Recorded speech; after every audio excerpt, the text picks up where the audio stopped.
Chapter 14. Mina Harker's Journal. September 23. Jonathan is better after a bad night. I am so glad that he has plenty of work to do, for that keeps his mind off the terrible things, and oh, I am rejoiced that he is not now weighed down with the responsibility of his new position. I knew he would be true to himself, and now how proud I am to see my Jonathan rising to the height of his advancement and keeping pace in all ways with the duties that come upon him. He will be away all day till late, for he said he could not lunch at home. My household work is done, so I shall take his foreign journal, and lock myself up in my room and read it. September 24th. I hadn't the heart to write last night, that terrible record of Jonathan's upset me so. Poor dear! How he must have suffered, whether it be true or only imagination. I wonder if there is any truth in it at all. Did he get his brain fever, and then write all those terrible things, or had he some cause for it all? I suppose I shall never know, for I dare not open the subject to him. And yet that man we saw yesterday. He seemed quite certain of him. Poor fellow! I suppose it was the funeral upset him and sent his mind back on some train of thought. He believes it all himself. I remember how on our wedding day he said, unless some solemn duty come upon me to go back to the bitter hours, asleep or awake, mad or sane. There seems to be through it all some thread of continuity. That fearful Count was coming to London. If it should be, and he came to London, with his teeming millions. There may be a solemn duty, and if it come we must not shrink from it. I shall be prepared. I shall get my typewriter this very hour and begin transcribing. Then we shall be ready for other eyes if required. And if it be wanted, then, perhaps, if I am ready, poor Jonathan may not be upset, for I can speak for him and never let him be troubled or worried with it at all.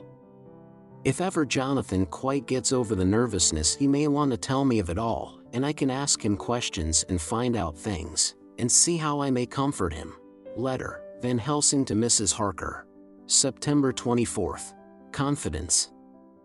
Dear Madam, I pray you to pardon my writing, in that I am so far friend as that I sent to you sad news of Miss Lucy Westenra's death. By the kindness of Lord Godalming, I am empowered to read her letters and papers, for I am deeply concerned about certain matters vitally important. In them I find some letters from you, which show how great friends you were and how you love her. Oh, Madam Mina, by that love, I implore you, help me. It is for others' good that I ask, to redress great wrong, and to lift much and terrible troubles, that may be more great than you can know. May it be that I see you? You can trust me. I am friend of Dr. John Seward and of Lord Godalming, that was Arthur of Miss Lucy. I must keep it private for the present from all. I should come to Exeter to see you at once if you tell me I am privileged to come, and where and when. I implore your pardon, Madam.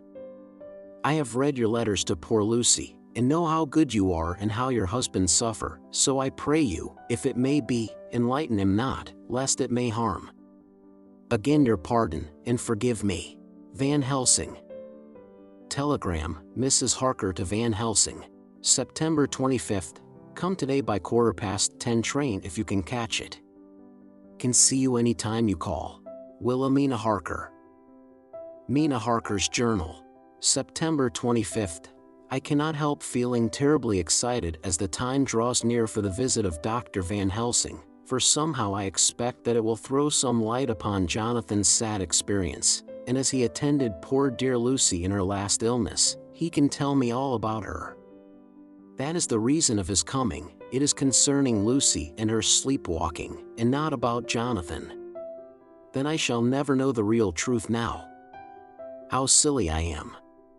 That awful journal gets hold of my imagination and tinges everything with something of its own color.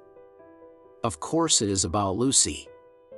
That habit came back to the poor dear, and that awful night on the cliff must have made her ill. I had almost forgotten in my own affairs how ill she was afterwards. she must have told him of her sleepwalking adventure on the cliff, and that I knew all about it, and now he wants me to tell him what she knows, so that he may understand. I hope I did right in not saying anything of it to Mrs. Westenra. I should never forgive myself if any act of mine, were it even a negative one, brought harm on poor dear Lucy. I hope, too, Dr. Van Helsing will not blame me. I have had so much trouble and anxiety of late that I feel I cannot bear more just at present. I suppose a cry does us all good at times, clears the air as other rain does. Perhaps it was reading the journal yesterday that upset me, and then Jonathan went away this morning to stay away from me a whole day and night, the first time we have been parted since our marriage. I do hope the dear fellow will take care of himself, and that nothing will occur to upset him. It is 2 o'clock, and the doctor will be here soon now. I shall say nothing of Jonathan's journal unless he asks me. I am so glad I have typewritten out my own journal, so that, in case he asks about Lucy, I can hand it to him. It will save much questioning. Later, he has come and gone. Oh, what a strange meeting, and how it all makes my head whirl round. I feel like one in a dream. Can it be all possible, or even a part of it? If I had not read Jonathan's journal first, I should never have accepted even a possibility. Poor, dear Jonathan. How he must have suffered. Please the good God, all this may not upset him again. I shall try to save him from it, but it may be even a consolation and a help to him, terrible though it be and awful in its consequences, to know for certain that his eyes and ears and brain did not deceive him, and that it is all true. It may be that it is the doubt which haunts him, that when the doubt is removed, no matter which, waking or dreaming, may prove the truth, he will be more satisfied and better able to bear the shock. Dr. Van Helsing must be a good man as well as a clever one if he is Arthur's friend and Dr. Seward's, and if they brought him all the way from Holland to look after Lucy. I feel from having seen him that he is good and kind and of a noble nature. When he comes tomorrow I shall ask him about Jonathan, and then, please God, all this sorrow and anxiety may lead to a good end. I used to think I would like to practice interviewing. Jonathan's friend on the Exeter News told him that memory was everything in such work, that you must be able to put down exactly almost every word spoken, even if you had to refine some of it afterwards. Here was a rare interview. I shall try to record it verbatim. It was 2:30 o'clock when the knock came. I took my courage à deux mains and waited. In a few minutes Mary opened the door and announced Dr. Van Helsing. I rose and bowed, and he came towards me, a man of medium weight, strongly built, with his shoulders set back over a broad, deep chest and a neck well balanced on the trunk as the head is on the neck. The poise of the head strikes one at once as indicative of thought and power. The head is noble, well-sized, broad, and large behind the ears. The face, clean-shaven, shows a hard, square chin, a large, resolute, mobile mouth, a good-sized nose, rather straight, but with quick, sensitive nostrils that seem to broaden as the big, bushy brows come down and the mouth tightens. The forehead is broad and fine, rising at first almost straight and then sloping back above 2 bumps or ridges wide apart, such a forehead that the reddish hair cannot possibly tumble over it, but falls naturally back into the sides. Big, dark blue eyes are set widely apart, and are quick and tender or stern with the man's moods. He said to me, "Mrs. Harker, is it not?" I bowed assent. "That was Miss Mina Murray?" Again I assented. "It is Mina Murray that I came to see, that was friend of that poor dear child Lucy Westenra." "Madam Mina, it is on account of the dead I come." "Sir," I said, "you could have no better claim on me than that you were a friend and helper of Lucy Westenra." And I held out my hand. He took it and said tenderly, "Oh, Madam Mina, I knew that the friend of that poor Lily girl must be good, but I had yet to learn." He finished his speech with a courtly bow. I asked him what it was that he wanted to see me about, so he at once began. "I have read your letters to Miss Lucy. Forgive me, but I had to begin to inquire somewhere, and there was none to ask. I know that you were with her at Whitby. She sometimes kept a diary. You need not look surprised, Madam Mina. It was begun after you had left, and was in imitation of you, and in that diary she traces by inference certain things to a sleepwalking in which she puts down that you saved her. In great perplexity then I come to you, and ask you out of your so much kindness to tell me all of it that you can remember. I can tell you, I think, Dr. Van Helsing, all about it. Ah, then you have good memory for facts, for details? It is not always so with young ladies. No, doctor, but I wrote it all down at the time. I can show it to you if you like. Oh, Madam Mina, I will be grateful, you will do me much favor.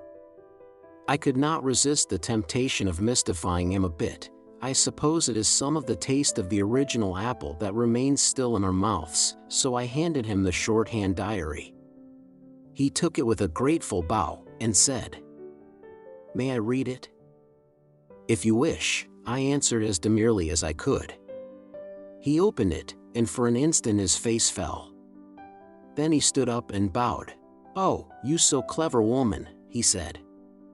I knew long that Mr. Jonathan was a man of much thankfulness, but see, his wife have all the good things.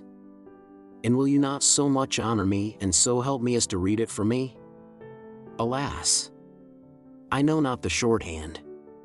By this time my little joke was over, and I was almost ashamed, so I took the typewritten copy from my work basket and handed it to him. "Forgive me," I said. "I could not help it, but I had been thinking that it was of dear Lucy that you wished to ask, and so that you might not have time to wait, not on my account, but because I know your time must be precious, I have written it out on the typewriter for you." He took it and his eyes glistened. "You are so good," he said. "And may I read it now? I may want to ask you some things when I have read." "By all means," I said, "read it over whilst I order lunch, and then you can ask me questions whilst we eat." He bowed and settled himself in a chair with his back to the light, and became absorbed in the papers, whilst I went to see after lunch chiefly in order that he might not be disturbed. When I came back, I found him walking hurriedly up and down the room, his face all ablaze with excitement. He rushed up to me and took me by both hands. "Oh, Madam Mina," he said, "how can I say what I owe to you? This paper is as sunshine. It opens the gate to me. I am dazzled with so much light, and yet clouds roll in behind the light every time. But that you do not, cannot, comprehend. Oh, but I am grateful to you, you so clever woman. Madam," he said this very solemnly, "if ever Abraham Van Helsing can do anything for you or yours, I trust you will let me know. It will be pleasure and delight if I may serve you as a friend, but all I have ever learned, all I can ever do, shall be for you and those you love. There are darknesses in life, and there are lights. You are one of the lights. You will have happy life and good life, and your husband will be blessed in you. But, doctor, you praise me too much, and you do not know me.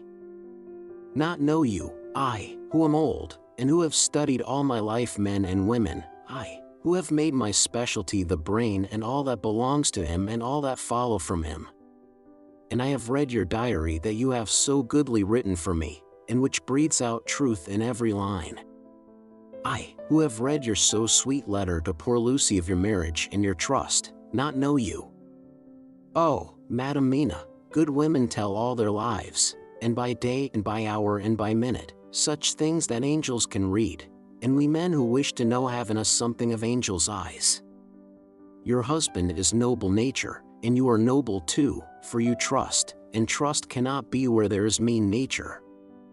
And your husband, tell me of him. Is he quite well? Is all that fever gone, and is he strong and hearty? I saw here an opening to ask him about Jonathan, so I said. He was almost recovered, but he has been greatly upset by Mr. Hawkins's death. He interrupted. Oh, yes, I know. I have read your last 2 letters. I went on. I suppose this upset him, for when we were in town on Thursday last he had a sort of shock. A shock, and after brain fever so soon. That was not good. What kind of a shock was it? He thought he saw someone who recalled something terrible, something which led to his brain fever. And here the whole thing seemed to overwhelm me in a rush. The pity for Jonathan, the horror which he experienced, the whole fearful mystery of his diary, and the fear that has been brooding over me ever since, all came in a tumult. I suppose I was hysterical, for I threw myself on my knees and held up my hands to him, and implored him to make my husband well again. He took my hands and raised me up, and made me sit on the sofa, and sat by me. He held my hand in his, and said to me with, oh, such infinite sweetness, my life is a barren and lonely one, and so full of work that I have not had much time for friendships, but since I have been summoned to here by my friend John Seward I have known so many good people and seen such nobility that I feel more than ever, and it has grown with my advancing years, the loneliness of my life. Believe me, then, that I come here full of respect for you, and you have given me hope, not in what I am seeking of, but that there are good women still left to make life happy, good women, whose lives and whose truths may make good lesson for the children that are to be.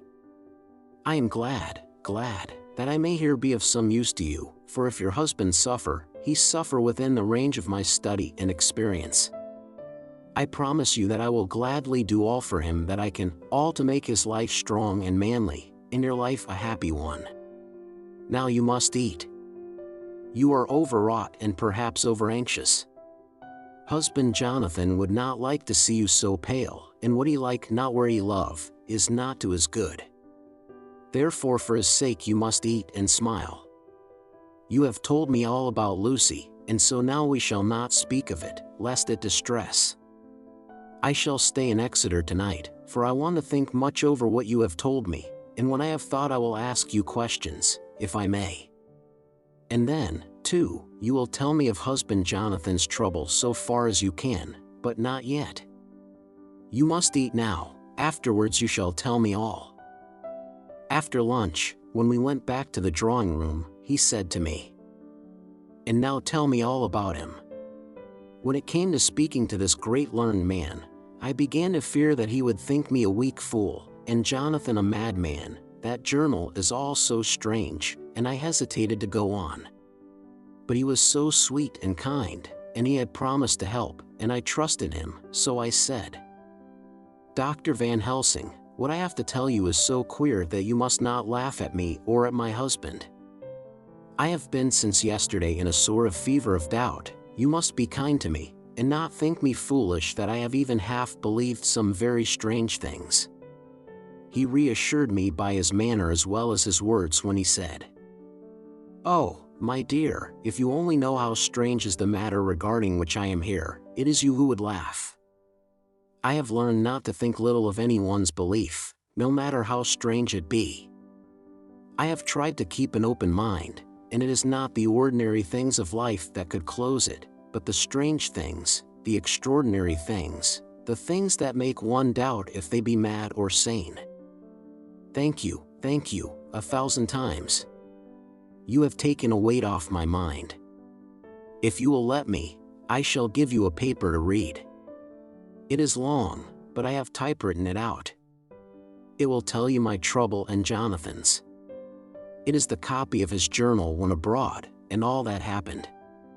I dare not say anything of it, you will read for yourself and judge. And then when I see you, perhaps, you will be very kind and tell me what you think.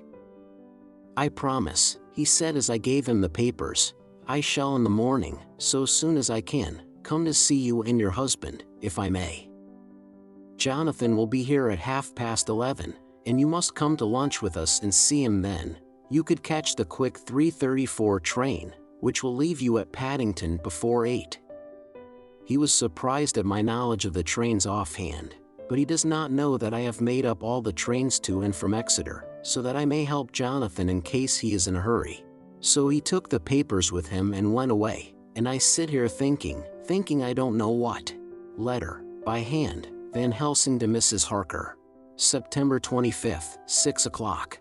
Dear Madam Mina, I have read your husband's so wonderful diary. You may sleep without doubt. Strange and terrible as it is true. I will pledge my life on it. It may be worse for others, but for him and you there is no dread. He is a noble fellow, and let me tell you from experience of men, that one who would do as he did in going down that wall into that room, aye, and going a second time, is not one to be injured in permanence by a shock. His brain and his heart are all right, this I swear, before I have even seen him, so be at rest. I shall have much to ask him of other things. I am blessed that today I come to see you, for I have learned all at once so much that again I am dazzled more than ever, and I must think, yours the most faithful, Abraham Van Helsing. Letter, Mrs. Harker to Van Helsing. September 25th, 6:30 p.m. My dear Dr. Van Helsing, 1,000 thanks for your kind letter, which has taken a great weight off my mind. And yet, if it be true, what terrible things there are in the world, and what an awful thing if that man, that monster, be really in London. I fear to think.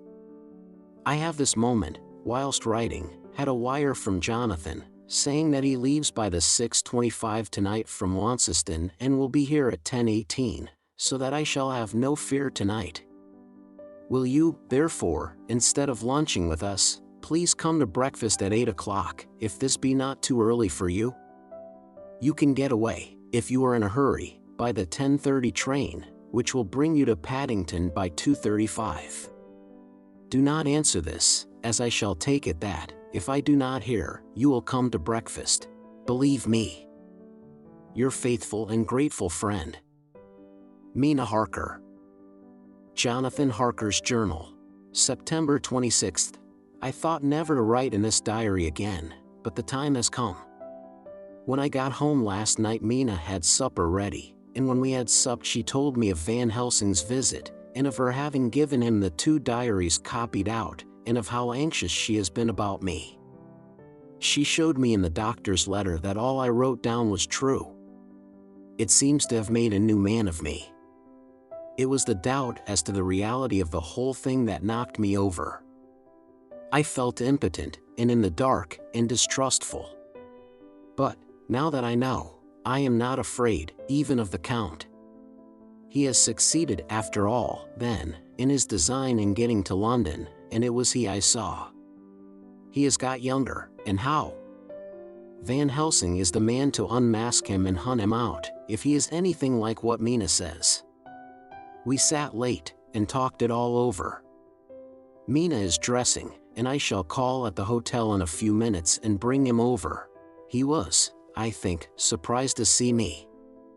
When I came into the room where he was, and introduced myself, he took me by the shoulder, and turned my face round to the light, and said, after a sharp scrutiny, "But Madam Mina told me you were ill, that you had had a shock."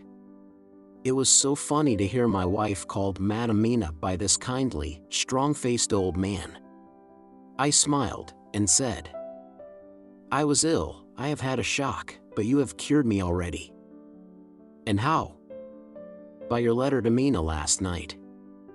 I was in doubt, and then everything took a hue of unreality, and I did not know what to trust, even the evidence of my own senses. Not knowing what to trust, I did not know what to do, and so had only to keep on working in what had hitherto been the groove of my life. The groove ceased to avail me, and I mistrusted myself. "Doctor, you don't know what it is to doubt everything, even yourself." "No, you don't, you couldn't with eyebrows like yours." He seemed pleased, and laughed as he said, "So, you are physiognomist. I learn more here with each hour. I am with so much pleasure coming to your breakfast, and, oh, sir, you will pardon praise from an old man, but you are blessed in your wife." I would listen to him go on praising Mina for a day, so I simply nodded and stood silent. She is one of God's women, fashioned by His own hand to show us men and other women that there is a heaven where we can enter, and that its light can be here on earth. So true, so sweet, so noble, so little an egoist, and that, let me tell you, is much in this age, so skeptical and selfish. And you, sir, I have read all the letters to poor Miss Lucy, and some of them speak of you, so I know you since some days from the knowing of others, but I have seen your true self since last night. You will give me your hand, will you not? And let us be friends for all our lives. We shook hands, and he was so earnest and so kind that it made me quite choky. And now, he said, may I ask you for some more help? I have a great task to do, and at the beginning it is to know. You can help me here. Can you tell me what went before your going to Transylvania? Later on I may ask more help, and of a different kind, but at first this will do. Look here, sir, I said, does what you have to do concern the Count? It does, he said solemnly. Then I am with you heart and soul. As you go by the 10:30 train, you will not have time to read them, but I shall get the bundle of papers. You can take them with you and read them in the train. After breakfast I saw him to the station.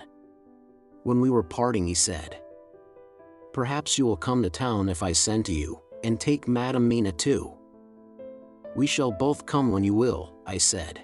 I had got him the morning papers and the London papers of the previous night, and while we were talking at the carriage window, waiting for the train to start, he was turning them over.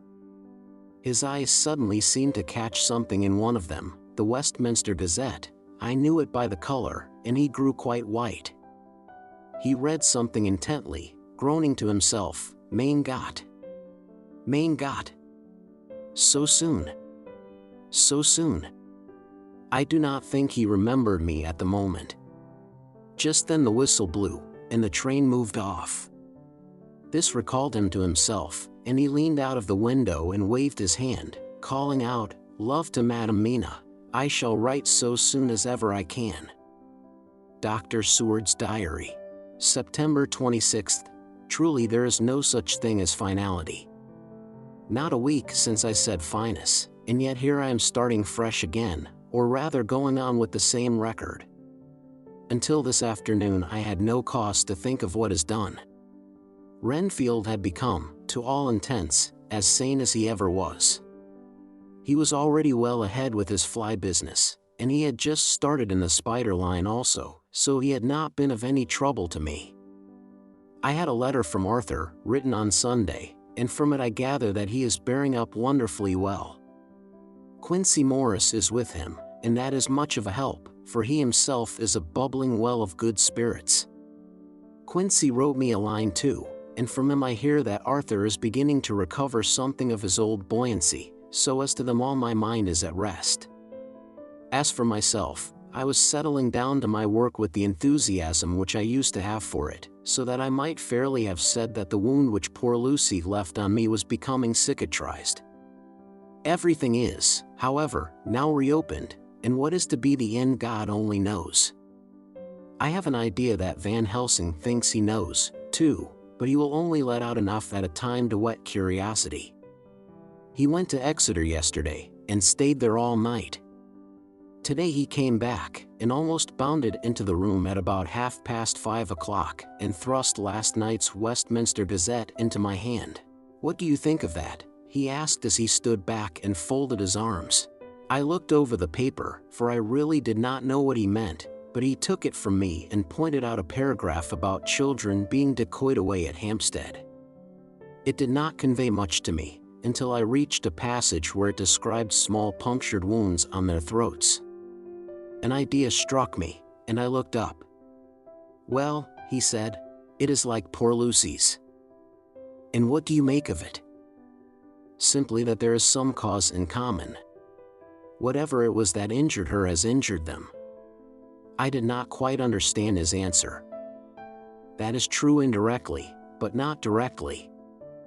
How do you mean, Professor? I asked. I was a little inclined to take his seriousness lightly, for, after all, for days of rest and freedom from burning, harrowing anxiety does help to restore one's spirits, but when I saw his face, it sobered me. Never, even in the midst of our despair about poor Lucy, had he looked more stern. "Tell me," I said. "I can hazard no opinion. I do not know what to think, and I have no data on which to found a conjecture. Do you mean to tell me, friend John, that you have no suspicion as to what poor Lucy died of, not after all the hints given, not only by events, but by me? Of nervous prostration following on great loss or waste of blood? And how the blood lost or waste?"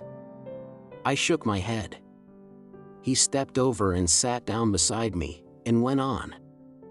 "You are a clever man, friend John, you reason well, and your wit is bold, but you are too prejudiced.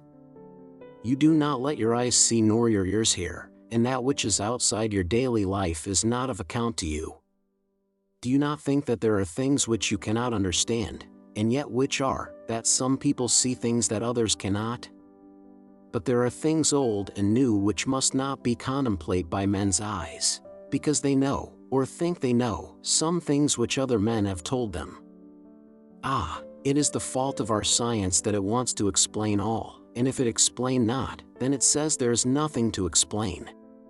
But yet we see around us every day the growth of new beliefs, which think themselves new, and which are yet but the old, which pretend to be young, like the fine ladies at the opera. I suppose now you do not believe in corporeal transference? No? Nor in materialization? No? Nor in astral bodies? No? Nor in the reading of thought? No? Nor in hypnotism? Yes, I said. Charcot has proved that pretty well. He smiled as he went on. Then you are satisfied as to it? Yes? And of course then you understand how it act, and can follow the mind of the great Charcot, alas that he is no more, into the very soul of the patient that he influence. No? Then, friend John, am I to take it that you simply accept fact, and are satisfied to let from premise to conclusion be a blank? No? Then tell me, for I am student of the brain, how you accept the hypnotism and reject the thought reading. Let me tell you, my friend, that there are things done today in electrical science which would have been deemed unholy by the very men who discovered electricity, who would themselves not so long before have been burned as wizards. There are always mysteries in life. Why was it that Methuselah lived 900 years, and old Par 169, and yet that poor Lucy, with 4 men's blood in her poor veins, could not live even one day? For, had she lived one more day, we could have saved her. Do you know all the mystery of life and death? Do you know the altogether of comparative anatomy and can say wherefore the qualities of brutes are in some men, and not in others? Can you tell me why, when other spiders die small and soon, that one great spider lived for centuries in the tower of the old Spanish church and grew, till, on descending, he could drink the oil of all the church lamps? Can you tell me why in the Pampas, aye and elsewhere, there are bats that come at night and open the veins of cattle and horses and suck dry their veins, how in some islands of the western seas there are bats which hang on the trees all day, and those who have seen describe as like giant nuts or pods, and that when the sailors sleep on the deck, because that it is hot, flit down on them, and then in the morning are found dead men, white as even Miss Lucy was. Good God, Professor! I said, starting up. Do you mean to tell me that Lucy was bitten by such a bat, and that such a thing is here in London in the 19th century? He waved his hand for silence, and went on. Can you tell me why the tortoise lives more long than generations of men, why the elephant goes on and on till he have seen dynasties, and why the parrot never die only of bite of cat or dog or other complaint? Can you tell me why men believe in all ages and places that there are some few who live on always if they be permit, that there are men and women who cannot die? We all know, because science has vouched for the fact that there have been toads shut up in rocks for thousands of years, shut in one so small hole that only hold him since the youth of the world. Can you tell me how the Indian fakir can make himself to die and have been buried, and his grave sealed and corn sowed on it, and the corn reaped and be cut and sown and reaped and cut again, and then men come and take away the unbroken seal, and that there lie the Indian fakir, not dead, but that rise up and walk amongst them as before? Here I interrupted him. I was getting bewildered. He so crowded on my mind his list of nature's eccentricities and possible impossibilities that my imagination was getting fired. I had a dim idea that he was teaching me some lesson, as long ago he used to do in his study at Amsterdam, but he used then to tell me the thing, so that I could have the object of thought in mind all the time. But now I was without this help, yet I wanted to follow him, so I said, "Professor, let me be your pet student again. Tell me the thesis, so that I may apply your knowledge as you go on. At present I am going in my mind from point to point as a madman, and not a sane one, follows an idea. I feel like a novice lumbering through a bog in a mist, jumping from one tussock to another in the mere blind effort to move on without knowing where I am going." "That is good image," he said. "Well, I shall tell you. My thesis is this: I want you to believe." "To believe what?" "To believe in things that you cannot. Let me illustrate. I heard once of an American who so defined faith, that faculty which enables us to believe things which we know to be untrue. For one, I follow that man. He meant that we shall have an open mind, and not let a little bit of truth check the rush of a big truth, like a small rock does a railway truck. We get the small truth first. Good. We keep him, and we value him, but all the same we must not let him think himself all the truth in the universe. Then you want me not to let some previous conviction injure the receptivity of my mind with regard to some strange matter. Do I read your lesson aright? Ah, you are my favorite pupil still. It is worth to teach you. Now that you are willing to understand, you have taken the first step to understand. You think then that those so small holes in the children's throats were made by the same that made the hole in Miss Lucy? I suppose so. He stood up and said solemnly, "Then you are wrong. Oh, would it were so! But alas! No. It is worse, far, far worse. In God's name, Professor Van Helsing, what do you mean?" I cried. He threw himself with a despairing gesture into a chair, and placed his elbows on the table, covering his face with his hands as he spoke. They were made by Miss Lucy. Chapter 15. Dr. Seward's diary continued. For a while sheer anger mastered me. It was as if he had during her life struck Lucy on the face. I smote the table hard and rose up as I said to him, "Dr. Van Helsing, are you mad?" He raised his head and looked at me, and somehow the tenderness of his face calmed me at once. "Would I were," he said. "Madness were easy to bear compared with truth like this." "Oh, my friend, why, think you, did I go so far round? Why take so long to tell you so simple a thing? Was it because I hate you and have hated you all my life? Was it because I wished to give you pain? Was it that I wanted, now so late, revenge for that time when you saved my life, and from a fearful death? Ah no! Forgive me," said I. He went on. "My friend, it was because I wished to be gentle in the breaking to you, for I know you have loved that so sweet lady. But even yet I do not expect you to believe. It is so hard to accept at once any abstract truth, that we may doubt such to be possible when we have always believed the know of it. It is more hard still to accept so sad a concrete truth, and of such a one as Miss Lucy. Tonight I go to prove it. Dare you come with me?" This staggered me. A man does not like to prove such a truth, Byron accepted from the category, jealousy, and prove the very truth he most abhorred. He saw my hesitation and spoke. The logic is simple, no madman's logic this time, jumping from tussock to tussock in a misty bog. If it be not true, then proof will be relief, at worst it will not harm. If it be true, there is the dread, yet very dread should help my cause, for in it is some need of belief. Come, I tell you what I propose, first, that we go off now and see that child in the hospital. Dr. Vincent, of the North Hospital, where the papers say the child is friend of mine, and I think of yours since you were in class at Amsterdam.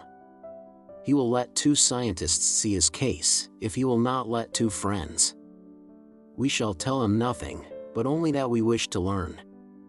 And then? He took a key from his pocket and held it up. And then we spend the night, you and I, in the churchyard where Lucy lies. This is the key that locked the tomb. I had it from the coffin man to give to Arthur. My heart sank within me, for I felt that there was some fearful ordeal before us. I could do nothing, however, so I plucked up what heart I could and said that we had better hasten. As the afternoon was passing, we found the child awake. It had had a sleep and taken some food, and altogether was going on well. Dr. Vincent took the bandage from its throat and showed us the punctures. There was no mistaking the similarity to those which had been on Lucy's throat. They were smaller, and the edges looked fresher, that was all. We asked Vincent to what he attributed them, and he replied that it must have been a bite of some animal, perhaps a rat, but, for his own part, he was inclined to think that it was one of the bats which are so numerous on the northern heights of London. Out of so many harmless ones, he said, there may be some wild specimen from the south of a more malignant species. Some sailor may have brought one home, and it managed to escape, or even from the zoological gardens a young one may have got loose, or one be bred there from a vampire. These things do occur, you know. Only 10 days ago a wolf got out, and was, I believe, traced up in this direction.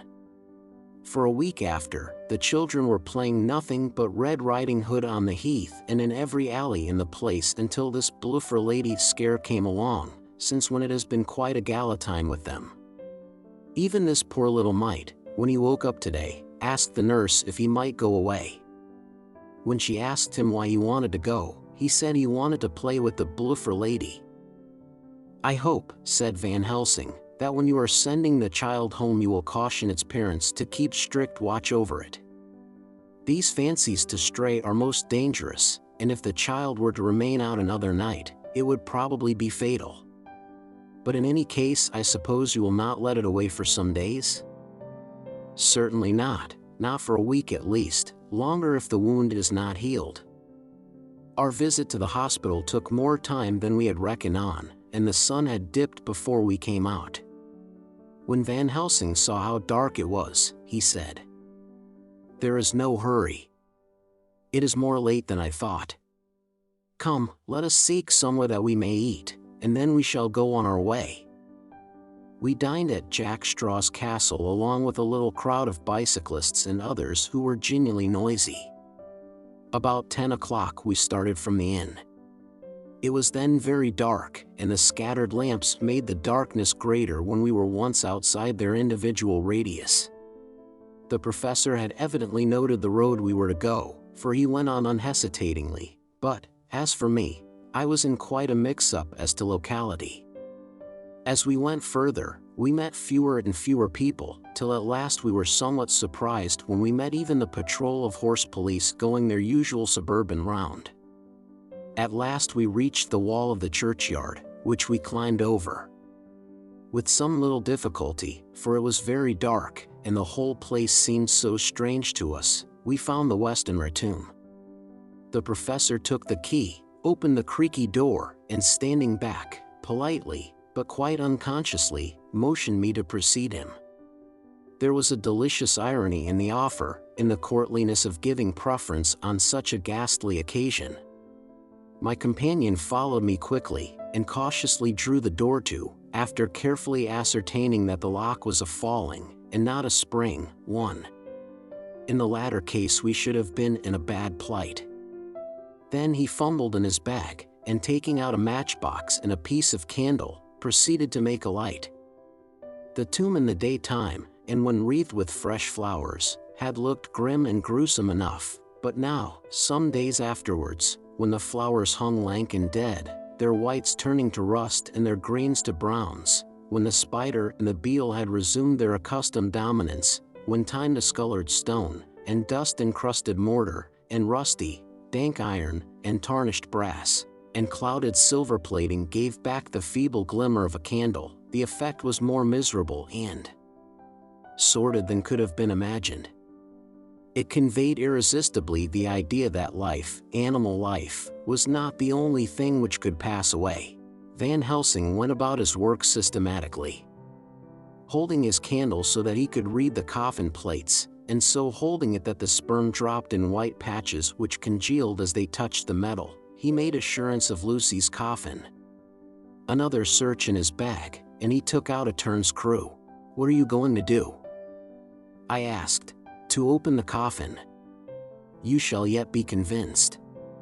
Straightway he began taking out the screws, and finally lifted off the lid, showing the casing of lead beneath. The sight was almost too much for me. It seemed to be as much an affront to the dead as it would have been to have stripped off her clothing in her sleep whilst living. I actually took hold of his hand to stop him. He only said, "You shall see," and again fumbling in his bag, took out a tiny fret saw. Striking the turnscrew through the lead with a swift downward stab, which made me wince, he made a small hole, which was, however, big enough to admit the point of the saw. I had expected a rush of gas from the weak old corpse. We doctors, who have had to study our dangers, have to become accustomed to such things, and I drew back towards the door.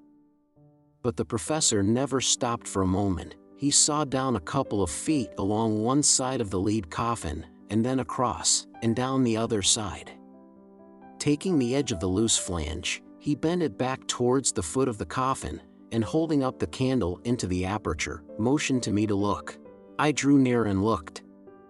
The coffin was empty. It was certainly a surprise to me, and gave me a considerable shock, but Van Helsing was unmoved.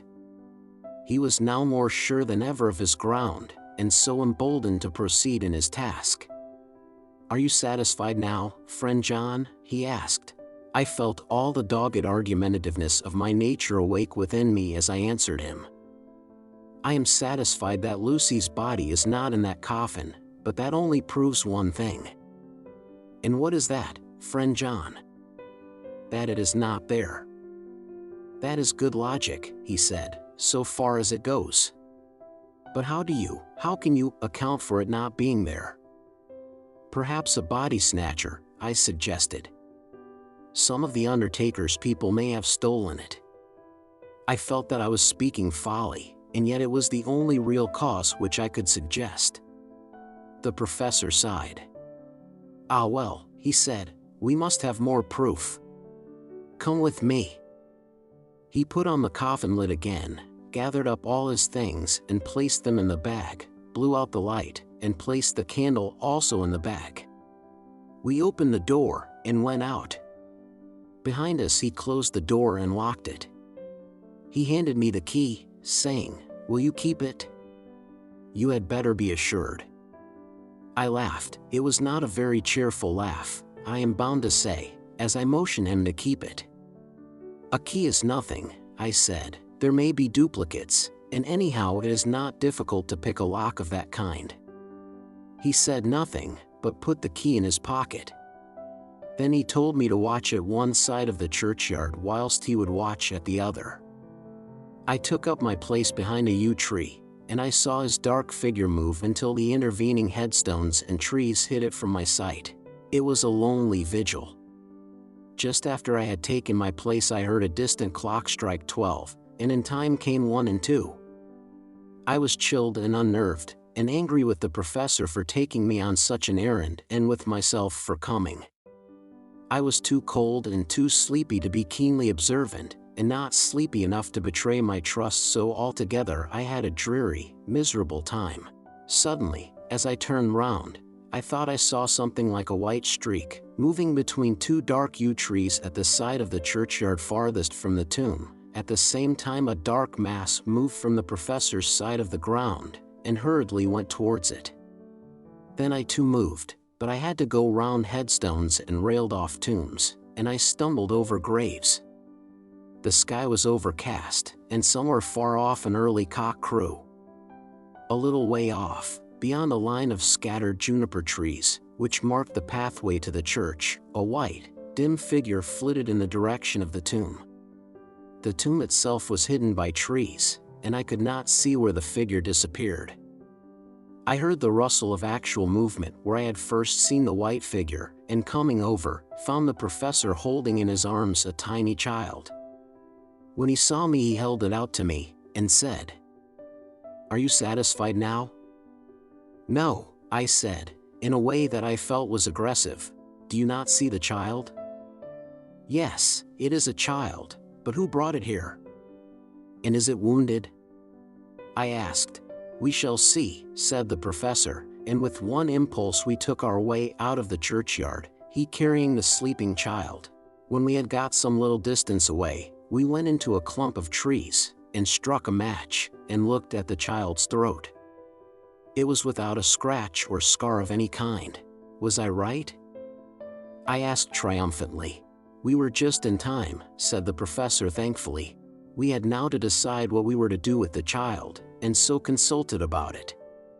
If we were to take it to a police station, we should have to give some account of our movements during the night. At least, we should have had to make some statement as to how we had come to find the child.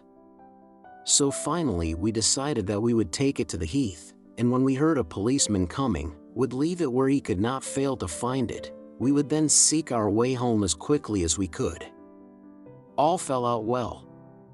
At the edge of Hampstead Heath we heard a policeman's heavy tramp, and laying the child on the pathway, we waited and watched until he saw it as he flashed his lantern to and fro. We heard his exclamation of astonishment, and then we went away silently. By good chance we got a cab near the Spaniards, and drove to town. I cannot sleep, so I make this entry. But I must try to get a few hours' sleep, as Van Helsing is to call for me at noon. He insists that I shall go with him on another expedition. September 27th. It was 2 o'clock before we found a suitable opportunity for our attempt. The funeral held at noon was all completed, and the last stragglers of the mourners had taken themselves lazily away, when, looking carefully from behind a clump of alder trees, we saw the sexton lock the gate after him. We knew then that we were safe till morning did we desire it, but the professor told me that we should not want more than an hour at most. Again I felt that horrid sense of the reality of things, in which any effort of imagination seemed out of place, and I realized distinctly the perils of the law which we were incurring in our unhallowed work. Besides, I felt it was all so useless. Outrageous as it was to open a leaden coffin, to see if a woman dead nearly a week were really dead, it now seemed the height of folly to open the tomb again, when we knew, from the evidence of our own eyesight, that the coffin was empty.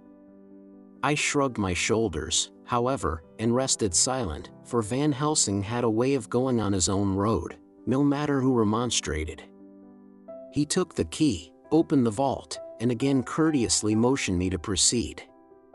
The place was not so gruesome as last night, but oh, how unutterably mean-looking when the sunshine streamed in. Van Helsing walked over to Lucy's coffin, and I followed. He bent over and again forced back the leaden flange, and then a shock of surprise and dismay shot through me. There lay Lucy, seemingly just as we had seen her the night before her funeral. She was, if possible, more radiantly beautiful than ever, and I could not believe that she was dead. The lips were red, nay redder than before, and on the cheeks was a delicate bloom. "Is this a juggle?" I said to him. "Are you convinced now?" said the professor in response, and as he spoke he put over his hand, and in a way that made me shudder, pulled back the dead lips and showed the white teeth. "See," he went on, "see, They are even sharper than before. With this, and he touched one of the canine teeth, and that below it, the little children can be bitten. Are you of belief now, friend John? Once more, argumentative hostility woke within me. I could not accept such an overwhelming idea as he suggested, so, with an attempt to argue of which I was even at the moment ashamed, I said, "She may have been placed here since last night." "Indeed?"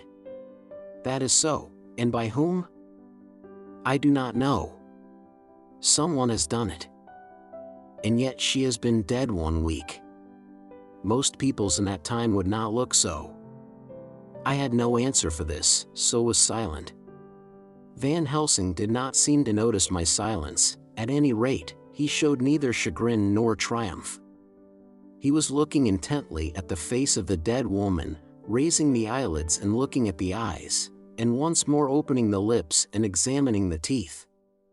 Then he turned to me and said, "Here, there is one thing which is different from all recorded. Here is some dual life that is not as the common.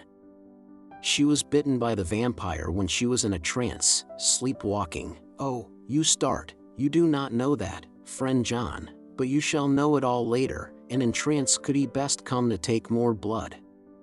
In trance she died, and in trance she is undead, too. So it is that she differ from all other. Usually when the undead sleep at home," as he spoke he made a comprehensive sweep of his arm to designate what to a vampire was home, "their face show what they are, but this so sweet that was when she not undead she go back to the nothings of the common dead. There is no malign there, see, and so it make hard that I must kill her in her sleep." This turned my blood cold, and it began to dawn upon me that I was accepting Van Helsing's theories, but if she were really dead, what was there of terror in the idea of killing her? He looked up at me, and evidently saw the change in my face, for he said almost joyously, "Ah, you believe now?"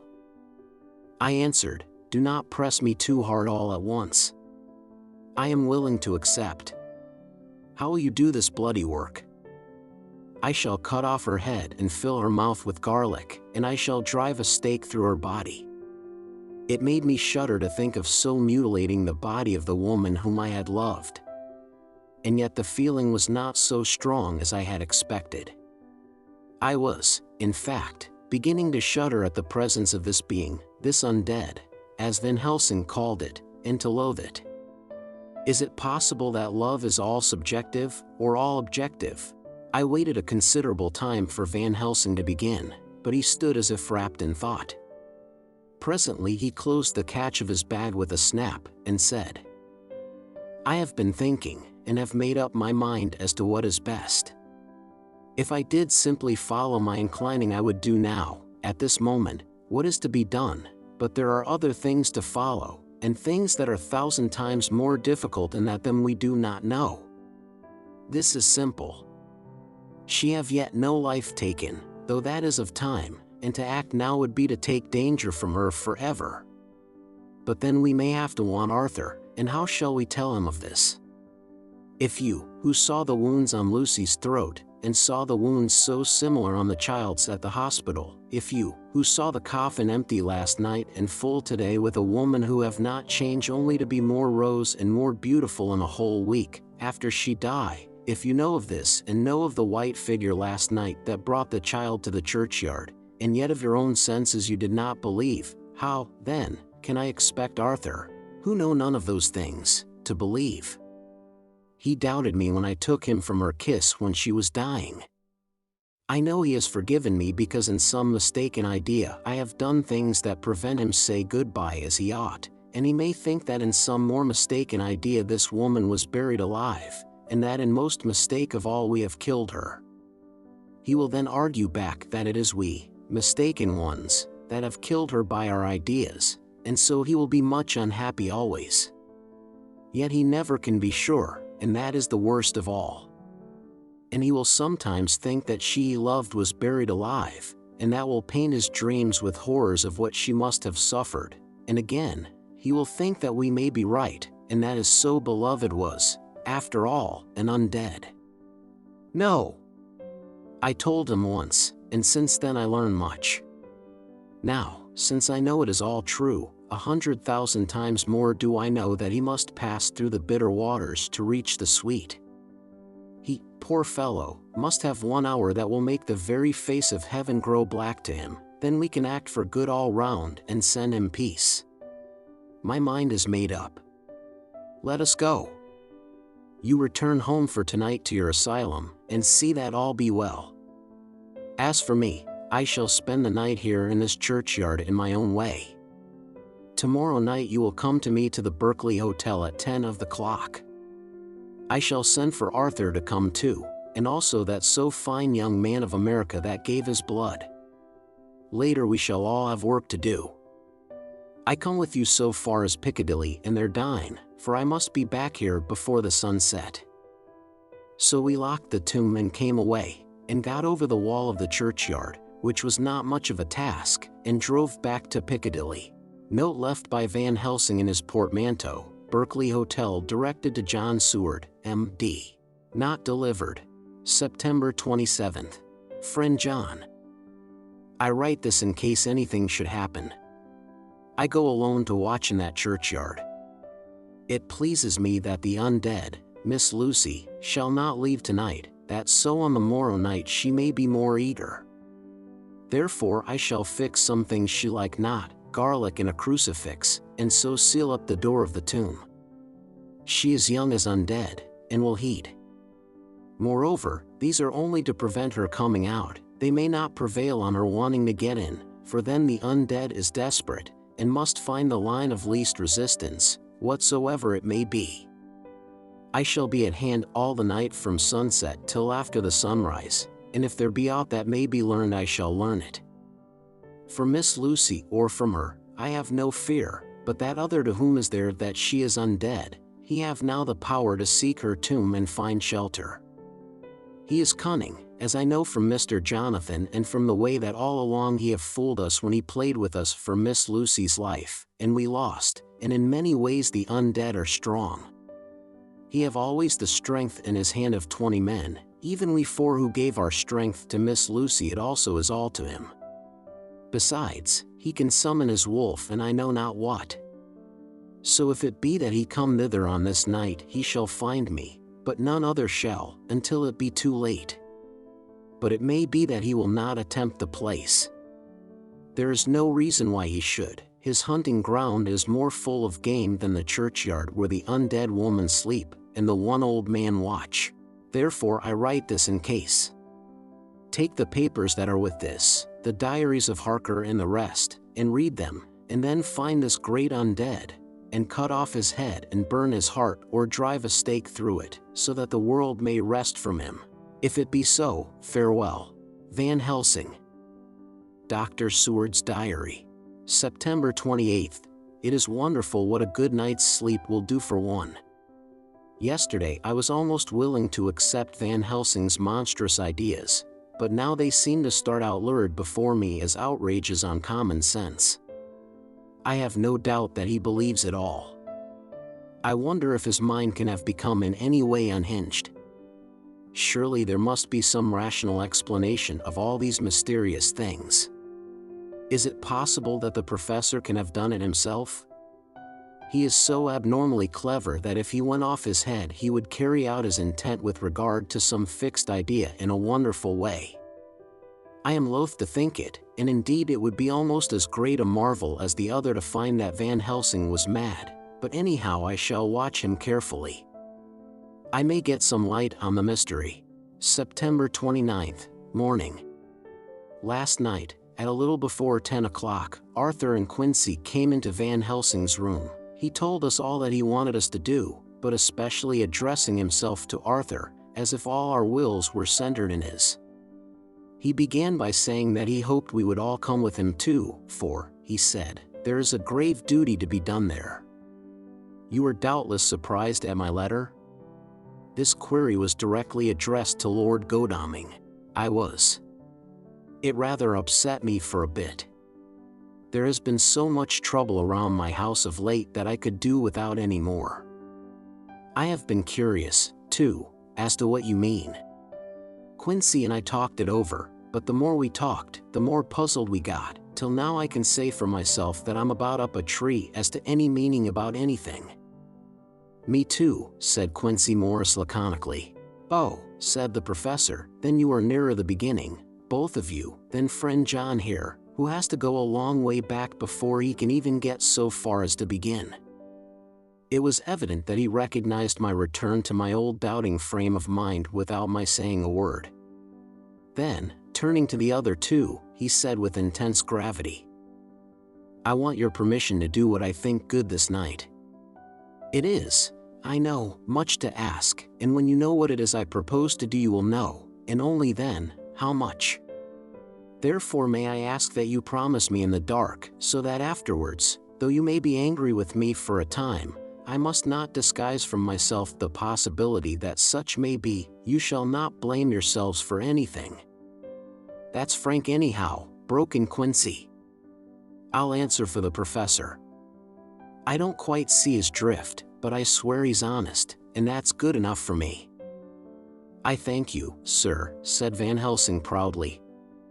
"I have done myself the honor of counting you one trusting friend, and such endorsement is dear to me." He held out a hand, which Quincy took. Then Arthur spoke out. "Dr. Van Helsing, I don't quite like to buy a pig in a poke, as they say in Scotland, and if it be anything in which my honor as a gentleman or my faith as a Christian is concerned, I cannot make such a promise. If you can assure me that what you intend does not violate either of these two, then I give my consent at once, though for the life of me, I cannot understand what you are driving at." "I accept your limitation," said Van Helsing, "and all I ask of you is that if you feel it necessary to condemn any act of mine, you will first consider it well and be satisfied that it does not violate your reservations." "Agreed," said Arthur, "that is only fair. And now that the pourparlers are over, may I ask what it is we are to do?" "I want you to come with me, and to come in secret, to the churchyard at Kingstead." Arthur's face fell as he said in an amazed sort of way, "Where poor Lucy is buried." The professor bowed. Arthur went on, "And when there?" "To enter the tomb." Arthur stood up. "Professor, are you in earnest, or it is some monstrous joke?" "Pardon me, I see that you are in earnest." He sat down again, but I could see that he sat firmly and proudly, as one who is on his dignity. There was silence until he asked again, "And when in the tomb?" "To open the coffin." "This is too much," he said, angrily rising again. "I am willing to be patient in all things that are reasonable, but in this desecration of the grave, of one who," he fairly choked with indignation. The professor looked pityingly at him. "If I could spare you one pang, my poor friend," he said, "God knows I would. But this night our feet must tread in thorny paths, or later, and forever, the feet you love must walk in paths of flame." Arthur looked up with set white face and said, "Take care, sir, take care." "Would it not be well to hear what I have to say?" said Van Helsing. "And then you will at least know the limit of my purpose. Shall I go on?" "That's fair enough," broke in Morris. After a pause Van Helsing went on, evidently with an effort. "Miss Lucy is dead, is it not so?" "Yes." "Then there can be no wrong to her."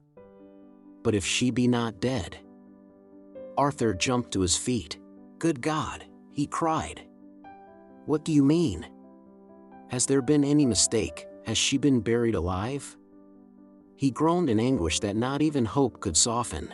"I did not say she was alive, my child, I did not think it. I go no further than to say that she might be undead." "Undead? Not alive? What do you mean? Is this all a nightmare, or what is it?" "There are mysteries which men can only guess at, which age by age they may solve only in part. Believe me, we are now on the verge of one. But I have not done. May I cut off the head of dead Miss Lucy?" "Heavens and earth, no!" cried Arthur in a storm of passion. Not for the wide world will I consent to any mutilation of her dead body. Dr. Van Helsing, you try me too far.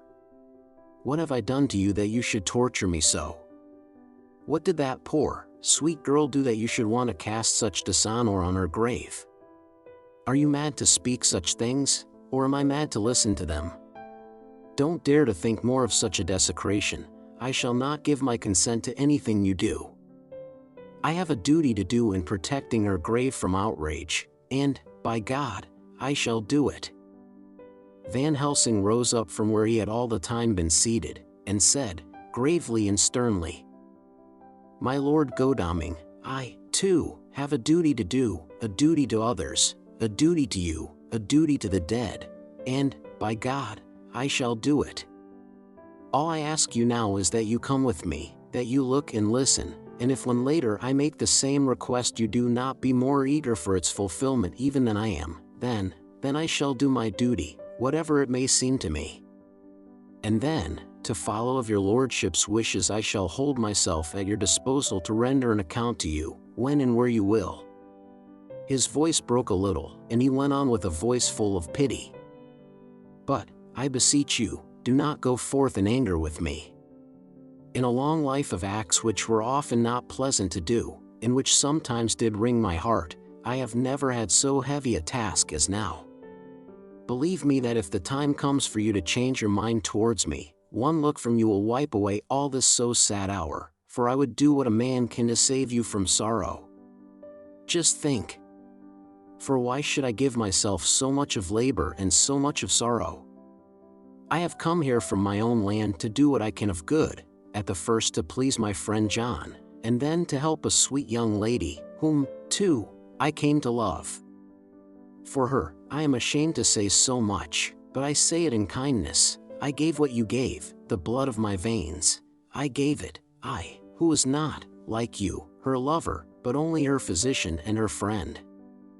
I gave to her my nights and days, before death, after death, and if my death can do her good even now, when she is the dead undead, she shall have it freely. He said this with a very grave, sweet pride, and Arthur was much affected by it.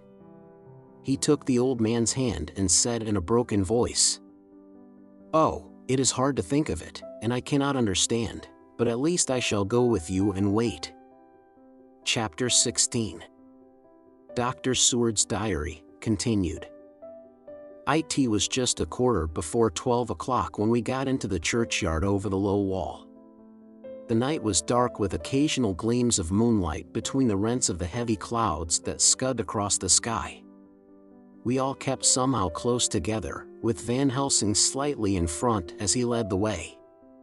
When we had come close to the tomb I looked well at Arthur, for I feared that the proximity to a place laden with so sorrowful a memory would upset him, but he bore himself well. I took it that the very mystery of the proceeding was in some way a counteractant to his grief. The professor unlocked the door, and seeing a natural hesitation amongst us for various reasons, solved the difficulty by entering first himself. The rest of us followed, and he closed the door. He then lit a dark lantern and pointed to the coffin. Arthur stepped forward hesitatingly. Van Helsing said to me, You were with me here yesterday. Was the body of Miss Lucy in that coffin? It was. The professor turned to the rest saying, You hear, and yet there is no one who does not believe with me. He took his screwdriver and again took off the lid of the coffin. Arthur looked on, very pale but silent. When the lid was removed he stepped forward. He evidently did not know that there was a leaden coffin, or, at any rate, had not thought of it. When he saw the rent in the lid, the blood rushed to his face for an instant, but as quickly fell away again, so that he remained of a ghastly whiteness. He was still silent. Van Helsing forced back the leaden flange, and we all looked in and recoiled. The coffin was empty. For several minutes no one spoke a word. The silence was broken by Quincy Morris. Professor, I answered for you. Your word is all I want. I wouldn't ask such a thing ordinarily. I wouldn't so dishonor you as to imply a doubt, but this is a mystery that goes beyond any honor or dishonor. Is this your doing? I swear to you by all that I hold sacred that I have not removed nor touched her. What happened was this: 2 nights ago my friend Seward and I came here, with good purpose, believe me. I opened that coffin, which was then sealed up, and we found it, as now, empty. We then waited, and saw something white come through the trees. The next day we came here in daytime, and she lay there. Did she not, friend John? Yes. That night we were just in time. One more so small child was missing, and we find it, thank God, unharmed amongst the graves. Yesterday I came here before sundown, for at sundown the undead can move. I waited here all the night till the sun rose, but I saw nothing. It was most probable that it was because I had laid over the clamps of those doors garlic, which the undead cannot bear, and other things which they shun. Last night there was no exodus, so tonight before the sundown I took away my garlic and other things. And so it is we find this coffin empty. But bear with me. So far there is much that is strange. Wait you with me outside, unseen and unheard, and things much stranger are yet to be. So, here he shut the dark slide of his lantern, now to the outside. He opened the door, and we filed out, he coming last and locking the door behind him. Oh! But it seemed fresh and pure in the night air after the terror of that vault. How sweet it was to see the clouds race by, and the passing gleams of the moonlight between the scudding clouds crossing and passing, like the gladness and sorrow of a man's life. How sweet it was to breathe the fresh air, that had no taint of death and decay. How humanizing to see the red lighting of the sky beyond the hill, and to hear far away the muffled roar that marks the life of a great city. Each in his own way was solemn and overcome. Arthur was silent, and was, I could see, striving to grasp the purpose and the inner meaning of the mystery. I was myself tolerably patient, and half inclined again to throw aside doubt and to accept Van Helsing's conclusions. Quincey Morris was phlegmatic in the way of a man who accepts all things, and accepts them in the spirit of cool bravery, with hazard of all he has to stake. Not being able to smoke, he cut himself a good-sized plug of tobacco and began to chew. As to Van Helsing, he was employed in a definite way.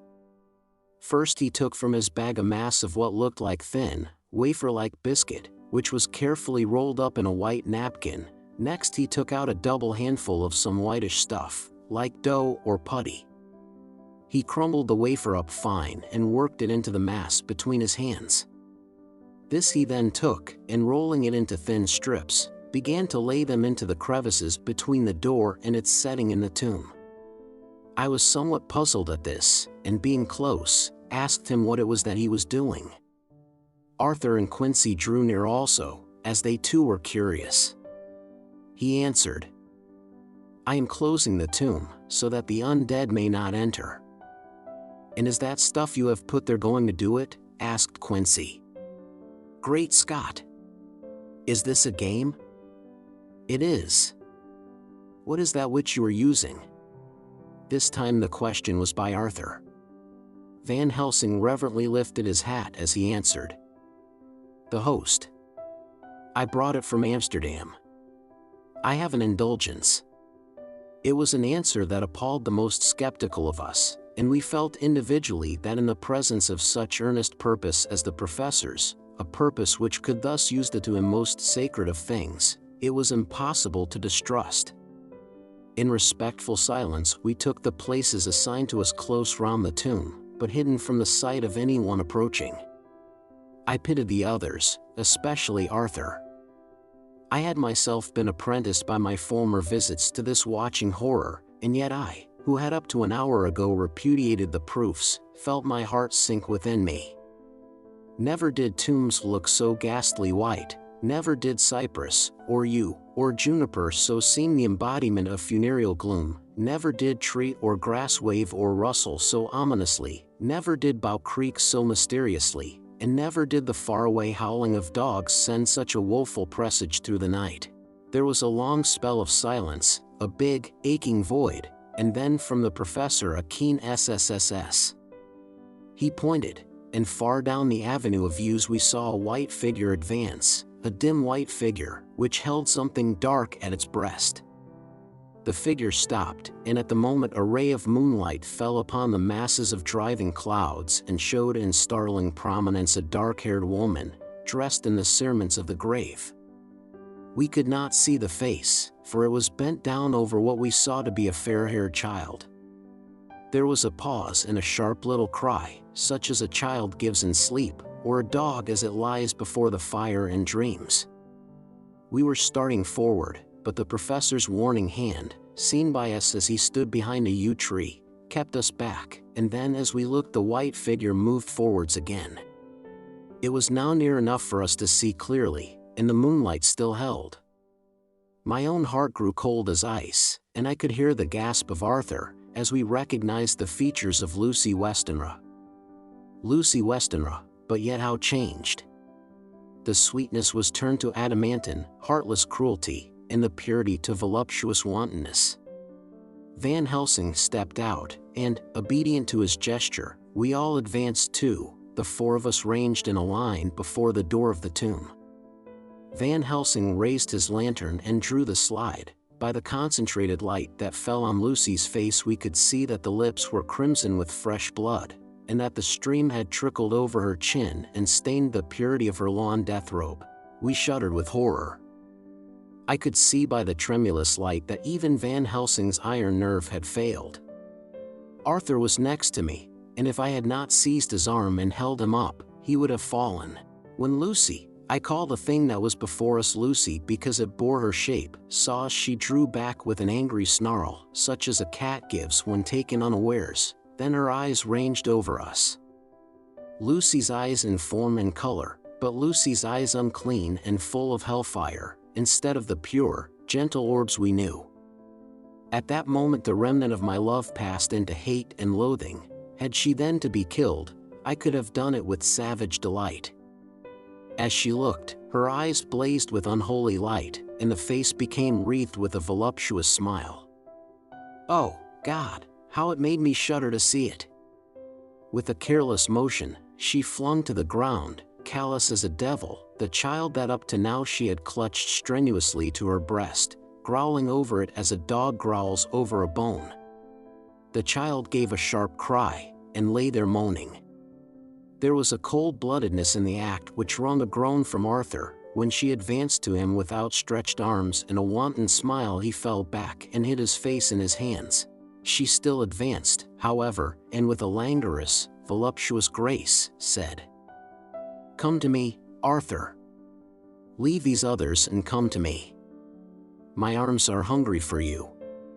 Come, and we can rest together. Come, my husband, come." There was something diabolically sweet in her tones, something of the tingling of glass when struck, which rang through the brains even of us who heard the words addressed to another. As for Arthur, he seemed under a spell. Moving his hands from his face, he opened wide his arms. She was leaping for them, when Van Helsing sprang forward and held between them his little golden crucifix.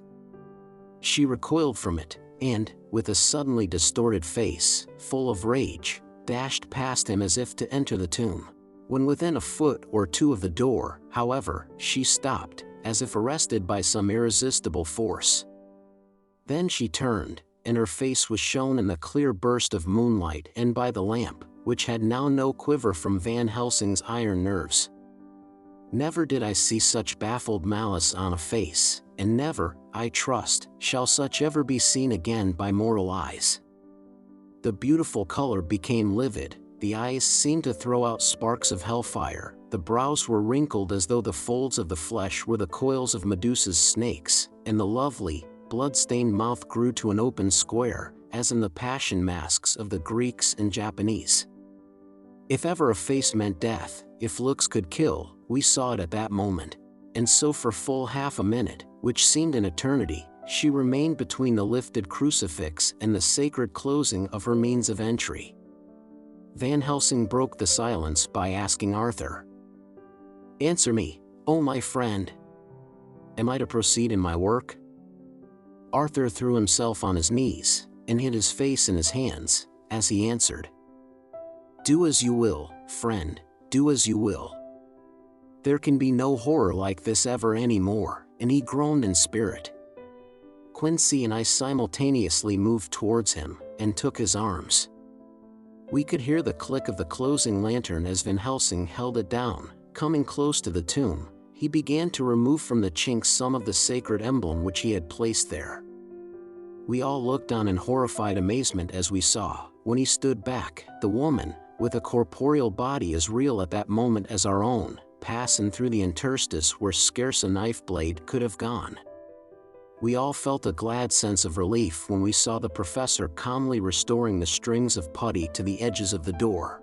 When this was done, he lifted the child and said, "Come now, my friends, we can do no more till tomorrow.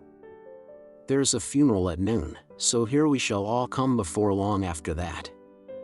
The friends of the dead will all be gone by 2, and when the sexton lock the gate we shall remain. Then there's more to do, but not like this of tonight. As for this little one, he is not much harm, and by tomorrow night he shall be well. We shall leave him where the police will find him, as on the other night, and then to home." Coming close to Arthur, he said, "My friend Arthur, you have had a sore trial, but after, when you look back, you will see how it was necessary. You are now in the bitter waters, my child. By this time tomorrow you will, please God, have passed them, and have drunk of the sweet waters, so do not mourn overmuch. Till then I shall not ask you to forgive me." Arthur and Quincy came home with me, and we tried to cheer each other on the way. We had left the child in safety, and were tired, so we all slept with more or less reality of sleep. September 29th, night. A little before 12 o'clock we three, Arthur, Quincy Morris, and myself, called for the professor. It was odd to notice that by common consent we had all put on black clothes. Of course, Arthur wore black, for he was in deep mourning, but the rest of us wore it by instinct. We got to the churchyard by 1:30 and strolled about, keeping out of official observation, so that when the gravediggers had completed their task and the sexton, under the belief that everyone had gone, had locked the gate, we had the place all to ourselves. Van Helsing, instead of his little black bag, had with him a long leather one, something like a cricketing bag. It was manifestly of fair weight. When we were alone and had heard the last of the footsteps die out up the road, we silently, and as if by ordered intention, followed the professor to the tomb. He unlocked the door, and we entered, closing it behind us. Then he took from his bag the lantern, which he lit, and also 2 wax candles, which, when lighted, he stuck, by melting their own ends, on other coffins, so that they might give light sufficient to work by. When he again lifted the lid off Lucy's coffin we all looked, Arthur trembling like an aspen, and saw that the body lay there in all its death beauty. But there was no love in my own heart, nothing but loathing for the foul thing which had taken Lucy's shape without her soul. I could see even Arthur's face grow hard as he looked. Presently he said to Van Helsing, "Is this really Lucy's body, or only a demon in her shape?" "It is her body, and yet not it. But wait a while, and you all see her as she was, and is. She seemed like a nightmare of Lucy as she lay there, the pointed teeth, the blood-stained, voluptuous mouth, which it made one shudder to see, the whole carnal and unspiritual appearance, seeming like a devilish mockery of Lucy's sweet purity." Van Helsing, with his usual methodicalness, began taking the various contents from his bag and placing them ready for use. First he took out a soldering iron and some plumbing solder, and then a small oil lamp, which gave out, when lit in a corner of the tomb, gas which burned at fierce heat with a blue flame, then his operating knives, which he placed to hand, and last a round wooden stake, some 2½ or 3 inches thick and about 3 feet long. One end of it was hardened by charring in the fire, and was sharpened to a fine point. With this stake came a heavy hammer, such as in households is used in the coal cellar for breaking the lumps. To me, a doctor's preparations for work of any kind are stimulating and bracing, but the effect of these things on both Arthur and Quincy was to cause them a sort of consternation. They both, however, kept their courage, and remained silent and quiet. When all was ready, Van Helsing said, "Before we do anything, let me tell you this, it is out of the lore and experience of the ancients and of all those who have studied the powers of the undead. When they become such, there comes with the change the curse of immortality. They cannot die, but must go on age after age, adding new victims and multiplying the evils of the world, for all that die from the preying of the undead becomes themselves undead, and prey on their kind. And so the circle goes on ever widening, like as the ripples from a stone thrown in the water. Friend Arthur, if you had met that kiss which you know of before poor Lucy die, or again, last night when you opened your arms to her, you would in time, when you had died, have become Nosferatu, as they call it in Eastern Europe, and would all time make more of those undeads that so have filled us with horror. The career of this so unhappy dear lady is but just begun. Those children whose blood she suck are not as yet so much the worse, but if she live on, undead, more and more they lose their blood, and by her power over them they come to her, and so she draw their blood with that so wicked mouth. But if she die in truth, then all cease, the tiny wounds of the throats disappear, and they go back to their place unknowing ever of what has been. But of the most blessed of all, when this now undead be made to rest as true dead, then the soul of the poor lady whom we love shall again be free. Instead of working wickedness by night and growing more debased in the assimilating of it by day, she shall take her place with the other angels. So that, my friend, it will be a blessed hand for her that shall strike the blow that sets her free. To this I am willing, but is there none amongst us who has a better right? Will it be no joy to think of hereafter in the silence of the night when sleep is not? It was my hand that sent her to the stars, it was the hand of him that loved her best, the hand that of all she would herself have chosen, had it been to her to choose? Tell me if there be such a one amongst us?" We all looked at Arthur. He saw, too, what we all did, the infinite kindness which suggested that it should be the hand which would restore Lucy to us as a holy, and not an unholy, memory. He stepped forward and said bravely, though his hand trembled, and his face was as pale as snow, "My true friend, from the bottom of my broken heart I thank you. Tell me what I am to do, and I shall not falter." Van Helsing laid a hand on his shoulder, and said, "Brave lad. A moment's courage, and it is done. This stake must be driven through her. It will be a fearful ordeal, be not deceived in that, but it will be only a short time, and you will then rejoice more than your pain was great. From this grim tomb you will emerge as though you tread on air. But you must not falter when once you have begun. Only think that we, your true friends, are round you, and that we pray for you all the time." "Go on," said Arthur hoarsely. "Tell me what I am to do." "Take this stake in your left hand, ready to place the point over the heart, and the hammer in your right. Then when we begin our prayer for the dead, I shall read him. I have here the book, and the others shall follow, strike in God's name, that so all may be well with the dead that we love, and that the undead pass away." Arthur took the stake and the hammer, and when once his mind was set on action his hands never trembled nor even quivered. Van Helsing opened his missal and began to read, and Quincy and I followed as well as we could. Arthur placed the point over the heart, and as I looked I could see its dint in the white flesh. Then he struck with all his might. The thing in the coffin writhed, and a hideous, blood-curdling screech came from the open red lips. The body shook and quivered and twisted in wild contortions. The sharp white teeth champed together till the lips were cut, and the mouth was smeared with a crimson foam. But Arthur never faltered. He looked like a figure of Thor as his untrembling arm rose and fell, driving deeper and deeper the mercy-bearing stake, whilst the blood from the pierced heart welled and spurted up around it. His face was set, and high duty seemed to shine through it. The sight of it gave us courage so that our voices seemed to ring through the little vault. And then the writhing and quivering of the body became less, and the teeth seemed to champ, and the face to quiver. Finally it lay still. The terrible task was over. The hammer fell from Arthur's hand. He reeled and would have fallen had we not caught him. The great drops of sweat sprang from his forehead, and his breath came in broken gasps. It had indeed been an awful strain on him, and had he not been forced to his task by more than human considerations, he could never have gone through with it. For a few minutes we were so taken up with him that we did not look towards the coffin. When we did, however, a murmur of startled surprise ran from one to the other of us.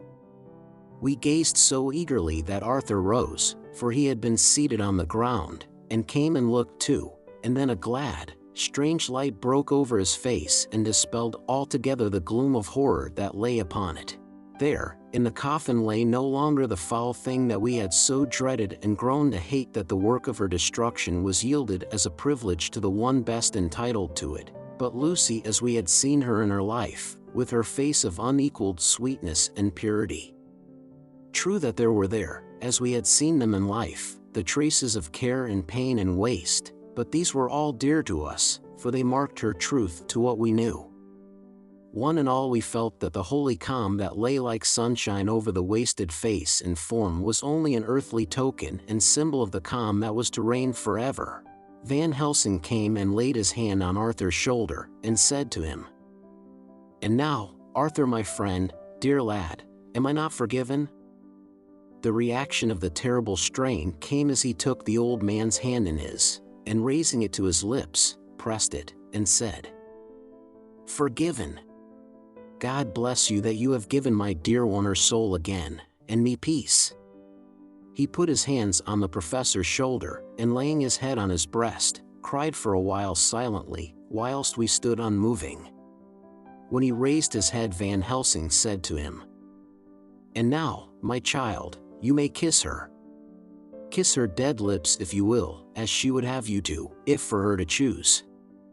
For she is not a grinning devil now, not any more a foul thing for all eternity. No longer she is the devil's undead. She is God's true dead, whose soul is with him." Arthur bent and kissed her, and then we sent him and Quincy out of the tomb. The professor and I sawed the top off the stake, leaving the point of it in the body. Then we cut off the head and filled the mouth with garlic. We soldered up the leaden coffin, screwed on the coffin lid, and gathering up our belongings, came away. When the professor locked the door, he gave the key to Arthur. Outside the air was sweet, the sun shone, and the birds sang, and it seemed as if all nature were tuned to a different pitch. There was gladness and mirth and peace everywhere, for we were at rest ourselves on one account, and we were glad, though it was with a tempered joy. Before we moved away, Van Helsing said, "Now, my friends, one step of our work is done, one the most harrowing to ourselves. But there remains a greater task, to find out the author of all this our sorrow and to stamp him out. I have clues which we can follow, but it is a long task, and a difficult, and there is danger in it, and pain. Shall you not all help me? We have learned to believe, all of us, is it not so? And since so, do we not see our duty? Yes. And do we not promise to go on to the bitter end?" Each in turn, we took his hand, and the promise was made. Then said the professor as we moved off, "2 nights hence you shall meet with me and dine together at 7 of the clock with friend John. I shall entreat 2 others, 2 that you know not as yet, and I shall be ready to all our work show and our plans unfold. Friend John, you come with me home, for I have much to consult about, and you can help me. Tonight I leave for Amsterdam, but shall return tomorrow night. And then begins our great quest. But first I shall have much to say, so that you may know what is to do and to dread. Then our promise shall be made to each other anew, for there is a terrible task before us, and once our feet are on the plowshare we must not draw back." Chapter 17. Dr. Seward's Diary, continued. When we arrived at the Berkeley Hotel, Van Helsing found a telegram waiting for him. "I am coming out by train. Jonathan at Whitby. Important news to Mina Harker." The professor was delighted. "Ah, that wonderful Madam Mina," he said, "pearl among women. She arrive, but I cannot stay. She must go to your house, friend John. You must meet her at the station. Telegraph her en route, so that she may be prepared." When the wire was dispatched, he had a cup of tea. Over it he told me of a diary kept by Jonathan Harker when abroad, and gave me a typewritten copy of it, as also of Mrs. Harker's diary at Whitby. "Take these," he said, "and study them well. When I have returned you will be master of all the facts, and we can then better enter on our inquisition. Keep them safe, for there is in them much of treasure. You will need all your faith, even you who have had such an experience as that of today. What is here told," he laid his hand heavily and gravely on the packet of papers as he spoke, "may be the beginning of the end to you and me and many another, or it may sound the knell of the undead who walk the earth. Read all, I pray you, with the open mind, and if you can add in any way to the story here told, do so, for it is all important. You have kept diary of all these so strange things, is it not so?" "Yes." "Then we shall go through all these together when we meet." He then made ready for his departure, and shortly after drove off to Liverpool Street. I took my way to Paddington, where I arrived about 15 minutes before the train came in. The crowd melted away, after the bustling fashion common to arrival platforms, and I was beginning to feel uneasy, lest I might miss my guest, when a sweet-faced, dainty-looking girl stepped up to me, and, after a quick glance, said, "Dr. Seward, is it not? And you are Mrs. Harker?" I answered at once, whereupon she held out her hand. "I knew you from the description of poor dear Lucy," but she stopped suddenly, and a quick blush overspread her face. The blush that rose to my own cheeks somehow set us both at ease, for it was a tacit answer to her own. I got her luggage, which included a typewriter, and we took the Underground to Fenchurch Street, after I had sent a wire to my housekeeper to have a sitting room and bedroom prepared at once for Mrs. Harker. In due time we arrived. She knew, of course, that the place was a lunatic asylum, but I could see that she was unable to repress a shudder when we entered. She told me that, if she might, she would come presently to my study, as she had much to say. So here I am finishing my entry in my phonograph diary whilst I await her. As yet I have not had the chance of looking at the papers which Van Helsing left with me, though they lie open before me. I must get her interested in something, so that I may have an opportunity of reading them. She does not know how precious time is, or what a task we have in hand. I must be careful not to frighten her. Here she is. Mina Harker's journal. September 29th. After I had tidied myself, I went down to Dr. Seward's study. At the door I paused a moment, for I thought I heard him talking with someone. As, however, he had pressed me to be quick, I knocked at the door, and on his calling out, "Come in," I entered. To my intense surprise, there was no one with him. He was quite alone, and on the table opposite him was what I knew at once from the description to be a phonograph. I had never seen one, and was much interested. "I hope I did not keep you waiting," I said, "but I stayed at the door as I heard you talking, and thought there was someone with you."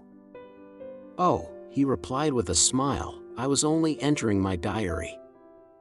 "Your diary?" I asked him in surprise. "Yes," he answered. "I keep it in this." As he spoke he laid his hand on the phonograph. I felt quite excited over it, and blurted out, "Why, this beats even shorthand. May I hear it say something?" "Certainly," he replied with alacrity, and stood up to put it in train for speaking. Then he paused, and a troubled look overspread his face. "The fact is," he began awkwardly, "I only keep my diary in it, and as it is entirely, almost entirely, about my cases. It may be awkward, that is. He stopped, and I tried to help him out of his embarrassment. You helped to attend dear Lucy at the end. Let me hear how she died. For all that I know of her, I shall be very grateful. She was very, very dear to me. To my surprise, he answered, with a horror-struck look in his face. Tell you of her death? Not for the wide world. Why not? I asked, for some grave, terrible feeling was coming over me. Again he paused, and I could see that he was trying to invent an excuse. At length he stammered out. You see, I do not know how to pick out any particular part of the diary. Even while he was speaking, an idea dawned upon him, and he said with unconscious simplicity, in a different voice, and with the naivete of a child, That's quite true, upon my honor. Honest Indian. I could not but smile, at which he grimaced. I gave myself away that time, he said. But do you know that, although I have kept the diary for months past, it never once struck me how I was going to find any particular part of it in case I wanted to look it up? By this time my mind was made up that the diary of a doctor who attended Lucy might have something to add to the sum of our knowledge of that terrible being, and I said boldly, "Then, Dr. Seward, you had better let me copy it out for you on my typewriter." He grew to a positively deathly pallor as he said, "No. No. No. For all the world, I wouldn't let you know that terrible story." Then it was terrible, my intuition was right. For a moment I thought, and as my eyes ranged the room, unconsciously looking for something or some opportunity to aid me, they lit on a great batch of typewriting on the table. His eyes caught the look in mine, and, without his thinking, followed their direction. As they saw the parcel he realized my meaning. "You do not know me," I said. "When you have read those papers, my own diary and my husband's also, which I have typed, you will know me better. I have not faltered in giving every thought of my own heart in this cause, but, of course, you do not know me yet, and I must not expect you to trust me so far. He is certainly a man of noble nature, poor dear Lucy was right about him." He stood up and opened a large drawer, in which were arranged in order a number of hollow cylinders of metal covered with dark wax, and said, "You are quite right. I did not trust you because I did not know you. But I know you now, and let me say that I should have known you long ago. I know that Lucy told you of me, she told me of you too. May I make the only atonement in my power? Take the cylinders and hear them, the first half dozen of them are personal to me, and they will not horrify you, then you will know me better. Dinner will by then be ready. In the meantime I shall read over some of these documents, and shall be better able to understand certain things." He carried the phonograph himself up to my sitting room and adjusted it for me. "Now I shall learn something pleasant, I am sure, for it will tell me the other side of a true love episode of which I know one side already." Dr. Seward's Diary. September 29th. I was so absorbed in that wonderful diary of Jonathan Harker and that other of his wife that I let the time run on without thinking. Mrs. Harker was not down when the maid came to announce dinner, so I said, "She is possibly tired, let dinner wait an hour," and I went on with my work. I had just finished Mrs. Harker's diary when she came in. She looked sweetly pretty, but very sad, and her eyes were flushed with crying. This somehow moved me much. Of late I have had cause for tears, God knows. But the relief of them was denied me, and now the sight of those sweet eyes, brightened with recent tears, went straight to my heart. So I said as gently as I could, "I greatly fear I have distressed you." "Oh, no, not distressed me," she replied, "but I have been more touched than I can say by your grief. That is a wonderful machine, but it is cruelly true. It told me, in its very tones, the anguish of your heart. It was like a soul crying out to Almighty God. No one must hear them spoken ever again. See, I have tried to be useful. I have copied out the words on my typewriter, and none other need now hear your heartbeat, as I did. No one need ever know, shall ever know, I said in a low voice. She laid her hand on mine and said very gravely, "Ah, but they must." Must. But why? I asked. Because it is a part of the terrible story, a part of poor dear Lucy's death and all that led to it. Because in the struggle which we have before us to rid the earth of this terrible monster, we must have all the knowledge and all the help which we can get. I think that the cylinders which you gave me contain more than you intended me to know, but I can see that there are in your record many lights to this dark mystery. You will let me help, will you not? I know all up to a certain point, and I see already, though your diary only took me to September 7th, how poor Lucy was beset, and how her terrible doom was being wrought out. Jonathan and I have been working day and night since Professor Van Helsing saw us. He has gone to Whitby to get more information, and he will be here tomorrow to help us.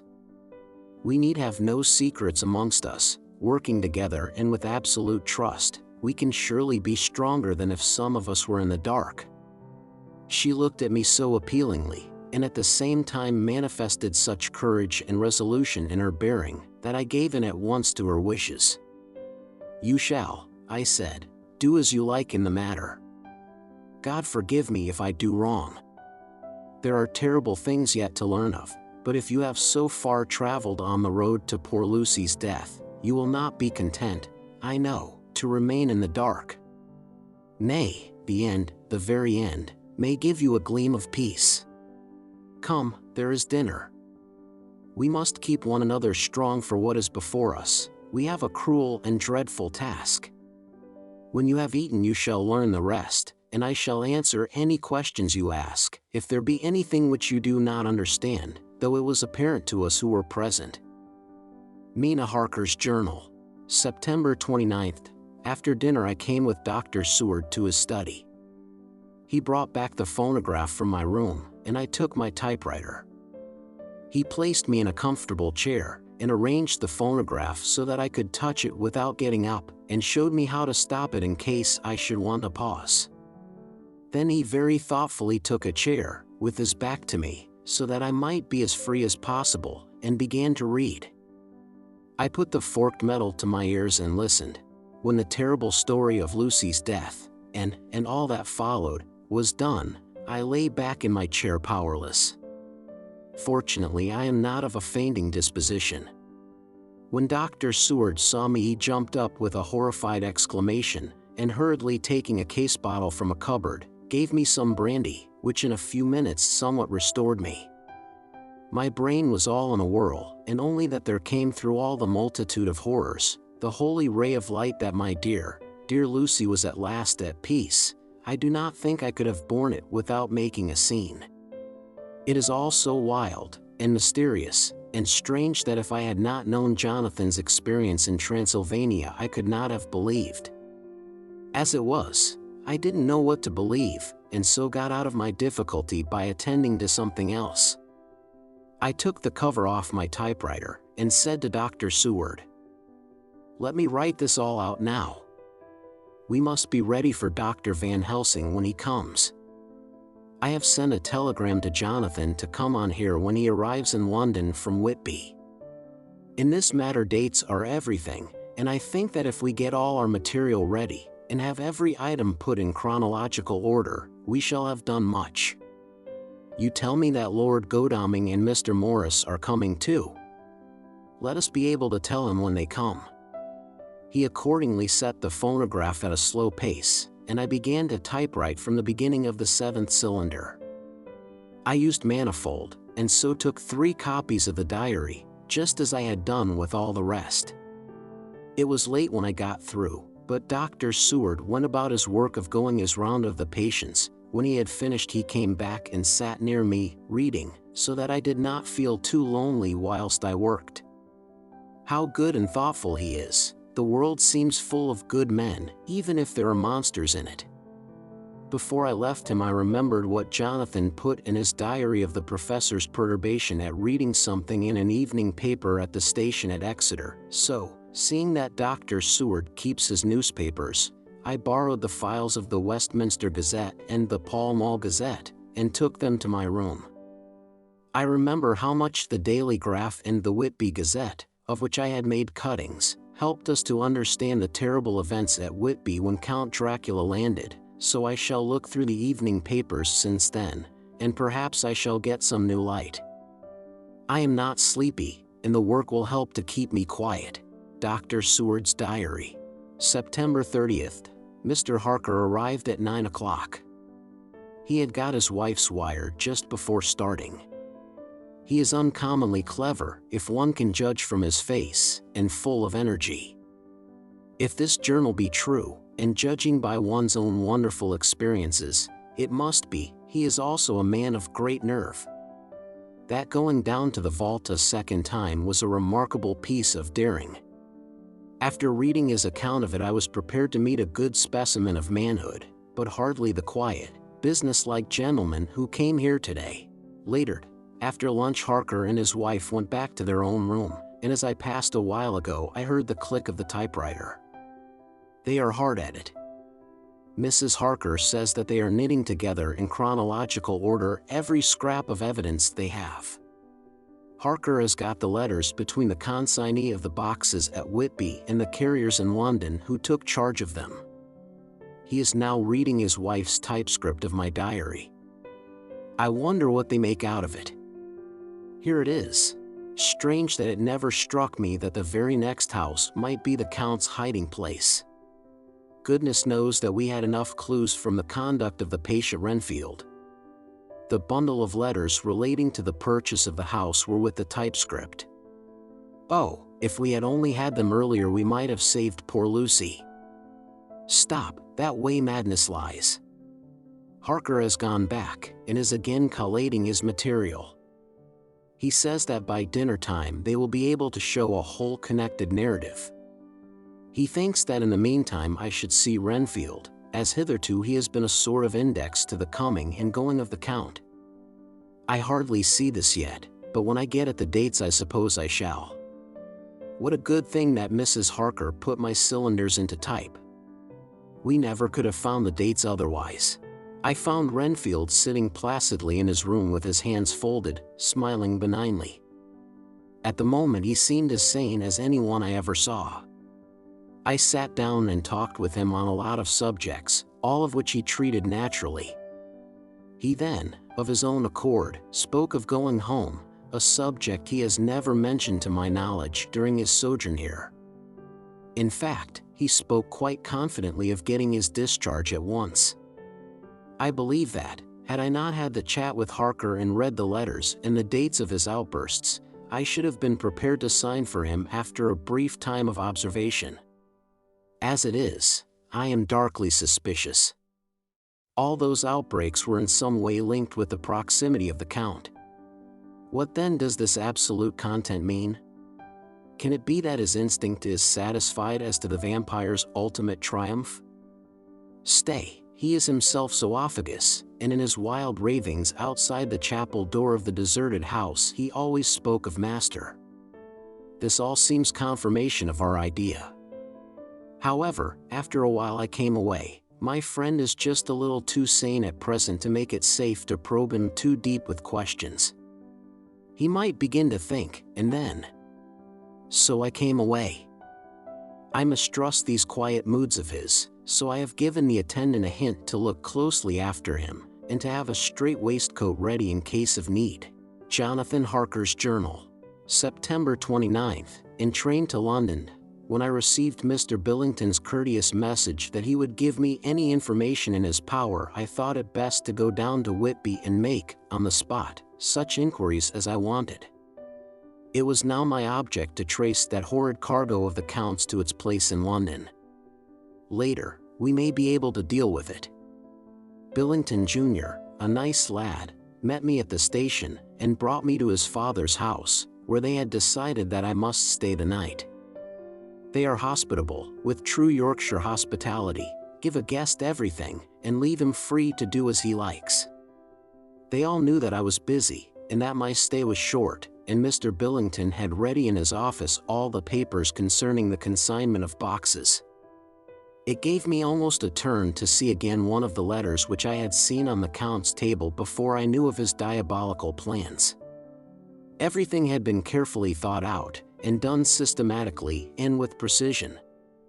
He seemed to have been prepared for every obstacle which might be placed by accident in the way of his intentions being carried out. To use an Americanism, he had taken no chances, and the absolute accuracy with which his instructions were fulfilled was simply the logical result of his care. I saw the invoice, and took note of it, 50 cases of common earth, to be used for experimental purposes. Also the copy of letter to Carter Patterson, and their reply. Of both of these I got copies. This was all the information Mr. Billington could give me, so I went down to the port and saw the Coast Guards, the customs officers, and the harbor master. They had all something to say of the strange entry of the ship, which is already taking its place in local tradition, but no one could add to the simple description 50 cases of common earth. I then saw the station master, who kindly put me in communication with the men who had actually received the boxes. Their tally was exact with the list, and they had nothing to add except that the boxes were main and mortal heavy, and that shifting them was dry work. One of them added that it was hard lines, that there wasn't any gentleman such like as yourself, squire, to show some sort of appreciation of their efforts in a liquid form. Another put in a writer that the thirst then generated was such that even the time which had elapsed had not completely allayed it. Needless to add, I took care before leaving to lift, forever and adequately, this source of reproach. September 30th, the station master was good enough to give me a line to his old companion the station master at King's Cross, so that when I arrived there in the morning I was able to ask him about the arrival of the boxes. He, too, put me at once in communication with the proper officials, and I saw that their tally was correct with the original invoice. The opportunities of acquiring an abnormal thirst had been here limited. A noble use of them had, however, been made, and again I was compelled to deal with the result in an ex post facto manner. From thence I went on to Carter Patterson's central office, where I met with the utmost courtesy. They looked up the transaction in their daybook and letterbook, and at once telephoned to their King's Cross office for more details. By good fortune, the men who did the teaming were waiting for work, and the official at once sent them over, sending also by one of them the waybill and all the papers connected with the delivery of the boxes at Carfax. Here again I found the tally agreeing exactly. The carrier's men were able to supplement the paucity of the written words with a few details. These were, I shortly found, connected almost solely with the dusty nature of the job, and of the consequent thirst engendered in the operators.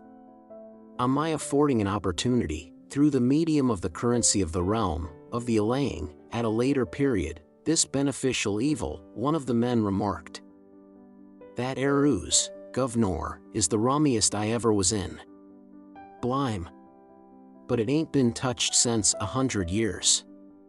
There was dust that thick in the place that you might have slept on it without hurtin' of your bones, and the place was that neglected that you might have smelled old Jerusalem in it. But the old chapel, that took the tzika, that did. Me and my mate, we thought we wouldn't never get out quick enough. Lor, I wouldn't take less nor a quid a moment to stay there arter dark." Having been in the house, I could well believe him, but if he knew what I know, he would, I think, have raised his terms. Of one thing I am now satisfied, that all the boxes which arrived at Whitby from Varna in the Demeter were safely deposited in the old chapel at Carfax. There should be 50 of them there, unless any have since been removed, as from Dr. Seward's diary I fear. I shall try to see the carter who took away the boxes from Carfax when Renfield attacked them. By following up this clue we may learn a good deal. Later, Mina and I have worked all day, and we have put all the papers into order. Mina Harker's Journal. September 30th. I am so glad that I hardly know how to contain myself. It is, I suppose, the reaction from the haunting fear which I have had, that this terrible affair and the reopening of his old wound might act detrimentally on Jonathan. I saw him leave for Whitby with as brave a face as I could, but I was sick with apprehension. The effort has, however, done him good. He was never so resolute, never so strong, never so full of volcanic energy, as at present. It is just as that dear, good Professor Van Helsing said, he is true grit, and he improves under strain that would kill a weaker nature. He came back full of life and hope and determination. We have got everything in order for tonight. I feel myself quite wild with excitement. I suppose one ought to pity anything so haunted as is the Count. That is just it, this thing is not human, not even beast. To read Dr. Seward's account of poor Lucy's death, and what followed, is enough to dry up the springs of pity in one's heart. Later, Lord Godalming and Mr. Morris arrived earlier than we expected. Dr. Seward was out on business, and had taken Jonathan with him, so I had to see them. It was to me a painful meeting, for it brought back all poor dear Lucy's hopes of only a few months ago. Of course they had heard Lucy speak of me, and it seemed that Dr. Van Helsing, too, has been quite blowing my trumpet, as Mr. Morris expressed it. Poor fellows, neither of them is aware that I know all about the proposals they made to Lucy. They did not quite know what to say or do, as they were ignorant of the amount of my knowledge, so they had to keep on neutral subjects. However, I thought the matter over, and came to the conclusion that the best thing I could do would be to post them in affairs right up to date. I knew from Dr. Seward's diary that they had been at Lucy's death, her real death, and that I need not fear to betray any secret before the time. So I told them, as well as I could, that I had read all the papers and diaries, and that my husband and I, having typewritten them, had just finished putting them in order. I gave them each a copy to read in the library. When Lord Godalming got his and turned it over, "It does make a pretty good pile," he said. "Did you write all this, Mrs. Harker?" I nodded, and he went on. "I don't quite see the drift of it, but you people are all so good and kind, and have been working so earnestly and so energetically, that all I can do is to accept your ideas blindfold and try to help you. I have had one lesson already in accepting facts that should make a man humble to the last hour of his life. Besides, I know you love my poor Lucy." Here he turned away and covered his face with his hands. I could hear the tears in his voice. Mr. Morris, with instinctive delicacy, just laid a hand for a moment on his shoulder, and then walked quietly out of the room. I suppose there is something in woman's nature that makes a man free to break down before her and express his feelings on the tender or emotional side without feeling it derogatory to his manhood. For when Lord Godalming found himself alone with me, he sat down on the sofa and gave way utterly and openly. I sat down beside him and took his hand. I hope he didn't think it forward of me, and that if he ever thinks of it afterwards he never will have such a thought. There I wrong him, I know he never will, he is too true a gentleman. I said to him, for I could see that his heart was breaking. I loved dear Lucy, and I know what she was to you, and what you were to her. She and I were like sisters, and now she is gone, will you not let me be like a sister to you in your trouble? I know what sorrows you have had, though I cannot measure the depth of them. If sympathy and pity can help in your affliction, won't you let me be of some little service, for Lucy's sake?" In an instant the poor dear fellow was overwhelmed with grief. It seemed to me that all that he had of late been suffering in silence found a vent at once. He grew quite hysterical, and raising his open hands, beat his palms together in a perfect agony of grief. He stood up and then sat down again, and the tears rained down his cheeks. I felt an infinite pity for him, and opened my arms unthinkingly.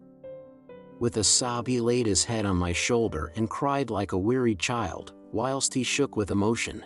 We women have something of the mother in us that makes us rise above smaller matters when the mother spirit is invoked. I felt this big sorrowing man's head resting on me, as though it were that of the baby that some day may lie on my bosom, and I stroked his hair as though he were my own child. I never thought at the time how strange it all was. After a little bit his sobs ceased, and he raised himself with an apology, though he made no disguise of his emotion.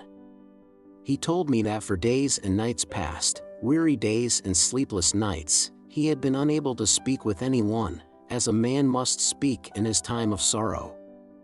There was no woman whose sympathy could be given to him, or with whom, owing to the terrible circumstance with which his sorrow was surrounded, he could speak freely. "I know now how I suffered," he said, as he dried his eyes, "but I do not know even yet, and none other can ever know, how much your sweet sympathy has been to me today. I shall know better in time, and believe me that, though I am not ungrateful now, my gratitude will grow with my understanding. You will let me be like a brother, will you not, for all our lives, for dear Lucy's sake?" "For dear Lucy's sake," I said as we clasped hands. "Aye, and for your own sake," he added, "for if a man's esteem and gratitude are ever worth the winning, you have won mine today. If ever the future should bring to you a time when you need a man's help, believe me, you will not call in vain. God grant that no such time may ever come to you to break the sunshine of your life, but if it should ever come, promise me that you will let me know." He was so earnest, and his sorrow was so fresh, that I felt it would comfort him, so I said, "I promise." As I came along the corridor, I saw Mr. Morris looking out of a window. He turned as he heard my footsteps. "How is Art?" he said. Then noticing my red eyes, he went on, "Ah, I see you have been comforting him. Poor old fellow. He needs it. No one but a woman can help a man when he is in trouble of the heart, and he had no one to comfort him. He bore his own trouble so bravely that my heart bled for him." I saw the manuscript in his hand, and I knew that when he read it he would realize how much I knew, so I said to him, "I wish I could comfort all who suffer from the heart. Will you let me be your friend, and will you come to me for comfort if you need it? You will know, later on, why I speak." He saw that I was in earnest, and stooping, took my hand, and raising it to his lips, kissed it. It seemed but poor comfort to so brave and unselfish a soul, and impulsively I bent over and kissed him. The tears rose in his eyes, and there was a momentary choking in his throat. He said quite calmly, "Little girl, you will never regret that true-hearted kindness, so long as ever you live." Then he went into the study to his friend. "Little girl." The very words he had used to Lucy, and oh, but he proved himself a friend. Chapter 18. Dr. Seward's Diary. September 30th. I got home at 5 o'clock, and found that Godalming and Morris had not only arrived, but had already studied the transcript of the various diaries and letters which Harker and his wonderful wife had made and arranged. Harker had not yet returned from his visit to the carrier's men, of whom Dr. Hennessy had written to me. Mrs. Harker gave us a cup of tea, and I can honestly say that, for the first time since I have lived in it, this old house seemed like home. When we had finished, Mrs. Harker said, "Dr. Seward, may I ask a favor? I want to see your patient, Mr. Renfield. Do let me see him. What you have said of him in your diary interests me so much." She looked so appealing and so pretty that I could not refuse her, and there was no possible reason why I should, so I took her with me. When I went into the room, I told the man that a lady would like to see him, to which he simply answered, "Why?" "She is going through the house, and wants to see everyone in it," I answered. "Oh, very well," he said, "let her come in, by all means, but just wait a minute till I tidy up the place." His method of tidying was peculiar. He simply swallowed all the flies and spiders in the boxes before I could stop him. It was quite evident that he feared, or was jealous of, some interference. When he had got through his disgusting task, he said cheerfully, "Let the lady come in," and sat down on the edge of his bed with his head down, but with his eyelids raised so that he could see her as she entered. For a moment I thought that he might have some homicidal intent. I remembered how quiet he had been just before he attacked me in my own study, and I took care to stand where I could seize him at once if he attempted to make a spring at her. She came into the room with an easy gracefulness which would at once command the respect of any lunatic, for easiness is one of the qualities mad people most respect. She walked over to him, smiling pleasantly, and held out her hand. "Good evening, Mr. Renfield," said she. "You see, I know you, for Dr. Seward has told me of you." He made no immediate reply, but eyed her all over intently with a set frown on his face. This look gave way to one of wonder, which merged in doubt. Then, to my intense astonishment, he said, "You're not the girl the doctor wanted to marry, are you? You can't be, you know, for she's dead." Mrs. Harker smiled sweetly as she replied, "Oh no. I have a husband of my own, to whom I was married before I ever saw Dr. Seward, or he me. I am Mrs. Harker." "Then what are you doing here?" "My husband and I are staying on a visit with Dr. Seward." "Then don't stay." "But why not?" I thought that this style of conversation might not be pleasant to Mrs. Harker, any more than it was to me, so I joined in. "How did you know I wanted to marry anyone?" His reply was simply contemptuous, given in a pause in which he turned his eyes from Mrs. Harker to me, instantly turning them back again. What an asinine question. "I don't see that at all, Mr. Renfield," said Mrs. Harker, at once championing me. He replied to her with as much courtesy and respect as he had shown contempt to me. "You will, of course, understand, Mrs. Harker, that when a man is so loved and honored as our host is, everything regarding him is of interest in our little community. Dr. Seward is loved not only by his household and his friends, but even by his patients, who, being some of them hardly in mental equilibrium, are appointment to distort causes and effects. Since I myself have been an inmate of a lunatic asylum, I cannot but notice that the sophistic tendencies of some of its inmates lean towards the errors of non causa and ignoratio elenchi. I positively opened my eyes at this new development. Here was my own pet lunatic, the most pronounced of his type that I had ever met with, talking elemental philosophy, and with the manner of a polished gentleman. I wonder if it was Mrs. Harker's presence which had touched some chord in his memory. If this new phase was spontaneous, or in any way due to her unconscious influence, she must have some rare gift or power. We continued to talk for some time, and, seeing that he was seemingly quite reasonable, she ventured, looking at me questioningly as she began, to lead him to his favorite topic. I was again astonished, for he addressed himself to the question with the impartiality of the completest sanity. He even took himself as an example when he mentioned certain things. Why, I myself am an instance of a man who had a strange belief. Indeed, it was no wonder that my friends were alarmed, and insisted on my being put under control. I used to fancy that life was a positive and perpetual entity, and that by consuming a multitude of live things, no matter how low in the scale of creation, one might indefinitely prolong life. At times I held the belief so strongly that I actually tried to take human life. The doctor here will bear me out that on one occasion I tried to kill him for the purpose of strengthening my vital powers by the assimilation with my own body of his life through the medium of his blood, relying, of course, upon the scriptural phrase, "For the blood is the life." Though, indeed, the vendor of a certain nostrum has vulgarised the truism to the very point of contempt. Isn't that true, Doctor? I nodded assent, for I was so amazed that I hardly knew what to either think or say. It was hard to imagine that I had seen him eat up his spiders and flies not 5 minutes before. Looking at my watch, I saw that I should go to the station to meet Van Helsing, so I told Mrs. Harker that it was time to leave. She came at once, after saying pleasantly to Mr. Renfield, "Goodbye, and I hope I may see you often, under auspices pleasanter to yourself," to which, to my astonishment, he replied. Goodbye, my dear. I pray God I may never see your sweet face again. May He bless and keep you. When I went to the station to meet Van Helsing, I left the boys behind me.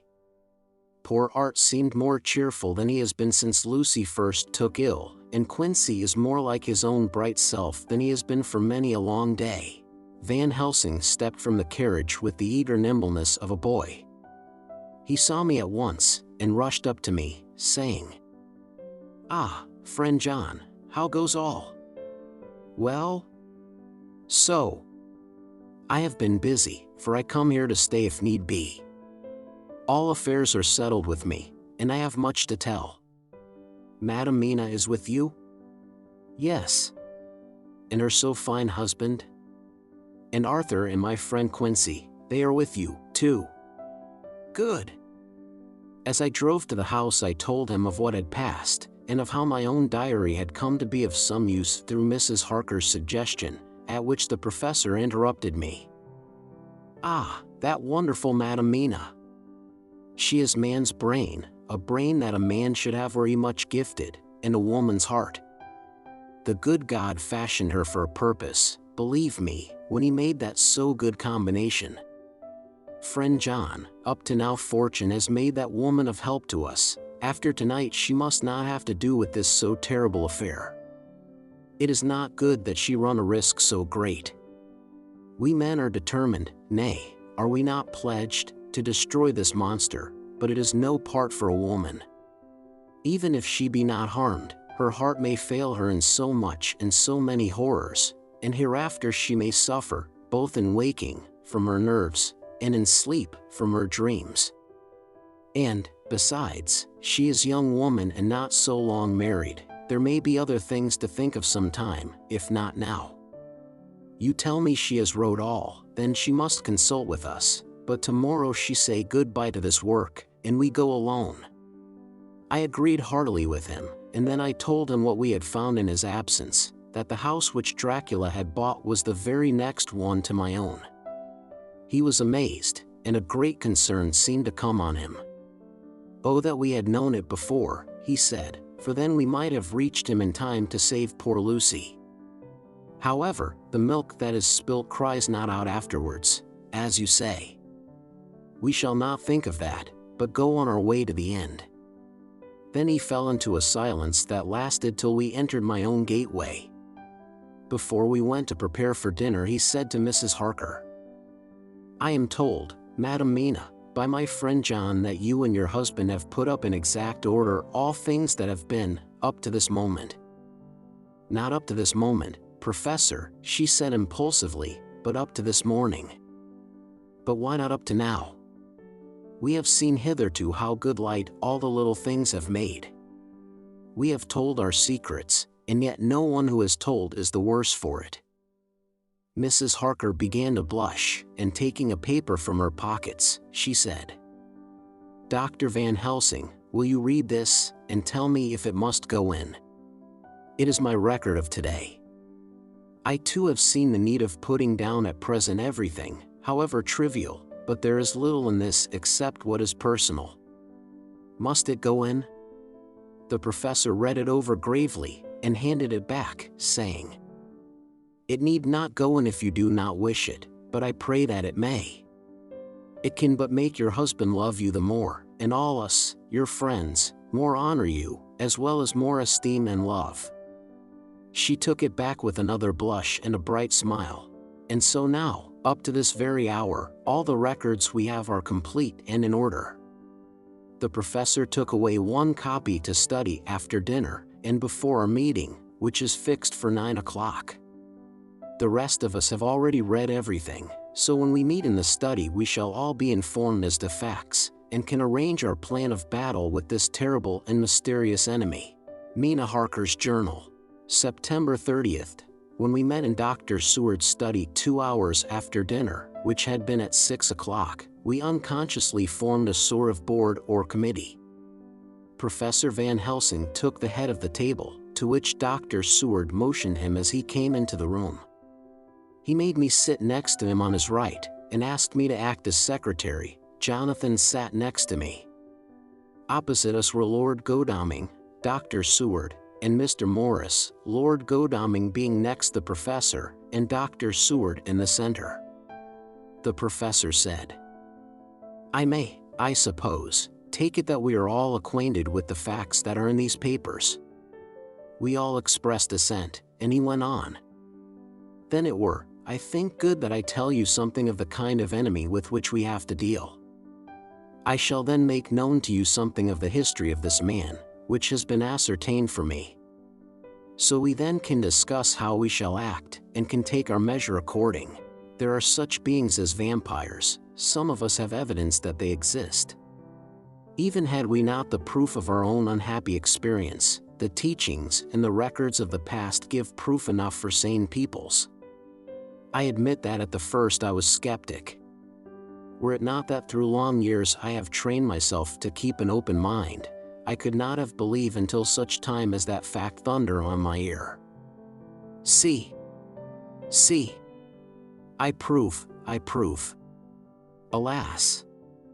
Had I known at the first what now I know, nay, had I even guessed at him, one so precious life had been spared to many of us who did love her.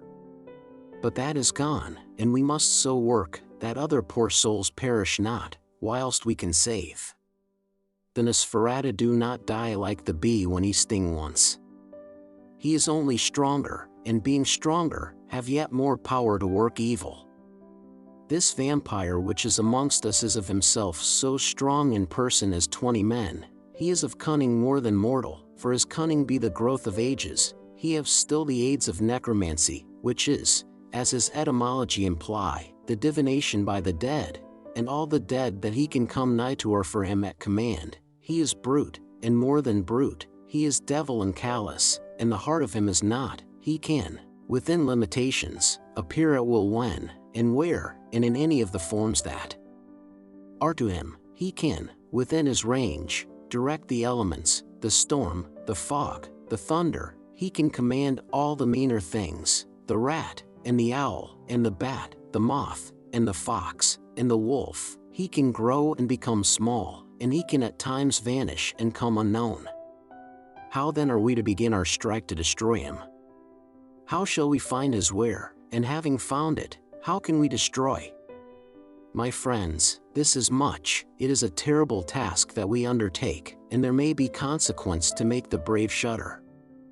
For if we fail in this our fight, he must surely win, and then where end we? Life is nothing's, I heed him not. But to fail here is not mere life or death. It is that we become as him, that we henceforward become foul things of the night like him, without heart or conscience, preying on the bodies and the souls of those we love best. To us forever are the gates of heaven shut, for who shall open them to us again? We go on for all time abhorred by all, a blot on the face of God's sunshine, an arrow in the side of him who died for man. But we are face to face with duty, and in such case must we shrink?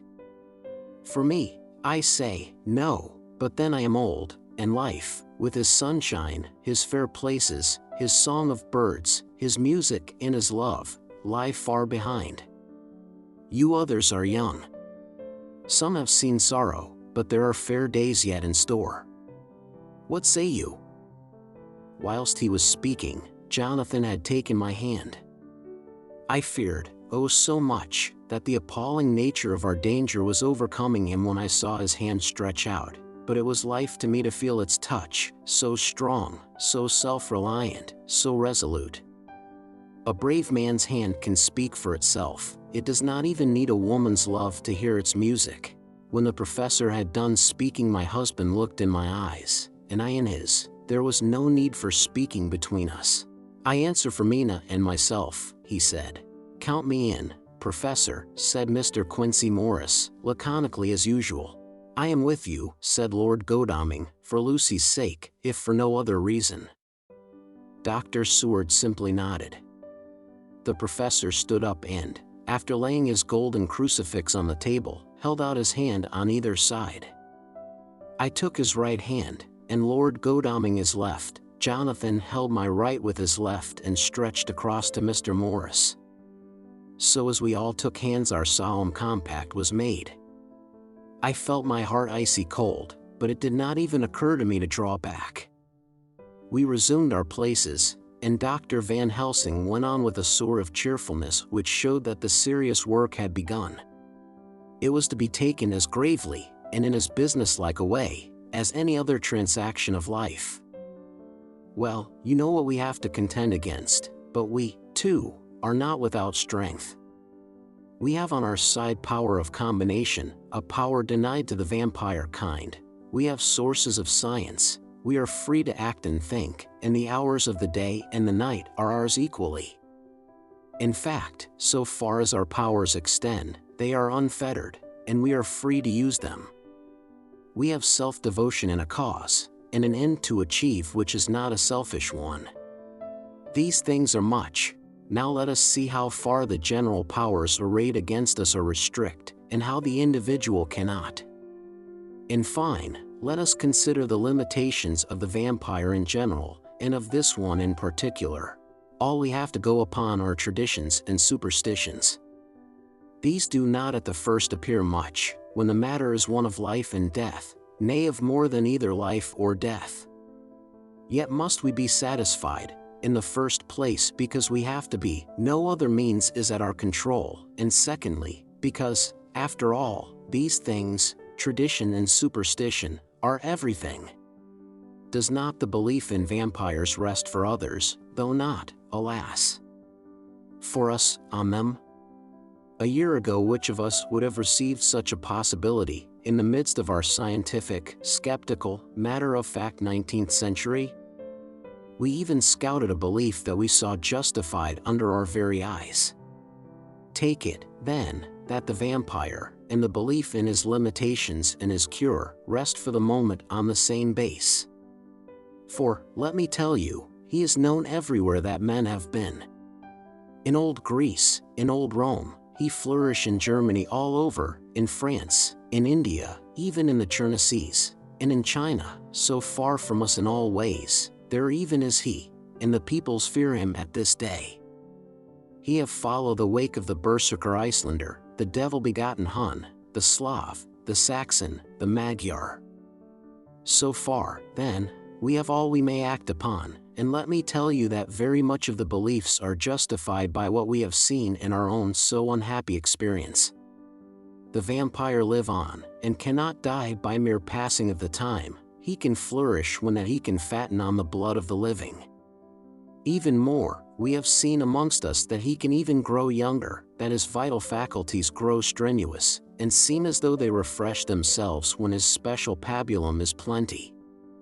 But he cannot flourish without this diet. He eat not as others. Even friend Jonathan, who lived with him for weeks, did never see him to eat, never. He throws no shadow, he make in the mirror no reflect, as again Jonathan observe. He has the strength of many of his hand, witness again Jonathan when he shut the door against the wolves, and when he help him from the diligence too.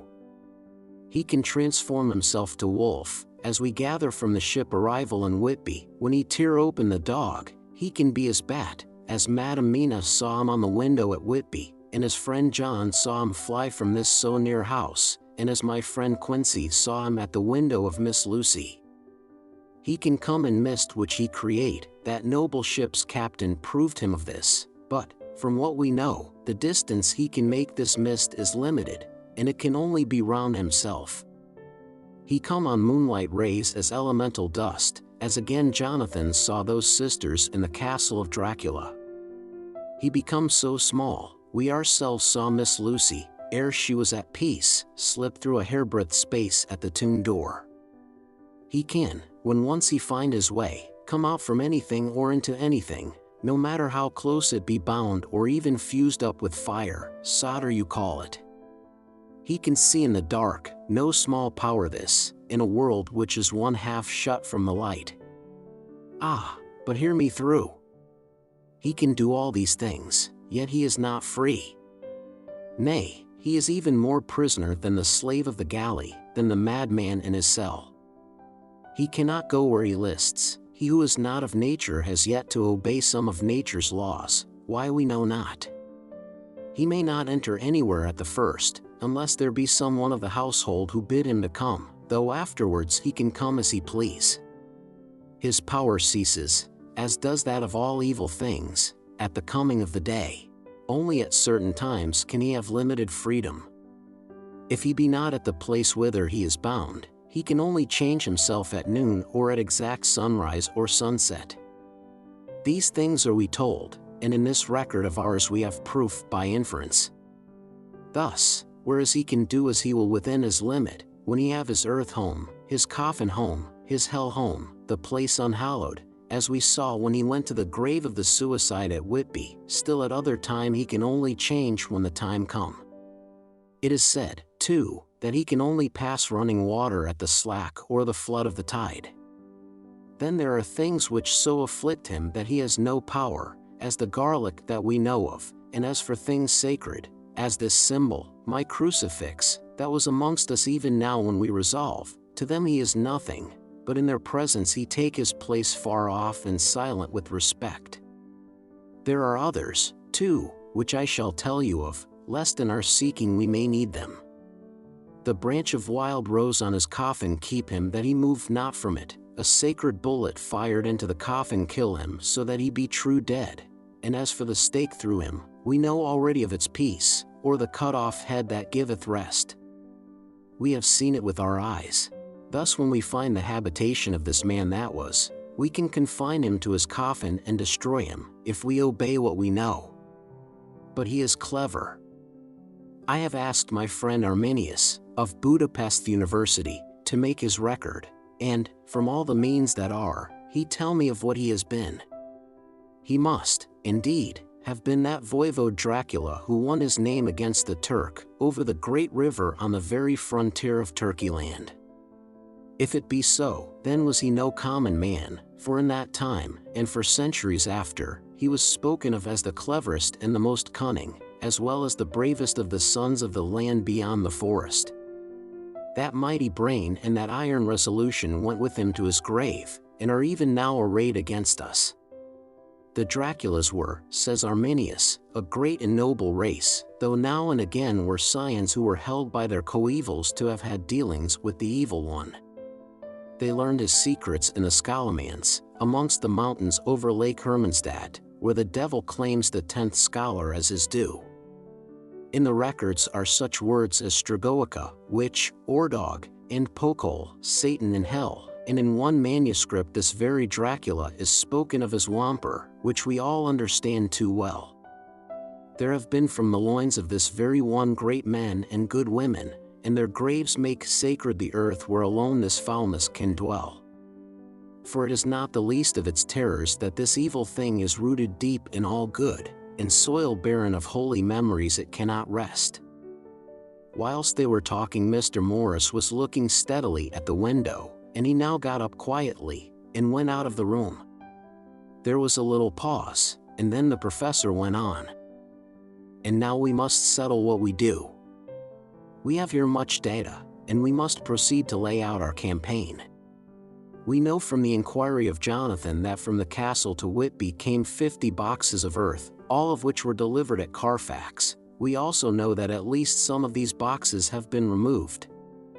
It seems to me that our first step should be to ascertain whether all the rest remain in the house beyond that wall where we look today, or whether any more have been removed. If the latter, we must trace. Here we were interrupted in a very startling way. Outside the house came the sound of a pistol shot. The glass of the window was shattered with a bullet, which, ricocheting from the top of the embrasure, struck the far wall of the room. I am afraid I am at heart a coward, for I shrieked out. The men all jumped to their feet. Lord Godalming flew over to the window and threw up the sash. As he did so, we heard Mr. Morris's voice without. "Sorry. I fear I have alarmed you. I shall come in and tell you about it." A minute later he came in and said, "It was an idiotic thing of me to do, and I ask your pardon, Mrs. Harker, most sincerely. I fear I must have frightened you terribly. But the fact is that whilst the professor was talking there came a big bat and sat on the windowsill. I have got such a horror of the damned brutes from recent events that I cannot stand them, and I went out to have a shot, as I have been doing of late of evenings, whenever I have seen one. You used to laugh at me for it then, Art. Did you hit it? Asked Dr. Van Helsing. I don't know, I fancy not, for it flew away into the wood. Without saying any more he took his seat, and the professor began to resume his statement. We must trace each of these boxes, and when we are ready, we must either capture or kill this monster in his lair, or we must, so to speak, sterilize the earth, so that no more he can seek safety in it. Thus in the end we may find him in his form of man between the hours of noon and sunset, and so engage with him when he is at his most weak. And now for you, Madam Mina, this night is the end until all be well. You are too precious to us to have such risk. When we part tonight, you no more must question. We shall tell you all in good time. We are men and are able to bear, but you must be our star and our hope, and we shall act all the more free that you are not in the danger, such as we are. All the men, even Jonathan, seemed relieved, but it did not seem to me good that they should brave danger and, perhaps, lessen their safety, strength being the best safety, through care of me, but their minds were made up, and, though it was a bitter pill for me to swallow, I could say nothing, save to accept their chivalrous care of me. Mr. Morris resumed the discussion. As there is no time to lose, I vote we have a look at his house right now. Time is everything with him, and swift action on our part may save another victim.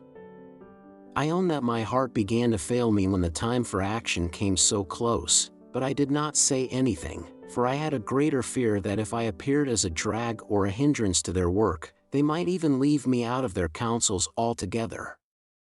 They have now gone off to Carfax, with means to get into the house. Manlike, they had told me to go to bed and sleep, as if a woman can sleep when those she loves are in danger. I shall lie down and pretend to sleep, lest Jonathan have added anxiety about me when he returns. Dr. Seward's Diary. October 1st, 4 a.m. Just as we were about to leave the house, an urgent message was brought to me from Renfield to know if I would see him at once, as he had something of the utmost importance to say to me. I told the messenger to say that I would attend to his wishes in the morning. I was busy just at the moment. The attendant added, "He seems very importunate, sir. I have never seen him so eager.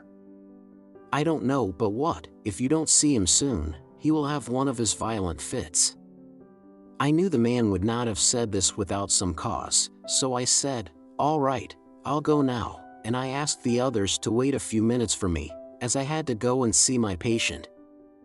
"Take me with you, friend John," said the professor. "His case in your diary interests me much, and it had bearing, too, now and again on our case. I should much like to see him, in especial when his mind is disturbed." "May I come also?" asked Lord Godalming. "Me too," said Quincy Morris. "May I come?" said Harker. I nodded, and we all went down the passage together. We found him in a state of considerable excitement, but far more rational in his speech and manner than I had ever seen him. There was an unusual understanding of himself, which was unlike anything I had ever met with in a lunatic, and he took it for granted that his reasons would prevail with others entirely sane. We all four went into the room, but none of the others at first said anything. His request was that I would at once release him from the asylum and send him home. This he backed up with arguments regarding his complete recovery, and adduced his own existing sanity. "I appeal to your friends," he said. "They will, perhaps, not mind sitting in judgment on my case. By the way, you have not introduced me." I was so much astonished that the oddness of introducing a madman in an asylum did not strike me at the moment, and, besides, there was a certain dignity in the man's manner, so much of the habit of equality, that I at once made the introduction: Lord Godalming, Professor Van Helsing, Mr. Quincy Morris, of Texas, Mr. Renfield. He shook hands with each of them, saying in turn, "Lord Godalming, I had the honor of seconding your father at the Wyndham. I grieve to know, by your holding the title, that he is no more. He was a man loved and honored by all who knew him, and in his youth was, I have heard, the inventor of a burnt rum punch, much patronized on Derby night. Mr. Morris, you should be proud of your great state. Its reception into the Union was a precedent which may have far-reaching effects hereafter, when the pole and the tropics may hold alliance to the stars and stripes.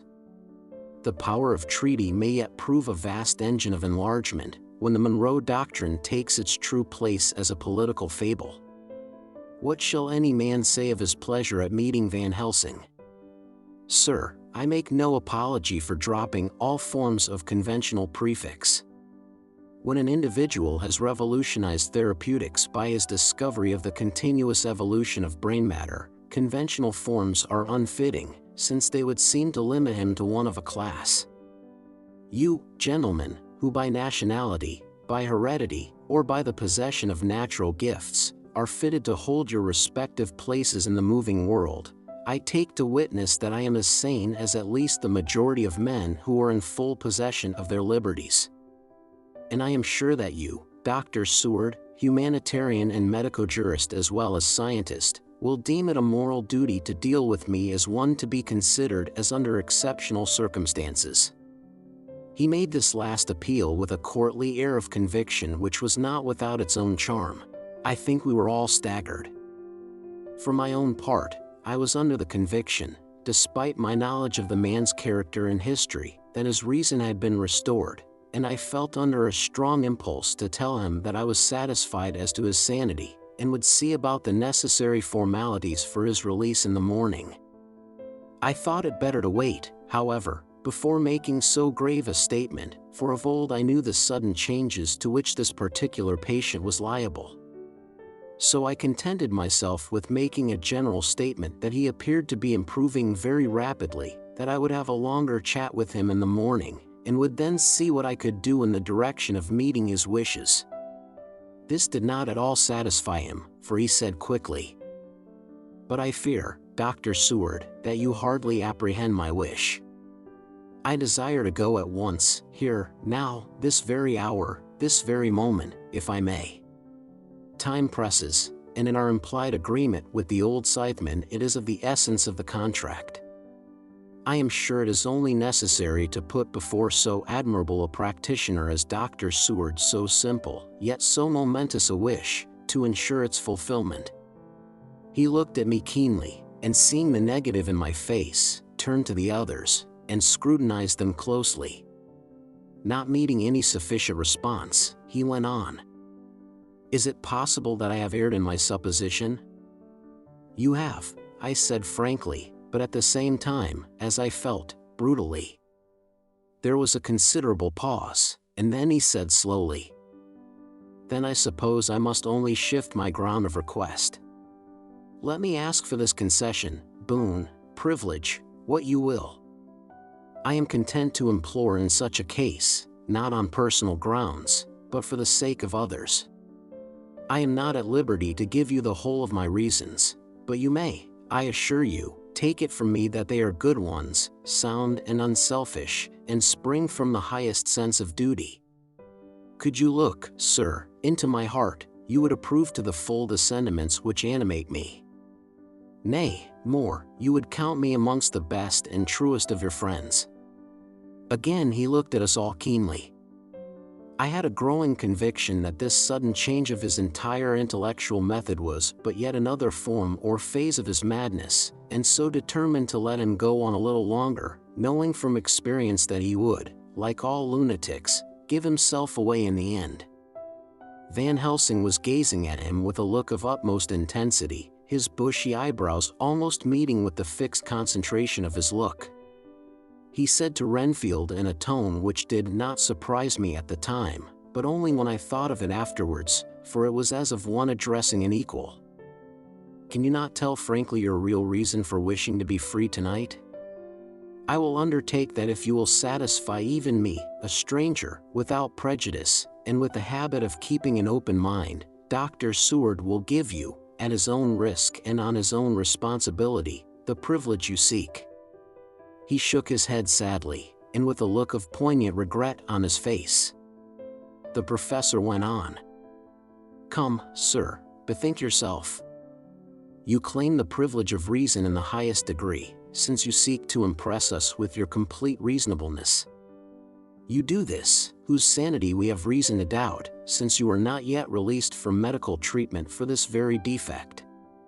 If you will not help us in our effort to choose the wisest course, how can we perform the duty which you yourself put upon us? Be wise, and help us, and if we can we shall aid you to achieve your wish." He still shook his head as he said, "Dr. Van Helsing, I have nothing to say. Your argument is complete, and if I were free to speak I should not hesitate a moment, but I am not my own master in the matter. I can only ask you to trust me. If I am refused, the responsibility does not rest with me." I thought it was now time to end the scene, which was becoming too comically grave, so I went towards the door, simply saying, "Come, my friends, we have work to do. Good night." As, however, I got near the door, a new change came over the patient. He moved towards me so quickly that for the moment I feared that he was about to make another homicidal attack. My fears, however, were groundless, for he held up his two hands imploringly, and made his petition in a moving manner. As he saw that the very excess of his emotion was militating against him, by restoring us more to our old relations, he became still more demonstrative. I glanced at Van Helsing, and saw my conviction reflected in his eyes, so I became a little more fixed in my manner, if not more stern, and motioned to him that his efforts were unavailing. I had previously seen something of the same constantly growing excitement in him when he had to make some request of which at the time he had thought much, such, for instance, as when he wanted a cat, and I was prepared to see the collapse into the same sullen acquiescence on this occasion. My expectation was not realized, for, when he found that his appeal would not be successful, he got into quite a frantic condition. He threw himself on his knees, and held up his hands, wringing them in plaintive supplication, and poured forth a torrent of entreaty, with the tears rolling down his cheeks, and his whole face and form expressive of the deepest emotion. "Let me entreat you, Dr. Seward, oh, let me implore you, to let me out of this house at once. Send me away how you will and where you will, send keepers with me with whips and chains, let them take me in a strait waistcoat, manacled and leg-ironed, even to a jail, but let me go out of this. You don't know what you do by keeping me here. I am speaking from the depths of my heart, of my very soul. You don't know whom you wrong, or how, and I may not tell. Woe is me! I may not tell. By all you hold sacred, by all you hold dear, by your love that is lost, by your hope that lives, for the sake of the Almighty, take me out of this and save my soul from guilt. Can't you hear me, man? Can't you understand? Will you never learn? Don't you know that I am sane and earnest now, that I am no lunatic in a mad fit, but a sane man fighting for his soul? Oh, hear me! Hear me! Let me go! Let me go! Let me go! I thought that the longer this went on the wilder he would get, and so would bring on a fit, so I took him by the hand and raised him up. Come, I said sternly, no more of this, we have had quite enough already. Get to your bed and try to behave more discreetly. He suddenly stopped and looked at me intently for several moments. Then, without a word, he rose and moving over, sat down on the side of the bed. The collapse had come, as on former occasion, just as I had expected. When I was leaving the room, last of our party, he said to me in a quiet, well-bred voice, "You will, I trust, Dr. Seward, do me the justice to bear in mind, later on, that I did what I could to convince you tonight." Chapter 19. Jonathan Harker's Journal. October 1st, 5 a.m. I went with the party to the search with an easy mind, for I think I never saw Mina so absolutely strong and well. I am so glad that she consented to hold back and let us men do the work. Somehow, it was a dread to me that she was in this fearful business at all, but now that her work is done, and that it is due to her energy and brains and foresight that the whole story is put together in such a way that every point tells, she may well feel that her part is finished, and that she can henceforth leave the rest to us. We were, I think, all a little upset by the scene with Mr. Renfield. When we came away from his room we were silent till we got back to the study. Then Mr. Morris said to Dr. Seward, "Say, Jack, if that man wasn't attempting a bluff, he is about the sanest lunatic I ever saw. I'm not sure, but I believe that he had some serious purpose, and if he had, it was pretty rough on him not to get a chance." Lord Godalming and I were silent, but Dr. Van Helsing added, "Friend John, you know more of lunatics than I do, and I'm glad of it, for I fear that if it had been to me to decide I would before that last hysterical outburst have given him free. But we live and learn, and in our present task we must take no chance, as my friend Quincy would say. All is best as they are." Dr. Seward seemed to answer them both in a dreamy kind of way. "I don't know but that I agree with you. If that man had been an ordinary lunatic I would have taken my chance of trusting him, but he seems so mixed up with the Count in an indexy kind of way that I am afraid of doing anything wrong by helping his fads. I can't forget how he prayed with almost equal fervor for a cat, and then tried to tear my throat out with his teeth.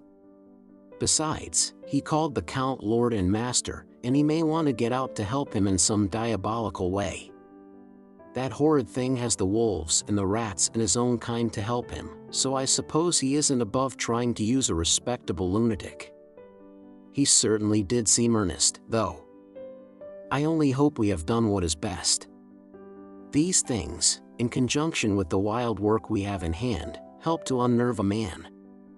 The professor stepped over, and laying his hand on his shoulder, said in his grave, kindly way, "Friend John, have no fear. We are trying to do our duty in a very sad and terrible case. We can only do as we deem best. What else have we to hope for, except the pity of the good God?" Lord Godalming had slipped away for a few minutes, but now he returned. He held up a little silver whistle, as he remarked, "That old place may be full of rats, and if so, I've got an antidote on call." Having passed the wall, we took our way to the house, taking care to keep in the shadows of the trees on the lawn when the moonlight shone out. When we got to the porch the professor opened his bag and took out a lot of things, which he laid on the step, sorting them into 4 little groups, evidently one for each. Then he spoke. "My friends, we are going into a terrible danger, and we need arms of many kinds. Our enemy is not merely spiritual.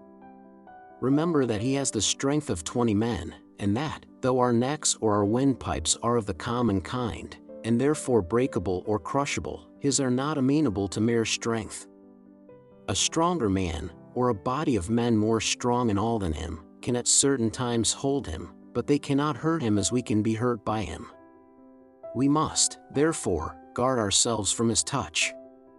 Keep this near your heart." As he spoke he lifted a little silver crucifix and held it out to me. I being nearest to him, "Put these flowers round your neck." Here he handed to me a wreath of withered garlic blossoms, for other enemies more mundane, this revolver and this knife, and for aid in all, these so small electric lamps, which you can fasten to your breast, and for all, and above all at the last, this, which we must not desecrate needless.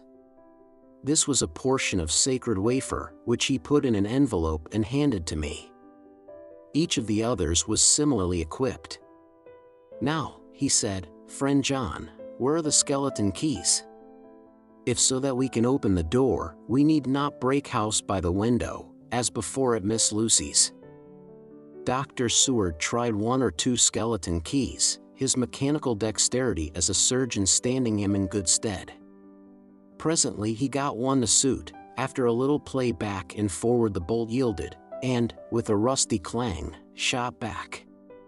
We pressed on the door, the rusty hinges creaked, and it slowly opened. It was startlingly like the image conveyed to me in Dr. Seward's diary of the opening of Miss Westenra's tomb. I fancy that the same idea seemed to strike the others, for with one accord they shrank back. The professor was the first to move forward, and stepped into the open door. "In manus tuas, Domini," he said, crossing himself as he passed over the threshold. We closed the door behind us, lest when we should have lit our lamps we should possibly attract attention from the road. The professor carefully tried the lock, lest we might not be able to open it from within should we be in a hurry making our exit. Then we all lit our lamps and proceeded on our search.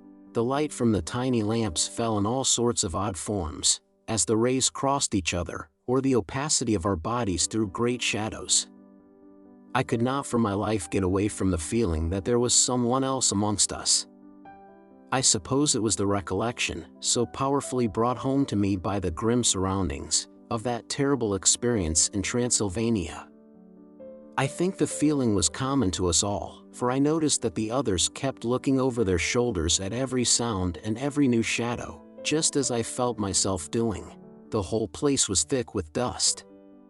The floor was seemingly inches deep, except where there were recent footsteps, in which on holding down my lamp I could see marks of hobnails where the dust was cracked.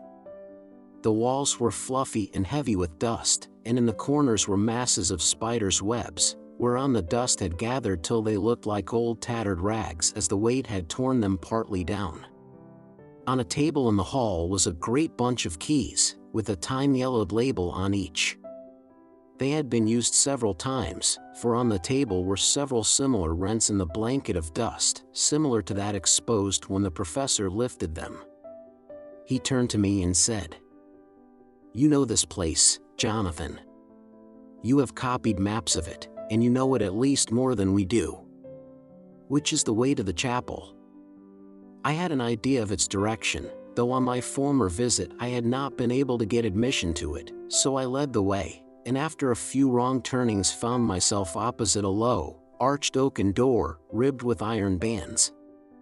"This is the spot," said the professor as he turned his lamp on a small map of the house, copied from the file of my original correspondence regarding the purchase.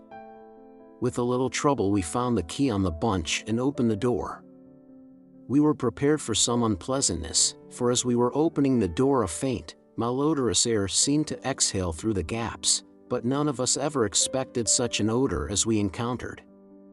None of the others had met the Count at all at close quarters, and when I had seen him he was either in the fasting stage of his existence in his rooms or, when he was gloated with fresh blood, in a ruined building open to the air, but here the place was small and close, and the long disuse had made the air stagnant and foul. There was an earthy smell, as of some dry miasma, which came through the fouler air. But as to the odor itself, how shall I describe it? It was not alone that it was composed of all the ills of mortality and with the pungent, acrid smell of blood, but it seemed as though corruption had become itself corrupt. Faugh! It sickens me to think of it. Every breath exhaled by that monster seemed to have clung to the place and intensified its loathsomeness. Under ordinary circumstances such a stench would have brought our enterprise to an end, but this was no ordinary case, and the high and terrible purpose in which we were involved gave us a strength which rose above merely physical considerations. After the involuntary shrinking consequent on the first nauseous whiff, we one and all set about our work as though that loathsome place were a garden of roses. We made an accurate examination of the place, the professor saying as we began, "The first thing is to see how many of the boxes are left. We must then examine every hole and corner and cranny and see if we cannot get some clue as to what has become of the rest." A glance was sufficient to show how many remained, for the great earth chests were bulky, and there was no mistaking them. There were only 29 left out of the 50. Once I got a fright, for, seeing Lord Godalming suddenly turn and look out of the vaulted door into the dark passage beyond, I looked too, and for an instant my heart stood still. Somewhere, looking out from the shadow, I seemed to see the highlights of the Count's evil face, the ridge of the nose, the red eyes, the red lips, the awful pallor. It was only for a moment, for, as Lord Godalming said, I thought I saw a face, but it was only the shadows, and resumed his inquiry. I turned my lamp in the direction, and stepped into the passage. There was no sign of anyone, and as there were no corners, no doors, no aperture of any kind, but only the solid walls of the passage, there could be no hiding place even for him. I took it that fear had helped imagination, and said nothing. A few minutes later I saw Morris step suddenly back from a corner, which he was examining. We all followed his movements with our eyes, for undoubtedly some nervousness was growing on us, and we saw a whole mass of phosphorescence, which twinkled like stars. We all instinctively drew back. The whole place was becoming alive with rats. For a moment or two we stood appalled, all save Lord Godalming, who was seemingly prepared for such an emergency.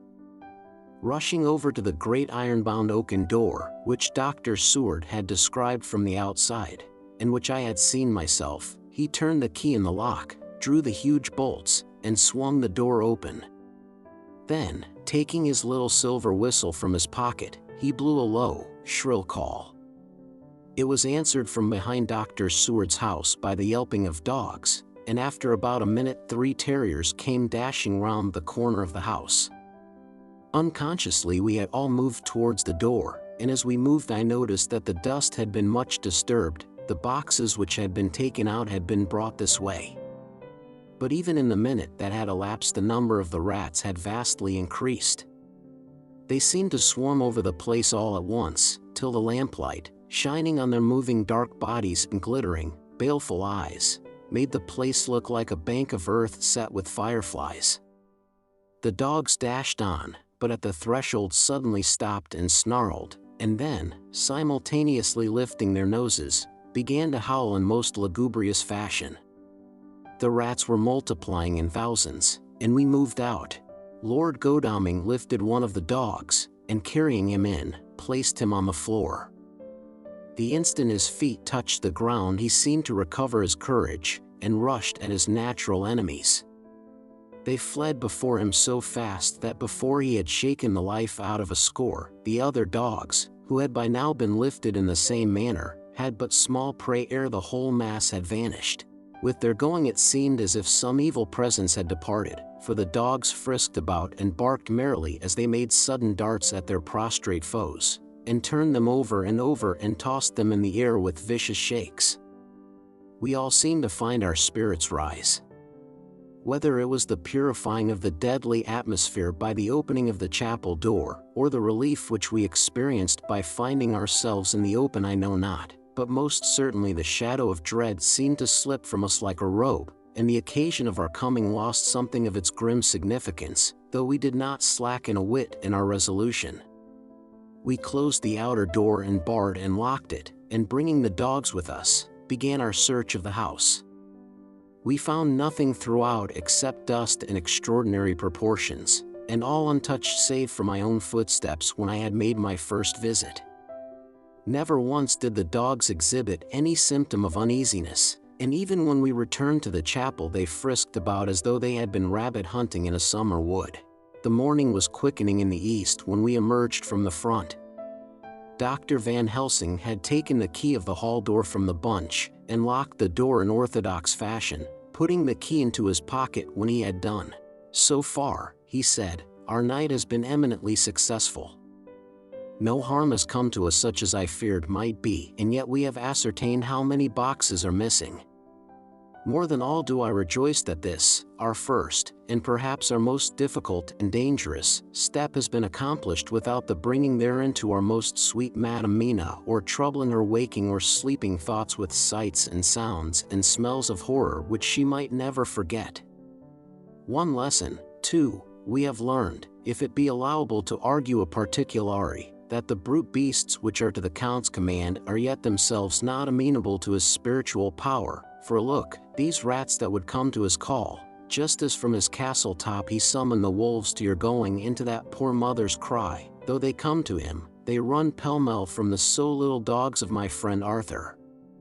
We have other matters before us, other dangers, other fears, and that monster, He has not used his power over the brute world for the only or the last time tonight.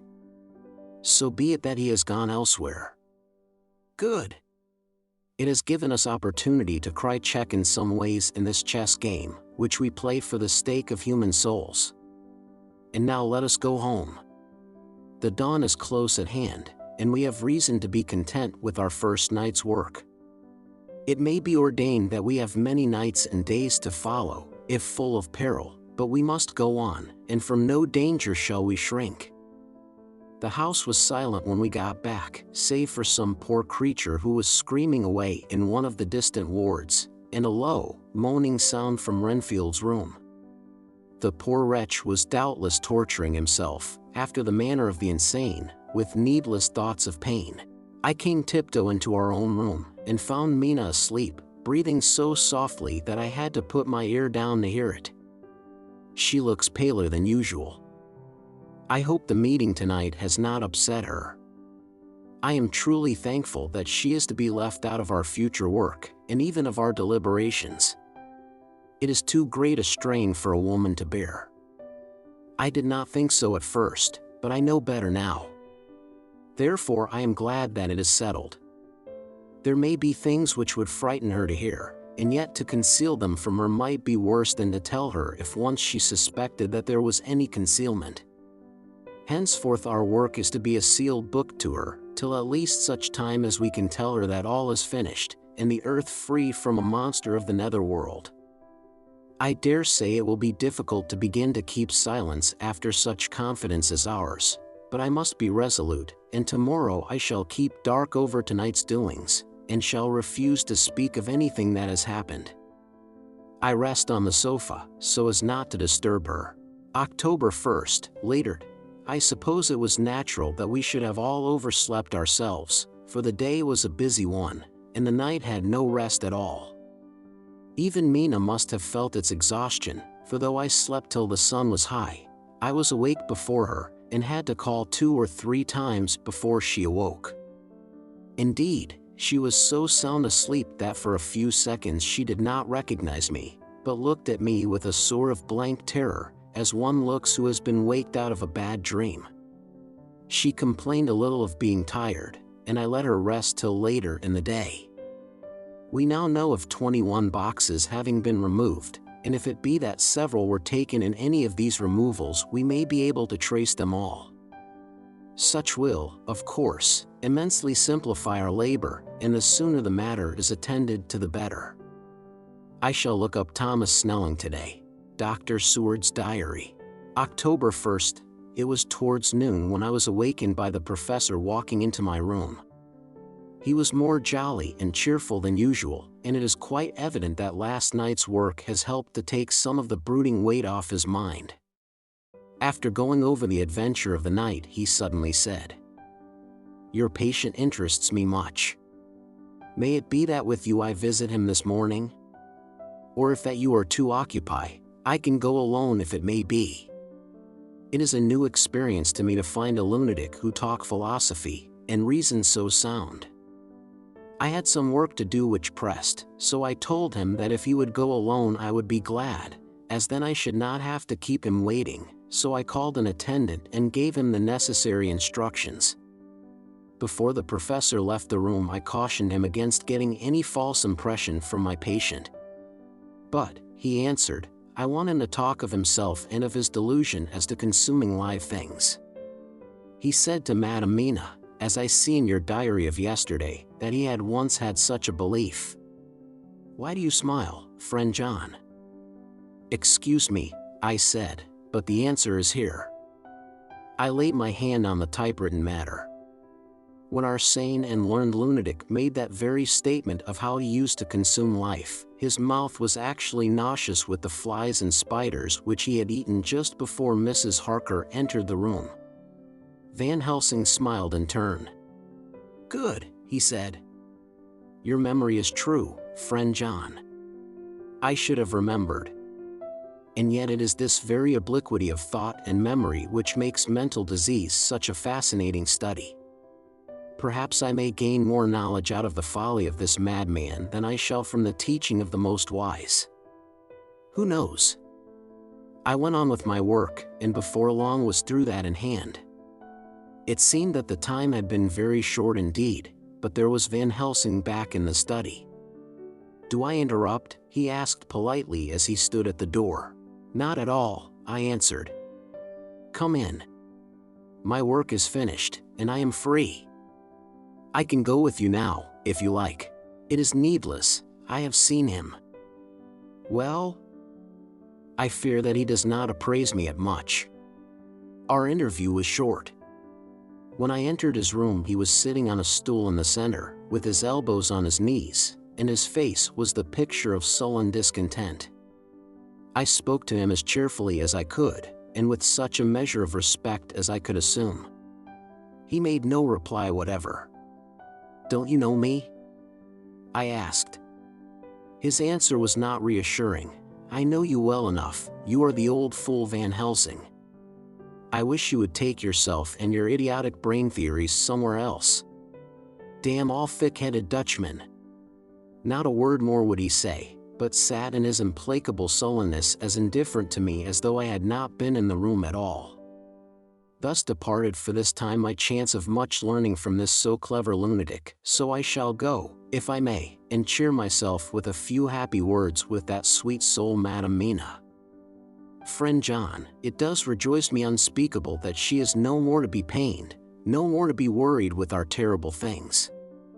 Though we shall much miss her help, it is better so. "I agree with you with all my heart," I answered earnestly, for I did not want him to weaken in this matter. "Mrs. Harker is better out of it. Things are quite bad enough for us, all men of the world, and who have been in many tight places in our time, but it is no place for a woman, and if she had remained in touch with the affair, it would in time infallibly have wrecked her. So Van Helsing has gone to confer with Mrs. Harker, and Harker, Quincy and Art are all out following up the clues as to the earth boxes. I shall finish my round of work and we shall meet tonight. Mina Harker's Journal.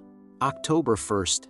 It is strange to me to be kept in the dark as I am today, after Jonathan's full confidence for so many years, to see him manifestly avoid certain matters, and those the most vital of all. This morning I slept late after the fatigues of yesterday, and though Jonathan was late too, he was the earlier. He spoke to me before he went out, never more sweetly or tenderly, but he never mentioned a word of what had happened in the visit to the Count's house. And yet he must have known how terribly anxious I was. Poor dear fellow. I suppose it must have distressed him even more than it did me. They all agreed that it was best that I should not be drawn further into this awful work, and I acquiesced. But to think that he keeps anything from me. And now I am crying like a silly fool, when I know it comes from my husband's great love and from the good wishes of those other strong men. That has done me good. Well, some day Jonathan will tell me all, and lest it should ever be that he should think for a moment that I kept anything from him, I still keep my journal as usual. Then if he has feared of my trust, one shall show it to him, with every thought of my heart put down for his dear eyes to read. I feel strangely sad and low-spirited today. I suppose it is the reaction from the terrible excitement. Last night I went to bed when the men had gone, simply because they told me to. I didn't feel sleepy, and I did feel full of devouring anxiety.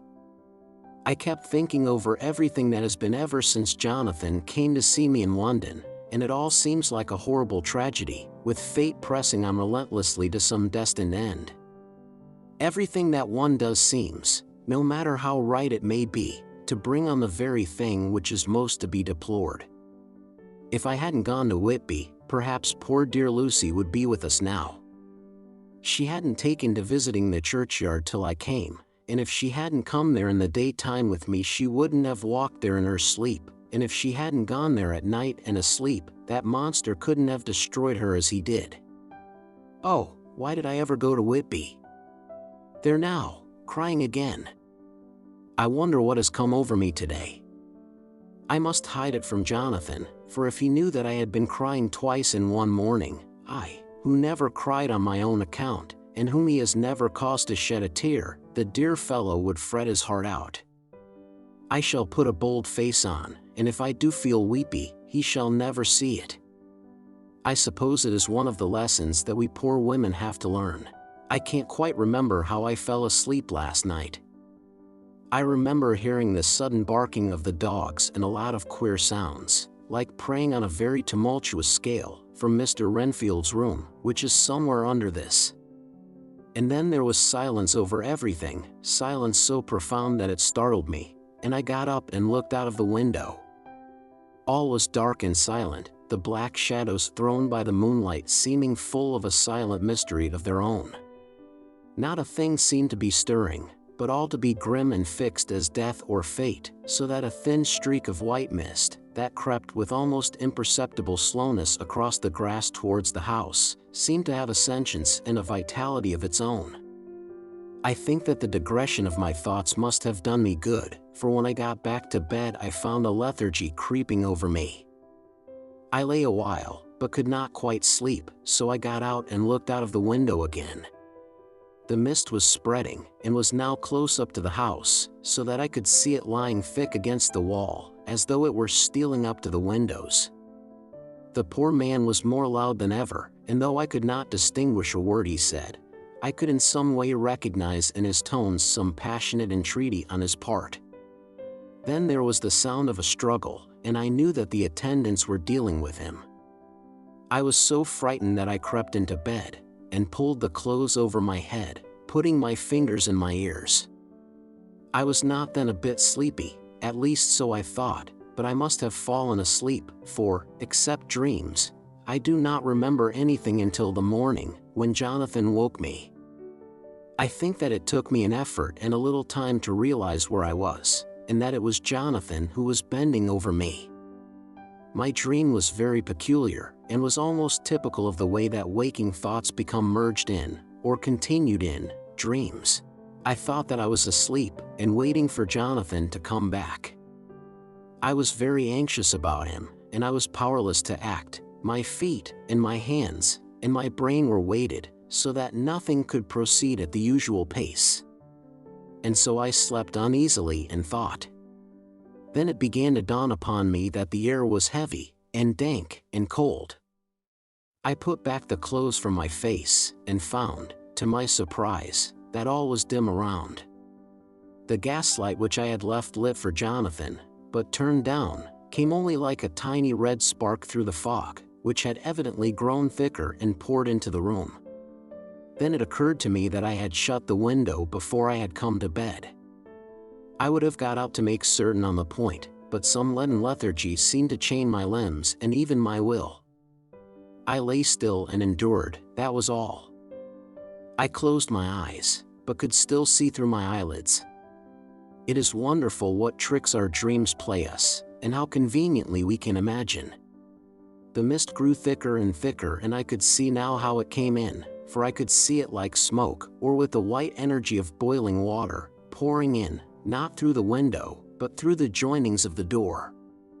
It got thicker and thicker, till it seemed as if it became concentrated into a sort of pillar of cloud in the room, through the top of which I could see the light of the gas shining like a red eye.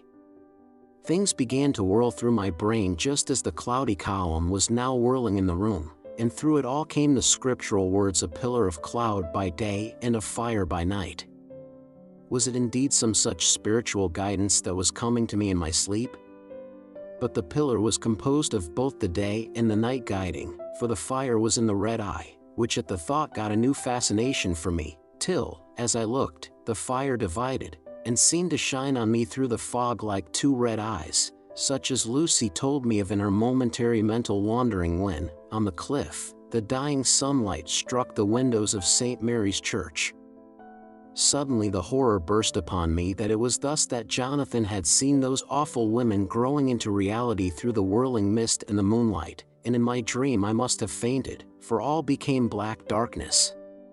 The last conscious effort which imagination made was to show me a livid white face bending over me out of the mist.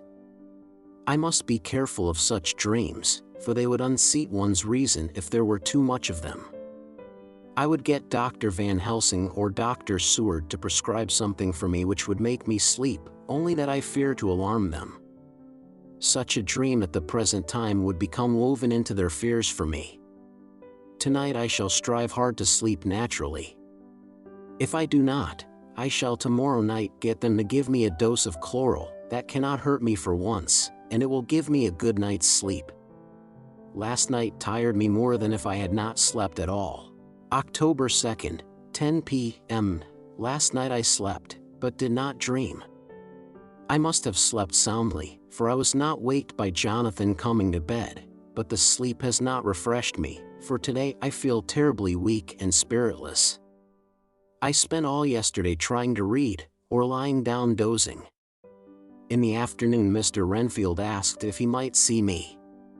Poor man, he was very gentle, and when I came away he kissed my hand and bade God bless me. Some way it affected me much. I am crying when I think of him. This is a new weakness, of which I must be careful. Jonathan would be miserable if he knew I had been crying. He and the others were out till dinner time, and they all came in tired. I did what I could to brighten them up, and I suppose that the effort did me good, for I forgot how tired I was. After dinner they sent me to bed, and all went off to smoke together, as they said, but I knew that they wanted to tell each other of what had occurred to each during the day. I could see from Jonathan's manner that he had something important to communicate. I was not so sleepy as I should have been, so before they went I asked Dr. Seward to give me a little opiate of some kind, as I had not slept well the night before. He very kindly made me up a sleeping draught, which he gave to me, telling me that it would do me no harm, as it was very mild. I have taken it, and am waiting for sleep, which still keeps aloof.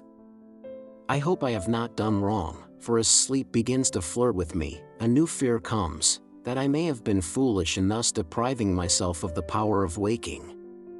I might want it. Here comes sleep. Good night. Chapter 20. Jonathan Harker's Journal. October 1st, evening. I found Thomas Snelling in his house at Bethnal Green, but unhappily he was not in a condition to remember anything. The very prospect of beer which my expected coming had opened to him had proved too much, and he had begun too early on his expected debauch. I learned, however, from his wife, who seemed a decent, poor soul, that he was only the assistant to Smollett, who of the two mates was the responsible person. So off I drove to Walworth, and found Mr. Joseph Smollett at home and in his shirt sleeves, taking a late tea out of a saucer. He is a decent, intelligent fellow, distinctly a good, reliable type of workman, and with a headpiece of his own.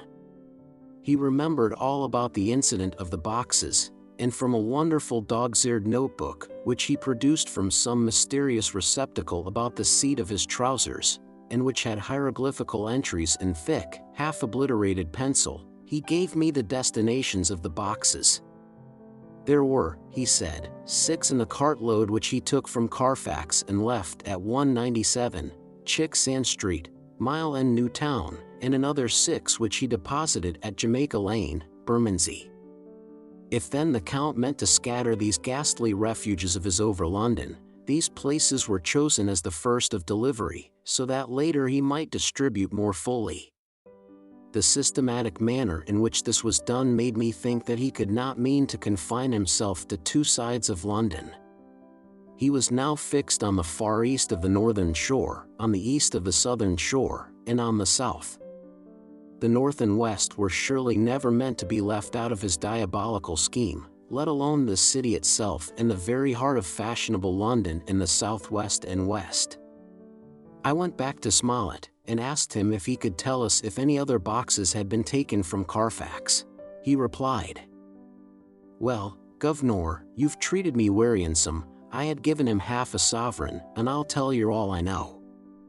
I heard a man by the name of Bloxham say 4 nights ago in the Arn Ounds, in Pincher's Alley, as how he and his mate had a rare dusty job in a old ooze at Perfect. There ain't many such jobs as this 'ere, and I'm thinking that maybe Sam Bloxham could tell ye summit." I asked if he could tell me where to find him. I told him that if he could get me the address it would be worth another half sovereign to him. So he gulped down the rest of his tea and stood up, saying that he was going to begin the search then and there. At the door he stopped and said, "Look 'ere, Governor, there ain't no sense in me keepin' you 'ere. I may find Sam soon, or I mayn't, but anyhow he ain't like to be in a way to tell ye much tonight. Sam is a rare one when he starts on the booze. If you can give me an envelope with a stamp on it, and put your address on it, I'll find out where Sam is to be found and post it ye tonight. But ye'd better be up arter him soon in the mornin', or maybe ye won't catch him, for Sam gets off main early, never mind the booze the night afore." This was all practical, so one of the children went off with a penny to buy an envelope and a sheet of paper, and to keep the change.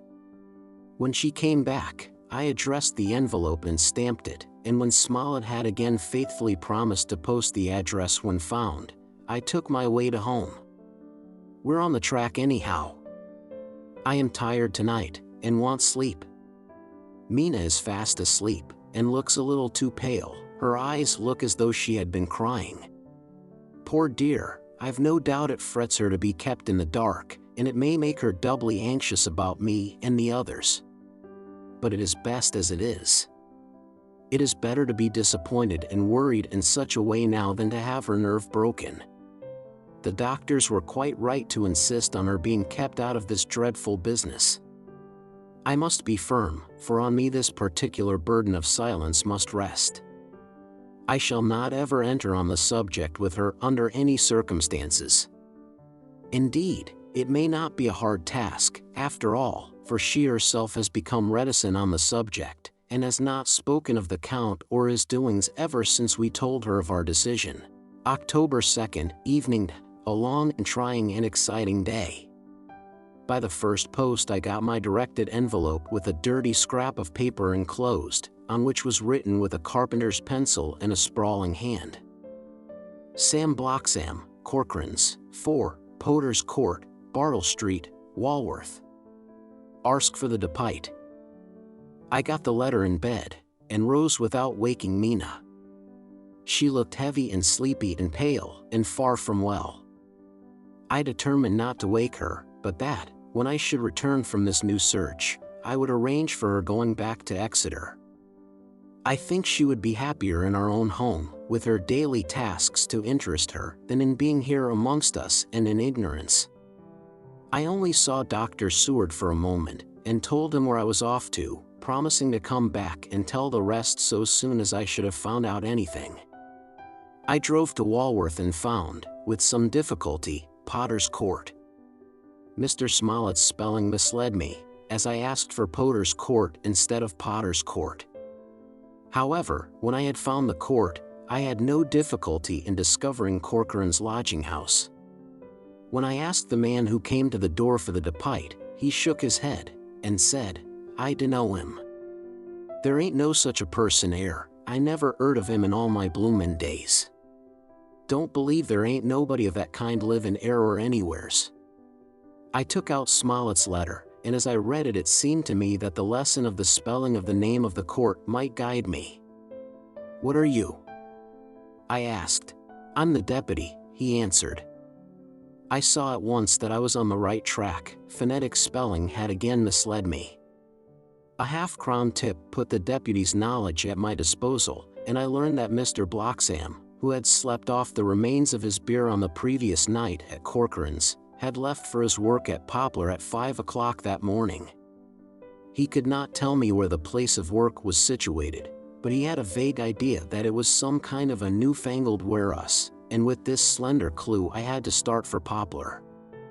It was 12 o'clock before I got any satisfactory hint of such a building, and this I got at a coffee shop, where some workmen were having their dinner. One of these suggested that there was being erected at Cross Angel Street a new cold storage building, and as this suited the condition of a newfangled warehouse, I at once drove to it. An interview with a surly gatekeeper and a surlier foreman, both of whom were appeased with the coin of the realm, put me on the track of Bloxam. He was sent for on my suggesting that I was willing to pay his day's wages to his foreman for the privilege of asking him a few questions on a private matter. He was a smart enough fellow, though rough of speech and bearing. When I had promised to pay for his information and given him an earnest, he told me that he had made 2 journeys between Carfax and a house in Piccadilly, and had taken from this house to the latter 9 great boxes, main heavy ones, with a horse and cart hired by him for this purpose. I asked him if he could tell me the number of the house in Piccadilly, to which he replied, "Well, governor, I forgets the number, but it was only a few doors from a big white church or something of the kind, not long built. It was a dusty old ooze, too, though nothing to the dustiness of the ooze we took the bloomin' boxes from." "How did you get into the houses if they were both empty?" "There was the old party what engaged me waitin' in the ooze at Purfleet. He helped me to lift the boxes and put them in the dray. Curse me, but he was the strongest chap I ever struck, and him a old feller, with a white mustache, one that thin you would think he couldn't throw a shatter." How this phrase thrilled through me. Why, he took up his end o' the boxes like they was pounds of tea, and me puffin' and blowin' afore I could upend mine anyhow, and I'm no chicken, neither. "How did you get into the house in Piccadilly?" I asked. "He was there too. He must have started off and got there afore me, for when I rung of the bell he came and opened the door hisself and helped me to carry the boxes into the hall." "The whole 9? I asked. "Yes, there was 5 in the first load and 4 in the second. It was main dry work, and I don't so well remember how I got home." I interrupted him. "Were the boxes left in the hall?" "Yes, it was a big hall, and there was nothing else in it." I made one more attempt to further matters. "You didn't have any key?" "Never used no key nor nothing. The old gent, he opened the door hisself and shut it again when I druv off. I don't remember the last time, but that was the beer." "And you can't remember the number of the house?" "No, sir. But ye needn't have no difficulty about that. It's a ion with a stone front with a bow on it, and I steps up to the door. I know them steps, even 'ad to carry the boxes up with 3 loafers what come round to earn a copper. The old gent give them shillin's, and they seein' they got so much, they wanted more, but he took one of them by the shoulder and was like to throw him down the steps, till the lot of them went away cussin' that. I thought that with this description I could find the house, so, having paid my friend for his information, I started off for Piccadilly. I had gained a new painful experience. The Count could, it was evident, handle the earth boxes himself. If so, time was precious, for, now that he had achieved a certain amount of distribution, he could, by choosing his own time, complete the task unobserved. At Piccadilly Circus I discharged my cab, and walked westward. Beyond the Junior Constitutional I came across the house described, and was satisfied that this was the next of the lairs arranged by Dracula. The house looked as though it had been long untenanted. The windows were encrusted with dust, and the shutters were up. All the framework was black with time, and from the iron the paint had mostly scaled away. It was evident that up to lately there had been a large notice board in front of the balcony. It had, however, been roughly torn away, the uprights which had supported it still remaining. Behind the rails of the balcony I saw there were some loose boards, whose raw edges looked white. I would have given a good deal to have been able to see the notice board intact, as it would, perhaps, have given some clue to the ownership of the house. I remembered my experience of the investigation and purchase of Carfax, and I could not but feel that if I could find the former owner there might be some means discovered of gaining access to the house. There was at present nothing to be learned from the Piccadilly side, and nothing could be done, so I went round to the back to see if anything could be gathered from this quarter. The mews were active, the Piccadilly houses being mostly in occupation. I asked 1 or 2 of the grooms and helpers whom I saw around if they could tell me anything about the empty house. One of them said that he heard it had lately been taken, but he couldn't say from whom. He told me, however, that up to very lately there had been a notice board of for sale up, and that perhaps Mitchell, Sons, and Candy, the house agents, could tell me something, as he thought he remembered seeing the name of that firm on the board. I did not wish to seem too eager, or to let my informant know or guess too much, so, thanking him in the usual manner, I strolled away. It was now growing dusk, and the autumn night was closing in, so I did not lose any time. Having learned the address of Mitchell, Sons, and Candy from a directory at the Berkeley, I was soon at their office in Sackville Street. The gentleman who saw me was particularly suave in manner, but uncommunicative in equal proportion. Having once told me that the Piccadilly house, which throughout our interview he called a mansion, was sold, he considered my business as concluded. When I asked who had purchased it, he opened his eyes a thought wider and paused a few seconds before replying. "It is sold, sir." "Pardon me," I said, with equal politeness, "but I have a special reason for wishing to know who purchased it." Again he paused longer, and raised his eyebrows still more. "It is sold, sir," was again his laconic reply. "Surely," I said, "you do not mind letting me know so much." "But I do mind," he answered. "The affairs of their clients are absolutely safe in the hands of Mitchell, Sons, and Candy." This was manifestly a prig of the first water, and there was no use arguing with him. I thought I had best meet him on his own ground, so I said, "Your clients, sir, are happy in having so resolute a guardian of their confidence. I am myself a professional man." Here I handed him my card. In this instance I am not prompted by curiosity, I act on the part of Lord Godalming, who wishes to know something of the property which was, he understood, lately for sale. These words put a different complexion on affairs. He said, "I would like to oblige you if I could, Mr. Harker, and especially would I like to oblige his lordship. We once carried out a small matter of renting some chambers for him when he was the Honorable Arthur Holmwood. If you will let me have his lordship's address, I will consult the house on the subject, and will, in any case, communicate with his lordship by tonight's post. It will be a pleasure if we can so far deviate from our rules as to give the required information to his lordship." I wanted to secure a friend, and not to make an enemy, so I thanked him, gave the address at Dr. Seward's, and came away. It was now dark, and I was tired and hungry. I got a cup of tea at the Aerated Bread Company and came down to Purfleet by the next train. I found all the others at home.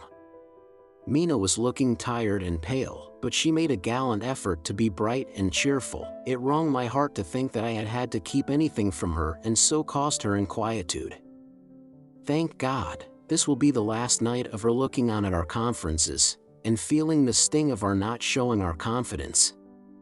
It took all my courage to hold to the wise resolution of keeping her out of our grim task. She seems somehow more reconciled, or else the very subject seems to have become repugnant to her, for when any accidental allusion is made she actually shudders.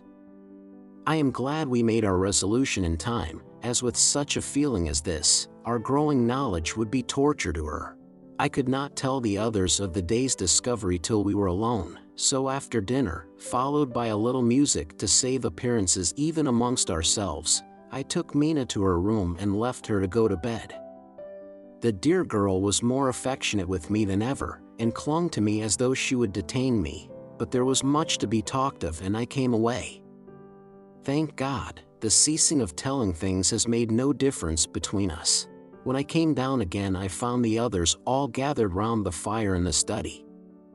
In the train I had written my diary so far, and simply read it off to them as the best means of letting them get abreast of my own information. When I had finished, Van Helsing said, "This has been a great day's work, friend Jonathan. Doubtless we are on the track of the missing boxes. If we find them all in that house, then our work is near the end. But if there be some missing, we must search until we find them. Then shall we make our final coup, and hunt the wretch to his real death." We all sat silent a while, and all at once Mr. Morris spoke. "Say, how are we going to get into that house?" "We got into the other," answered Lord Godalming quickly. "But, Art, this is different. We broke house at Carfax, but we had night and a walled park to protect us. It will be a mighty different thing to commit burglary in Piccadilly, either by day or night. I confess I don't see how we are going to get in unless that agency duck can find us a key of some sort. Perhaps we shall know when you get his letter in the morning." Lord Godalming's brows contracted, and he stood up and walked about the room. By and by he stopped and said, turning from one to another of us, "Quincy's head is level. This burglary business is getting serious. We got off once all right, but we have now a rare job on hand, unless we can find the Count's key basket." As nothing could well be done before morning, and as it would be at least advisable to wait till Lord Godalming should hear from Mitchell's, we decided not to take any active step before breakfast time. For a good while we sat and smoked, discussing the matter in its various lights and bearings. I took the opportunity of bringing this diary right up to the moment. "I am very sleepy and shall go to bed. Just a line. Mina sleeps soundly and her breathing is regular. Her forehead is puckered up into little wrinkles, as though she thinks even in her sleep. She is still too pale, but does not look so haggard as she did this morning. Tomorrow will, I hope, mend all this. She will be herself at home in Exeter. Oh, but I am sleepy." Dr. Seward's Diary. October 1st. I am puzzled afresh about Renfield. His moods change so rapidly that I find it difficult to keep touch of them, and as they always mean something more than his own well-being, they form a more than interesting study. This morning, when I went to see him after his repulse of Van Helsing, his manner was that of a man commanding destiny. He was, in fact, commanding destiny, subjectively. He did not really care for any of the things of mere earth. He was in the clouds and looked down on all the weaknesses and wants of us poor mortals. I thought I would improve the occasion and learn something, so I asked him, "What about the flies these times?" He smiled on me in quite a superior sort of way, such a smile as would have become the face of Malvolio, as he answered me, "The fly, my dear sir, has one striking feature: its wings are typical of the aerial powers of the psychic faculties. The ancients did well when they typified the soul as a butterfly." I thought I would push his analogy to its utmost logically, so I said quickly, "Oh, it is a soul you are after now, is it?" His madness foiled his reason, and a puzzled look spread over his face as, shaking his head with a decision which I had but seldom seen in him, he said, "Oh, no, oh no. I want no souls. Life is all I want." Here he brightened up. "I am pretty indifferent about it at present. Life is all right, I have all I want. You must get a new patient, doctor, if you wish to study zoophagy." This puzzled me a little, so I drew him on. "Then you command life, you are a god, I suppose." He smiled with an ineffably benign superiority. "Oh no! Far be it from me to arrogate to myself the attributes of the deity. I am not even concerned in his especially spiritual doings. If I may state my intellectual position, I am, so far as concerns things purely terrestrial, somewhat in the position which Enoch occupied spiritually." This was a poser to me. I could not at the moment recall Enoch's appositeness, so I had to ask a simple question, though I felt that by so doing I was lowering myself in the eyes of the lunatic. "And why with Enoch?" "Because he walked with God." I could not see the analogy, but did not like to admit it, so I harked back to what he had denied. "So you don't care about life and you don't want souls? Why not?" I put my question quickly and somewhat sternly, on purpose to disconcert him. The effort succeeded. For an instant he unconsciously relapsed into his old servile manner, bent low before me, and actually fawned upon me as he replied, "I don't want any souls, indeed, indeed. I don't. I couldn't use them if I had them, they would be no manner of use to me. I couldn't eat them or, he suddenly stopped and the old cunning look spread over his face, like a windsweep on the surface of the water. And doctor, as to life, what is it after all? When you've got all you require, and you know that you will never want, that is all. I have friends, good friends, like you, Dr. Seward. This was said with a leer of inexpressible cunning. I know that I shall never lack the means of life. I think that through the cloudiness of his insanity he saw some antagonism in me, for he at once fell back on the last refuge of such as he, a dogged silence. After a short time I saw that for the present it was useless to speak to him. He was sulky, and so I came away. Later in the day he sent for me. Ordinarily I would not have come without special reason, but just at present I am so interested in him that I would gladly make an effort. Besides, I am glad to have anything to help to pass the time. Harker is out, following up clues, and so are Lord Godalming and Quincy. Van Helsing sits in my study poring over the record prepared by the Harkes. He seems to think that by accurate knowledge of all details he will light upon some clue.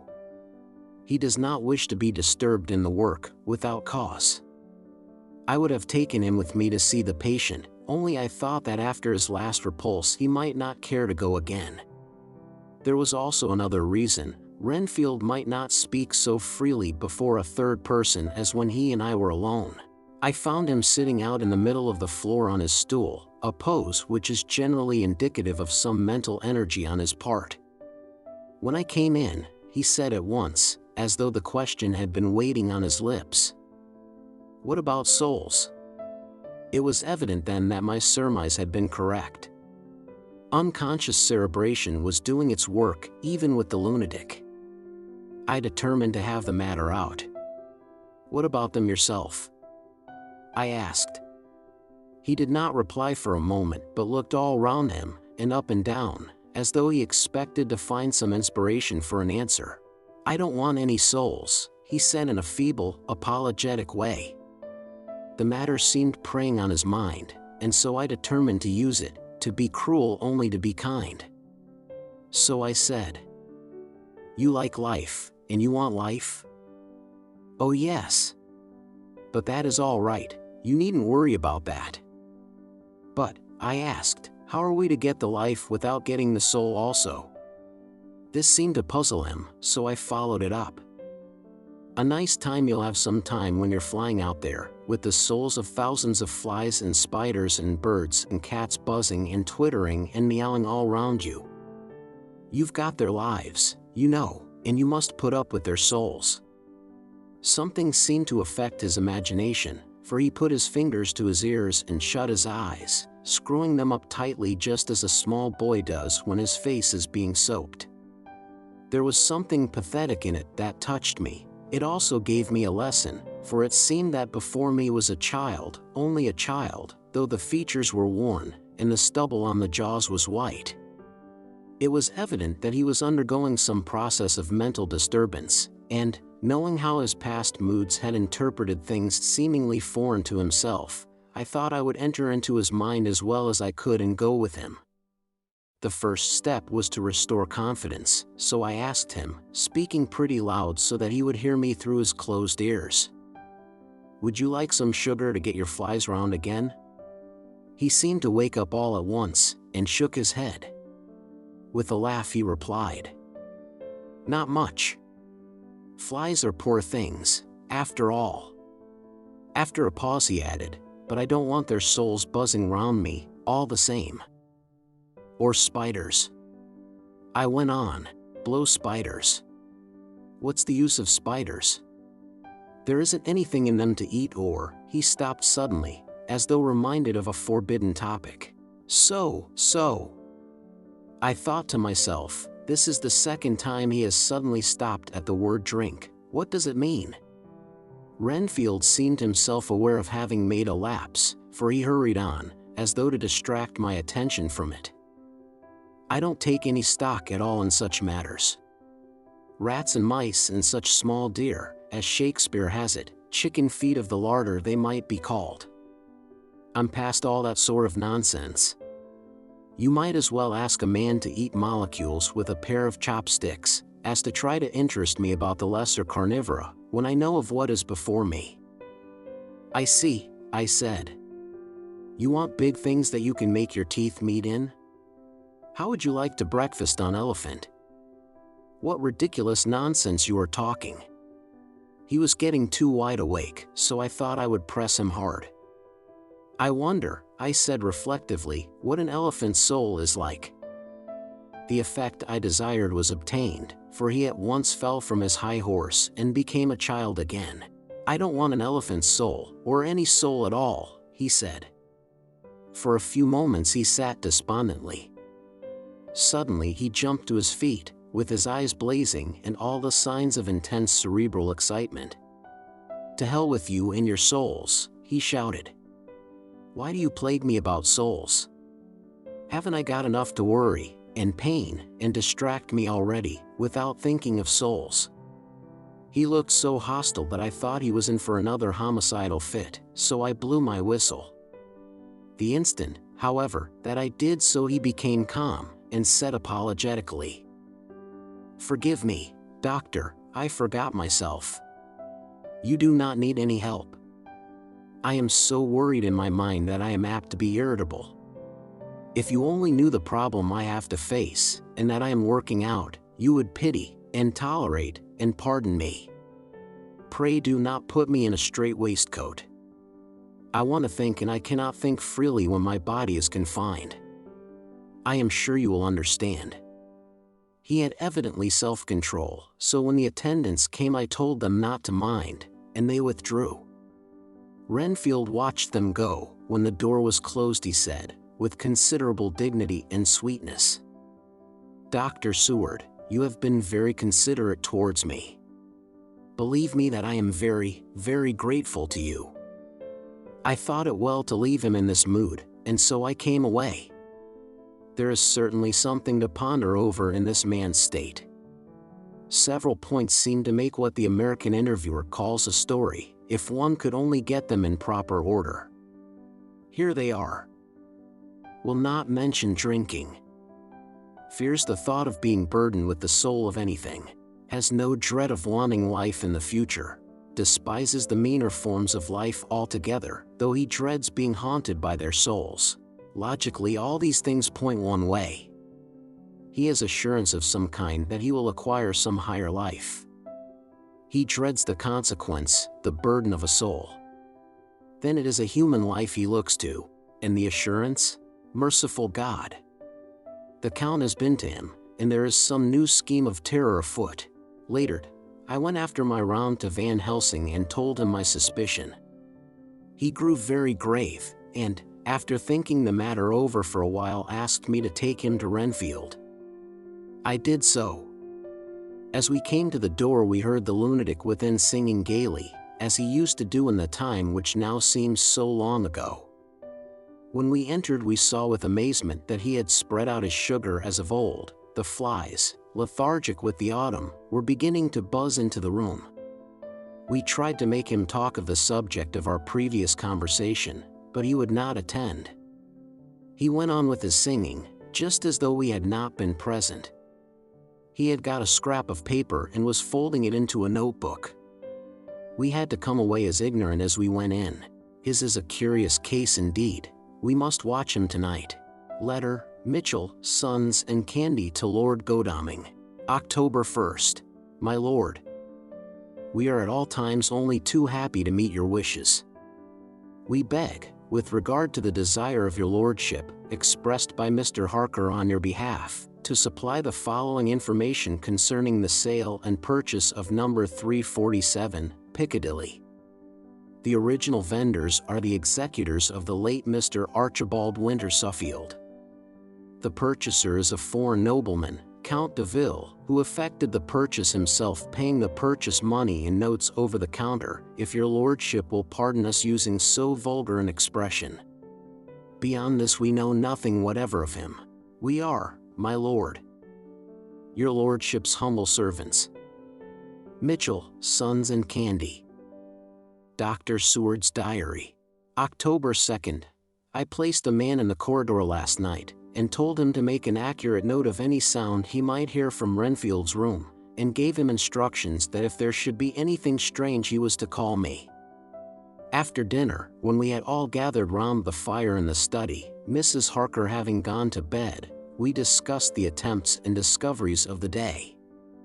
Harker was the only one who had any result, and we are in great hopes that his clue may be an important one. Before going to bed, I went round to the patient's room and looked in through the observation trap. He was sleeping soundly, and his heart rose and fell with regular respiration. This morning the man on duty reported to me that a little after midnight he was restless and kept saying his prayers somewhat loudly. I asked him if that was all. He replied that it was all he heard. There was something about his manner so suspicious that I asked him point blank if he had been asleep.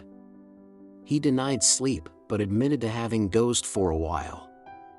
It is too bad that men cannot be trusted unless they are watched. Today Harker is out following up his clue, and Art and Quincy are looking after horses. Godalming thinks that it will be well to have horses always in readiness, for when we get the information which we seek there will be no time to lose. We must sterilize all the imported earth between sunrise and sunset. We shall thus catch the Count in his weakest, and without a refuge to fly to. Van Helsing is off to the British Museum looking up some authorities on ancient medicine. The old physicians took account of things which their followers do not accept, and the professor is searching for witch and demon cures which may be useful to us later.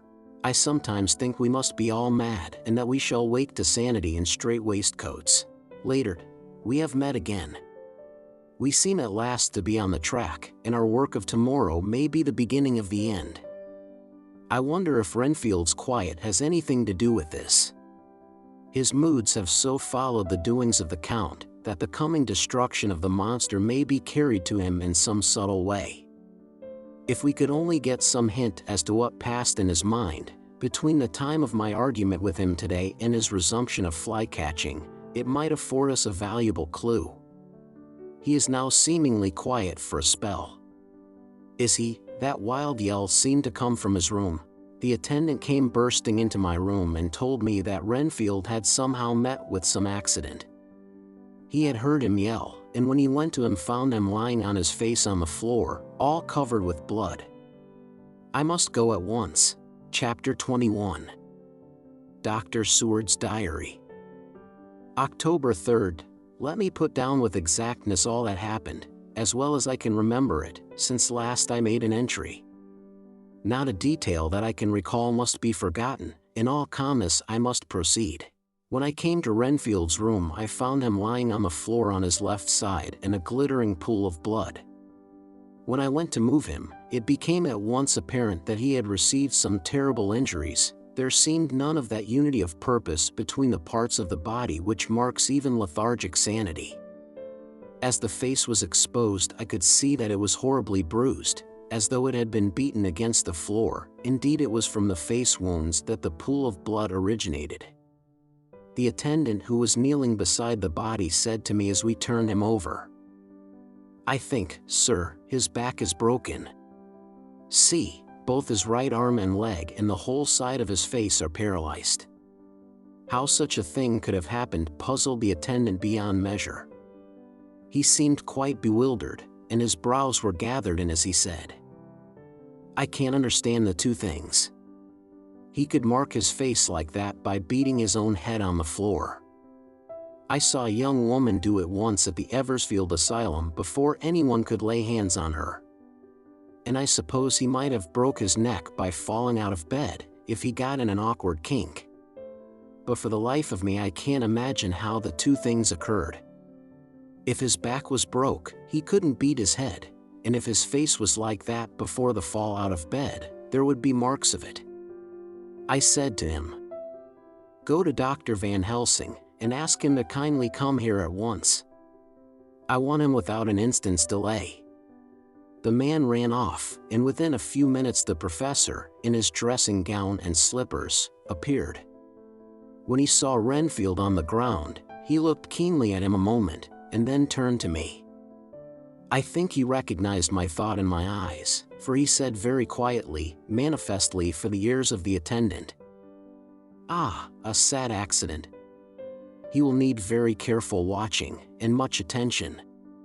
I shall stay with you myself, but I shall first dress myself. If you will remain, I shall in a few minutes join you." The patient was now breathing stertorously, and it was easy to see that he had suffered some terrible injury.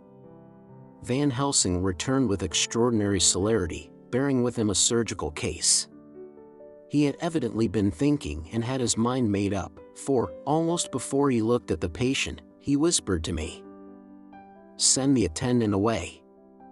We must be alone with him when he becomes conscious, after the operation." So I said, "I think that will do now, Simmons. We have done all that we can at present. You had better go your round, and Dr. Van Helsing will operate. Let me know instantly if there be anything unusual anywhere."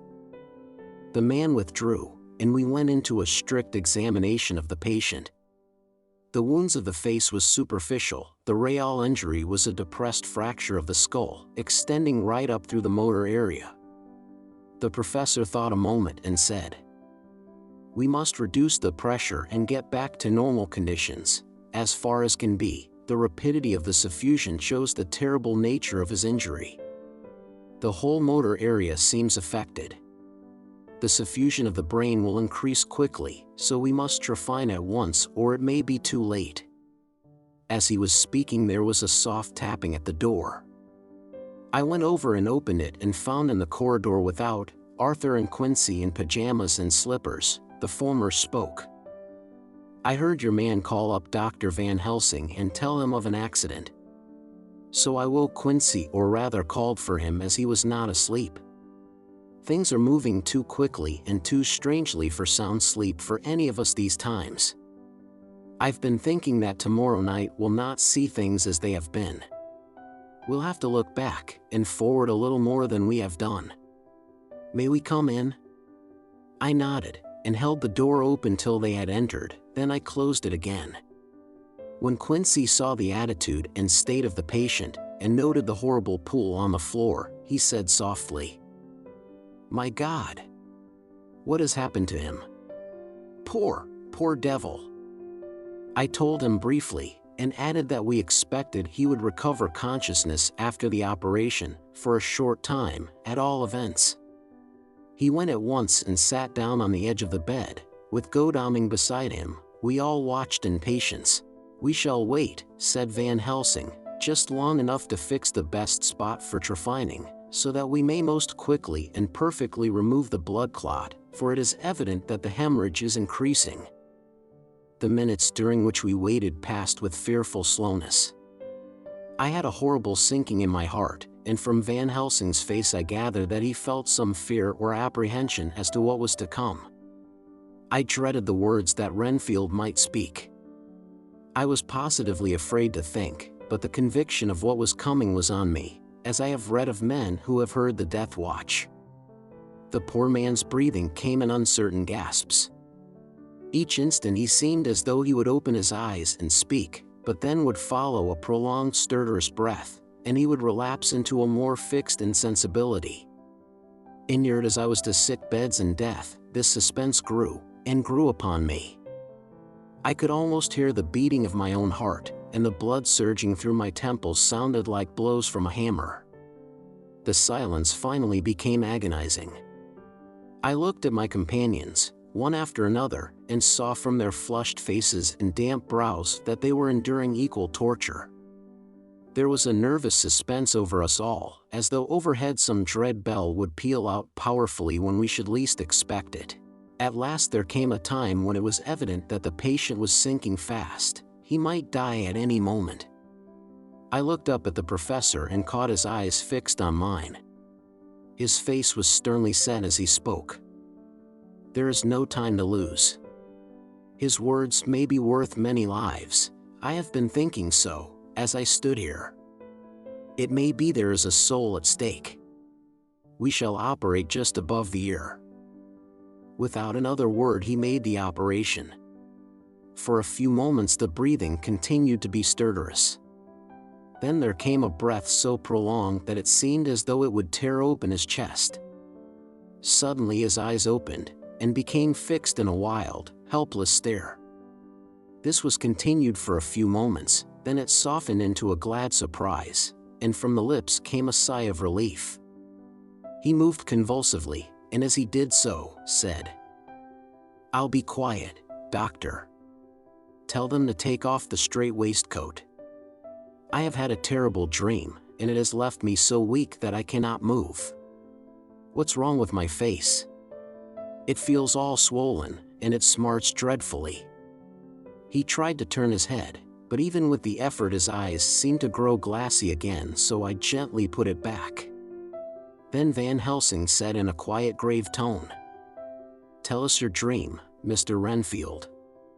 As he heard the voice his face brightened, through its mutilation, and he said, "That is Dr. Van Helsing.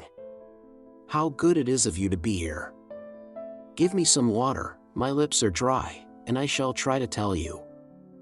I dreamed." He stopped and seemed fainting. I called quietly to Quincy, "The brandy, it is in my study, quick."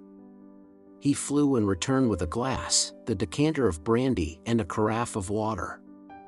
We moistened the parched lips, and the patient quickly revived. It seemed, however, that his poor injured brain had been working in the interval, for, when he was quite conscious, he looked at me piercingly with an agonized confusion which I shall never forget, and said, "I must not deceive myself, it was no dream, but all a grim reality." Then his eyes roved round the room. As they caught sight of the two figures sitting patiently on the edge of the bed, he went on, "If I were not sure already, I would know from them." For an instant his eyes closed, not with pain or sleep but voluntarily, as though he were bringing all his faculties to bear. When he opened them he said, hurriedly, and with more energy than he had yet displayed, "Quick, doctor, quick. I am dying. I feel that I have but a few minutes, and then I must go back to death, or worse. Wet my lips with brandy again. I have something that I must say before I die, or before my poor crushed brain dies anyhow. Thank you. It was that night after you left me, when I implored you to let me go away. I couldn't speak then, for I felt my tongue was tied, but I was as sane then, except in that way, as I am now. I was in an agony of despair for a long time after you left me, it seemed hours. Then there came a sudden peace to me. My brain seemed to become cool again, and I realized where I was. I heard the dogs bark behind our house, but not where he was." As he spoke, Van Helsing's eyes never blinked, but his hand came out and met mine and gripped it hard. He did not, however, betray himself. He nodded slightly and said, "Go on," in a low voice. Renfield proceeded. He came up to the window in the mist, as I had seen him often before, but he was solid then, not a ghost, and his eyes were fierce like a man's when angry. He was laughing with his red mouth. The sharp white teeth glinted in the moonlight when he turned to look back over the belt of trees, to where the dogs were barking. I wouldn't ask him to come in at first, though I knew he wanted to, just as he had wanted all along. Then he began promising me things, not in words but by doing them. He was interrupted by a word from the professor. "How?" "By making them happen, just as he used to send in the flies when the sun was shining. Great big fat ones with steel and sapphire on their wings, and big moths, in the night, with skull and crossbones on their backs." Van Helsing nodded to him as he whispered to me unconsciously, "The Acherontia aetatropos of the Sphinges, what you call the death's head moth." The patient went on without stopping. Then he began to whisper, "Rats, rats, rats. Hundreds, thousands, millions of them, and every one a life, and dogs to eat them, and cats too. All lives. All red blood, with years of life in it, and not merely buzzing flies." I laughed at him, for I wanted to see what he could do. Then the dogs howled, away beyond the dark trees in his house. He beckoned me to the window. I got up and looked out, and he raised his hands, and seemed to call out without using any words. A dark mass spread over the grass, coming on like the shape of a flame of fire, and then he moved the mist to the right and left, and I could see that there were thousands of rats with their eyes blazing red, like his, only smaller. He held up his hand, and they all stopped, and I thought he seemed to be saying, "All these lives will I give you, I, and many more and greater, through countless ages, if you will fall down and worship me." And then a red cloud, like the color of blood, seemed to close over my eyes, and before I knew what I was doing, I found myself opening the sash and saying to him, "Come in, Lord and Master." The rats were all gone, but he slid into the room through the sash, though it was only open an inch wide, just as the moon herself has often come in through the tiniest crack and has stood before me in all her size and splendor. His voice was weaker, so I moistened his lips with the brandy again, and he continued, but it seemed as though his memory had gone on working in the interval, for his story was further advanced. I was about to call him back to the point, but Van Helsing whispered to me, "Let him go on. Do not interrupt him, he cannot go back, and maybe could not proceed at all if once he lost the thread of his thought." He proceeded. "All day I waited to hear from him, but he did not send me anything, not even a blowfly, and when the moon got up I was pretty angry with him. When he slid in through the window, though it was shut, and did not even knock, I got mad with him. He sneered at me, and his white face looked out of the mist with his red eyes gleaming, and he went on as though he owned the whole place, and I was no one. He didn't even smell the same as he went by me. I couldn't hold him. I thought that, somehow, Mrs. Harker had come into the room. The two men sitting on the bed stood up and came over, standing behind him so that he could not see them, but where they could hear better.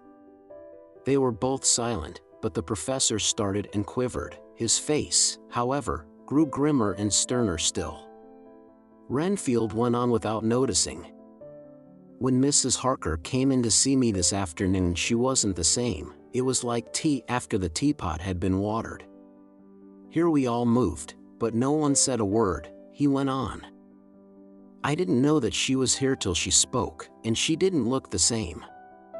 I don't care for the pale people, I like them with lots of blood in them, and hers had all seemed to have run out.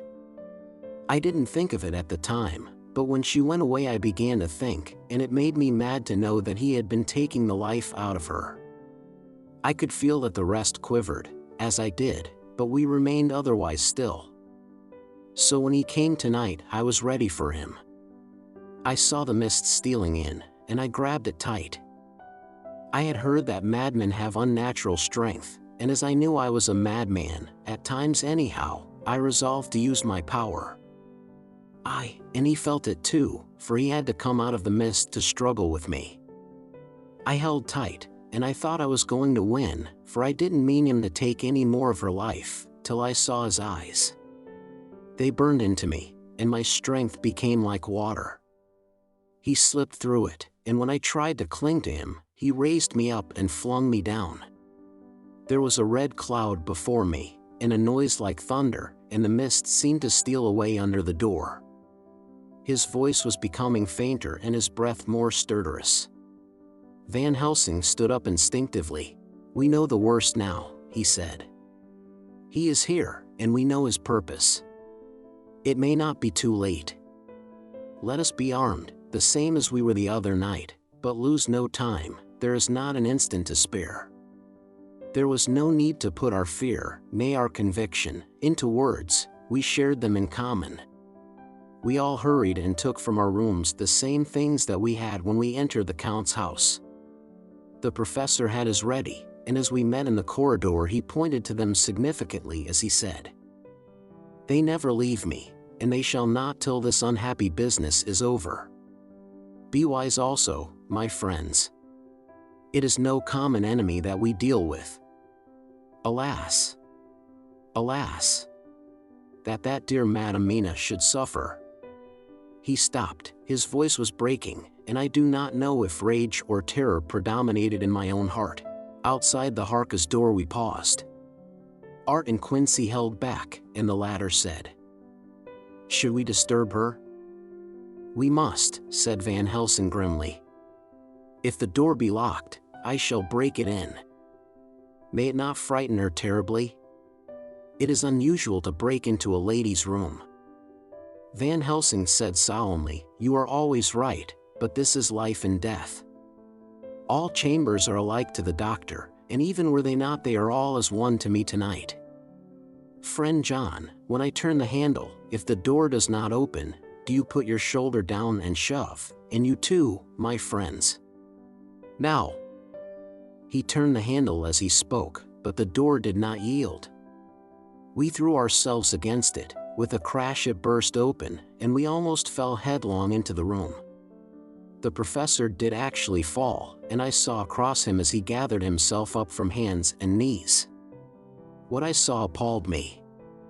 I felt my hair rise like bristles on the back of my neck, and my heart seemed to stand still. The moonlight was so bright that through the thick yellow blind the room was light enough to see. On the bed beside the window lay Jonathan Harker, his face flushed and breathing heavily as though in a stupor. Kneeling on the near edge of the bed facing outwards was the white-clad figure of his wife. By her side stood a tall, thin man, clad in black. His face was turned from us, but the instant we saw we all recognized the Count, in every way, even to the scar on his forehead. With his left hand he held both Mrs. Harker's hands, keeping them away with her arms at full tension. His right hand gripped her by the back of the neck, forcing her face down on his bosom. Her white nightdress was smeared with blood, and a thin stream trickled down the man's bare breast, which was shown by his torn-open dress. The attitude of the two had a terrible resemblance to a child forcing a kitten's nose into a saucer of milk to compel it to drink. As we burst into the room, the Count turned his face, and the hellish look that I had heard described seemed to leap into it. His eyes flamed red with devilish passion, the great nostrils of the white aquiline nose opened wide and quivered at the edge, and the white sharp teeth, behind the full lips of the blood-dripping mouth, champed together like those of a wild beast. With a wrench, which threw his victim back upon the bed as though hurled from a height, he turned and sprang at us. But by this time the professor had gained his feet, and was holding towards him the envelope which contained the sacred wafer. The Count suddenly stopped, just as poor Lucy had done outside the tomb, and cowered back. Further and further back he cowered, as we, lifting our crucifixes, advanced. The moonlight suddenly failed, as a great black cloud sailed across the sky, and when the gaslight sprang up under Quincy's match, we saw nothing but a faint vapor. This, as we looked, trailed under the door, which with the recoil from its bursting open, had swung back to its old position. Van Helsing, Art, and I moved forward to Mrs. Harker, who by this time had drawn her breath and with it had given a scream so wild, so ear-piercing, so despairing that it seems to me now that it will ring in my ears till my dying day. For a few seconds she lay in her helpless attitude and disarray.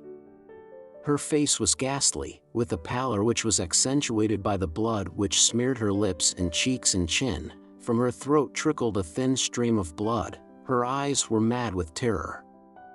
Then she put before her face her poor crushed hands, which bore on their whiteness the red mark of the Count's terrible grip, and from behind them came a low desolate wail which made the terrible scream seem only the quick expression of an endless grief.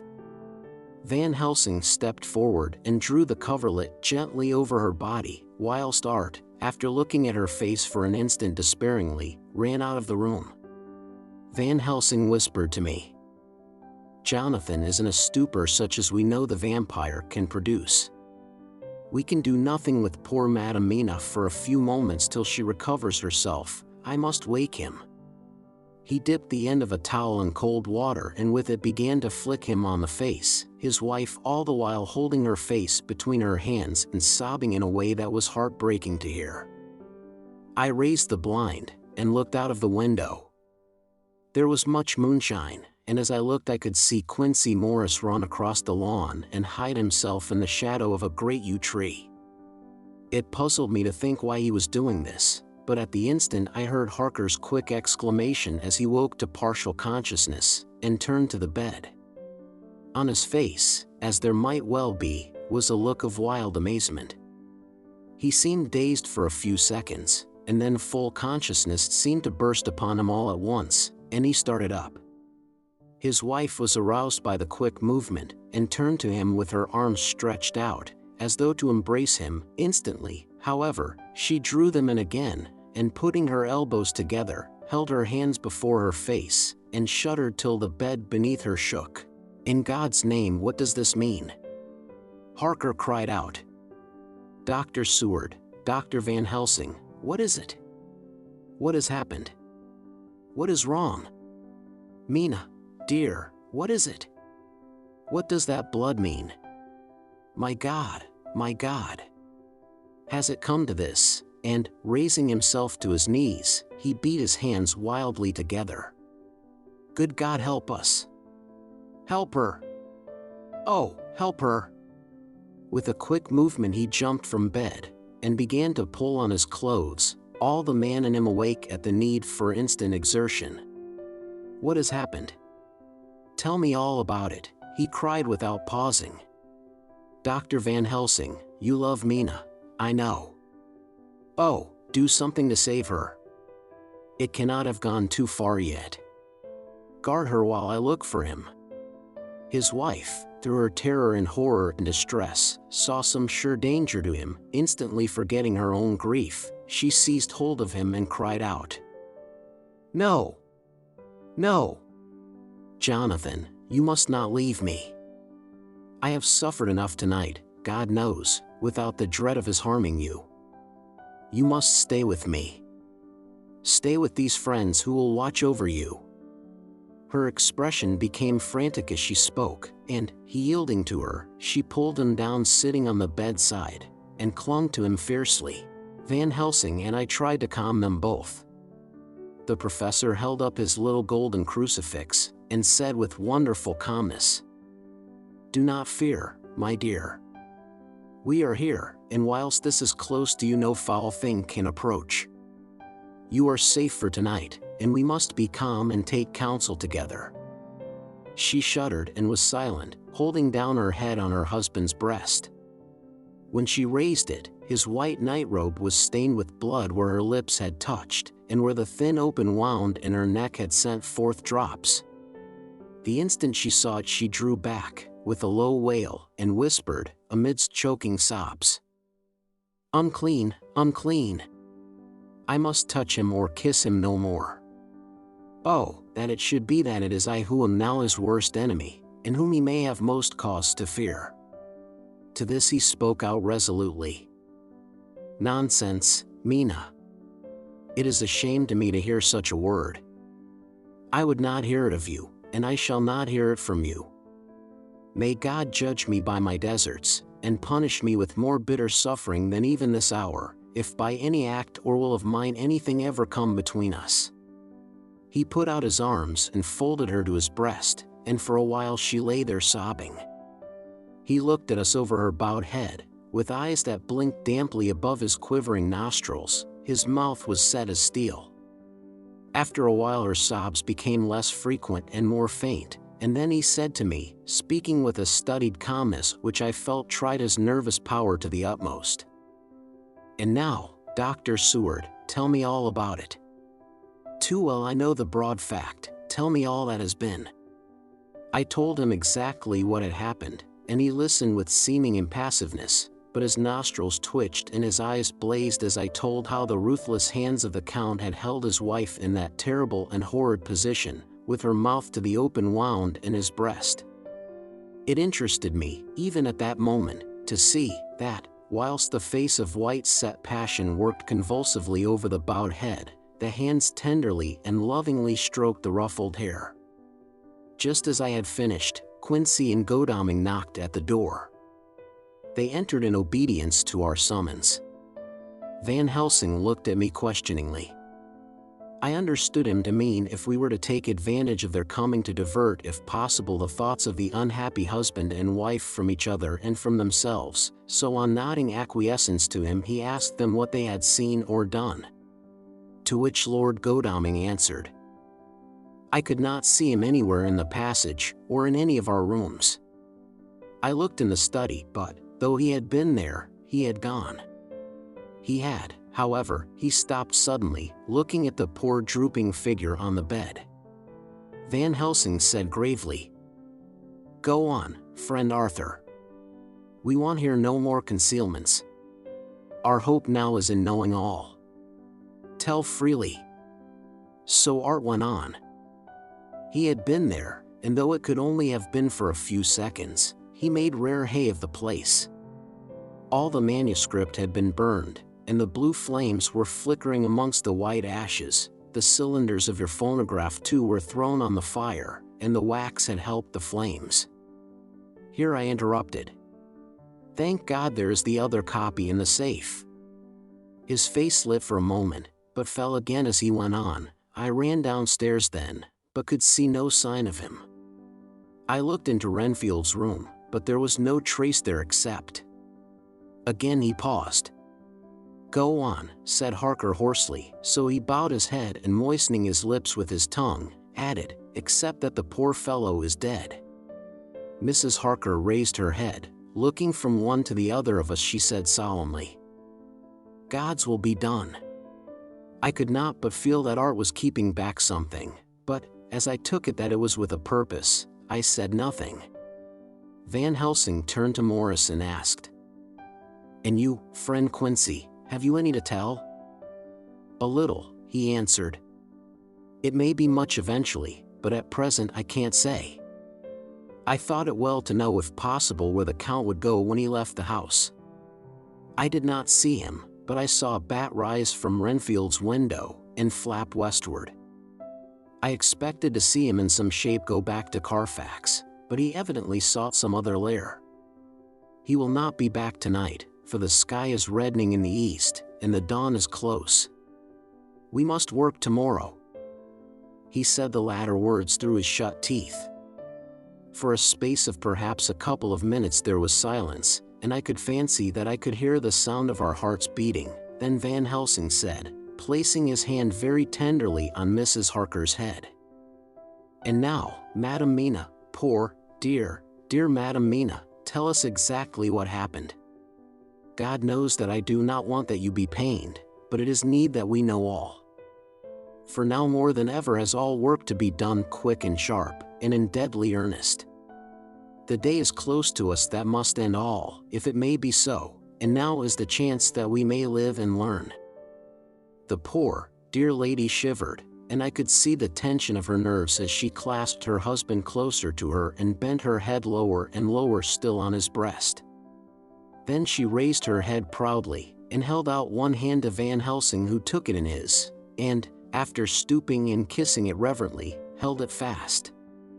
The other hand was locked in that of her husband, who held his other arm thrown round her protectingly. After a pause in which she was evidently ordering her thoughts, she began. "I took this sleeping draught which you had so kindly given me, but for a long time it did not act. I seemed to become more wakeful, and myriads of horrible fancies began to crowd in upon my mind, all of them connected with death, and vampires, with blood, and pain, and trouble." Her husband involuntarily groaned as she turned to him and said lovingly, "Do not fret, dear. You must be brave and strong, and help me through the horrible task. If you only knew what an effort it is to me to tell of this fearful thing at all, you would understand how much I need your help." Well, I saw I must try to help the medicine to its work with my will, if it was to do me any good, so I resolutely set myself to sleep. Sure enough, sleep must soon have come to me, for I remember no more. Jonathan coming in had not waked me, for he lay by my side when next I remember. There was in the room the same thin white mist that I had before noticed. But I forget now. If you know of this, you will find it in my diary, which I shall show you later. I felt the same vague terror which had come to me before and the same sense of some presence. I turned to wake Jonathan, but found that he slept so soundly that it seemed as if it was he who had taken the sleeping draught, and not I. I tried, but I could not wake him. This caused me a great fear, and I looked around terrified. Then indeed, my heart sank within me, beside the bed, as if he had stepped out of the mist, or rather as if the mist had turned into his figure, for it had entirely disappeared, stood a tall, thin man, all in black. I knew him at once from the description of the others. The waxen face, the high aquiline nose, on which the light fell in a thin white line, the parted red lips, with the sharp white teeth showing between, and the red eyes that I had seemed to see in the sunset on the windows of St. Mary's Church at Whitby. I knew, too, the red scar on his forehead where Jonathan had struck him. For an instant my heart stood still, and I would have screamed out, only that I was paralyzed. In the pause he spoke in a sort of keen, cutting whisper, pointing as he spoke to Jonathan. "Silence. If you make a sound I shall take him and dash his brains out before your very eyes." I was appalled and was too bewildered to do or say anything.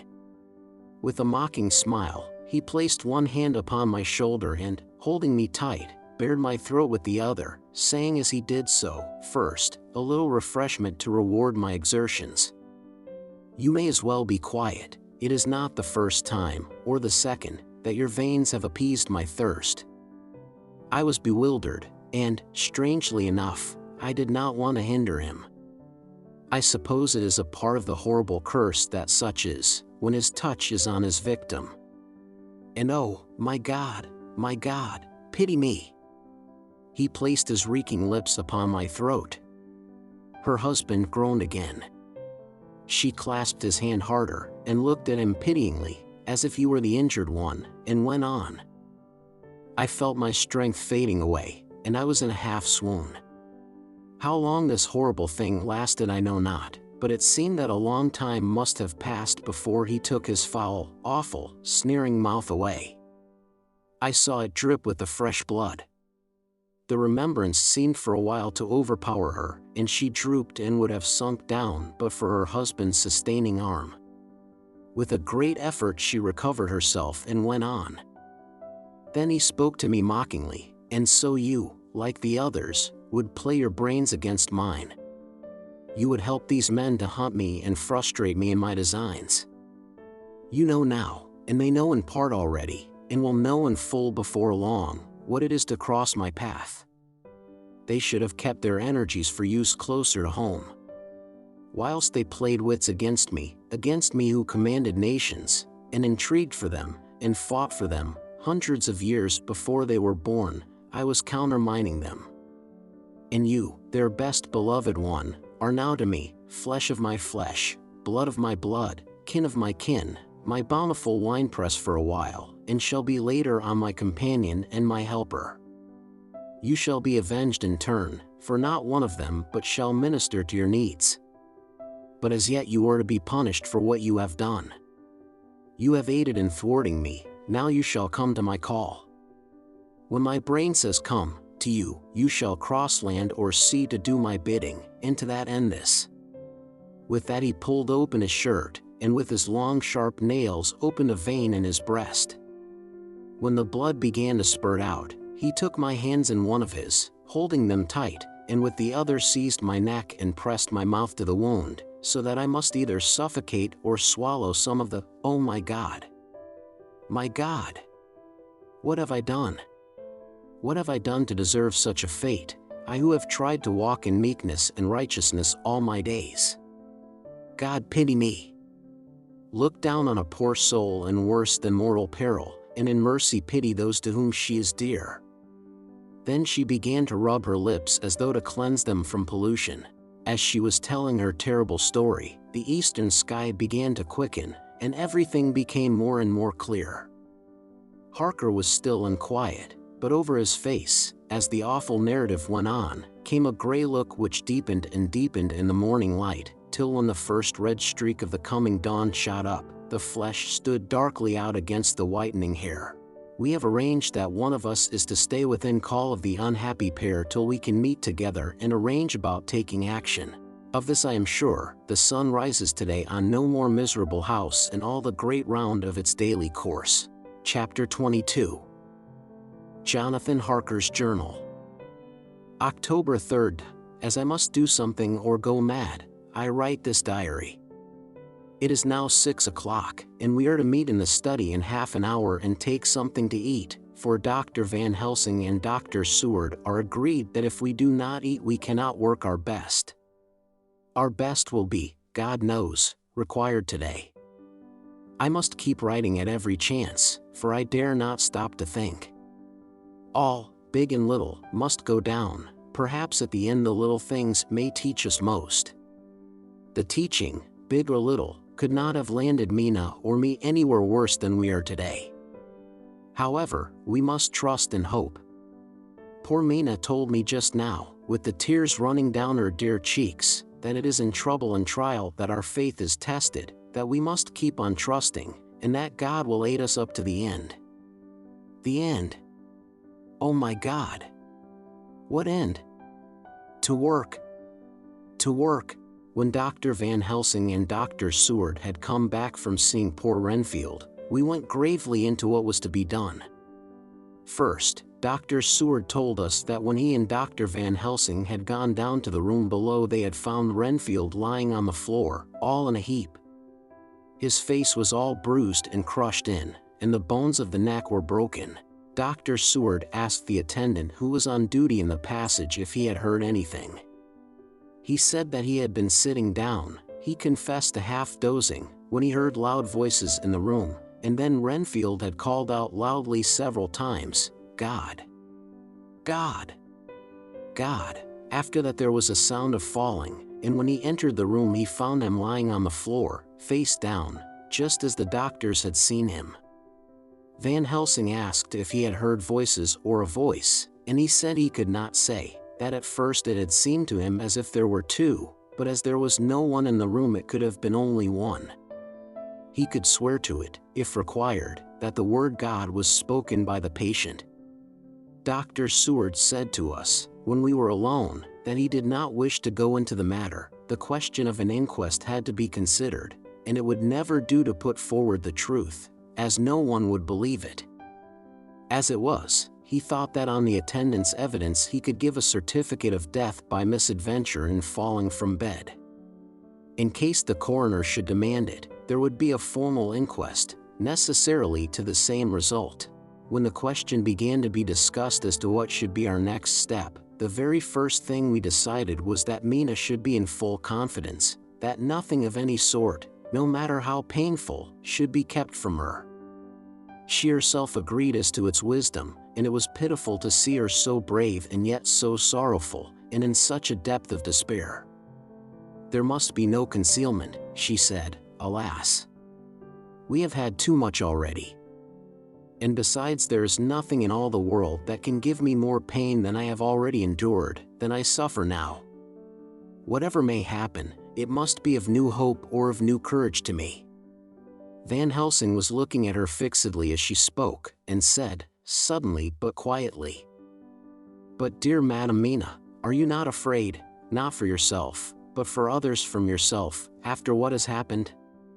Her face grew set in its lines, but her eyes shone with the devotion of a martyr as she answered, "Ah no, for my mind is made up."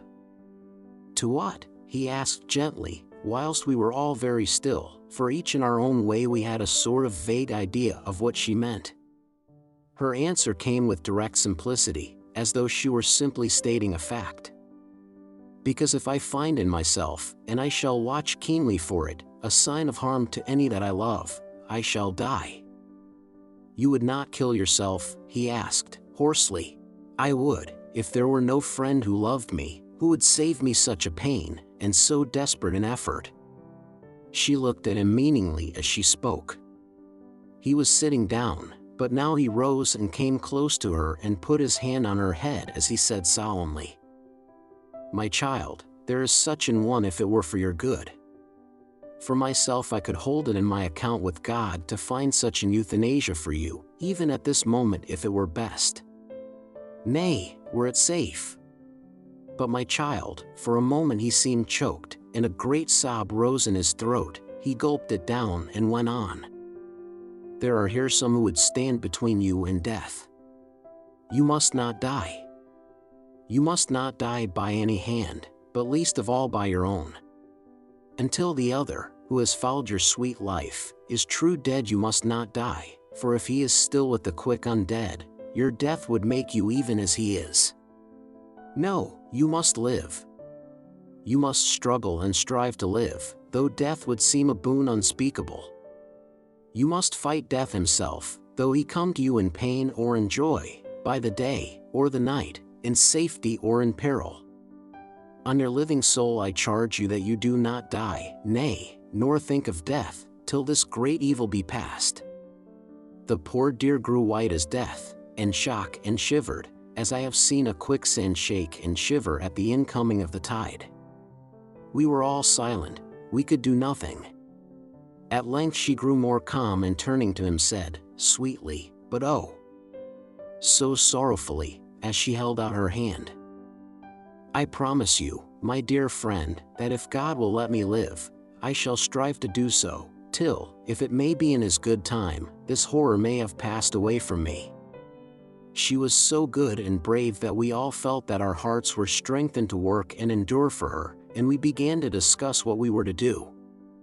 I told her that she was to have all the papers in the safe, and all the papers or diaries and phonographs we might hereafter use, and was to keep the record as she had done before.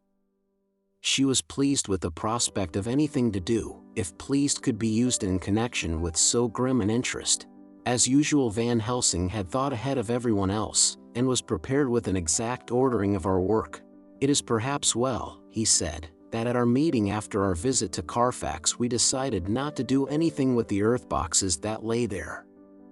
Had we done so, the Count must have guessed our purpose, and would doubtless have taken measures in advance to frustrate such an effort with regard to the others, but now he does not know our intentions.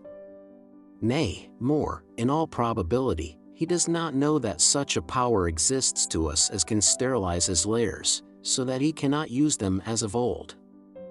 We are now so much further advanced in our knowledge as to their disposition that, when we have examined the house in Piccadilly, we may track the very last of them. Today, then, is ours, and in it rests our hope. The sun that rose on our sorrow this morning guards us in its course. Until it sets tonight, that monster must retain whatever form he now has. He is confined within the limitations of his earthly envelope. He cannot melt into thin air nor disappear through cracks or chinks or crannies. If he go through a doorway, he must open the door like a mortal. And so we have this day to hunt out all his lairs and sterilize them. So we shall, if we have not yet catch him and destroy him, drive him to bay in some place where the catching and the destroying shall be, in time, sure.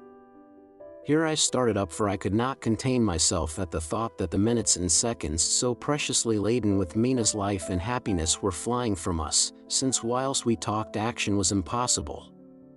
But Van Helsing held up his hand warningly.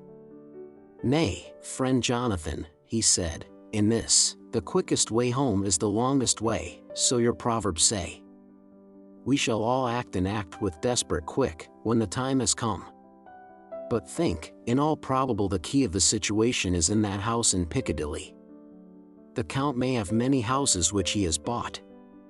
Of them he will have deeds of purchase, keys and other things. He will have paper that he write on, he will have his book of checks. There are many belongings that he must have somewhere. Why not in this place so central, so quiet, where he come and go by the front or the back at all hour, when in the very vast of the traffic there is none to notice? We shall go there and search that house, and when we learn what it holds, then we do what our friend Arthur call, in his phrases of hunt, stop the earths, and so we run down our old fox. So? Is it not? Then let us come at once," I cried. "We are wasting the precious, precious time." The professor did not move, but simply said, And how are we to get into that house in Piccadilly? Anyway, I cried. We shall break in if need be. And your police, where will they be, and what will they say? I was staggered, but I knew that if he wished to delay he had a good reason for it. So I said, as quietly as I could, "Don't wait more than need be, you know, I am sure, what torture I am in." "Ah, my child, that I do, and indeed there's no wish of me to add to your anguish. But just think, what can we do, until all the world be at movement? Then will come our time. I have thought and thought, and it seems to me that the simplest way is the best of all. Now we wish to get into the house, but we have no key, is it not so?" I nodded. "Now suppose that you were, in truth, the owner of that house, and could not still get in, and think there was to you no conscience of the housebreaker, what would you do?" "I should get a respectable locksmith, and set him to work to pick the lock for me." "And your police, they would interfere, would they not?" "Oh, no! Not if they knew the man was properly employed." Then, he looked at me as keenly as he spoke. "All that is in doubt is the conscience of the employer, and the belief of your policeman as to whether or no that employer has a good conscience or a bad one. Your police must indeed be zealous men and clever, oh, so clever, in reading the heart, that they trouble themselves in such matter. No, no, my friend Jonathan, you go take the lock off 100 empty house in this your London, or of any city in the world, and if you do it as such things are rightly done, and at the time such things are rightly done, no one will interfere. I have read of a gentleman who owned a so fine house in London, and when he went for months of summer to Switzerland and lock up his house, some burglar came and broke window at back and got in. Then he went and made open the shutters in front and walk out and in through the door, before the very eyes of the police. Then he have an auction in that house, and advertise it, and put up big notice, and when the day come he sell off by a great auctioneer all the goods of that other man who owned them. Then he go to a builder, and he sell him that house, making an agreement that he pull it down and take all away within a certain time. And your police and other authority help him all they can. And when that owner come back from his holiday in Switzerland he find only an empty hole where his house had been. This was all done en regla, and in our work we shall be en regla too. We shall not go so early that the policemen who have then little to think of, shall deem it strange, but we shall go after 10 o'clock, when there are many about, and such things would be done were we indeed owners of the house." I could not but see how right he was, and the terrible despair of Mina's face became relaxed. The thought, there was hope in such good counsel. Van Helsing went on. "When once within that house we may find more clues. At any rate some of us can remain there whilst the rest find the other places where there be more earth boxes, at Bermondsey and Mile End." Lord Godalming stood up. "I can be of some use here," he said. "I shall wire to my people to have horses and carriages where they will be most convenient." "Look here, old fellow," said Morris, "it is a capital idea to have all ready in case we want to go horsebacking, but don't you think that one of your snappy carriages with its heraldic adornments in a byway of Walworth or Mile End would attract too much attention for our purposes? It seems to me that we ought to take cabs when we go south or east, and even leave them somewhere near the neighborhood we are going to." "Friend Quincy is right," said the professor. "His head is what you call in plane with the horizon. It is a difficult thing that we go to do, and we do not want no peoples to watch us if so it may." Mina took a growing interest in everything, and I was rejoiced to see that the exigency of affairs was helping her to forget for a time the terrible experience of the night. She was very, very pale, almost ghastly, and so thin that her lips were drawn away, showing her teeth in somewhat of prominence. I did not mention this last, lest it should give her needless pain, but it made my blood run cold in my veins to think of what had occurred with poor Lucy when the Count had sucked her blood. As yet there was no sign of the teeth growing sharper, but the time as yet was short, and there was time for fear. When we came to the discussion of the sequence of our efforts and of the disposition of our forces, there were new sources of doubt. It was finally agreed that before starting for Piccadilly we should destroy the Count's lair close at hand.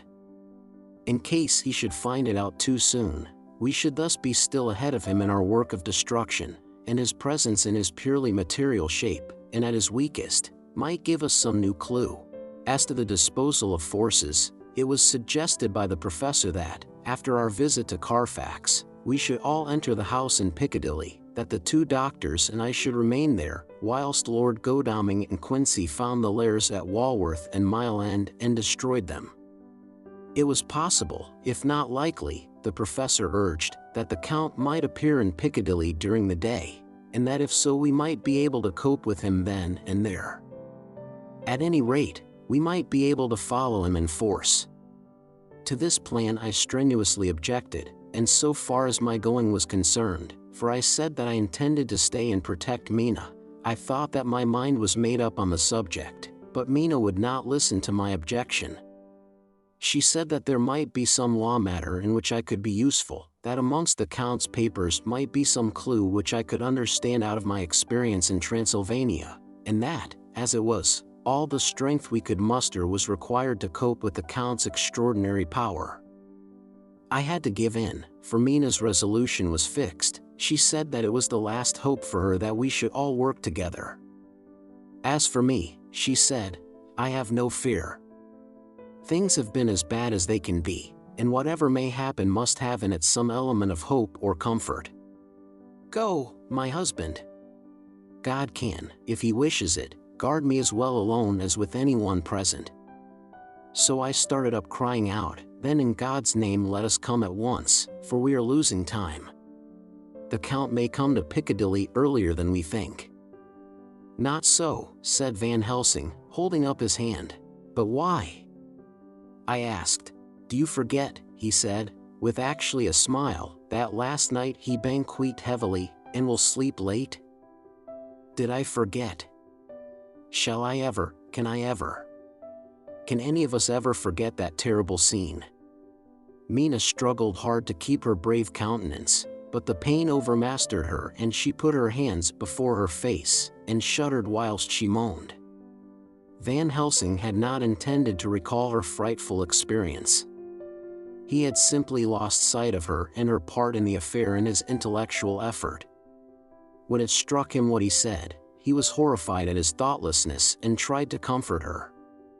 Oh, Madam Mina, he said, dear, dear Madam Mina, alas! That I of all who so reverence you should have said anything so forgetful. These stupid old lips of mine and this stupid old head do not deserve so, but you will forget it, will you not? He bent low beside her as he spoke. She took his hand, and looking at him through her tears, said hoarsely, No, I shall not forget, for it is well that I remember, and with it I have so much in memory of you that is sweet, that I take it all together. Now, you must all be going soon. Breakfast is ready, and we must all eat that we may be strong. Breakfast was a strange meal to us all. We tried to be cheerful and encourage each other, and Mina was the brightest and most cheerful of us. When it was over, Van Helsing stood up and said, Now, my dear friends, we go forth to our terrible enterprise. Are we all armed, as we were on that night when first we visited our enemy's lair, armed against ghostly as well as carnal attack? We all assured him. Then it is well. Now, Madam Mina, you are in any case quite safe here until the sunset, and before then we shall return, if we shall return. But before we go let me see you armed against personal attack. I have myself, since you came down, prepared your chamber by the placing of things of which we know, so that he may not enter. Now let me guard yourself. On your forehead I touch this piece of sacred wafer in the name of the Father, the Son, and there was a fearful scream which almost froze our hearts to hear. As he had placed the wafer on Mina's forehead, it had seared it, had burned into the flesh as though it had been a piece of white-hot metal. My poor darling's brain had told her the significance of the fact as quickly as her nerves received the pain of it, and the two so overwhelmed her that her overwrought nature had its voice in that dreadful scream. But the words to her thought came quickly. The echo of the scream had not ceased to ring on the air when there came the reaction, and she sank on her knees on the floor in an agony of abasement. Pulling her beautiful hair over her face, as the leper of old his mantle, she wailed out, "Unclean! Unclean! Even the Almighty shuns my polluted flesh. I must bear this mark of shame upon my forehead until the judgment day." They all paused. I had thrown myself beside her in an agony of helpless grief, and putting my arms around held her tight. For a few minutes our sorrowful hearts beat together, whilst the friends around us turned away their eyes that ran tears silently.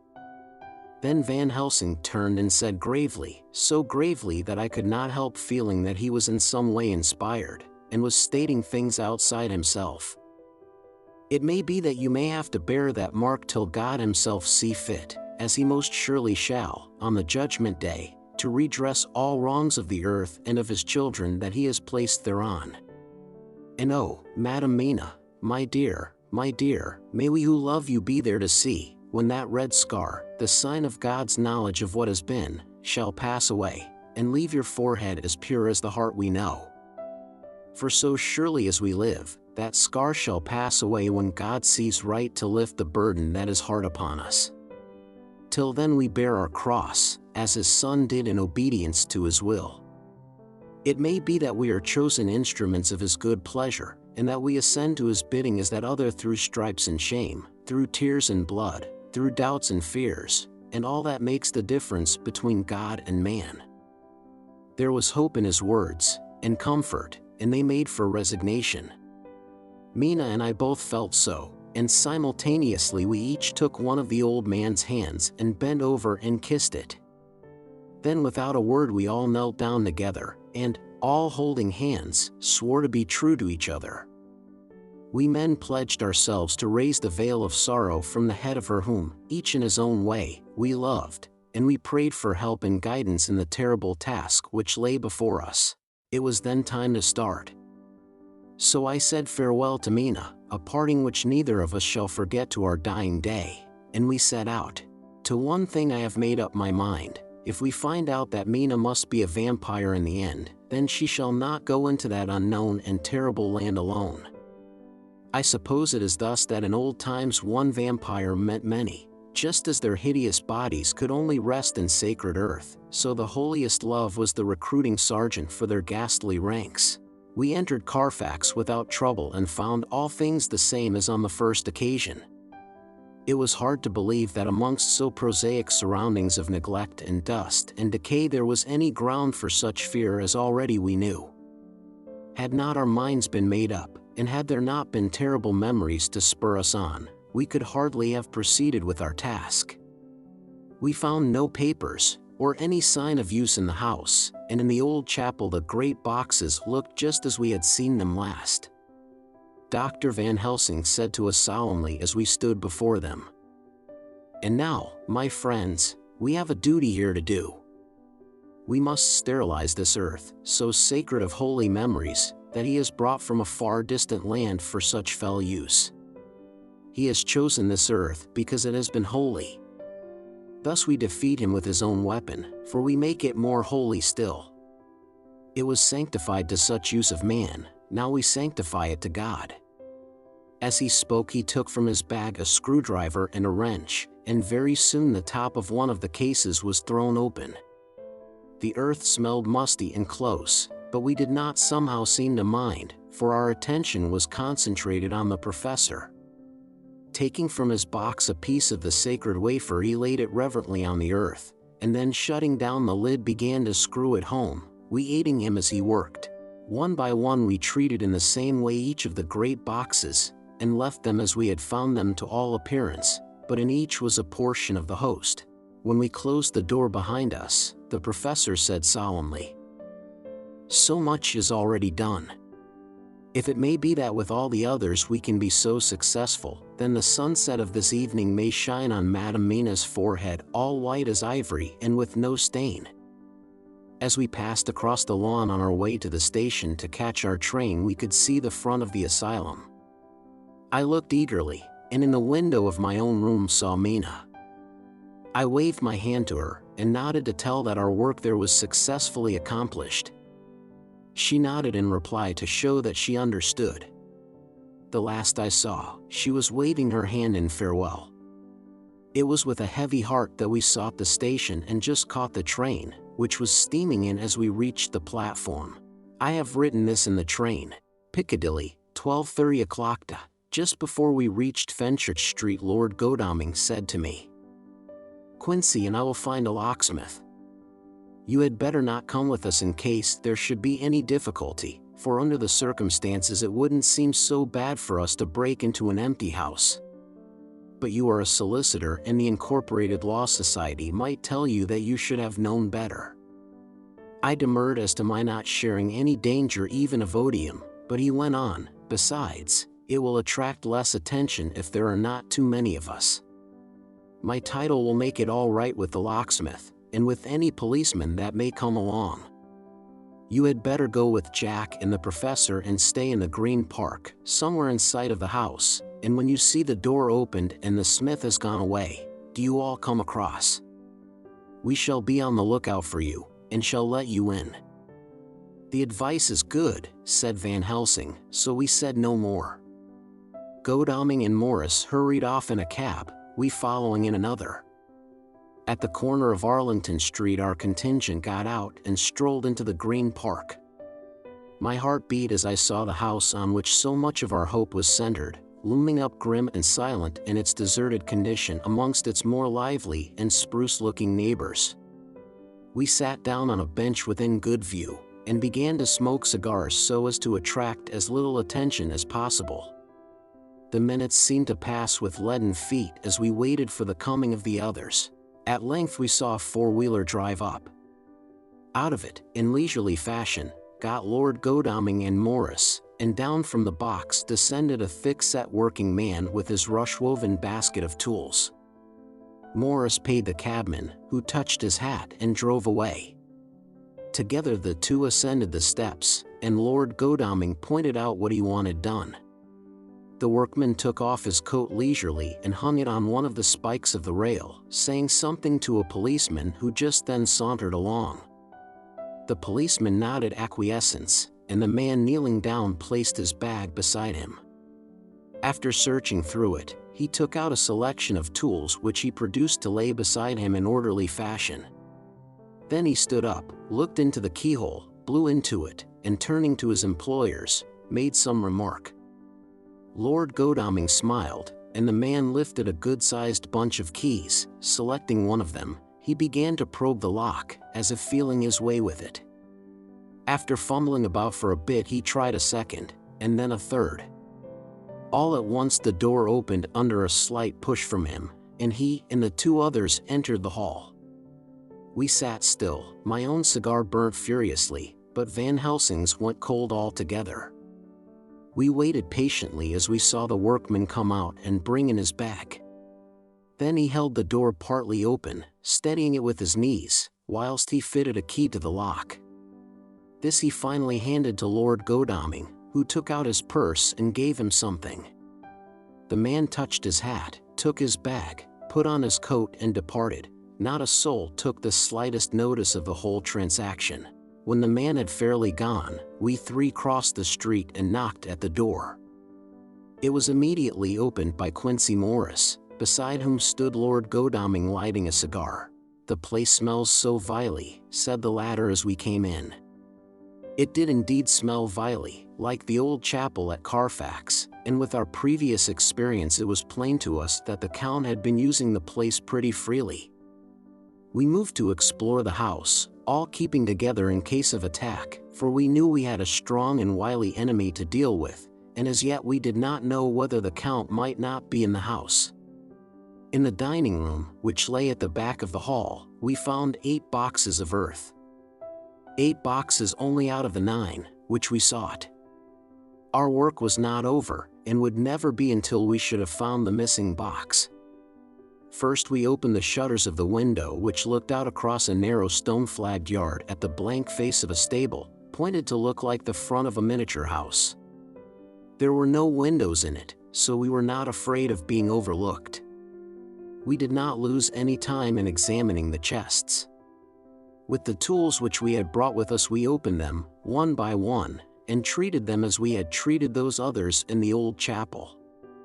It was evident to us that the Count was not at present in the house, and we proceeded to search for any of his effects.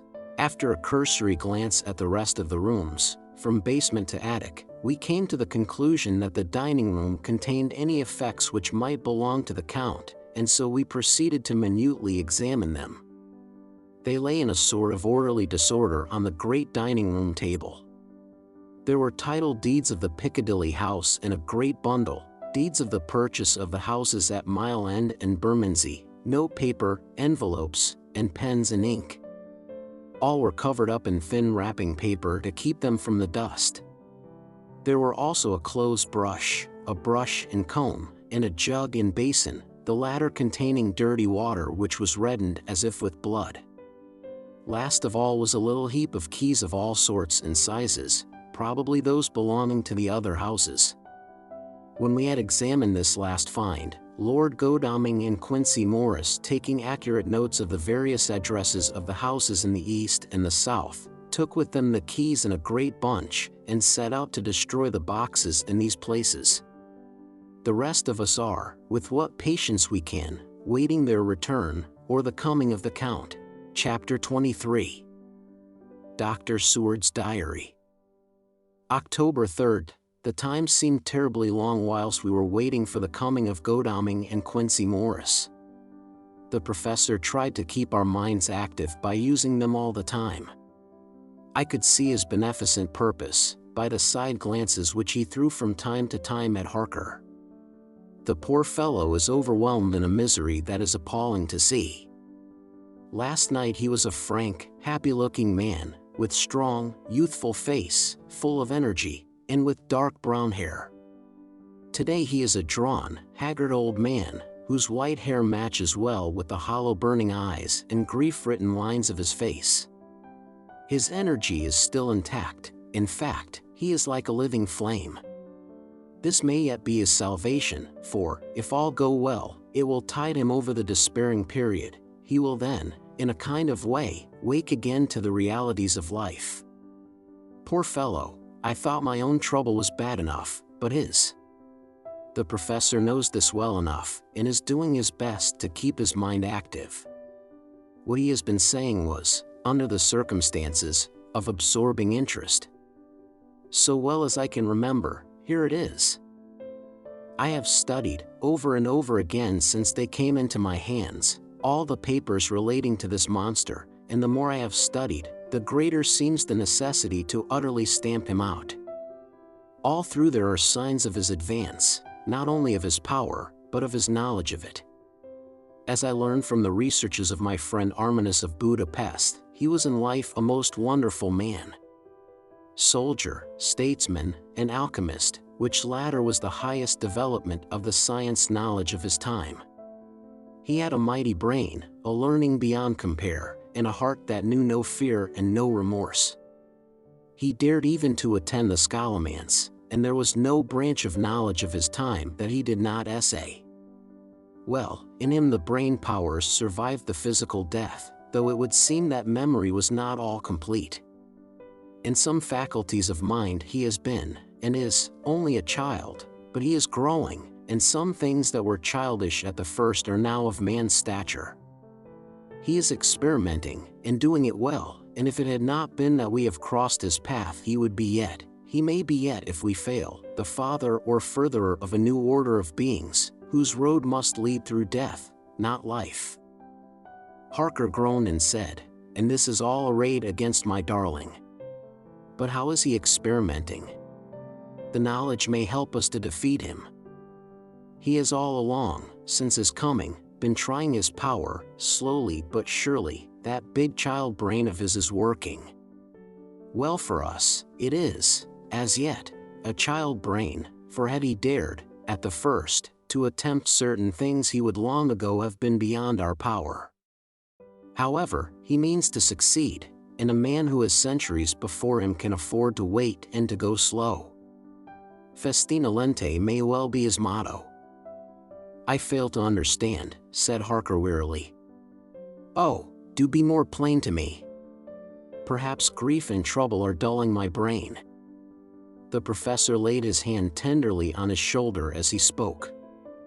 Ah, my child, I will be plain. Do you not see how, of late, this monster has been creeping into knowledge experimentally? How he has been making use of the zoophagus patient to effect his entry into friend John's home, for your vampire, though in all afterwards he can come when and how he must at the first make entry only when asked thereto by an inmate. But these are not his most important experiments. Do we not see how at the first all these so great boxes were moved by others? He knew not then, but that must be so. But all the time that so great child brain of his was growing, and he began to consider whether he might not himself move the box. So he began to help, and then, when he found that this be all right, he try to move them all alone. And so he progress, and he scatter these graves of him, and none but he know where they are hidden. He may have intend to bury them deep in the ground, so that he only use them in the night, or at such time as he can change his form. They do him equal well, and none may know these are his hiding place. But, my child, do not despair, this knowledge come to him just too late. Already all of his lairs but one be sterilized as for him, and before the sunset this shall be so. Then he have no place where he can move and hide. I delayed this morning that so we might be sure. Is there not more at stake for us than for him? Then why we not be even more careful than him? By my clock it is 1 hour, and already, if all be well, friend Arthur and Quincy are on their way to us. Today is our day, and we must go sure, if slow, and lose no chance. See, there are 5 of us when those absent ones return. Whilst he was speaking we were startled by a knock at the hall door, the double postman's knock of the telegraph boy. We all moved out to the hall with one impulse, and Van Helsing, holding up his hand to us to keep silence, stepped to the door and opened it. The boy handed in a dispatch. The professor closed the door again, and, after looking at the direction, opened it and read aloud. Look out for D. He is just now, 12:45, come from Carfax hurriedly and hastened towards the south. He seems to be going the round and may want to see you, Mina. There was a pause, broken by Jonathan Harker's voice. Now, God be thanked, we shall soon meet. Van Helsing turned to him quickly and said, God will act in his own way in time. Do not fear, and do not rejoice as yet, for what we wish for at the moment may be our undoings. I care for nothing now, he answered hotly, except to wipe out this brute from the face of creation. I would sell my soul to do it. Oh, hush, hush, my child, said Van Helsing. God does not purchase souls in this wise, and the devil, though he may purchase, does not keep faith. But God is merciful and just, and knows your pain and your devotion to that dear Madam Mina. Think you, how her pain would be doubled, did she but hear your wild words. Do not fear any of us, we are all devoted to this cause, and today shall see the end. The time is coming for action, today this vampire is limit to the powers of man, until sunset he may not change. It will take him time to arrive here, see, it is 20 minutes past 1, and there are yet some times before he can hither come, be he never so quick. What we must hope for is that my Lord Arthur and Quincy arrive first. About half an hour after we had received Mrs. Harker's telegram, there came a quiet, resolute knock at the hall door. It was just an ordinary knock, such as is given hourly by thousands of gentlemen, but it made the professor's heart and mind beat loudly. We looked at each other, and together moved out into the hall. We each held ready to use our various armaments, the spiritual in the left hand, the mortal in the right. Van Helsing pulled back the latch, and, holding the door half open, stood back, having both hands ready for action. The gladness of our hearts must have shone upon our faces when on the step, close to the door, we saw Lord Godalming and Quincey Morris.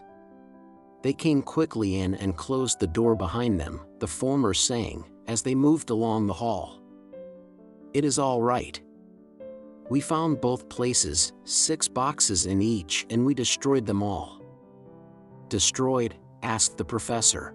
"For him?" We were silent for a minute, and then Quincey said, "There's nothing to do but to wait here. If, however, he doesn't turn up by 5 o'clock, we must start off, for it won't do to leave Mrs. Harker alone after sunset." "He will be here before long now," said Van Helsing, who had been consulting his pocketbook.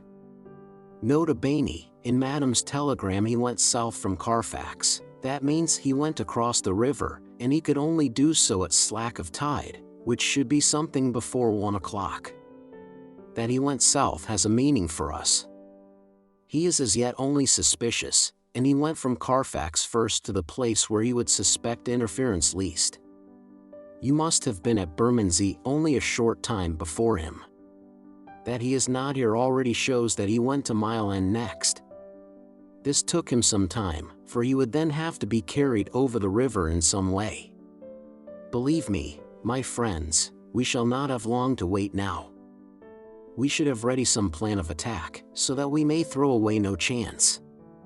Hush, there is no time now. Have all your arms. Be ready." He held up a warning hand as he spoke, for we all could hear a key softly inserted in the lock of the hall door. I could not but admire, even at such a moment, the way in which a dominant spirit asserted itself. In all our hunting parties and adventures in different parts of the world, Quincey Morris had always been the one to arrange the plan of action, and Arthur and I had been accustomed to obey him implicitly. Now, the old habit seemed to be renewed instinctively. With a swift glance around the room, he at once laid out our plan of attack, and, without speaking a word, with a gesture, placed us each in position. Van Helsing, Harker, and I were just behind the door, so that when it was open the professor could guard it whilst we two stepped between the incomer and the door. Godalming behind and Quincey in front stood just out of sight ready to move in front of the window. We waited in a suspense that made the seconds pass with nightmare slowness. The slow, careful steps came along the hall. The Count was evidently prepared for some surprise, at least he feared it. Suddenly, with a single bound he leaped into the room, winning a way past us before any of us could raise a hand to stay him. There was something so panther-like in the movement, something so unhuman, that it seemed to sober us all from the shock of his coming. The first to act was Harker, who, with a quick movement, threw himself before the door leading into the room in the front of the house.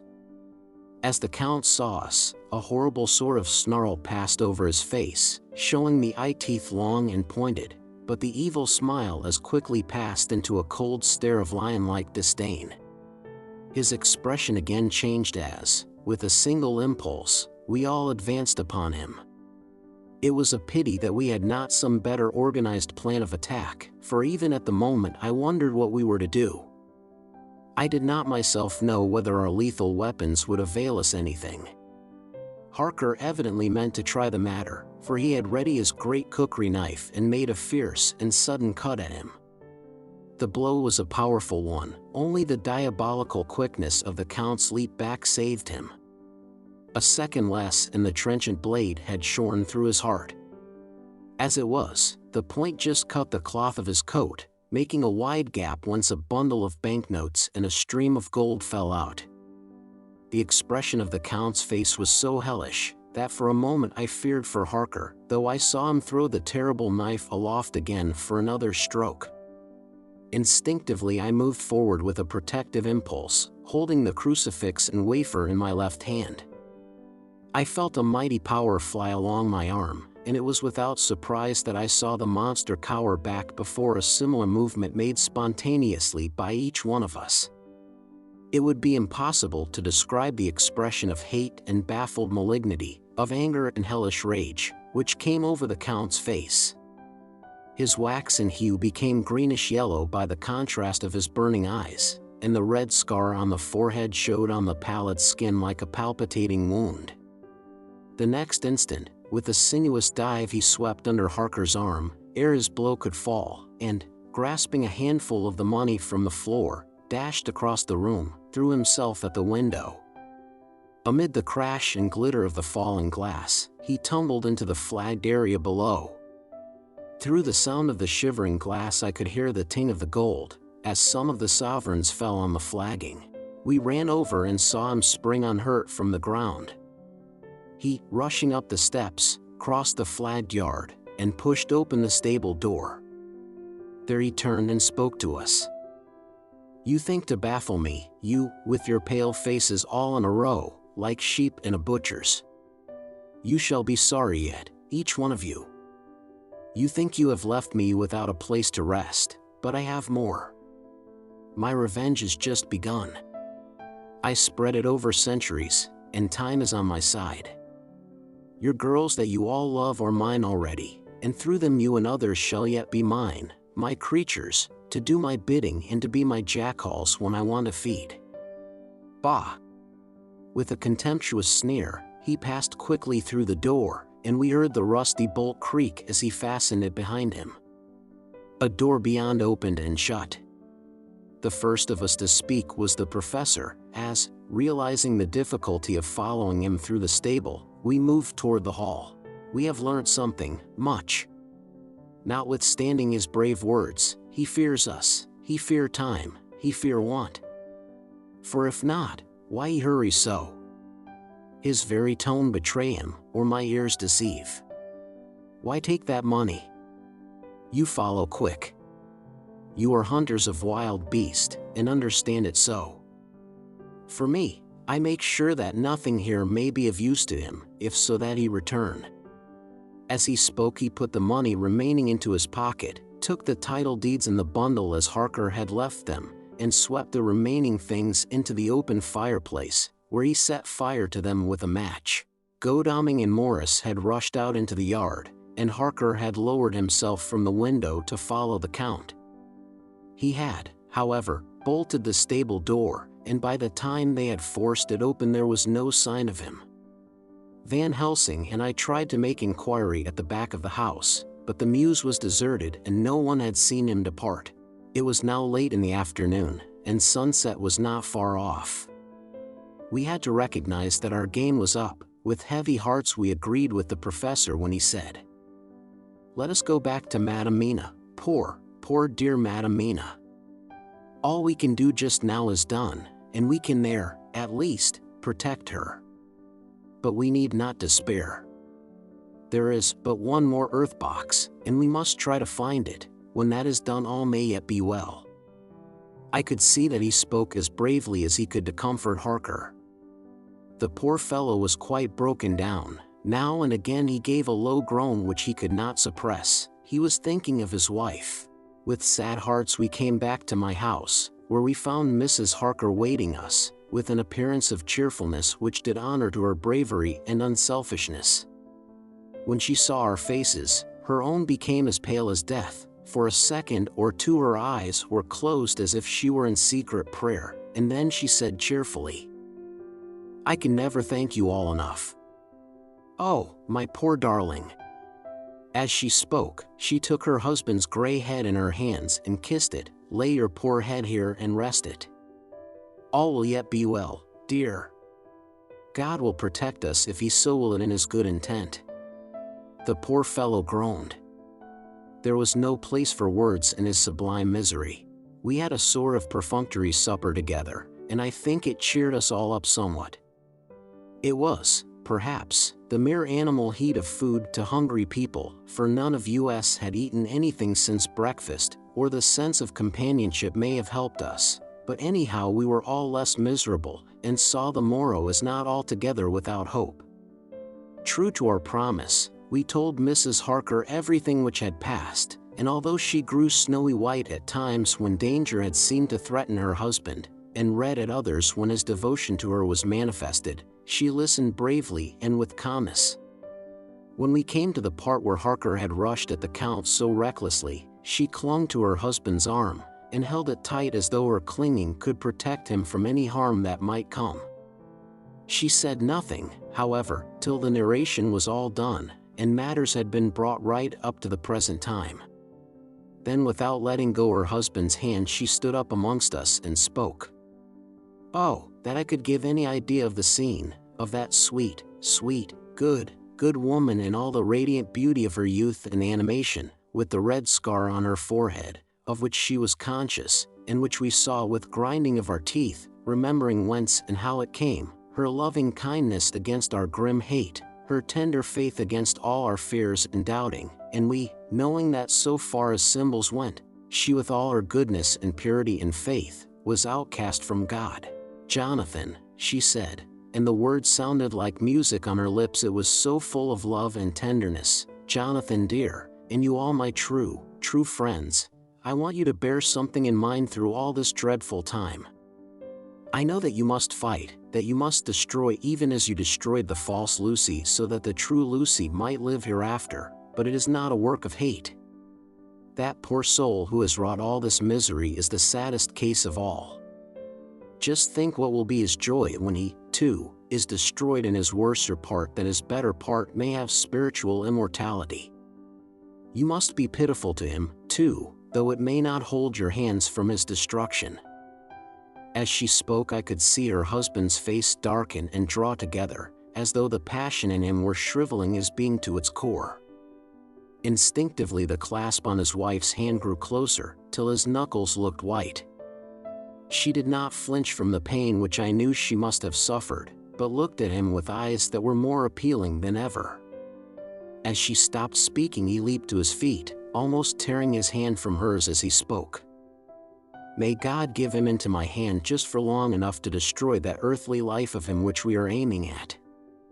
If beyond it I could send his soul forever and ever to burning hell, I would do it. Oh, hush! Oh, hush! In the name of the good God, don't say such things, Jonathan, my husband, or you will crush me with fear and horror. Just think, my dear, I have been thinking all this long day of it, that, perhaps, some day, I, too, may need such pity, and that some other like you, and with equal cause for anger, may deny it to me. Oh, my husband! My husband, indeed I would have spared you such a thought had there been another way, but I pray that God may not have treasured your wild words, except as the heartbroken wail of a very loving and sorely stricken man. Oh, God, let these poor white hairs go in evidence of what he has suffered, who all his life has done no wrong, and on whom so many sorrows have come." We men were all in tears now. There was no resisting them, and we wept openly. She wept, too, to see that her sweeter counsels had prevailed. Her husband flung himself on his knees beside her, and putting his arms round her, hid his face in the folds of her dress. Van Helsing beckoned to us, and we stole out of the room, leaving the two loving hearts alone with their God. Before they retired, the professor fixed up the room against any coming of the vampire, and assured Mrs. Harker that she might rest in peace. She tried to school herself to the belief, and, manifestly for her husband's sake, tried to seem content. It was a brave struggle, and was, I think and believe, not without its reward. Van Helsing had placed at hand a bell which either of them was to sound in case of any emergency. When they had retired, Quincy, Godalming, and I arranged that we should sit up, dividing the night between us, and watch over the safety of the poor stricken lady. The first watch falls to Quincy, so the rest of us shall be off to bed as soon as we can. Godalming has already turned in, for his is the second watch. Now that my work is done, I, too, shall go to bed. Jonathan Harker's Journal. 3 to 4 October, close to midnight. I thought yesterday would never end. There was over me a yearning for sleep, and some sort of blind belief that to wake would be to find things changed, and that any change must now be for the better. Before we parted, We discussed what our next step was to be, but we could arrive at no result. All we knew was that one earth box remained, and that the Count alone knew where it was. If he chooses to lie hidden, he may baffle us for years, and in the meantime, the thought is too horrible, I dare not think of it even now. This I know, that if ever there was a woman who was all perfection, that one is my poor wronged darling. I love her 1,000 times more for her sweet pity of last night, a pity that made my own hate of the monster seem despicable. Surely God will not permit the world to be the poorer by the loss of such a creature. This is hope to me. We are all drifting reefwards now, and faith is our only anchor. Thank God. Mina is sleeping, and sleeping without dreams. I fear what her dreams might be like, with such terrible memories to ground them in. She has not been so calm, within my seeing, since the sunset. Then, for a while, there came over her face a repose which was like spring after the blasts of March. I thought at the time that it was the softness of the red sunset on her face, but somehow now I think it has a deeper meaning. I am not sleepy myself, though I am weary to death. However, I must try to sleep, for there is tomorrow to think of, and there is no rest for me until later. I must have fallen asleep, for I was awaked by Mina, who was sitting up in bed, with a startled look on her face. I could see easily, for we did not leave the room in darkness. She had placed a warning hand over my mouth, and now she whispered in my ear. "Hush! There is someone in the corridor." I got up softly, and crossing the room, gently opened the door.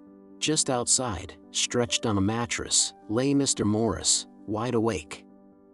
He raised a warning hand for silence as he whispered to me. "Hush! Go back to bed, it is all right. One of us will be here all night. We don't mean to take any chances." His look and gesture forbade discussion, so I came back and told Mina.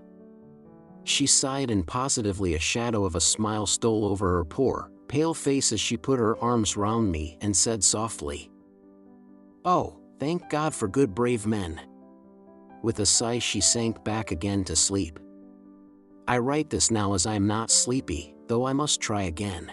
October 4th, morning. Once again during the night I was wakened by Mina. This time we had all had a good sleep, for the gray of the coming dawn was making the windows into sharp oblongs, and the gas flame was like a speck rather than a disk of light. She said to me hurriedly, "Go, call the professor. I want to see him at once." "Why?" I asked. "I have an idea.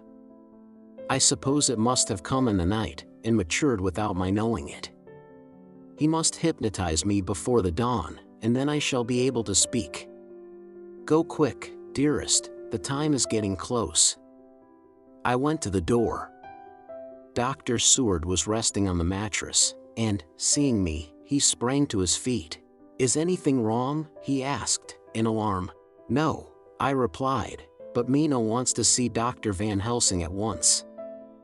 "I will go," he said, and hurried into the professor's room.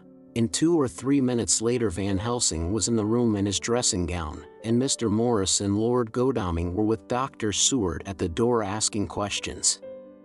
When the professor saw Mina smile, a positive smile ousted the anxiety of his face. He rubbed his hands as he said, "Oh, my dear Madam Mina, this is indeed a change. See, friend Jonathan, we have got our dear Madam Mina, as of old, back to us today." Then turning to her, he said, cheerfully, "And what am I do for you? For at this hour you do not want me for nothings." "I want you to hypnotize me," she said. "Do it before the dawn, for I feel that then I can speak, and speak freely. Be quick, for the time is short." Without a word he motioned her to sit up in bed. Looking fixedly at her, he commenced to make passes in front of her, from over the top of her head downward, with each hand in turn. Mina gazed at him fixedly for a few minutes, during which my own heart beat like a trip hammer, for I felt that some crisis was at hand. Gradually her eyes closed, and she sat, stock still. Only by the gentle heaving of her bosom could one know that she was alive. The professor made a few more passes and then stopped, and I could see that his forehead was covered with great beads of perspiration. Mina opened her eyes, but she did not seem the same woman. There was a faraway look in her eyes, and her voice had a sad dreaminess which was new to me. Raising his hand to impose silence, the professor motioned to me to bring the others in.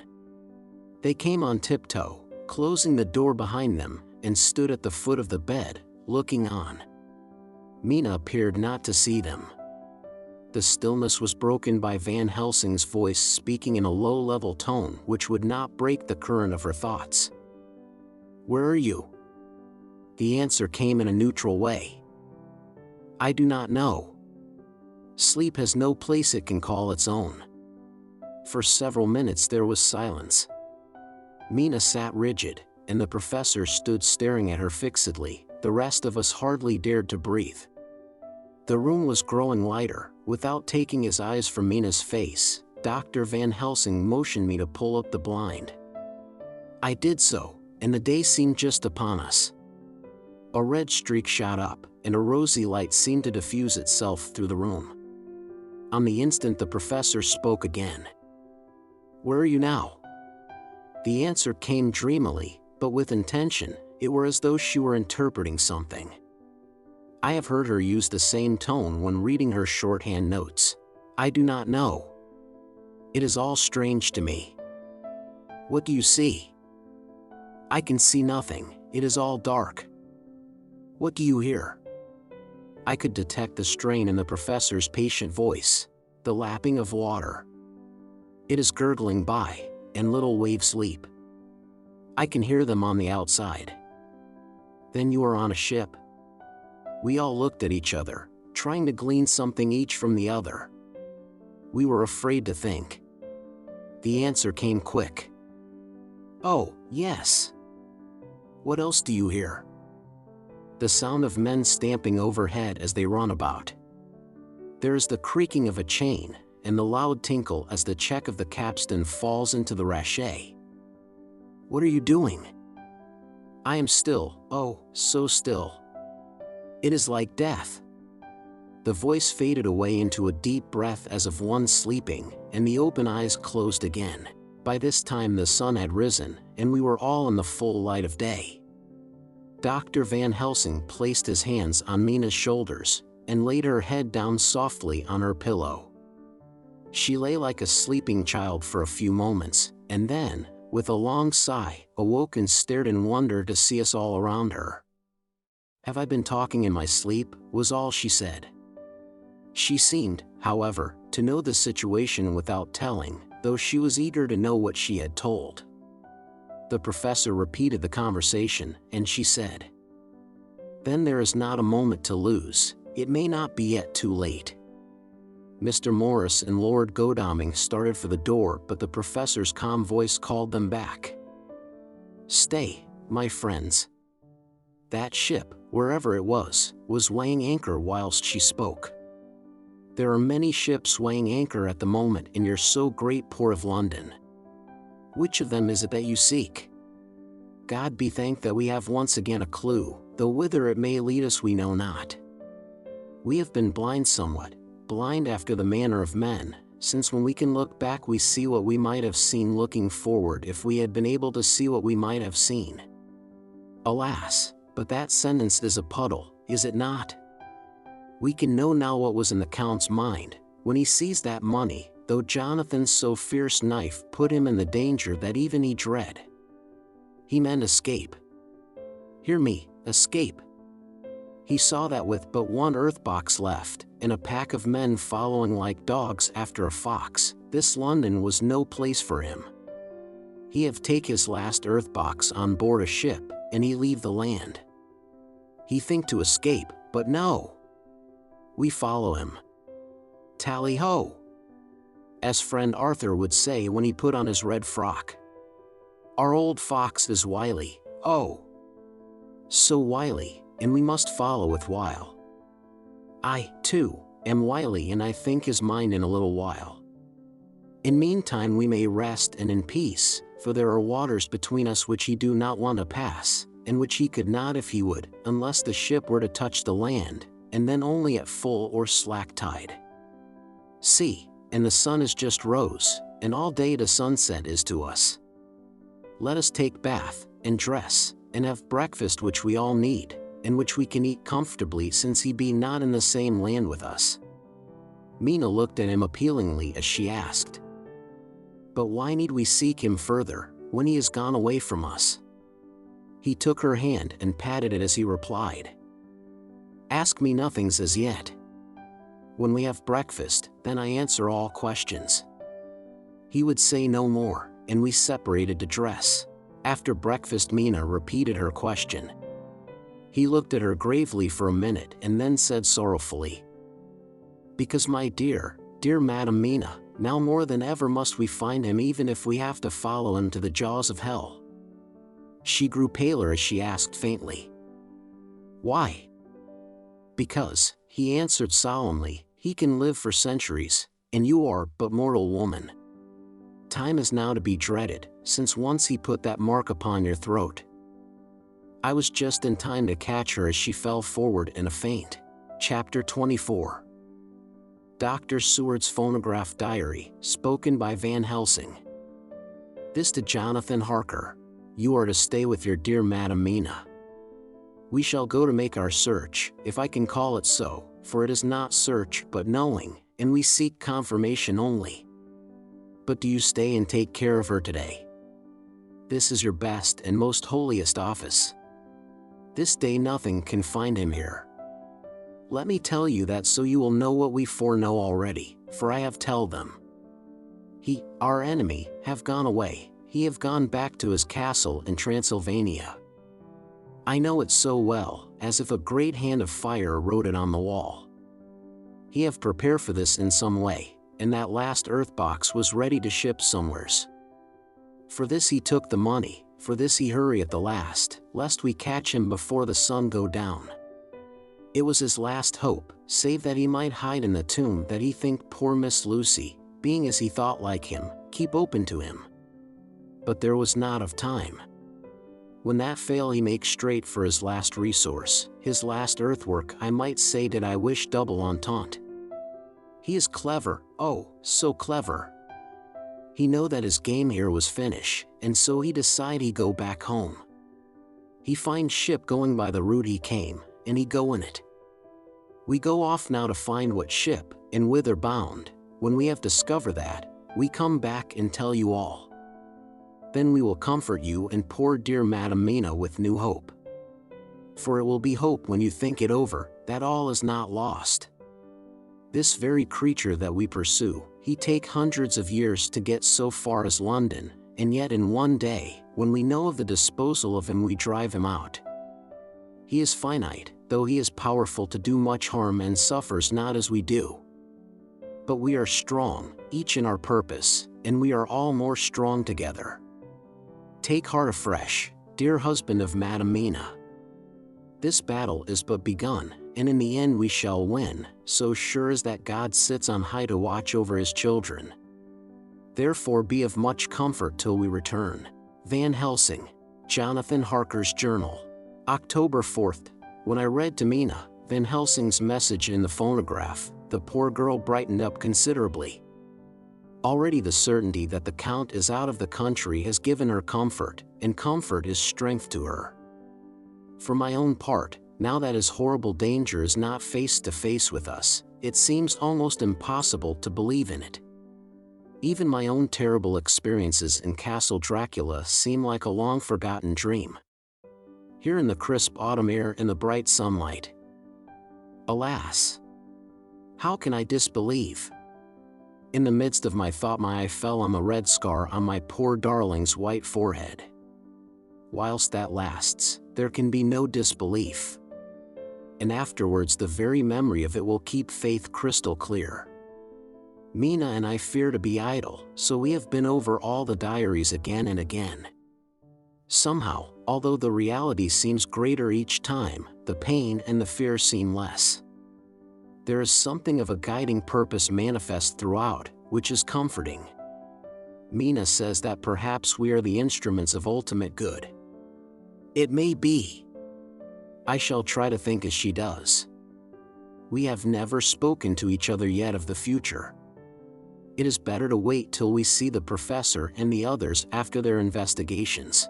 The day is running by more quickly than I ever thought a day could run for me again. It is now 3 o'clock. Mina Harker's Journal. October 5th, 5 p.m. Our meeting for report. Present, Professor Van Helsing, Lord Godalming, Dr. Seward, Mr. Quincy Morris, Jonathan Harker, Mina Harker. Dr. Van Helsing described what steps were taken during the day to discover on what boat and whither bound Count Dracula made his escape. As I knew that he wanted to get back to Transylvania, I felt sure that he must go by the Danube mouth, or by somewhere in the Black Sea, since by that way he come. It was a dreary blank that was before us. Omni ignotum pro magnifico, and so with heavy hearts we start to find what ships leave for the Black Sea last night. He was in sailing ship, since Madam Mina tell of sails being set. These not so important as to go in your list of the shipping in the Times, and so we go, by suggestion of Lord Godalming, to your Lloyd's, where a note of all ships that sail, however so small. There we find that only one Black Sea-bound ship go out with the tide. She is the Tsarina Catherine, and she sailed from Doolittle's Wharf for Varna, and thence on to other parts and up the Danube. So, said I, this is the ship whereon is the Count. So off we go to Doolittle's Wharf, and there we find a man in an office of wood so small that the man looked bigger than the office. From him we inquire of the goings of the Tsarina Catherine. He swear much, and he red face and loud of voice, but he good fellow all the same, and when Quincy give him something from his pocket which crackle as he roll it up, and put it in a so small bag which he have hid deep in his clothing, he still better fellow and humble servant to us.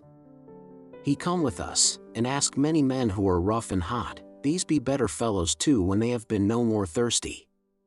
They say much of blood and bloom, and of others which I comprehend not, though I guess what they mean, but nevertheless they tell us all things which we want to know.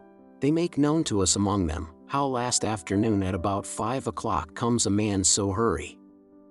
A tall man, thin and pale, with high nose and teeth so white, and eyes that seem to be burning.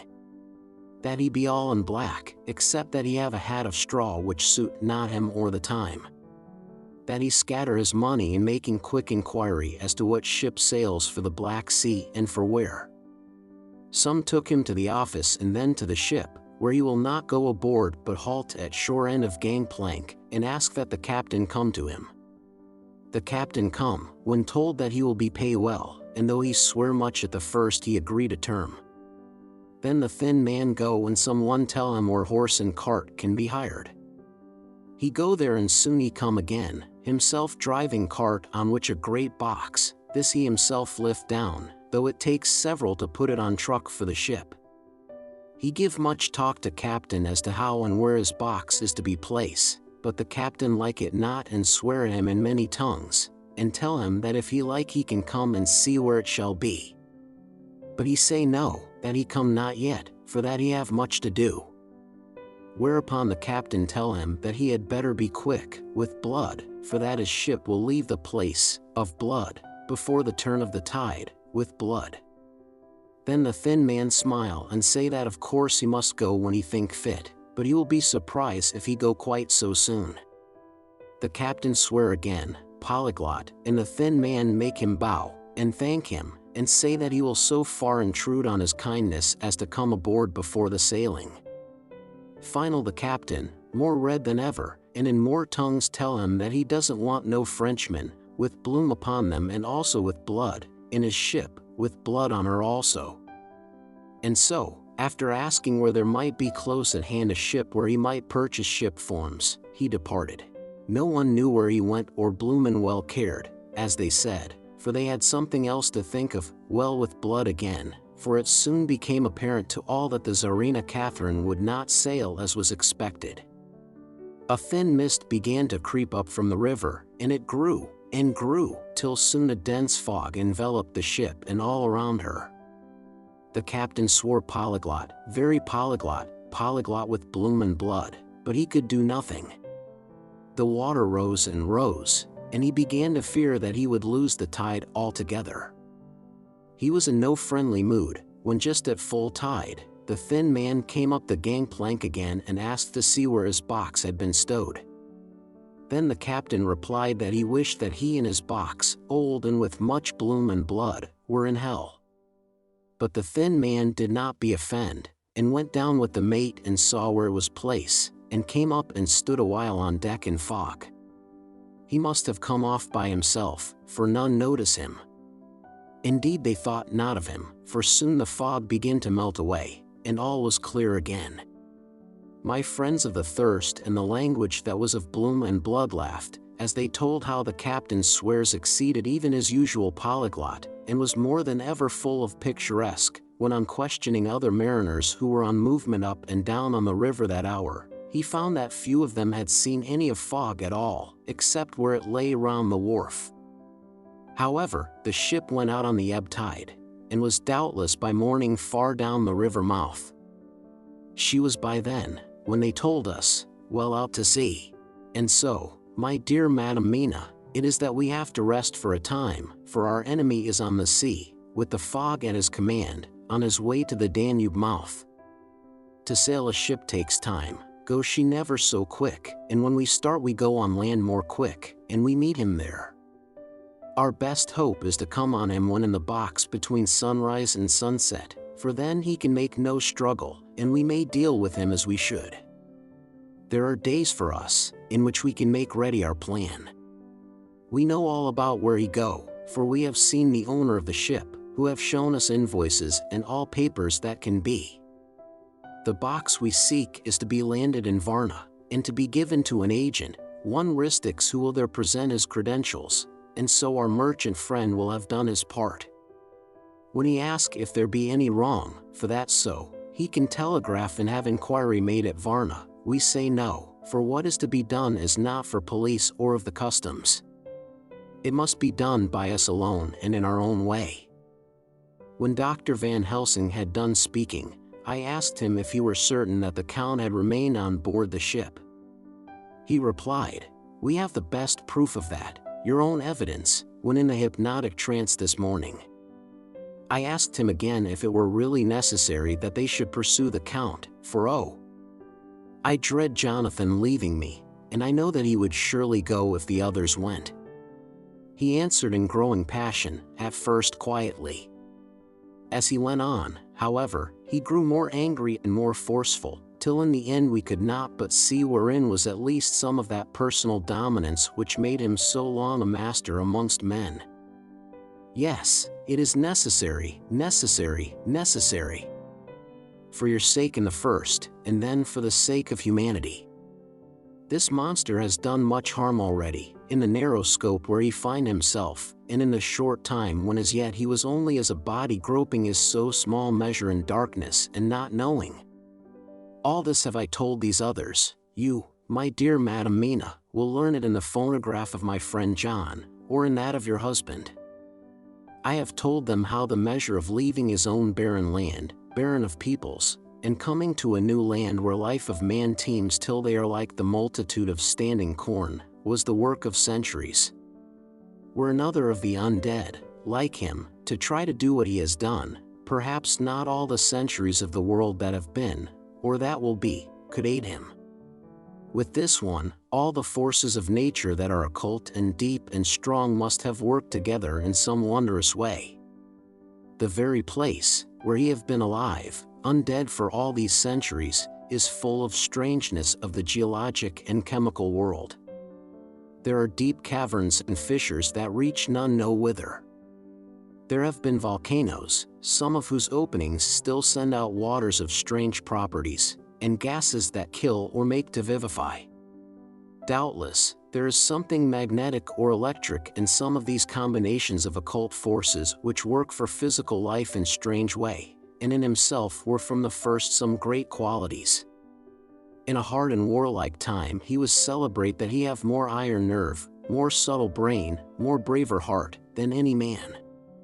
In him some vital principle have in strange way found their utmost, and as his body keeps strong and grow and thrive, so his brain grow too. All this without that diabolic aid which is surely to him, for it hath to yield to the powers that come from, and are, symbolic of good. And now this is what he is to us.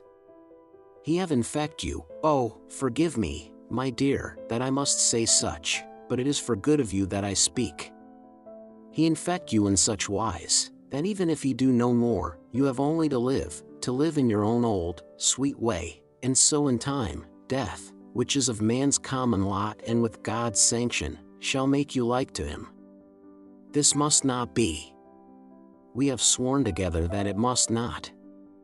Thus are we ministers of God's own wish, that the world, and men for whom his Son died, will not be given over to monsters, whose very existence would defame him. He have allowed us to redeem one soul already, and we go out as the old knights of the cross to redeem more. Like them we shall travel towards the sunrise, and like them, if we fall in good cause. He paused and I said, but will not the Count take his rebuff wisely? Since he has been driven from England, will he not avoid it, as a tiger does the village from which he has been hunted? Aha, he said, your simile of the tiger good, for me, and I shall adopt him. Your man-eater, as they of India call the tiger who has once tasted blood of the human, care no more for the other prey, but prowl unceasing till he get him.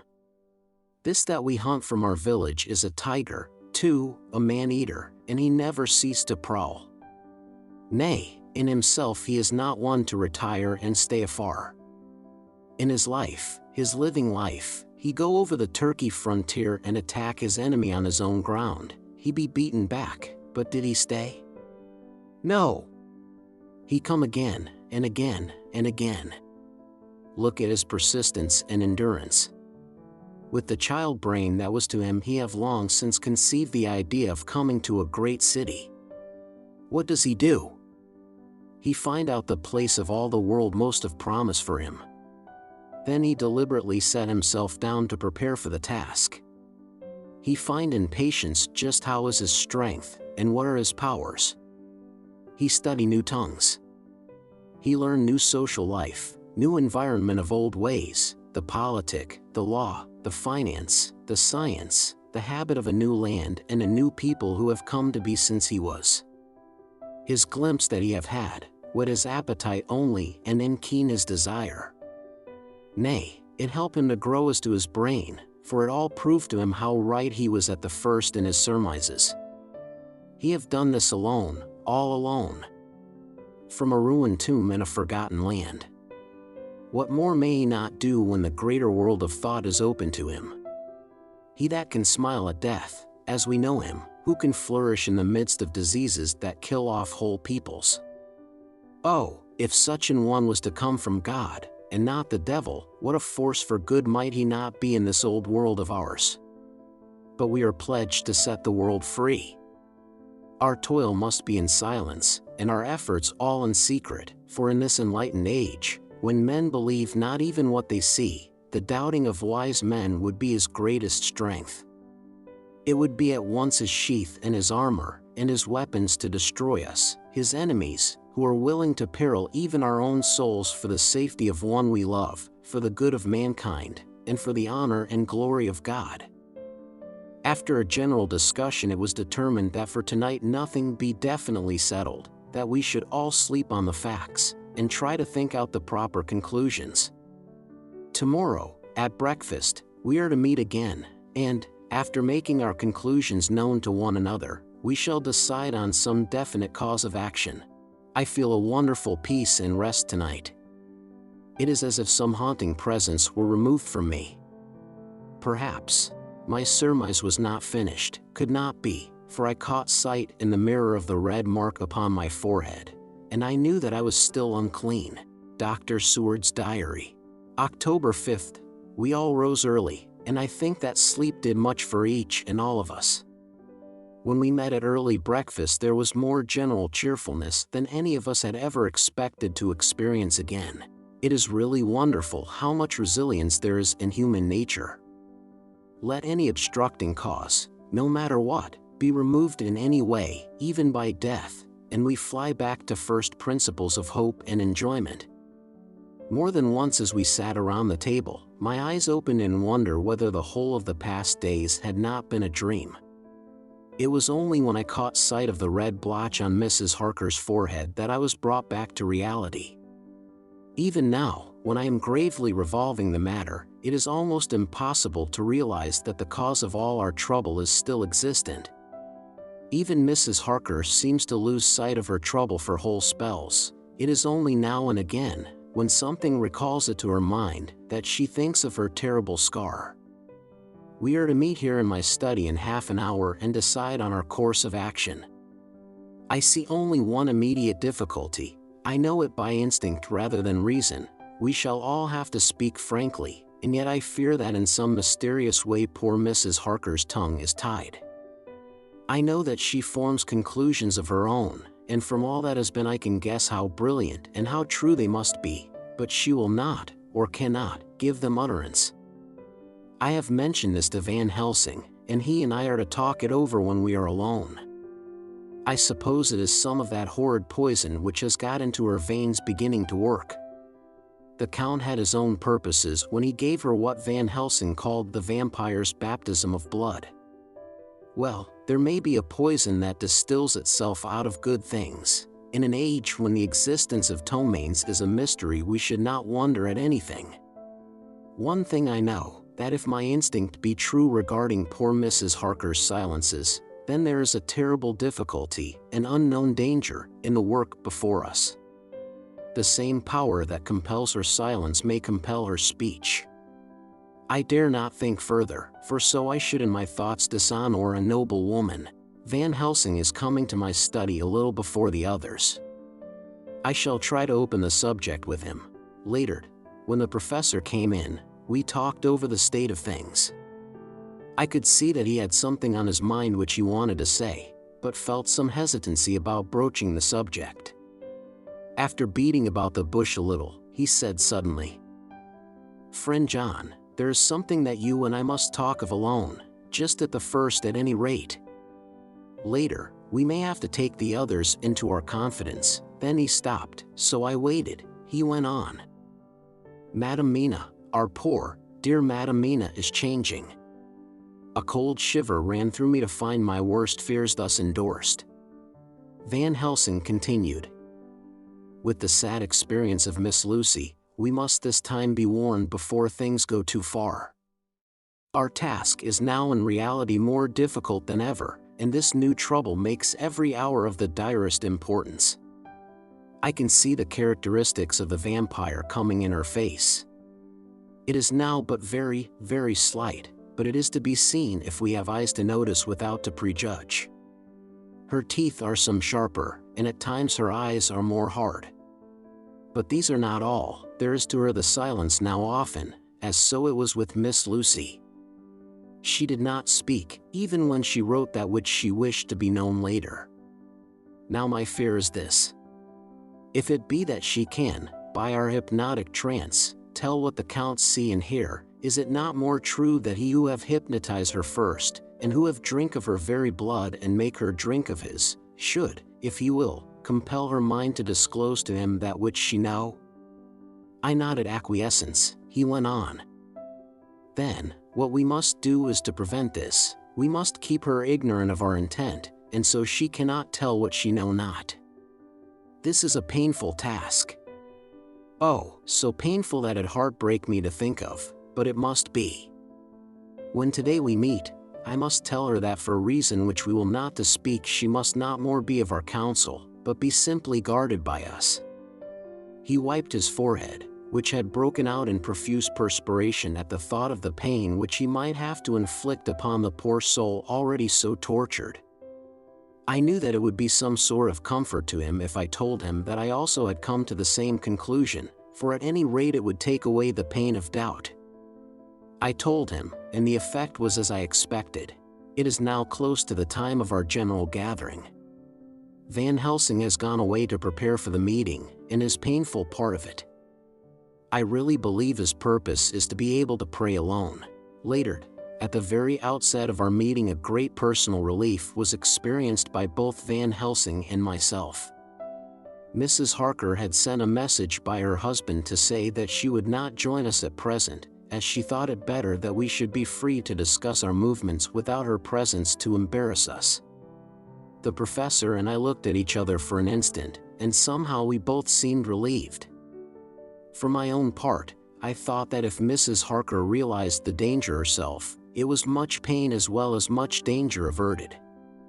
Under the circumstances, we agreed, by a questioning look and answer, with finger on lip, to preserve silence in our suspicions, until we should have been able to confer alone again.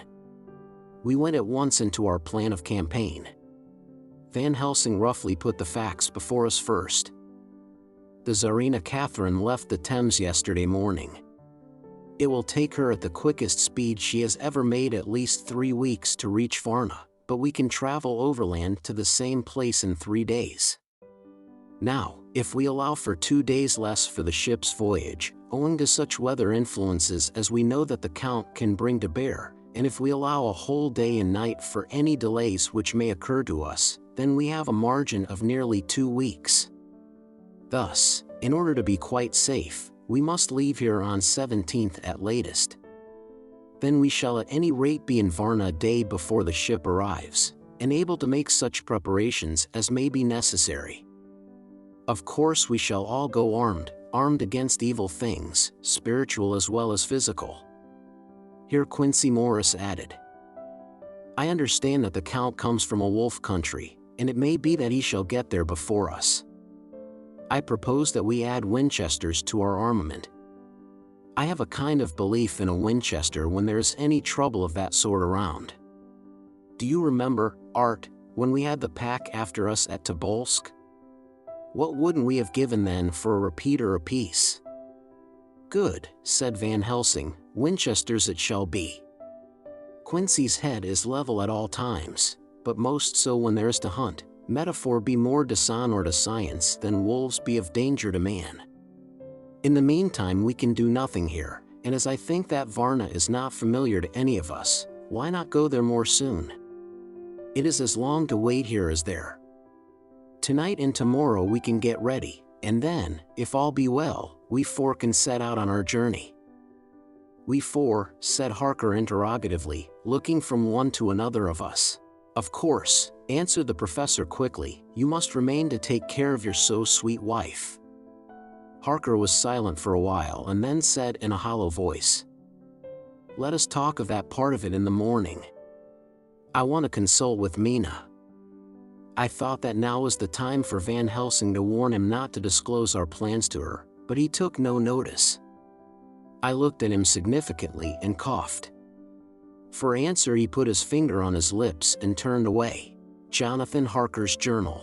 October 5th, afternoon. For some time after our meeting this morning, I could not think. The new phases of things leave my mind in a state of wonder which allows no room for active thought. Mina's determination not to take any part in the discussion set me thinking, and as I could not argue the matter with her, I could only guess. I am as far as ever from a solution now. The way the others received it, too, puzzled me. The last time we talked of the subject we agreed that there was to be no more concealment of anything amongst us. Mina is sleeping now, calmly and sweetly like a little child. Her lips are curved and her face beams with happiness. Thank God, there are such moments still for her. Later, how strange it all is. I sat watching Mina's happy sleep, and came as near to being happy myself as I suppose I shall ever be. As the evening drew on, and the earth took its shadows from the sun sinking lower, the silence of the room grew more and more solemn to me. All at once Mina opened her eyes, and looking at me tenderly, said, "Jonathan, I want you to promise me something on your word of honor." A promise made to me, but made wholly in God's hearing, and not to be broken though I should go down on my knees and implore you with bitter tears. "Quick, you must make it to me at once." "Mina," I said, "a promise like that, I cannot make at once." I may have no right to make it. But, dear one, she said, with such spiritual intensity that her eyes were like pole stars, it is I who wish it, and it is not for myself. You can ask Dr. Van Helsing if I am not right. If he disagrees, you may do as you will. Nay, more, if you all agree, later, you are absolved from the promise. I promise, I said, and for a moment she looked supremely happy, though to me all happiness for her was denied by the red scar on her forehead. She said, promise me that you will not tell me anything of the plans formed for the campaign against the Count. Not by word, or inference, or implication, not at any time whilst this remains to me, and she solemnly pointed to the scar. I saw that she was in earnest, and said solemnly, I promise, and as I said it I felt that from that instant a door had been shut between us. Later, midnight, Mina has been bright and cheerful all the evening. So much so that all the rest seemed to take courage, as if infected somewhat with her gaiety. As a result, even I myself felt as if the pall of gloom which weighs us down were somewhat lifted. We all retired early. Mina is now sleeping like a little child. It is a wonderful thing that her faculty of sleep remains to her in the midst of her terrible trouble. Thank God for it, for then at least she can forget her care. Perhaps her example may affect me as her gaiety did tonight. I shall try it. Oh, for a dreamless sleep. October 6th, morning, another surprise. Mina woke me early, about the same time as yesterday, and asked me to bring Dr. Van Helsing. I thought that it was another occasion for hypnotism, and without question went for the professor. He had evidently expected some such call, for I found him dressed in his room. His door was ajar, so that he could hear the opening of the door of our room. He came at once. As he passed into the room, he asked Mina if the others might come, too. No, she said quite simply, it will not be necessary. You can tell them just as well. I must go with you on your journey. Dr. Van Helsing was as startled as I was. After a moment's pause he asked, but why? You must take me with you. I am safer with you, and you shall be safer, too. But why, dear Madam Mina?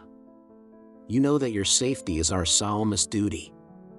We go into danger, to which you are, or may be, more liable than any of us from circumstances, things that have been. He paused, embarrassed. As she replied, she raised her finger and pointed to her forehead. I know. That is why I must go. I can tell you now, whilst the sun is coming up, I may not be able again. I know that when the Count wills me I must go. I know that if he tells me to come in secret, I must come by any device to hoodwink, even Jonathan. God saw the look that she turned on me as she spoke, and if there be indeed a recording angel, that look is noted to her everlasting honor. I could only clasp her hand. I could not speak, my emotion was too great for even the relief of tears. She went on. You men are brave and strong. You are strong in your numbers, for you can defy that which would break down the human endurance of one who had to guard alone.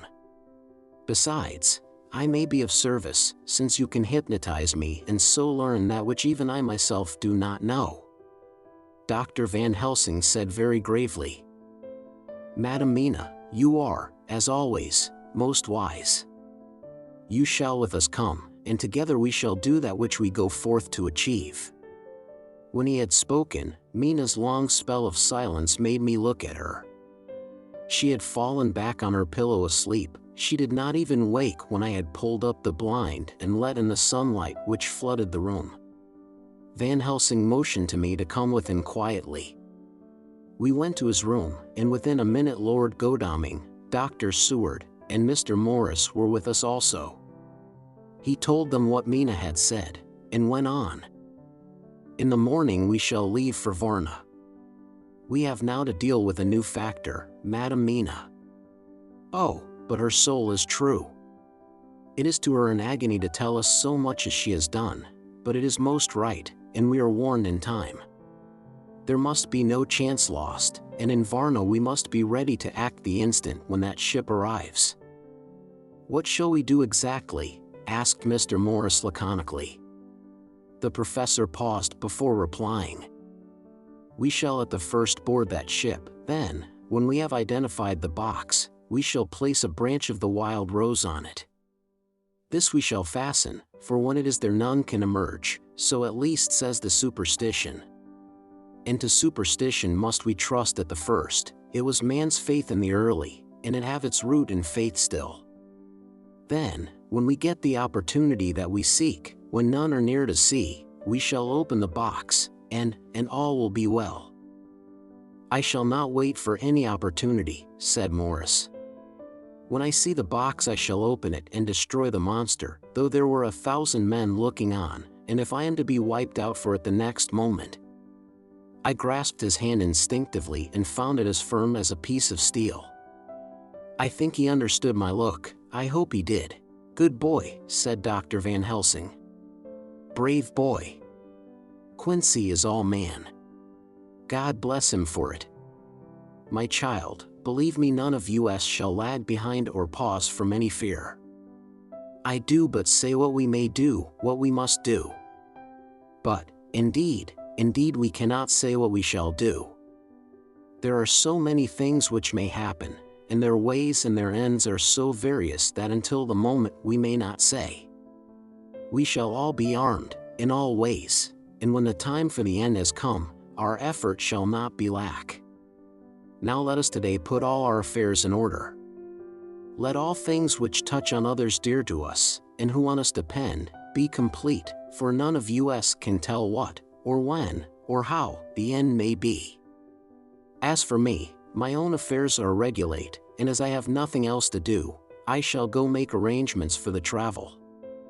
I shall have all tickets and so forth for our journey." There was nothing further to be said, and we parted. I shall now settle up all my affairs of earth, and be ready for whatever may come later. It is all done, my will is made, and all complete. Mina, if she survive, is my sole heir. If it should not be so, then the others who have been so good to us shall have remainder. It is now drawing towards the sunset. Mina's uneasiness calls my attention to it. I am sure that there is something on her mind which the time of exact sunset will reveal. These occasions are becoming harrowing times for us all, for each sunrise and sunset opens up some new danger, some new pain, which, however, may in God's will be means to a good end. I write all these things in the diary since my darling must not hear them now, but if it may be that she can see them again, they shall be ready. She is calling to me. Chapter 25. Dr. Seward's Diary. October 11th, evening. Jonathan Harker has asked me to note this, as he says he is hardly equal to the task, and he wants an exact record kept. I think that none of us were surprised when we were asked to see Mrs. Harker a little before the time of sunset. We have of late come to understand that sunrise and sunset are to her times of peculiar freedom, when her old self can be manifest without any controlling force subduing or restraining her, or inciting her to action. This mood or condition begins some half hour or more before actual sunrise or sunset, and lasts till either the sun is high, or whilst the clouds are still aglow with the rays streaming above the horizon. At first there is a sort of negative condition, as if some tie were loosened, and then the absolute freedom quickly follows. When, however, the freedom ceases, the changeback or relapse comes quickly, preceded only by a spell of warning silence. Tonight, when we met, she was somewhat constrained, and bore all the signs of an internal struggle. I put it down myself to her making a violent effort at the earliest instant she could do so. A very few minutes, however, gave her complete control of herself. Then, motioning her husband to sit beside her on the sofa where she was half reclining, she made the rest of us bring chairs up close. Taking her husband's hand in hers, began. "We are all here together in freedom, for perhaps the last time.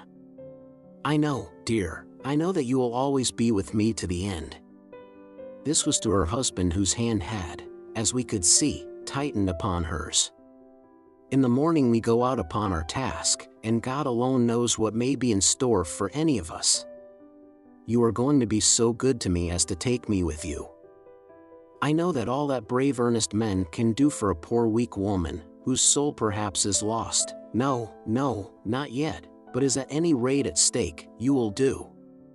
But you must remember that I am not as you are. There is a poison in my blood, in my soul, which may destroy me, which must destroy me, unless some relief comes to us. Oh, my friends, you know as well as I do, that my soul is at stake, and though I know there is one way out for me, you must not and I must not take it." She looked appealingly to us all in turn, beginning and ending with her husband. "What is that way?" asked Van Helsing in a hoarse voice. "What is that way, which we must not, may not, take?" "That I may die now, either by my own hand or that of another, before the greater evil is entirely wrought.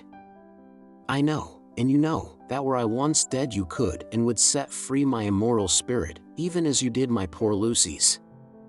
Were death, or the fear of death, the only thing that stood in the way, I would not shrink to die here, now, amidst the friends who love me. But death is not all. I cannot believe that to die in such a case, when there is hope before us and a bitter task to be done, is God's will. Therefore, I, on my part, give up here the certainty of eternal rest, and go out into the dark where may be the blackest things that the world or the netherworld holds." We were all silent, for we knew instinctively that this was only a prelude. The faces of the others were set and Harker's grew ashen gray. Perhaps he guessed better than any of us what was coming. She continued, "This is what I can give into the hotchpot." I could not but note the quaint legal phrase which she used in such a place, and with all seriousness. "What will each of you give?" "Your lives, I know," she went on quickly, "that is easy for brave men. Your lives are God's, and you can give them back to Him, but what will you give to me?" She looked again questioningly, but this time avoided her husband's face. Quincy seemed to understand. He nodded, and her face lit up. "Then I shall tell you plainly what I want, for there must be no doubtful matter in this connection between us now. You must promise me, one and all, even you, my beloved husband, that, should the time come, you will kill me." "What is that time?" The voice was Quincy's, but it was low and strained. "When you shall be convinced that I am so changed that it is better that I die than I may live. When I am thus dead in the flesh, then you will, without a moment's delay, drive a stake through me and cut off my head, or do whatever else may be wanting to give me rest." Quincy was the first to rise after the pause. He knelt down before her and taking her hand in his said solemnly, "I'm only a rough fellow, who hasn't, perhaps, lived as a man should to win such a distinction, but I swear to you by all that I hold sacred and dear that, should the time ever come, I shall not flinch from the duty that you have set us. And I promise you, too, that I shall make all certain, for if I am only doubtful I shall take it that the time has come."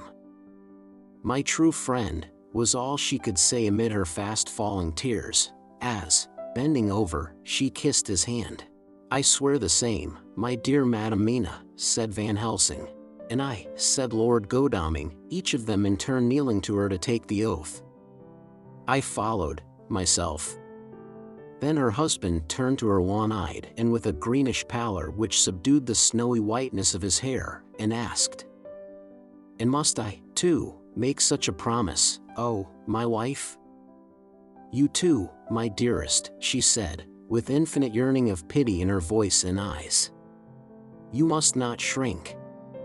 You are nearest and dearest in all the world to me, our souls are knit into one, for all life and all time. Think, dear, that there have been times when brave men have killed their wives and their womenkind, to keep them from falling into the hands of the enemy.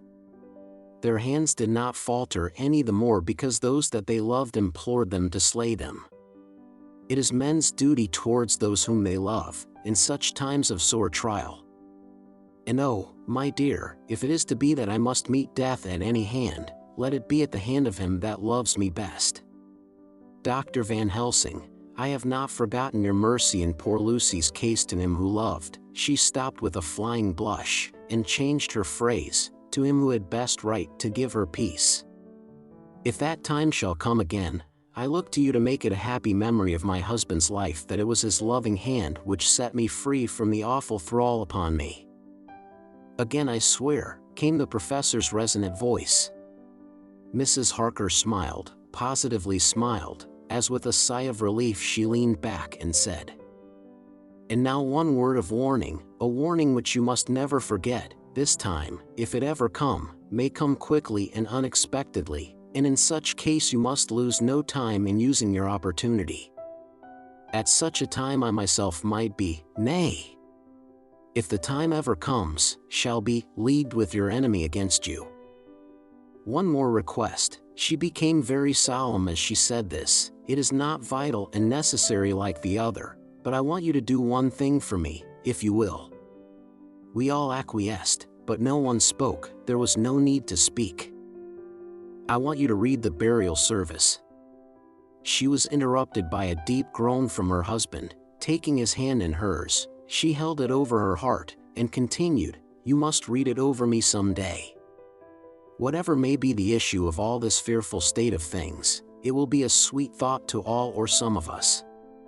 You, my dearest, will I hope read it, for then it will be in your voice and my memory forever, come what may.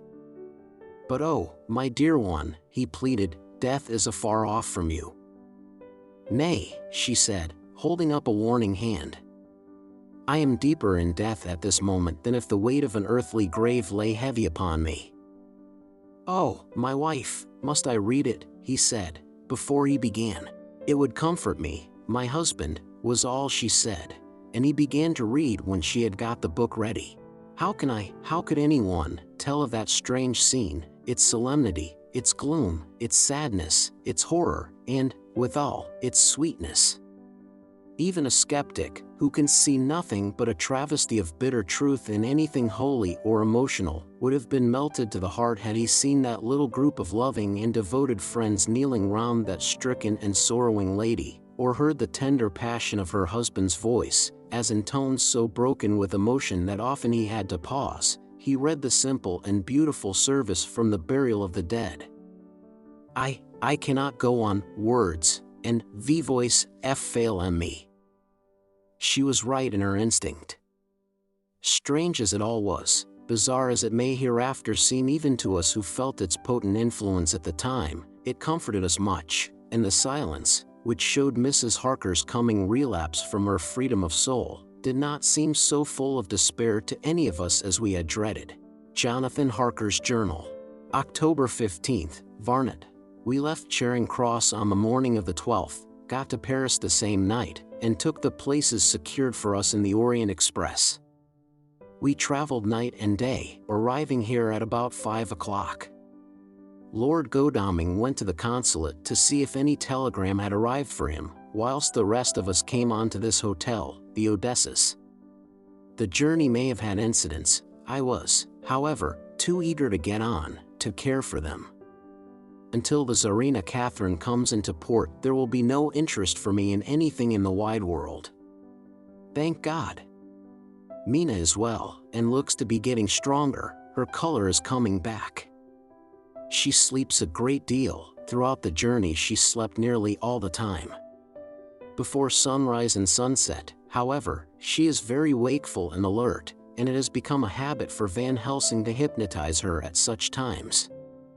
At first, some effort was needed, and he had to make many passes, but now, she seems to yield at once, as if by habit, and scarcely any action is needed. He seems to have power at these particular moments to simply will, and her thoughts obey him. He always asks her what she can see and hear. She answers to the first, "Nothing, all is dark." And to the second, "I can hear the waves lapping against the ship, and the water rushing by. Canvas and cordage strain and masts and yards creak. The wind is high, I can hear it in the shrouds, and the bow throws back the foam. It is evident that the Tsarina Catherine is still at sea, hastening on her way to Varna. Lord Godalming has just returned. He had 4 telegrams, one each day since we started, and all to the same effect, that the Tsarina Catherine had not been reported to Lloyd's from anywhere. He had arranged before leaving London that his agent should send him every day a telegram saying if the ship had been reported. He was to have a message even if she were not reported, so that he might be sure that there was a watch being kept at the other end of the wire. We had dinner and went to bed early. Tomorrow we are to see the vice-consul, and to arrange, if we can, about getting on board the ship as soon as she arrives. Van Helsing says that our chance will be to get on the boat between sunrise and sunset. The Count, even if he takes the form of a bat, cannot cross the running water of his own volition, and so cannot leave the ship. As he dare not change to man's form without suspicion, which he evidently wishes to avoid, he must remain in the box. If, then, we can come on board after sunrise, he is at our mercy, for we can open the box and make sure of him, as we did of poor Lucy, before he wakes. What mercy he shall get from us will not count for much. We think that we shall not have much trouble with officials or the seamen. Thank God. This is the country where bribery can do anything, and we are well supplied with money. We have only to make sure that the ship cannot come into port between sunset and sunrise without our being warned, and we shall be safe. Judge Moneybag will settle this case, I think. October 16th. Mina's report still the same, lapping waves and rushing water, darkness and favoring winds. We are evidently in good time, and when we hear of the Tsarina Catherine we shall be ready. As she must pass the Dardanelles we are sure to have some report. October 17th. Everything is pretty well fixed now, I think, to welcome the Count on his return from his tour. Godalming told the shippers that he fancied that the box sent aboard might contain something stolen from a friend of his, and got a half consent that he might open it at his own risk. The owner gave him a paper telling the captain to give him every facility in doing whatever he chose on board the ship, and also a similar authorization to his agent at Varna. We have seen the agent, who was much impressed with Godalming's kindly manner to him, and we are all satisfied that whatever he can do to aid our wishes will be done. We have already arranged what to do in case we get the box open. If the Count is there, Van Helsing and Seward will cut off his head at once and drive a stake through his heart. Morris and Godalming and I shall prevent interference, even if we have to use the arms which we shall have ready. The professor says that if we can so treat the Count's body, it will soon after fall into dust. In such case there would be no evidence against us, in case any suspicion of murder were aroused. But even if it were not, we should stand or fall by our act, and perhaps some day this very script may be evidence to come between some of us and a rope. For myself, I should take the chance only too thankfully if it were to come. We mean to leave no stone unturned to carry out our intent. We have arranged with certain officials that the instant the Tsarina Catherine is seen, we are to be informed by a special messenger. October 24th. A whole week of waiting. Daily telegrams to Godalming, but only the same story, not yet reported. Mina's morning and evening hypnotic answer is unvaried, lapping waves, rushing water, and creaking masts. Telegram, October 24th. Rufus Smith, Lloyd's, London, to Lord Godalming, care of H.B.M. Vice-Consul, Varna. Tsarina Catherine reported this morning from Dardanelles. Dr. Seward's diary. October 25th. How I miss my phonograph. To write diary with a pen is irksome to me, but Van Helsing says I must. We were all wild with excitement yesterday when Godalming got his telegram from Lloyd's. I know now what men feel in battle when the call to action is heard. Mrs. Harker, alone of our party, did not show any signs of emotion. After all, it is not strange that she did not, for we took special care not to let her know anything about it, and we all tried not to show any excitement when we were in her presence. In old days she would, I am sure, have noticed, no matter how we might have tried to conceal it, but in this way she is greatly changed during the past 3 weeks. The lethargy grows upon her, and though she seems strong and well, and is getting back some of her color, Van Helsing and I are not satisfied. We talk of her often. We have not, however, said a word to the others. It would break poor Harker's heart, certainly his nerve, if he knew that we had even a suspicion on the subject. Van Helsing examines, he tells me, her teeth very carefully, whilst she is in a hypnotic condition, for he says that so long as they do not begin to sharpen there is no active danger of a change in her. If this change should come, it would be necessary to take steps. We both know what those steps would have to be, though we do not mention our thoughts to each other. We should neither of us shrink from the task, awful though it be to contemplate. Euthanasia is an excellent and a comforting word. I am grateful to whoever invented it. It is only about 24 hours' sail from the Dardanelles to here, at the rate the Tsarina Catherine has come from London. She should therefore arrive some time in the morning, but as she cannot possibly get in before then, we are all about to retire early. We shall get up at 1 o'clock, so as to be ready. October 25th, noon. No news yet of the ship's arrival. Mrs. Harker's hypnotic report this morning was the same as usual, so it is possible that we may get news at any moment. We men are all in a fever of excitement, except Harker, who is calm. His hands are cold as ice, and an hour ago I found him wetting the edge of the great Gurkha knife which he now always carries with him. It will be a bad lookout for the Count if the edge of that kukri ever touches his throat, driven by that stern, ice-cold hand. Van Helsing and I were a little alarmed about Mrs. Harker today. About noon she got into a sort of lethargy which we did not like. Although we kept silence to the others, we were neither of us happy about it. She had been restless all the morning, so that we were at first glad to know that she was sleeping. When, however, her husband mentioned casually that she was sleeping so soundly that he could not wake her, we went to her room to see for ourselves. She was breathing naturally and looked so well and peaceful that we agreed that the sleep was better for her than anything else. Poor girl, she has so much to forget that it is no wonder that sleep, if it brings oblivion to her, does her good. Later, our opinion was justified, for when after a refreshing sleep of some hours she woke up, she seemed brighter and better than she had been for days. At sunset she made the usual hypnotic report. Wherever he may be in the Black Sea, the Count is hurrying to his destination. To his doom, I trust. October 26th, another day and no tidings of the Tsarina Catherine. She ought to be here by now. That she is still journeying somewhere is apparent, for Mrs. Harker's hypnotic report at sunrise was still the same.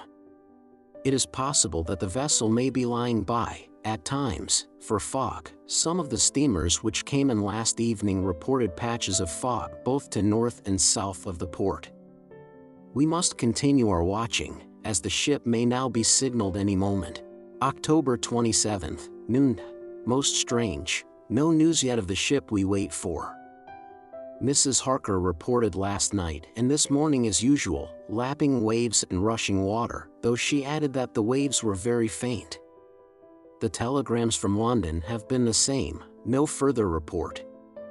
Van Helsing is terribly anxious, and told me just now that he fears the Count is escaping us. He added significantly, I did not like that lethargy of Madame Mina's. Souls and memories can do strange things during trance. I was about to ask him more, but Harker just then came in, and he held up a warning hand. We must try tonight at sunset to make her speak more fully when in her hypnotic state. October 28th, telegram. Rufus Smith, London, to Lord Godalming, Care H.B.M. Vice-Consul, Varna. Tsarina Catherine reported entering Galatz at 1 o'clock today. Dr. Seward's diary. October 28th. When the telegram came announcing the arrival in Galatz, I do not think it was such a shock to any of us as might have been expected. True, We did not know whence, or how, or when, the bolt would come, but I think we all expected that something strange would happen. The delay of arrival at Varna made us individually satisfied that things would not be just as we had expected. We only waited to learn where the change would occur. Nonetheless, however, was it a surprise?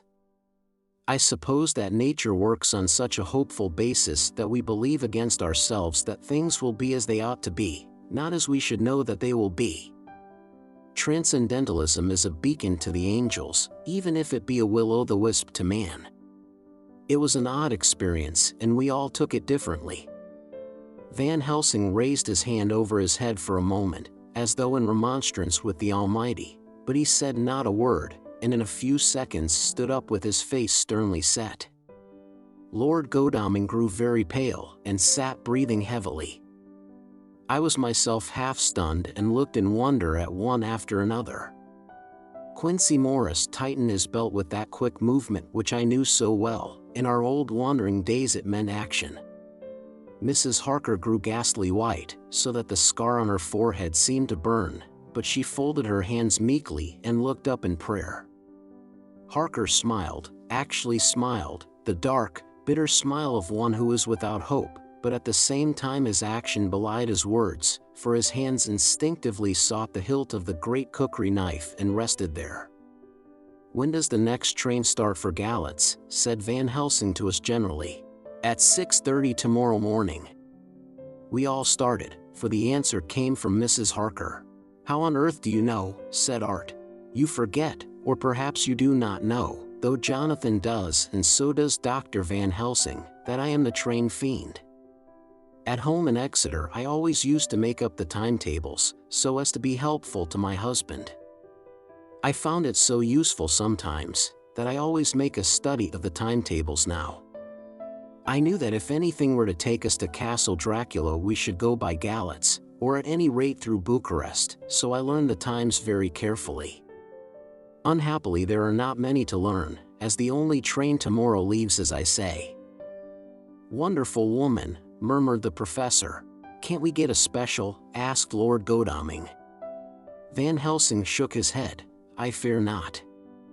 This land is very different from yours or mine. Even if we did have a special, it would probably not arrive as soon as our regular train. Moreover, we have something to prepare. We must think. Now let us organize. You, friend Arthur, go to the train and get the tickets and arrange that all be ready for us to go in the morning. Do you, friend Jonathan, go to the agent of the ship and get from him letters to the agent in Galatz, with authority to make search the ship just as it was here. Morris Quincey, you see the vice-consul, and get his aid with his fellow in Galatz and all he can do to make our way smooth, so that no times be lost when over the Danube. John will stay with Madam Mina and me, and we shall consult. For so if time be long you may be delayed, and it will not matter when the sun set, since I am here with Madam to make report." "And I," said Mrs. Harker brightly, and more like her old self than she had been for many a long day, "shall try to be of use in all ways, and shall think and write for you as I used to do. Something is shifting from me in some strange way, and I feel freer than I have been of late." The three younger men looked happier at the moment as they seemed to realize the significance of her words, but Van Helsing and I, turning to each other, met each a grave and troubled glance. We said nothing at the time, however. When the three men had gone out to their tasks, Van Helsing asked Mrs. Harker to look up the copy of the diaries and find him the part of Harker's journal at the castle. She went away to get it. When the door was shut upon her he said to me, "We mean the same. Speak out. There is some change. It is a hope that makes me sick, for it may deceive us." "Quite so. Do you know why I asked her to get the manuscript?" "No," said I, "unless it was to get an opportunity of seeing me alone." "You are in part right, friend John, but only in part. I want to tell you something. And oh, my friend, I am taking a terrible risk, but I believe it is right. In the moment when Madam Mina said those words that arrest both our understanding, an inspiration came to me. In the trance of 3 days ago, the Count sent her his spirit to read her mind, or more like he took her to see him in his earth box in the ship with water rushing, just as it go free at rise and set of sun. He learned then that we are here, for she have more to tell in her open life with eyes to see and ears to hear than he, shut, as he is, in his coffin box. Now he make his most effort to escape us. At present he want her not. He is sure with his so great knowledge that she will come at his call, but he cut her off, take her, as he can do, out of his own power, that so she come not to him. Ah! There I have hope that our man-brains that have been of man so long and that have not lost the grace of God, will come higher than his child-brain that lie in his tomb for centuries, that grow not yet to our stature, and that do only work selfish and therefore small. Here comes Madam Mina, not a word to her of her trance. She know it not, and it would overwhelm her and make despair just when we want all her hope, all her courage, when most we want all her great brain, which is trained like man's brain, but is of sweet woman and have a special power which the Count give her, and which he may not take away altogether, though he think not so. Hush! Let me speak, and you shall learn. Oh, John, my friend, we are in awful straits. I fear, as I never feared before. We can only trust the good God. Silence. Here she comes. I thought that the professor was going to break down and have hysterics, just as he had when Lucy died, but with a great effort he controlled himself and was at perfect nervous poise when Mrs. Harker tripped into the room, bright and happy looking and, in the doing of work, seemingly forgetful of her misery. As she came in, she handed a number of sheets of typewriting to Van Helsing. He looked over them gravely, his face brightening up as he read. Then holding the pages between his finger and thumb, he said, "Friend John, to you with so much of experience already, and you, too, dear Madam Mina, that are young, here is a lesson. Do not fear ever to think.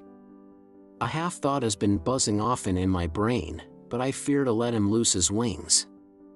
Here now, with more knowledge, I go back to where that half-thought come from, and I find that he be no half-thought at all, that be a whole thought, though so young that he is not yet strong to use his little wings. Nay, like the ugly duck of my friend Hans Andersen, he be no duck thought at all, but a big swan thought that sail nobly on big wings, when the time come for him to try them. See, I read here what Jonathan have written. That other of his race who, in a later age, again and again, brought his forces over the great river into Turkey land, who, when he was beaten back, came again, and again, and again, though he had to come alone from the bloody field where his troops were being slaughtered, since he knew that he alone could ultimately triumph. What does this tell us? Not much? No. The Count's child thought see nothing, therefore he speaks so free. Your man thought see nothing, my man thought see nothing, till just now. No. But there comes another word from someone who speak without thought, because she, too, know not what it mean, what it might mean. Just as there are elements which rest, yet when in nature's course they move on their way, and they touch, then poof. And there comes a flash of light, heaven wide, that blind and kill and destroy some, but that show up all earth below for leagues and leagues. Is it not so? Well, I shall explain. To begin, have you ever studied the philosophy of crime? Yes and no, you, John, yes, for it is a study of insanity. You, no, Madam Mina, for crime touch you not but once. Still, your mind works true, and argues not a particulari ad universal. There is this peculiarity in criminals. It is so constant, in all countries and at all times, that even police, who know not much from philosophy, come to know it empirically, that it is. That is to be empiric. The criminal always work at one crime, that is the true criminal who seems predestinate to crime, and who will of none other. This criminal has not full man-brain. He is clever and cunning and resourceful, but he be not of man stature as to brain. He be of child brain and much. Now this criminal of ours is predestinate to crime also. He, too, have child brain, and it is of the child to do what he have done.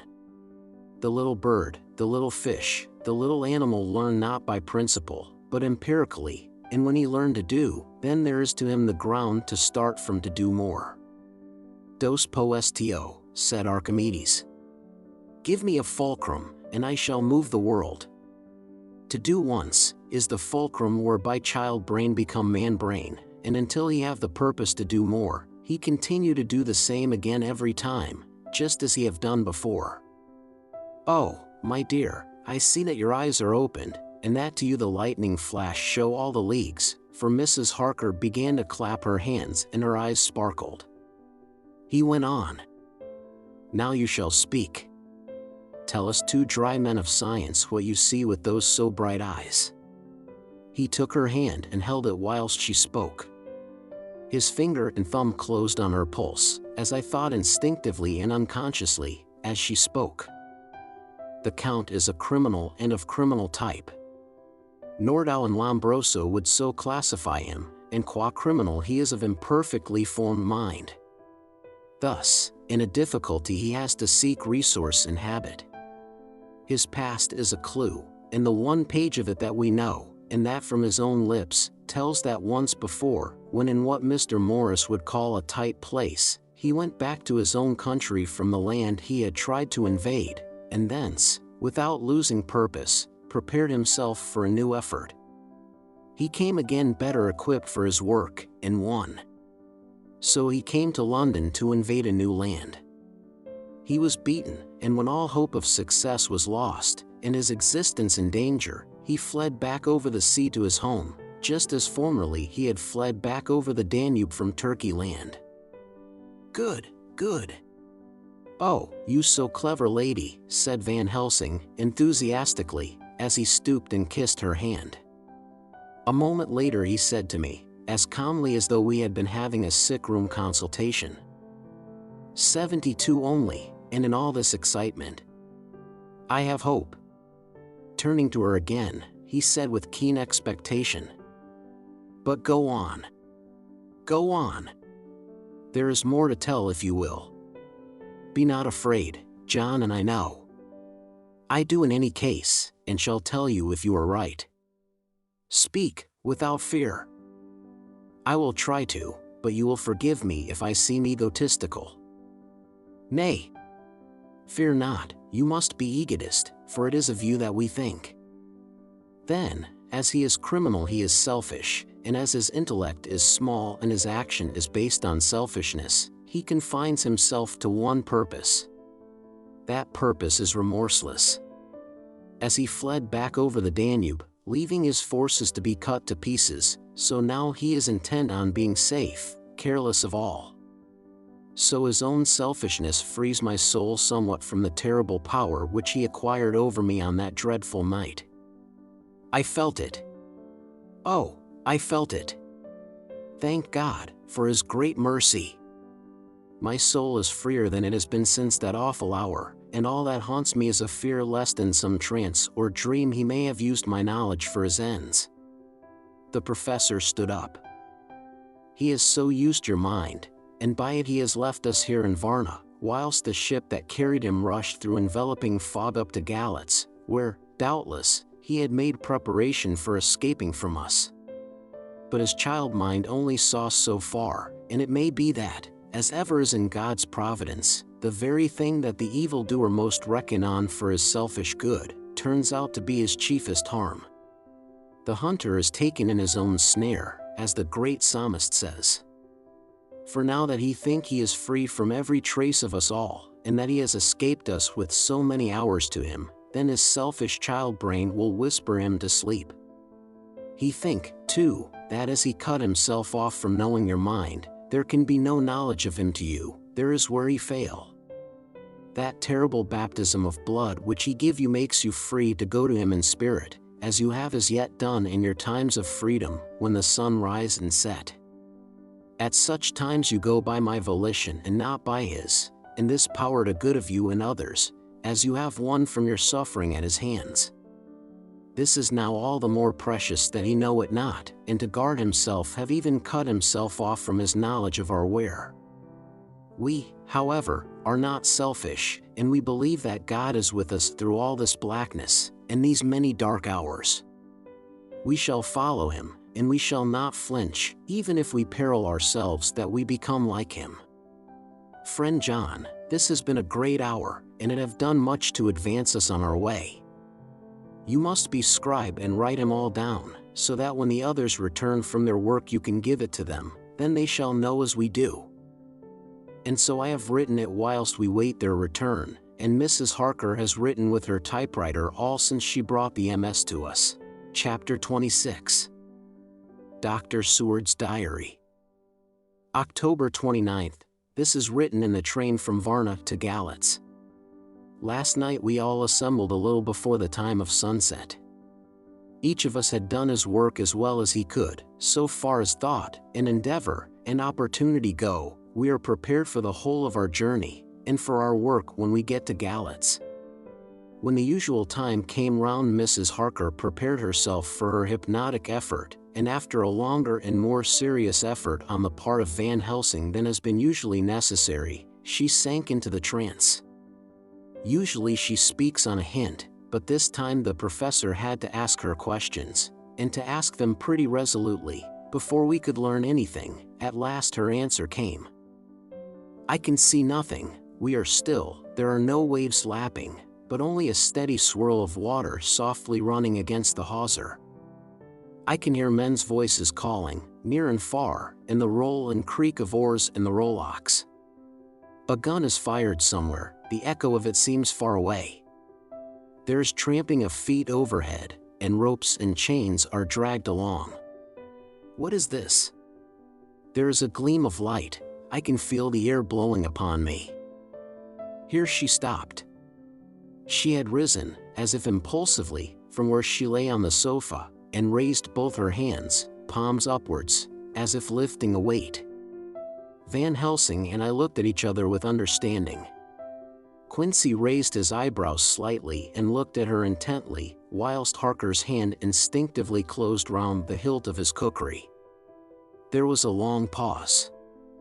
We all knew that the time when she could speak was passing, but we felt that it was useless to say anything. Suddenly she sat up, and, as she opened her eyes, said sweetly, "Would none of you like a cup of tea? You must all be so tired." We could only make her happy, and so acquiesced. She bustled off to get tea. When she had gone, Van Helsing said, "You see, my friends, he is close to land, he has left his earth chest. But he has yet to get on shore. In the night he may lie hidden somewhere, but if he be not carried on shore, or if the ship do not touch it, he cannot achieve the land. In such case he can, if it be in the night, change his form and can jump or fly on shore, as he did at Whitby. But if the day come before he get on shore, then, unless he be carried, he cannot escape. And if he be carried, then the customs men may discover what the box contain. Thus, in fine, if he escape not on shore tonight, or before dawn, there will be the whole day lost to him. We may then arrive in time, for if he escape not at night we shall come on him in daytime, boxed up and at our mercy, for he dare not be his true self, awake and visible, lest he be discovered." There was no more to be said, so we waited in patience until the dawn, at which time we might learn more from Mrs. Harker. Early this morning we listened, with breathless anxiety, for her response in her trance. The hypnotic stage was even longer in coming than before, and when it came the time remaining until full sunrise was so short that we began to despair. Van Helsing seemed to throw his whole soul into the effort. At last, in obedience to his will, she made reply. "All is dark. I hear lapping water, level with me, and some creaking as of wood on wood." She paused, and the red sun shot up. "We must wait till tonight, and so it is that we are traveling towards Galatz in an agony of expectation. We are due to arrive between 2 and 3 in the morning, but already, at Bucharest, we are 3 hours late, so we cannot possibly get until well after sunup. Thus we shall have 2 more hypnotic messages from Mrs. Harker. Either or both may possibly throw more light on what is happening. Later, sunset has come and gone. Fortunately, it came at a time when there was no distraction, for had it occurred whilst we were at a station, we might not have secured the necessary calm and isolation. Mrs. Harker yielded to the hypnotic influence even less readily than this morning.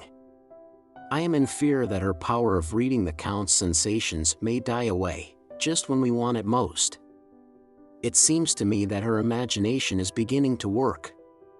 Whilst she has been in the trance hitherto, she has confined herself to the simplest of facts.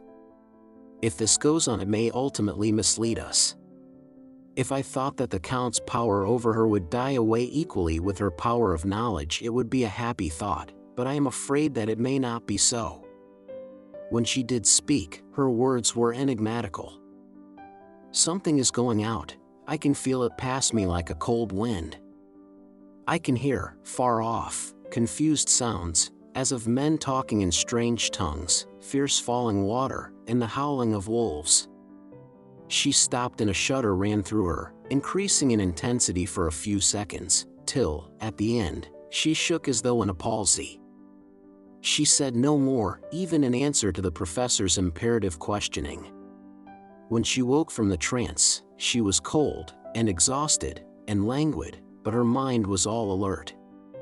She could not remember anything, but asked what she had said.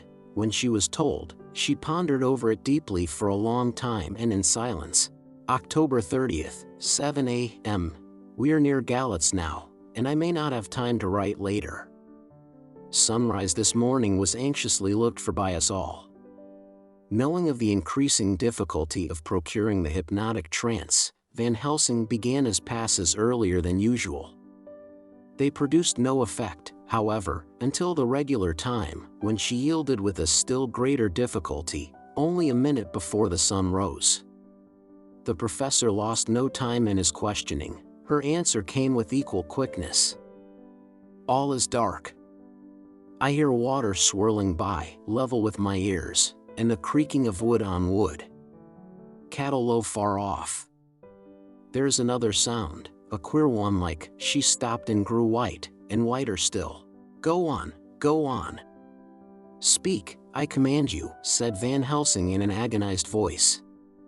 At the same time there was despair in his eyes, for the risen sun was reddening even Mrs. Harker's pale face. She opened her eyes, and we all started as she said, sweetly and seemingly with the utmost unconcern. Oh, Professor, why ask me to do what you know I can't? I don't remember anything. Then, seeing the look of amazement on our faces, she said, turning from one to the other with a troubled look. What have I said? What have I done? I know nothing, only that I was lying here, half asleep, and heard you say go on. Speak, I command you. It seemed so funny to hear you order me about, as if I were a bad child. Oh, Madam Mina, he said, sadly, it is proof, if proof be needed, of how I love and honor you, when a word for your good, spoken more earnest than ever, can seem so strange because it is to order her whom I am proud to obey.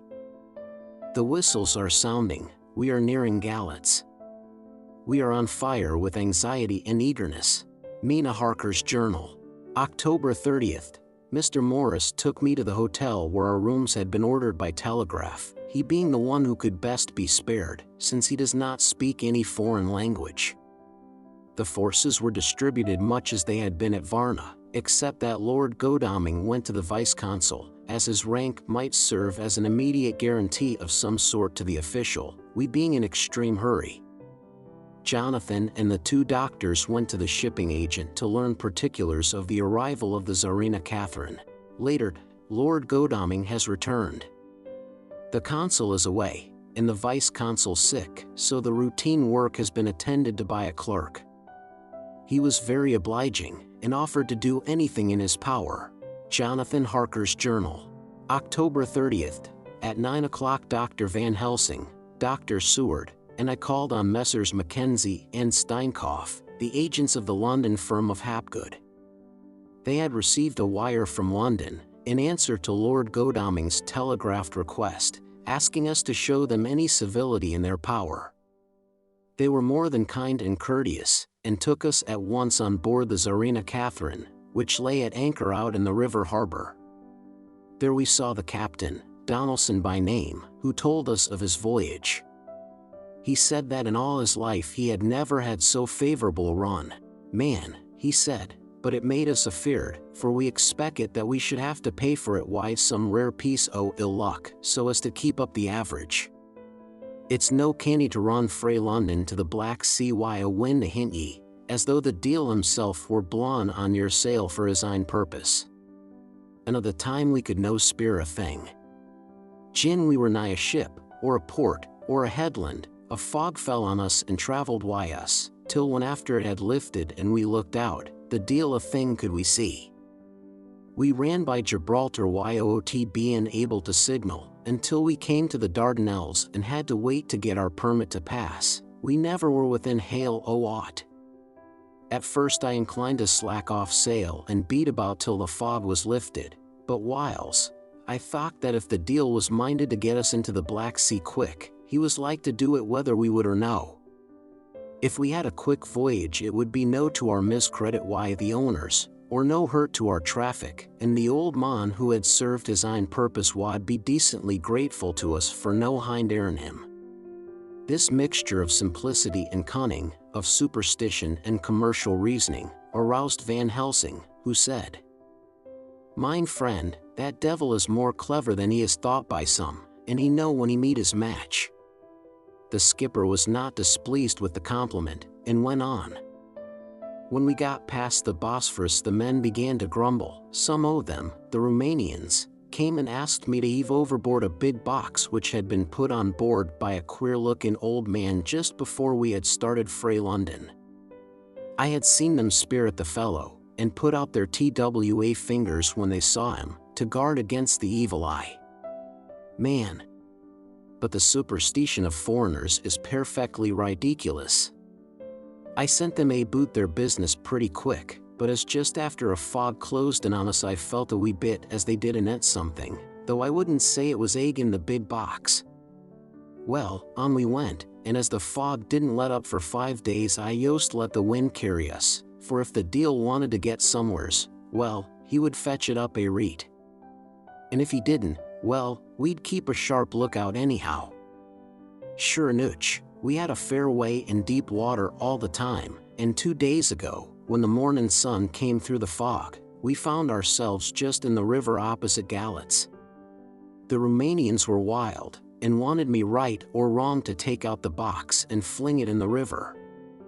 I had to argy why them aboot it why a handspike, and when the last o' them rose off the deck why his head in his hand, I had convinced them that, evil eye or no evil eye, the property and the trust of my owners were better in my hands than in the river Danube.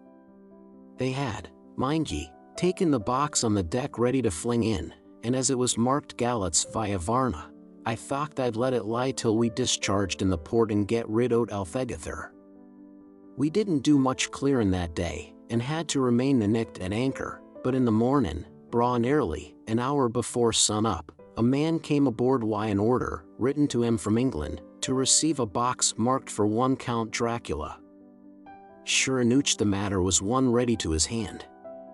He had his papers a-reet, and glad I was to be rid o' the damn thing, for I was beginning missile to feel uneasy at it. If the deal did have any luggage aboard the ship, I'm thinking it was none ither than that same.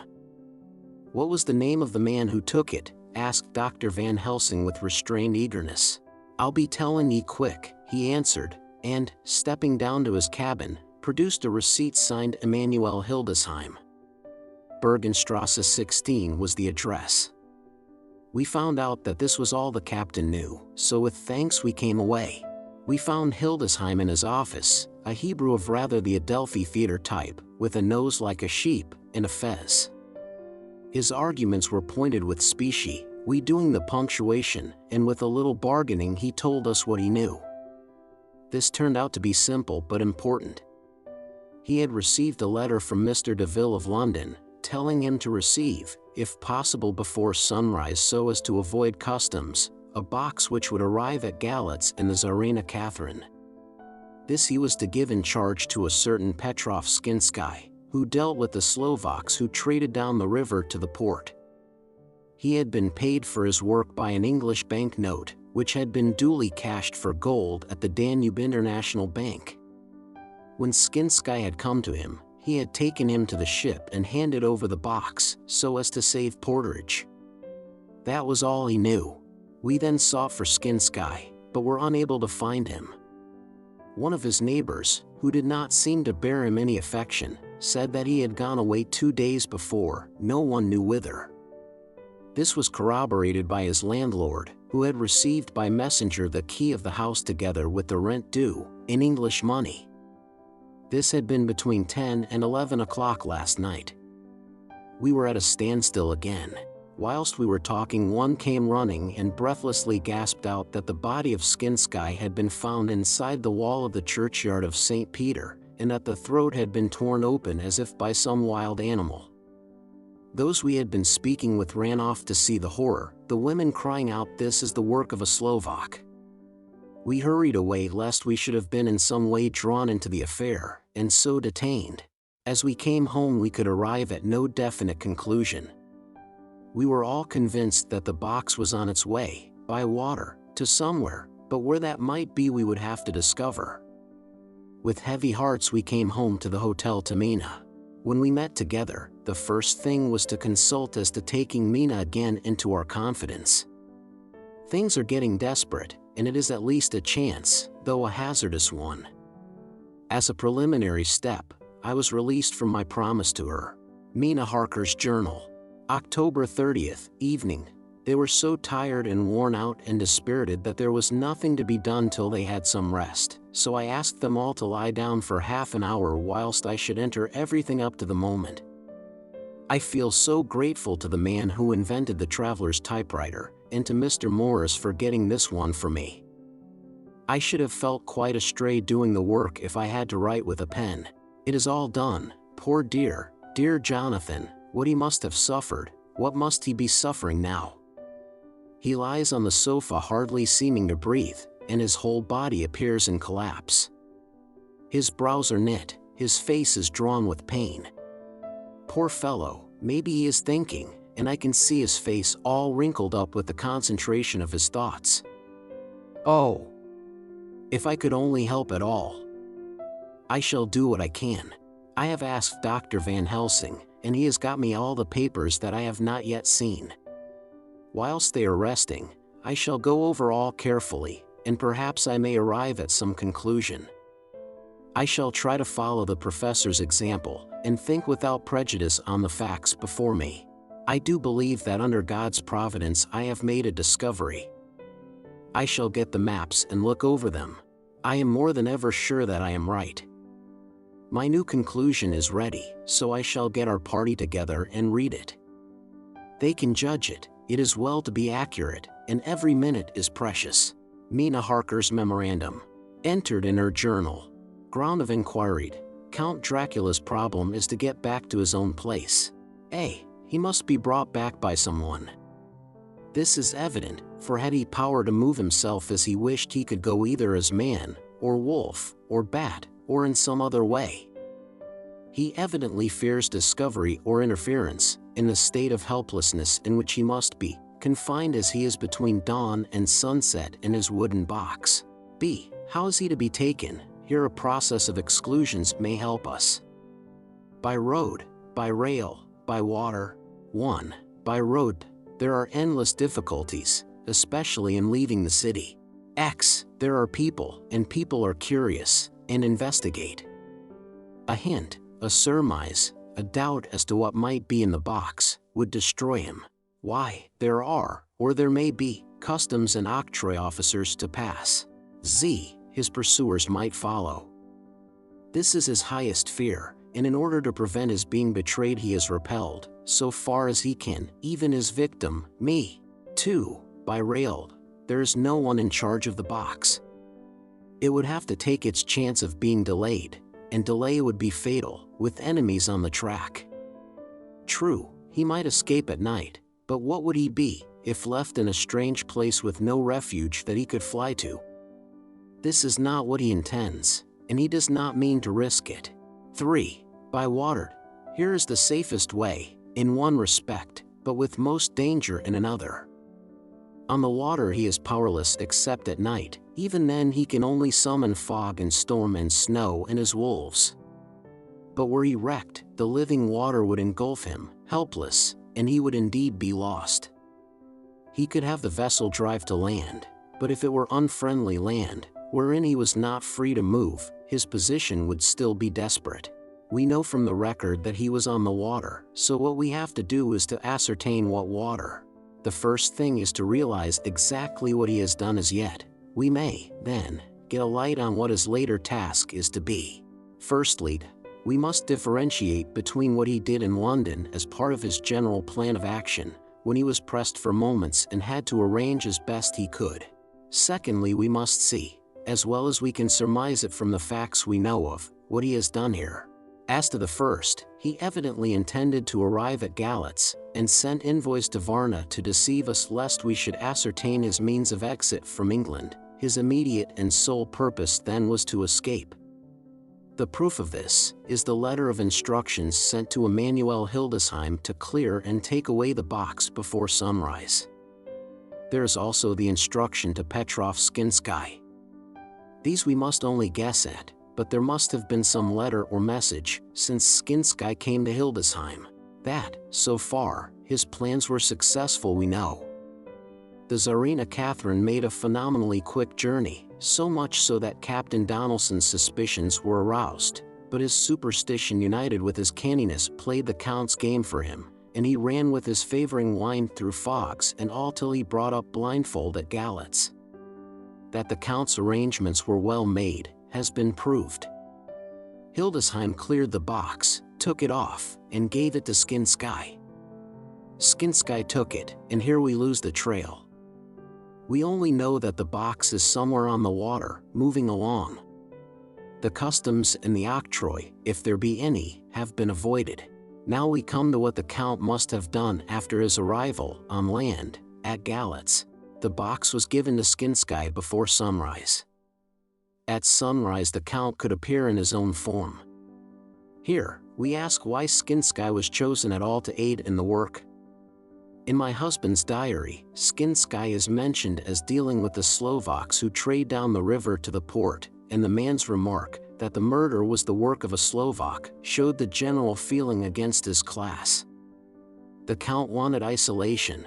My surmise is this, that in London the Count decided to get back to his castle by water, as the most safe and secret way. He was brought from the castle by Skani, and probably they delivered their cargo to Slovaks who took the boxes to Varna, for there they were shipped for London. Thus the Count had knowledge of the persons who could arrange this service. When the box was on land, before sunrise or after sunset, he came out from his box, met Skinsky, and instructed him what to do as to arranging the carriage of the box up some river. When this was done, and he knew that all was in train, he blotted out his traces, as he thought, by murdering his agent. I have examined the map and find that the river most suitable for the Slovaks to have ascended is either the Pruth or the Sereth. I read in the typescript that in my trance I heard cows low and water swirling level with my ears and the creaking of wood. The Count in his box, then, was on a river in an open boat, propelled probably either by oars or poles, for the banks are near and it is working against stream. There would be no such sound if floating downstream. Of course it may not be either the Sereth or the Pruth, but we may possibly investigate further. Now of these two, the Pruth is the more easily navigated, but the Sereth is, at Fundu, joined by the Bistritza which runs up round the Borgo Pass. The loop it makes is manifestly as close to Dracula's castle as can be got by water. Mina Harker's journal continued. When I had done reading, Jonathan took me in his arms and kissed me. The others kept shaking me by both hands, and Dr. Van Helsing said, Our dear Madam Mina is once more our teacher. Her eyes have been where we were blinded. Now we are on the track once again, and this time we may succeed. Our enemy is at his most helpless, and if we can come on him by day, on the water, our task will be over. He has a start, but he is powerless to hasten, as he may not leave his box lest those who carry him may suspect. For them to suspect would be to prompt them to throw him in the stream where he perish. This he knows, and will not. Now men, to our council of war, for, here and now, we must plan what each and all shall do. I shall get a steam launch and follow him, said Lord Godalming. And I, horses to follow on the bank lest by chance he land, said Mr. Morris. Good, said the professor, both good. But neither must go alone. There must be force to overcome force if need be. The Slovak is strong and rough, and he carries rude arms. All the men smiled, for amongst them they carried a small arsenal. Said Mr. Morris. I have brought some Winchesters, they are pretty handy in a crowd, and there may be wolves. The Count, if you remember, took some other precautions. He made some requisitions on others that Mrs. Harker could not quite hear or understand. We must be ready at all points. Dr. Seward said. I think I had better go with Quincy. We have been accustomed to hunt together, and we too, well armed, will be a match for whatever may come along. You must not be alone, Art. It may be necessary to fight the Slovaks, and a chance thrust, for I don't suppose these fellows carry guns, would undo all our plans. There must be no chances, this time. We shall not rest until the Count's head and body have been separated, and we are sure that he cannot reincarnate. He looked at Jonathan as he spoke, and Jonathan looked at me. I could see that the poor dear was torn about in his mind. Of course he wanted to be with me, but then the boat service would, most likely, be the one which would destroy the vampire. Why did I hesitate to write the word? He was silent a while, and during his silence Dr. Van Helsing spoke. Friend Jonathan, this is to you for twice reasons. First, because you are young and brave and can fight, and all energies may be needed at the last, and again that it is your right to destroy him, that which has wrought such woe to you and yours. Be not afraid for Madam Mina, she will be my care, if I may. I am old. My legs are not so quick to run as once, and I am not used to ride so long or to pursue as need be, or to fight with lethal weapons. But I can be of other service, I can fight in other way. And I can die, if need be, as well as younger men. Now let me say that what I would is this, while you, my Lord Godalming and friend Jonathan go in your so swift little steamboat up the river, and whilst John and Quincy guard the bank where perchance he might be landed, I will take Madam Mina right into the heart of the enemy's country. Whilst the old fox is tied in his box, floating on the running stream whence he cannot escape to land, where he dares not raise the lid of his coffin box lest his Slovak carriers should in fear leave him to perish, we shall go in the track where Jonathan went, from Bistritz over the Borgo, and find our way to the castle of Dracula. Here, Madam Mina's hypnotic power will surely help, and we shall find our way, all dark and unknown otherwise, after the first sunrise when we are near that fateful place. There is much to be done, and other places to be made sanctify, so that that nest of vipers be obliterated. Here Jonathan interrupted him hotly. Do you mean to say, Professor Van Helsing, that you would bring Mina, in her sad case and tainted as she is with that devil's illness, right into the jaws of his death trap? Not for the world. Not for heaven or hell. He became almost speechless for a minute, and then went on. Do you know what the place is? Have you seen that awful den of hellish infamy, with the very moonlight alive with grisly shapes, and every speck of dust that whirls in the wind a devouring monster in embryo? Have you felt the vampire's lips upon your throat? Here he turned to me, and as his eyes lit on my forehead he threw up his arms with a cry, Oh, my God, What have we done to have this terror upon us?" And he sank down on the sofa in a collapse of misery. The professor's voice, as he spoke in clear, sweet tones, which seemed to vibrate in the air, calmed us all. "Oh, my friend, it is because I would save Madame Mina from that awful place that I would go. God forbid that I should take her into that place. There is work, wild work, to be done there, that her eyes may not see. We men here, all save Jonathan, have seen with their own eyes what is to be done before that place can be purified. Remember that we are in terrible straits. If the Count escape us this time, and he is strong and subtle and cunning, he may choose to sleep him for a century, and then in time our dear 1-inch, he took my hand, would come to him to keep him company, and would be as those others that you, Jonathan, saw. You have told us of their gloating lips, you heard their ribald laugh as they clutched the moving bag that the Count threw to them. You shudder, and well may it be. Forgive me that I make you so much pain, but it is necessary. My friend, is it not a dire need for the which I am giving, possibly my life? If it were that anyone went into that place to stay, it is I who would have to go to keep them company." "Do as you will," said Jonathan, with a sob that shook him all over, "we are in the hands of God." Later, "Oh, it did me good to see the way that these brave men worked. How can women help loving men when they are so earnest, and so true, and so brave? And, too, it made me think of the wonderful power of money. What can it not do when it is properly applied, and what might it do when basely used? I felt so thankful that Lord Godalming is rich, and that both he and Mr. Morris, who also has plenty of money, are willing to spend it so freely. For if they did not, our little expedition could not start either so promptly or so well equipped, as it will within another hour. It is not 3 hours since it was arranged what part each of us was to do, and now Lord Godalming and Jonathan have a lovely steam launch, with steam up ready to start at a moment's notice. Dr. Seward and Mr. Morris have half a dozen good horses, well appointed.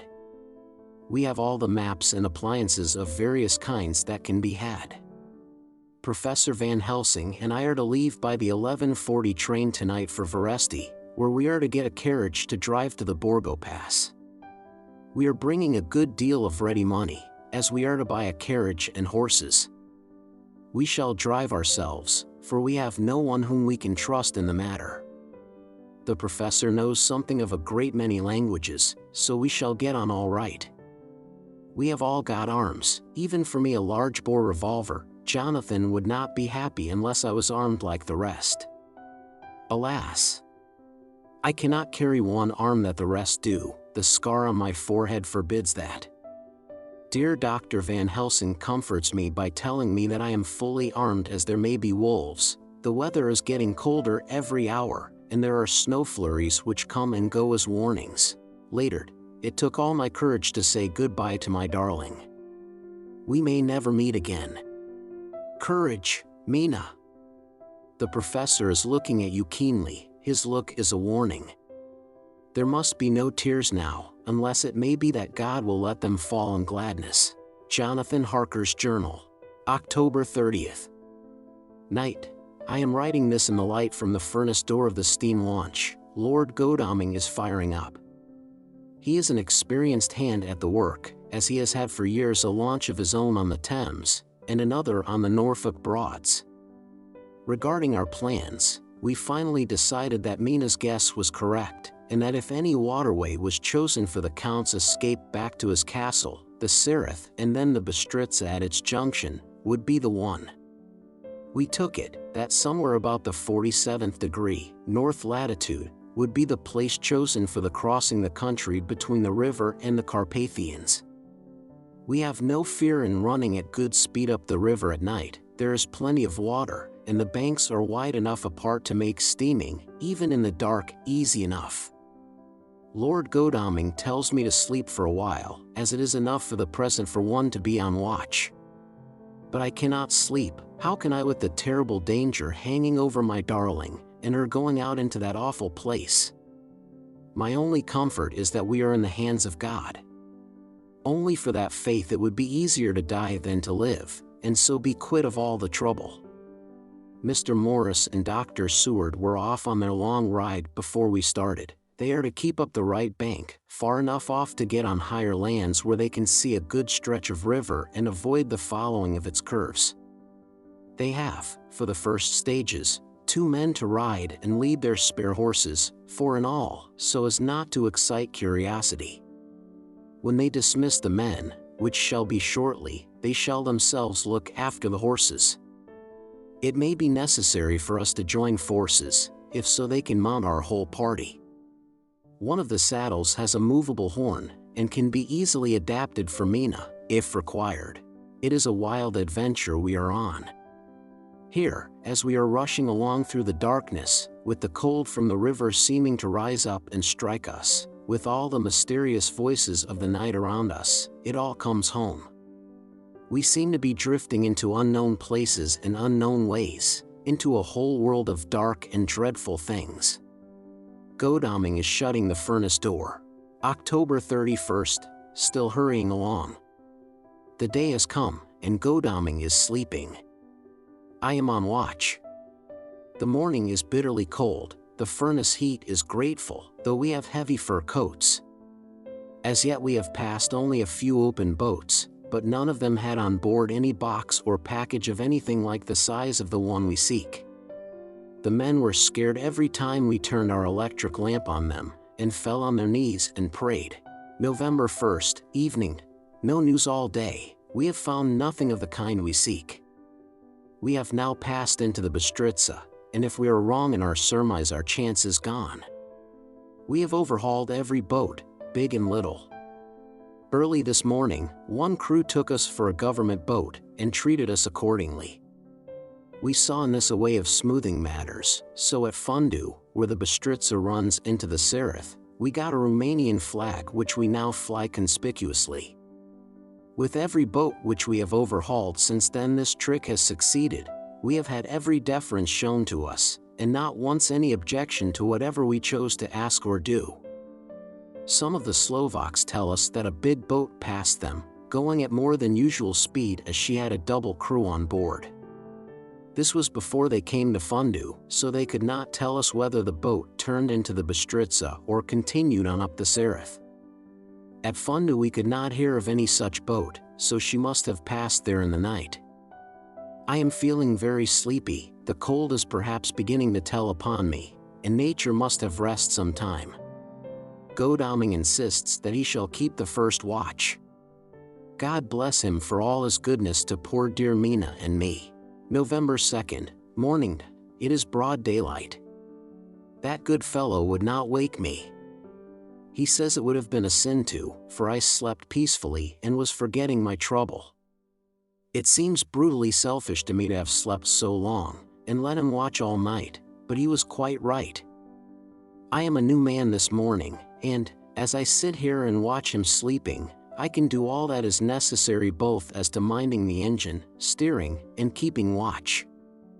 I can feel that my strength and energy are coming back to me. I wonder where Mina is now, and Van Helsing. They should have got to Veresti about noon on Wednesday.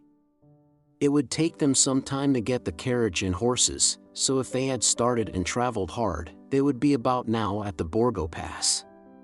God guide and help them. I am afraid to think what may happen. If we could only go faster. But we cannot, the engines are throbbing and doing their utmost. I wonder how Dr. Seward and Mr. Morris are getting on.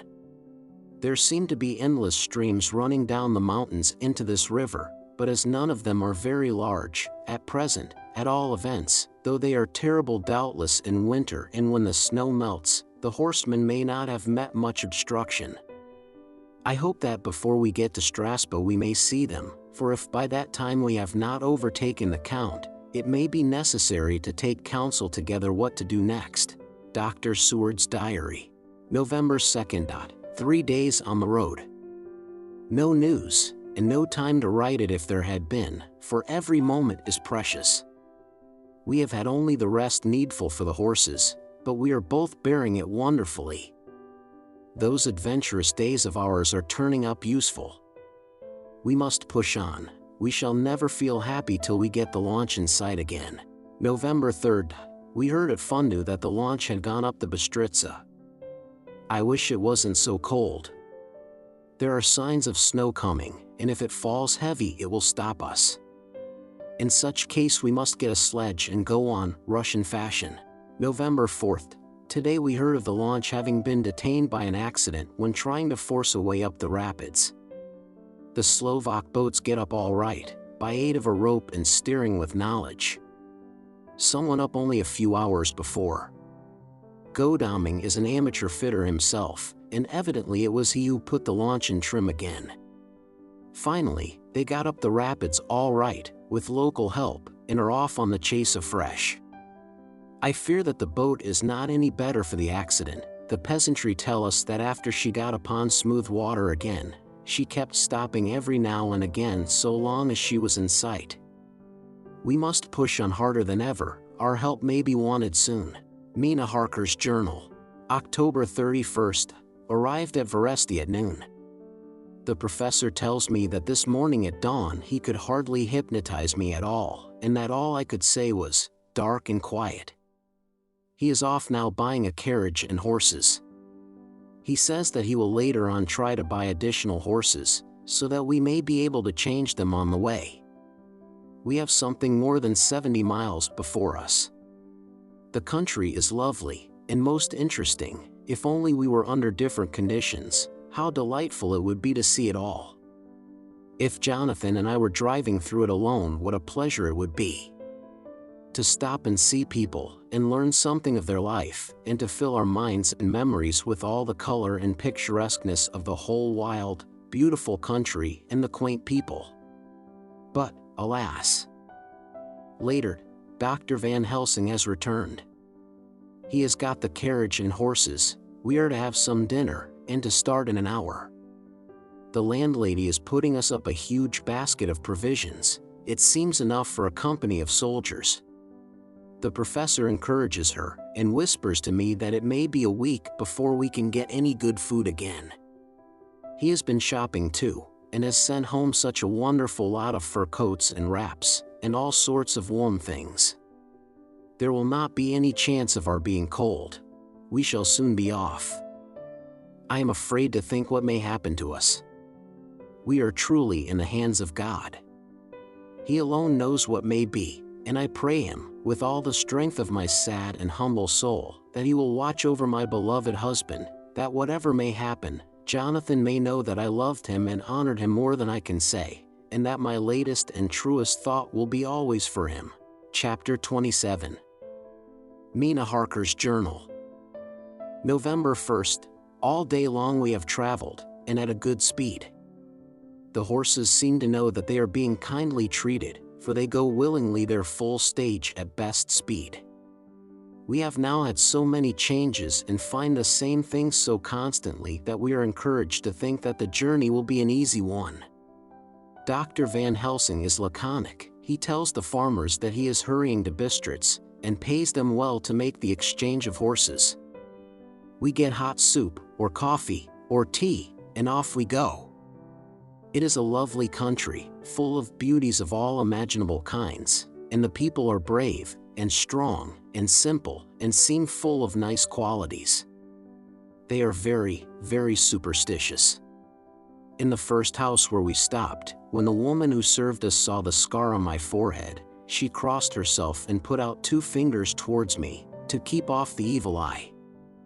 I believe they went to the trouble of putting an extra amount of garlic into our food, and I can't abide garlic. Ever since then I have taken care not to take off my hat or veil, and so have escaped their suspicions. We are traveling fast, and as we have no driver with us to carry tales, we go ahead of scandal, but I dare say that fear of the evil eye will follow hard behind us all the way. The professor seems tireless. All day he would not take any rest, though he made me sleep for a long spell. At sunset time he hypnotized me, and he says that I answered as usual darkness, lapping water and creaking wood, so our enemy is still on the river. I am afraid to think of Jonathan. but somehow I have now no fear for him, or for myself. I write this whilst we wait in a farmhouse for the horses to be got ready. Dr. Van Helsing is sleeping. Poor dear, he looks very tired and old and grey, but his mouth is set as firmly as a conqueror's. Even in his sleep he is instinct with resolution. When we have well started I must make him rest whilst I drive. I shall tell him that we have days before us, and we must not break down when most of all his strength will be needed. All is ready, we are off shortly. November 2nd, morning. I was successful, and we took turns driving all night. Now the day is on us, bright though cold. There is a strange heaviness in the air. I say heaviness for want of a better word. I mean that it oppresses us both. It is very cold, and only our warm furs keep us comfortable. At dawn Van Helsing hypnotized me. He says I answered darkness, creaking wood and roaring water, so the river is changing as they ascend. I do hope that my darling will not run any chance of danger, more than need be, but we are in God's hands. November 2nd, night. All day long driving. The country gets wilder as we go, and the great spurs of the Carpathians, which at Veresti seemed so far from us and so low on the horizon, now seem to gather round us and tower in front. We both seem in good spirits. I think we make an effort each to cheer the other. In the doing so we cheer ourselves. Dr. Van Helsing says that by morning we shall reach the Borgo Pass. The houses are very few here now, and the professor says that the last horse we got will have to go on with us, as we may not be able to change. He got 2 in addition to the 2 we changed, so that now we have a rude 4 in hand. The dear horses are patient and good, and they give us no trouble. We are not worried with other travelers, and so even I can drive. We shall get to the pass in daylight. We do not want to arrive before. So we take it easy, and have each a long rest in turn. Oh, what will tomorrow bring to us? We go to seek the place where my poor darling suffered so much. God grant that we may be guided aright, and that he will deign to watch over my husband and those dear to us both, and who are in such deadly peril. As for me, I am not worthy in his sight. Alas! I am unclean to his eyes, and shall be until he may deign to let me stand forth in his sight as one of those who have not incurred his wrath. Memorandum by Abraham Van Helsing. November 4th, this to my old and true friend John Seward, M.D., of Purfleet, London, in case I may not see him. It may explain. It is morning, and I write by a fire which all the night I have kept alive, Madam Mina aiding me. It is cold, cold, so cold that the grey heavy sky is full of snow, which when it falls will settle for all winter as the ground is hardening to receive it. It seems to have affected Madam Mina. She has been so heavy of head all day that she was not like herself. She sleeps, and sleeps, and sleeps. She who is usual so alert, have done literally nothing all the day. She even have lost her appetite. She make no entry into her little diary, she who writes so faithful at every pause. Something whisper to me that all is not well. However, tonight she is more vif. Her long sleep all day have refresh and restore her, for now she is all sweet and bright as ever. At sunset I try to hypnotize her, but alas! With no effect, the power has grown less and less with each day, and tonight it failed me altogether. Well, God's will be done, whatever it may be, and whithersoever it may lead. Now to the historical, for as Madam Mina write not in her stenography, I must, in my cumbrous old fashion, that so each day of us may not go unrecorded. We got to the Borgo Pass just after sunrise yesterday morning. When I saw the signs of the dawn I got ready for the hypnotism. We stopped our carriage, and got down so that there might be no disturbance. I made a couch with furs, and Madam Mina, lying down, yielded herself as usual, but more slow and more short time than ever, to the hypnotic sleep. As before, came the answer, darkness and the swirling of water. Then she woke, bright and radiant, and we go on our way and soon reach the pass. At this time and place, she'd become all on fire with zeal, some new guiding power be in her manifested, for she point to a road and say, "This is the way." "How know you it?" I ask. "Of course I know it," she answer, and with a pause, add, "Have not my Jonathan traveled it and wrote of his travel?" At first I think somewhat strange, but soon I see that there be only one such by-road. It is used but little, and very different from the coach road from the Bukovina to Bistritz, which is more wide and hard, and more of use. So we came down this road. When we meet other ways, not always were we sure that they were roads at all, for they be neglect and light snow have fallen, the horses know and they only. I give rein to them, and they go on so patient. By and by we find all the things which Jonathan have note in that wonderful diary of him. Then we go on for long, long hours and hours. At the first, I tell Madam Mina to sleep, she try, and she succeed. She sleep all the time, till at the last, I feel myself to suspicious grow, and attempt to wake her. But she sleep on, and I may not wake her though I try. I do not wish to try too hard lest I harm her, for I know that she have suffer much, and sleep at times be all in all to her. I think I drowse myself, for all of sudden I feel guilt, as though I have done something. I find myself bolt up, with the reins in my hand, and the good horses go along jog, jog, just as ever. I look down and find Madam Mina still asleep.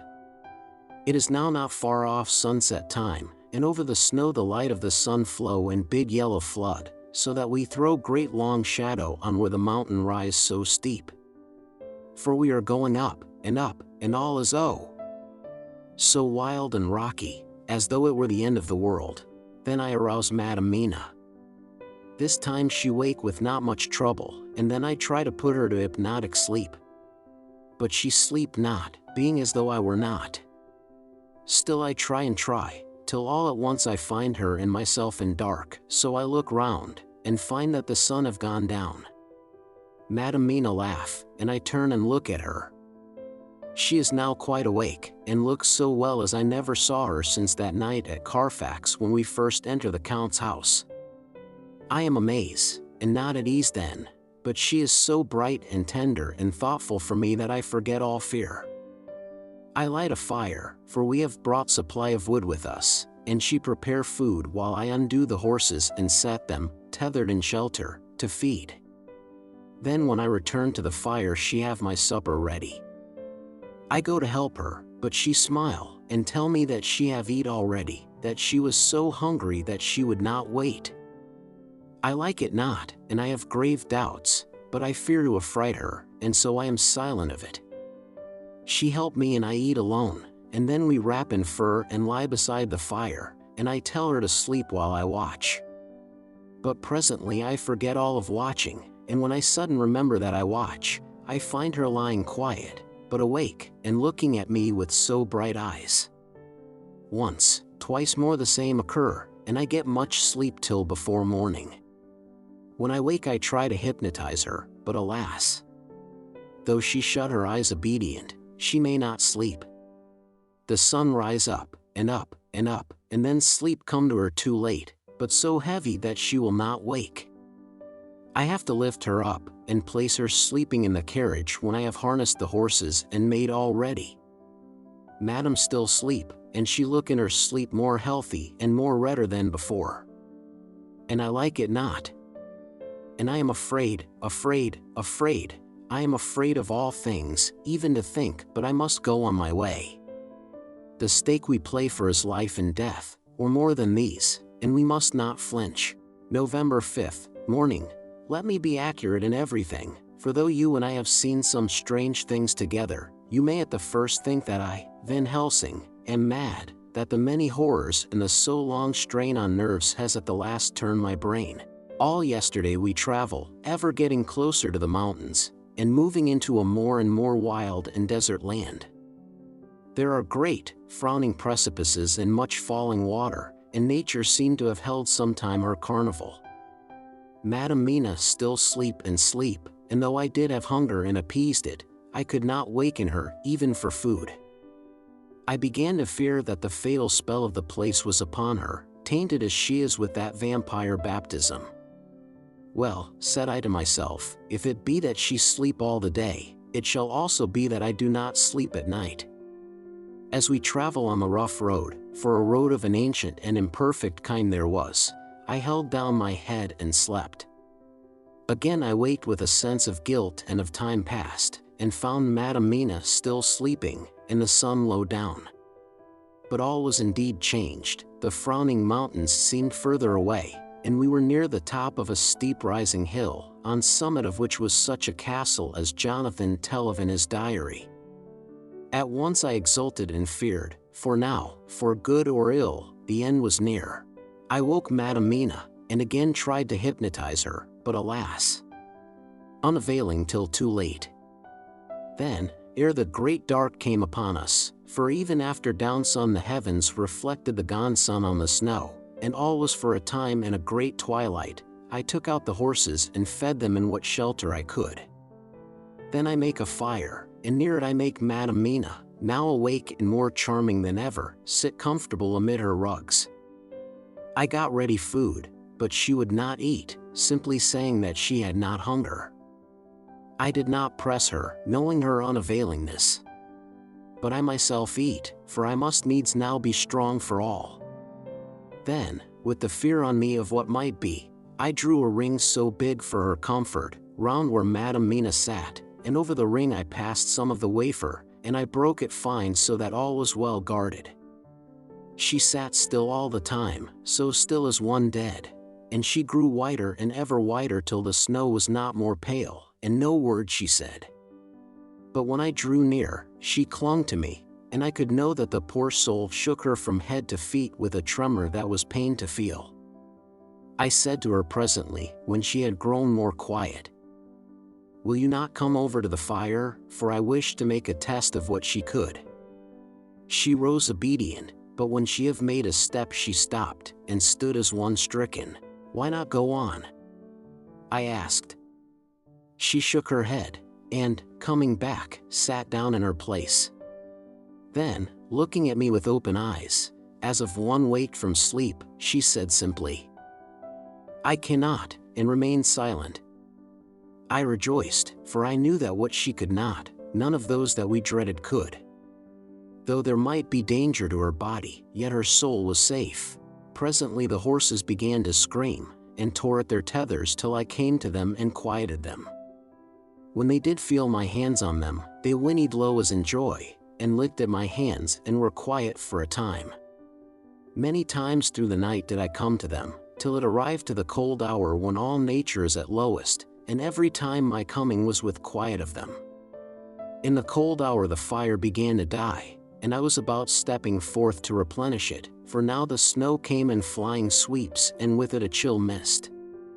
Even in the dark there was a light of some kind, as there ever is over snow, and it seemed as though the snow flurries and the wreaths of mist took shape as of women with trailing garments. All was in dead, grim silence, only that the horses whinnied and cowered, as if in terror of the worst. I began to fear, horrible fears, but then came to me the sense of safety in that ring wherein I stood. I began, too, to think that my imaginings were of the night, and the gloom, and the unrest that I have gone through, and all the terrible anxiety.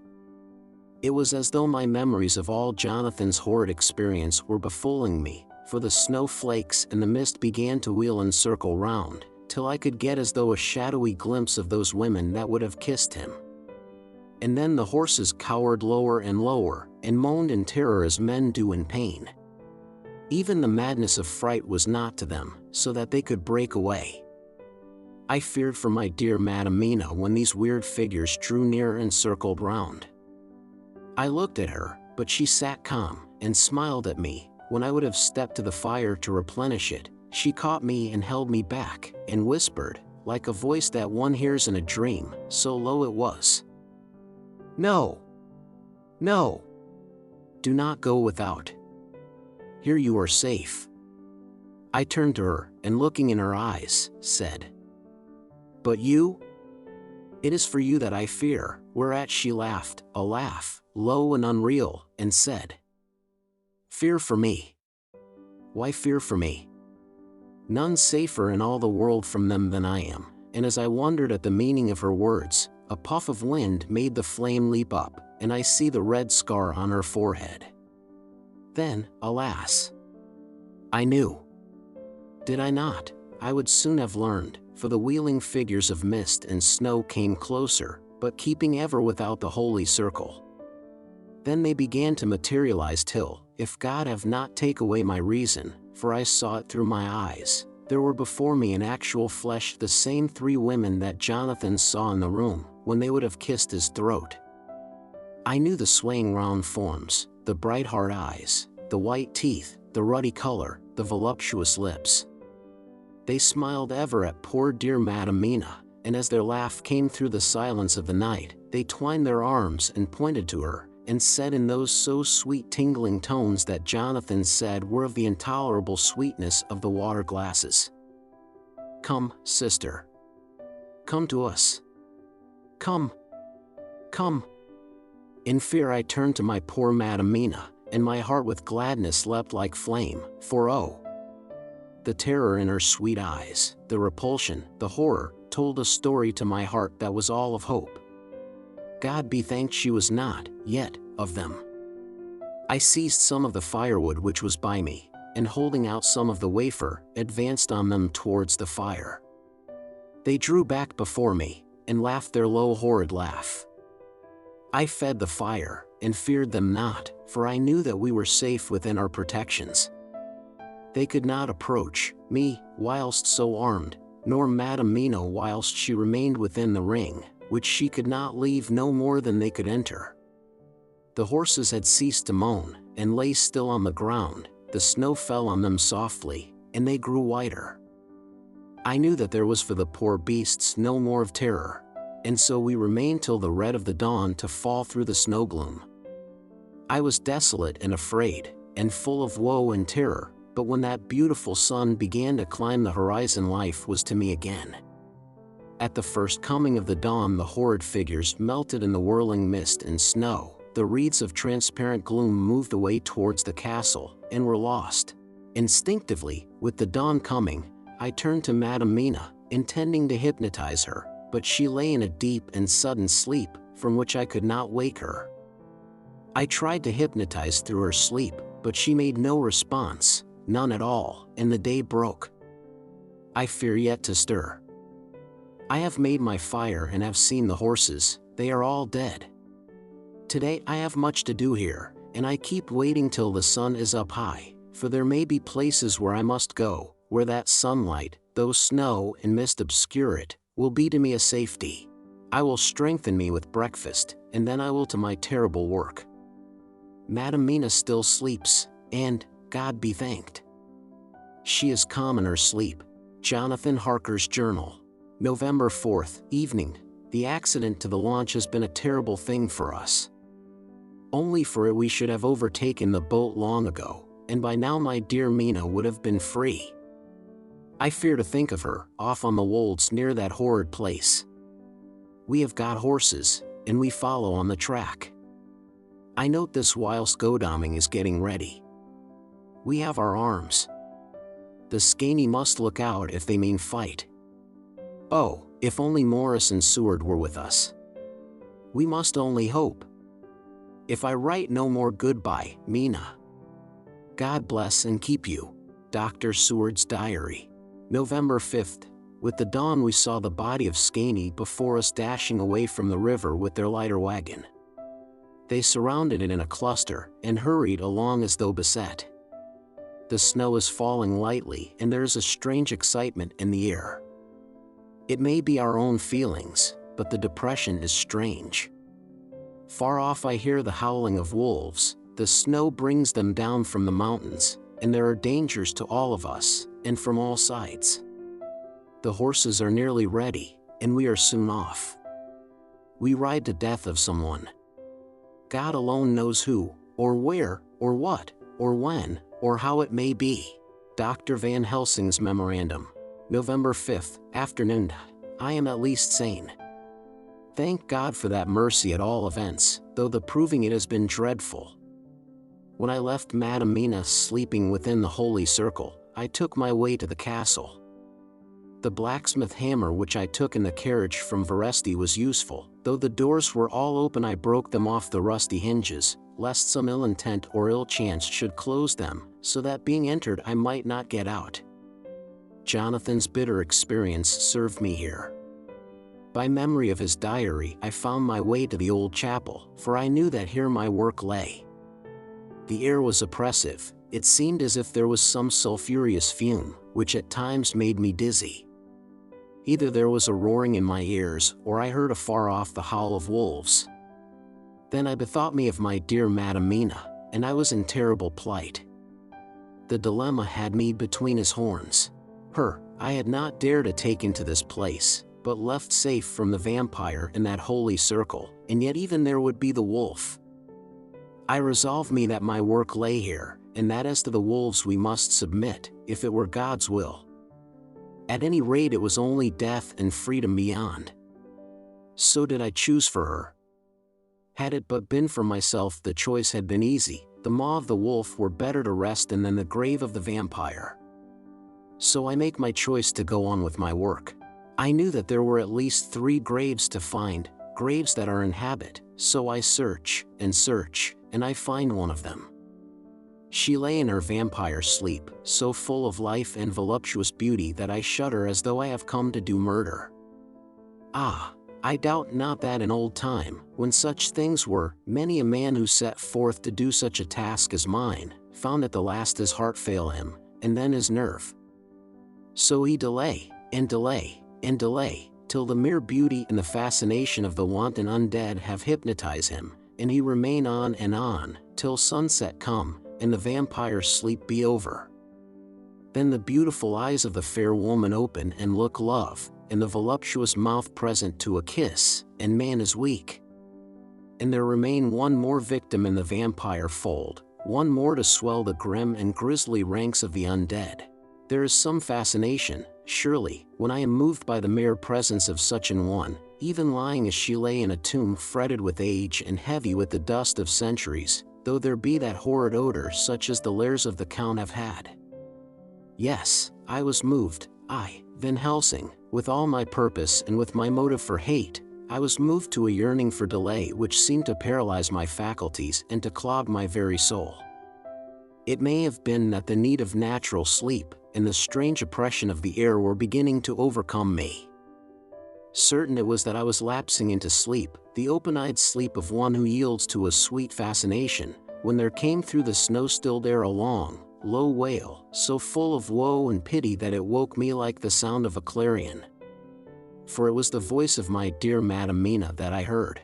Then I braced myself again to my horrid task, and found by wrenching away tomb-tops one other of the sisters, the other dark one. I dared not pause to look on her as I had on her sister, lest once more I should begin to be enthralled, but I go on searching until, presently, I find in a high great tomb as if made to one much beloved that other fair sister which, like Jonathan, I had seen to gather herself out of the atoms of the mist. She was so fair to look on, so radiantly beautiful, so exquisitely voluptuous, that the very instinct of man in me, which calls some of my sex to love and to protect one of hers, made my head whirl with new emotion. But God be thanked, that soul wail of my dear Madam Mina had not died out of my ears, and, before the spell could be wrought further upon me, I had nerved myself to my wild work. By this time I had searched all the tombs in the chapel, so far as I could tell, and as there had been only 3 of these undead phantoms around us in the night, I took it that there were no more of active undead existent. There was one great tomb more lordly than all the rest, huge it was, and nobly proportioned. On it was but one word: Dracula. This then was the undead home of the king vampire, to whom so many more were due. Its emptiness spoke eloquent to make certain what I knew. Before I began to restore these women to their dead selves through my awful work, I laid in Dracula's tomb some of the wafer, and so banished him from it, undead, forever. Then began my terrible task, and I dreaded it. Had it been but one, it had been easy, comparative. But 3! To begin twice more after I had been through a deed of horror, for if it was terrible with the sweet Miss Lucy, what would it not be with these strange ones who had survived through centuries, and who had been strengthened by the passing of the years, who would, if they could, have fought for their foul lives? Oh, my friend John, but it was butcher work, had I not been nerved by thoughts of other dead, and of the living over whom hung such a pall of fear, I could not have gone on. I tremble and tremble even yet, though till all was over, God be thanked, my nerve did stand. Had I not seen the repose in the first place, and the gladness that stole over it just ere the final dissolution came, as realization that the soul had been won, I could not have gone further with my butchery. I could not have endured the horrid screeching as the stake drove home, the plunging of writhing form, and lips of bloody foam. I should have fled in terror and left my work undone. But it is over. And the poor souls, I can pity them now and weep, as I think of them placid each in her full sleep of death for a short moment ere fading. For, friend John, hardly had my knife severed the head of each, before the whole body began to melt away and crumble into its native dust, as though the death that should have come centuries agone had at last assert himself and say at once and loud, I am here. Before I left the castle I so fixed its entrances that never more can the Count enter there undead. When I stepped into the circle where Madam Mina slept, she woke from her sleep, and, seeing me, cried out in pain that I had endured too much. Come, she said, come away from this awful place. Let us go to meet my husband who is, I know, coming towards us. She was looking thin and pale and weak, but her eyes were pure and glowed with fervor. I was glad to see her paleness and her illness, for my mind was full of the fresh horror of that ruddy vampire sleep. And so with trust and hope, and yet full of fear, we go eastward to meet our friends, and him, whom Madam Mina tell me that she know are coming to meet us. Mina Harker's Journal. November 6th. It was late in the afternoon when the professor and I took our way towards the east whence I knew Jonathan was coming. We did not go fast, though the way was steeply downhill, for we had to take heavy rugs and wraps with us. We dared not face the possibility of being left without warmth in the cold and the snow. We had to take some of our provisions, too, for we were in a perfect desolation, and, so far as we could see through the snowfall, there was not even the sign of habitation. When we had gone about a mile, I was tired with the heavy walking and sat down to rest.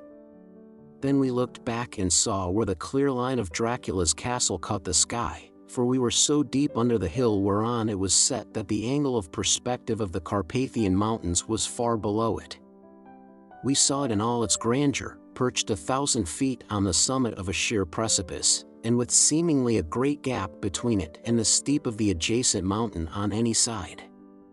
There was something wild and uncanny about the place. We could hear the distant howling of wolves. They were far off, but the sound, even though coming muffled through the deadening snowfall, was full of terror. I knew from the way Dr. Van Helsing was searching about that he was trying to seek some strategic point, where we would be less exposed in case of attack. The rough roadway still led downwards, we could trace it through the drifted snow. In a little while the professor signaled to me, so I got up and joined him. He had found a wonderful spot, a sort of natural hollow in a rock, with an entrance like a doorway between two boulders. He took me by the hand and drew me in. See, he said, here you will be in shelter, and if the wolves do come I can meet them one by one. He brought in our furs, and made a snug nest for me, and got out some provisions and forced them upon me. But I could not eat. To even try to do so was repulsive to me, and, much as I would have liked to please him, I could not bring myself to the attempt. He looked very sad, but did not reproach me. Taking his field glasses from the case, he stood on the top of the rock and began to search the horizon. Suddenly he called out, "Look! Madam Mina, look! Look!" I sprang up and stood beside him on the rock. He handed me his glasses and pointed. The snow was now falling more heavily, and swirled about fiercely, for a high wind was beginning to blow. However, there were times when there were pauses between the snow flurries and I could see a long way round. From the height where we were, it was possible to see a great distance, and far off, beyond the white waste of snow, I could see the river lying like a black ribbon in kinks and curls as it wound its way. Straight in front of us and not far off, in fact, so near that I wondered we had not noticed before, came a group of mounted men hurrying along. In the midst of them was a cart, a long lighter wagon which swept from side to side, like a dog's tail wagging, with each stern inequality of the road. Outlined against the snow as they were, I could see from the men's clothes that they were peasants or gypsies of some kind. On the cart was a great square chest. My heart leaped as I saw it, for I felt that the end was coming. The evening was now drawing close, and while I knew that at sunset the thing, which was till then imprisoned there, would take new freedom and could in any of many forms elude all pursuit. In fear I turned to the professor. To my consternation, however, he was not there. An instant later, I saw him below me. Round the rock he had drawn a circle, such as we had found shelter in last night. When he had completed it, he stood beside me again, saying, "At least you shall be safe here from him." He took the glasses from me, and at the next lull of the snow swept the whole space below us. "See," he said, "they come quickly, they are flogging the horses, and galloping as hard as they can." He paused and went on in a hollow voice, "They are racing for the sunset.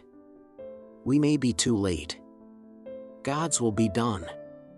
Down came another blinding rush of driving snow, and the whole landscape was blotted out. It soon passed, however, and once more his glasses were fixed on the plain. Then came a sudden cry. "Look! Look! Look! See, 2 horsemen follow fast, coming up from the south. It must be Quincy and John. Take the glass. Look before the snow blots it all out." I took it and looked. The 2 men might be Dr. Seward and Mr. Morris. I knew at all events that neither of them was Jonathan. At the same time I knew that Jonathan was not far off. Looking around, I saw on the north side of the coming party 2 other men, riding at breakneck speed. One of them I knew was Jonathan, and the other I took, of course, to be Lord Godalming. They, too, were pursuing the party with the cart. When I told the professor, he shouted in glee like a schoolboy, and, after looking intently till a snowfall made sight impossible, he laid his Winchester rifle ready for use against the boulder at the opening of our shelter. "They are all converging," he said. "When the time comes we shall have gypsies on all sides." I got out my revolver ready to hand, for whilst we were speaking the howling of wolves came louder and closer. When the snowstorm abated a moment, we looked again. It was strange to see the snow falling in such heavy flakes close to us, and beyond, the sun shining more and more brightly as it sank down towards the far mountain tops. Sweeping the glass all around us, I could see here and there dots moving singly and in 2s and 3s and larger numbers. The wolves were gathering for their prey. Every instant seemed an age whilst we waited. The wind came now in fierce bursts, and the snow was driven with fury as it swept upon us in circling eddies. At times we could not see an arm's length before us, but at others, as the hollow-sounding wind swept by us, it seemed to clear the airspace around us so that we could see afar off. We had of late been so accustomed to watch for sunrise and sunset, that we knew with fair accuracy when it would be, and we knew that before long the sun would set. It was hard to believe that by our watches it was less than an hour that we waited in that rocky shelter before the various bodies began to converge close upon us. The wind came now with fiercer and more bitter sweeps, and more steadily from the north. It seemingly had driven the snow clouds from us, for, with only occasional bursts, the snow fell. We could distinguish clearly the individuals of each party, the pursued and the pursuers. Strangely enough, those pursued did not seem to realize, or at least to care, that they were pursued. They seemed, however, to hasten with redoubled speed as the sun dropped lower and lower on the mountain tops. Closer and closer they drew. The professor and I crouched down behind our rock and held our weapons ready. I could see that he was determined that they should not pass. One and all were quite unaware of our presence. All at once 2 voices shouted out to halt. One was my Jonathan's, raised in a high key of passion, the other Mr. Morris' strong resolute tone of quiet command. The gypsies may not have known the language, but there was no mistaking the tone, in whatever tongue the words were spoken. Instinctively they reined in, and at the instant Lord Godalming and Jonathan dashed up at one side and Dr. Seward and Mr. Morris on the other. The leader of the gypsies, a splendid-looking fellow who sat his horse like a centaur, waved them back, and in a fierce voice gave to his companions some word to proceed. They lashed the horses, which sprang forward, but the 4 men raised their Winchester rifles, and in an unmistakable way commanded them to stop.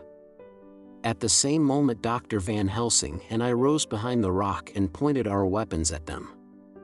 Seeing that they were surrounded, the men tightened their reins and drew up.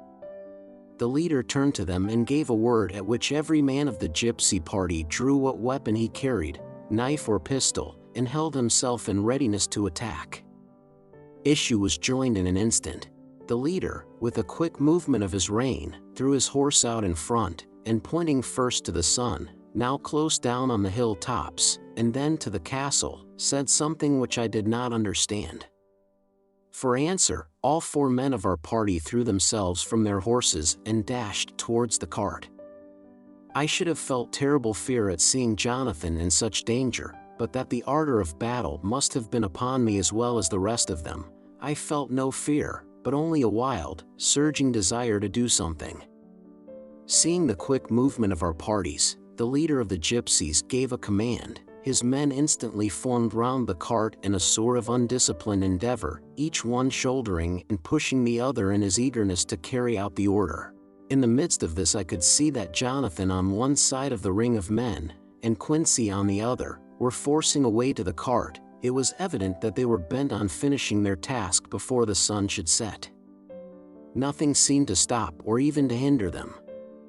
Neither the leveled weapons nor the flashing knives of the gypsies in front, nor the howling of the wolves behind, appeared to even attract their attention. Jonathan's impetuosity, and the manifest singleness of his purpose, seemed to overawe those in front of him. Instinctively they cowered aside and let him pass. In an instant he had jumped upon the cart, and, with a strength which seemed incredible, raised the great box, and flung it over the wheel to the ground. In the meantime, Mr. Morris had had to use force to pass through his side of the ring of Skaney. All the time I had been breathlessly watching Jonathan. I had, with the tail of my eye, seen him pressing desperately forward, and had seen the knives of the gypsies flash as he won a way through them, and they cut at him. He had parried with his great bowie knife, and at first I thought that he too had come through in safety, but as he sprang beside Jonathan, who had by now jumped from the cart, I could see that with his left hand he was clutching at his side, and that the blood was spurting through his fingers. He did not delay notwithstanding this, for as Jonathan, with desperate energy, attacked one end of the chest, attempting to prise off the lid with his great cookery knife, he attacked the other frantically with his bowie. Under the efforts of both men the lid began to yield, the nails drew with a quick screeching sound, and the top of the box was thrown back. By this time the gypsies, seeing themselves covered by the Winchesters, and at the mercy of Lord Godalming and Dr. Seward, had given in and made no resistance. The sun was almost down on the mountain tops, and the shadows of the whole group fell long upon the snow. I saw the Count lying within the box upon the earth, some of which the rood falling from the cart had scattered over him. He was deathly pale, just like a waxen image, and the red eyes glared with the horrible vindictive look which I knew too well. As I looked, the eyes saw the sinking sun, and the look of hate in them turned to triumph. But, on the instant, came the sweep and flash of Jonathan's great knife. I shrieked as I saw it shear through the throat, whilst at the same moment Mr. Morris's bowie knife plunged into the heart. It was like a miracle, but before our very eyes, and almost in the drawing of a breath, the whole body crumbled into dust and passed from our sight. I shall be glad as long as I live that even in that moment of final dissolution, there was in the face a look of peace, such as I never could have imagined might have rested there. The castle of Dracula now stood out against the red sky, and every stone of its broken battlements was articulated against the light of the setting sun. The gypsies, taking us as in some way the cause of the extraordinary disappearance of the dead man, turned, without a word, and rode away as if for their lives. Those who were unmounted jumped upon the lighter wagon and shouted to the horsemen not to desert them. The wolves, which had withdrawn to a safe distance, followed in their wake, leaving us alone. Mr. Morris, who had sunk to the ground, leaned on his elbow, holding his hand pressed to his side. The blood still gushed through his fingers. I flew to him, for the holy circle did not now keep me back, so did the two doctors. Jonathan knelt behind him and the wounded man laid back his head on his shoulder. With a sigh he took, with a feeble effort, my hand in that of his own which was unstained. He must have seen the anguish of my heart in my face, for he smiled at me and said, "I am only too happy to have been of any service." "Oh, God," he cried suddenly, struggling up to a sitting posture and pointing to me, "it was worth for this to die. Look! Look!" The sun was now right down upon the mountain top, and the red gleams fell upon my face, so that it was bathed in rosy light. With one impulse the men sank on their knees, and a deep and earnest amen broke from all as their eyes followed the pointing of his finger. The dying man spoke. "Now God be thanked that all has not been in vain. See! The snow is not more stainless than her forehead. The curse has passed away." And, to our bitter grief, with a smile and in silence, he died, a gallant gentleman. Note: 7 years ago we all went through the flames, and the happiness of some of us since then is, we think, well worth the pain we endured. It is an added joy to Mina and to me that our boy's birthday is the same day as that on which Quincy Morris died. His mother holds, I know, the secret belief that some of our brave friend's spirit has passed into him. His bundle of names links all our little band of men together, but we call him Quincy. In the summer of this year we made a journey to Transylvania, and went over the old ground which was, and is, to us so full of vivid and terrible memories. It was almost impossible to believe that the things which we had seen with our own eyes and heard with our own ears were living truths. Every trace of all that had been was blotted out. The castle stood as before, reared high above a waste of desolation. When we got home we were talking of the old time, which we could all look back on without despair, for Godalming and Seward are both happily married. I took the papers from the safe where they had been ever since our return so long ago. We were struck with the fact that in all the mass of material of which the record is composed, there is hardly one authentic document, nothing but a mass of typewriting, except the later notebooks of Mina and Seward and myself, and Van Helsing's memorandum. We could hardly ask anyone, even did we wish to accept these as proofs of so wild a story. Van Helsing summed it all up as he said, with our boy on his knee. "We want no proofs, we ask none to believe us. This boy will someday know what a brave and gallant woman his mother is. Already he knows her sweetness and loving care. Later on he will understand how some men so loved her that they did dare much for her sake." Jonathan Harker.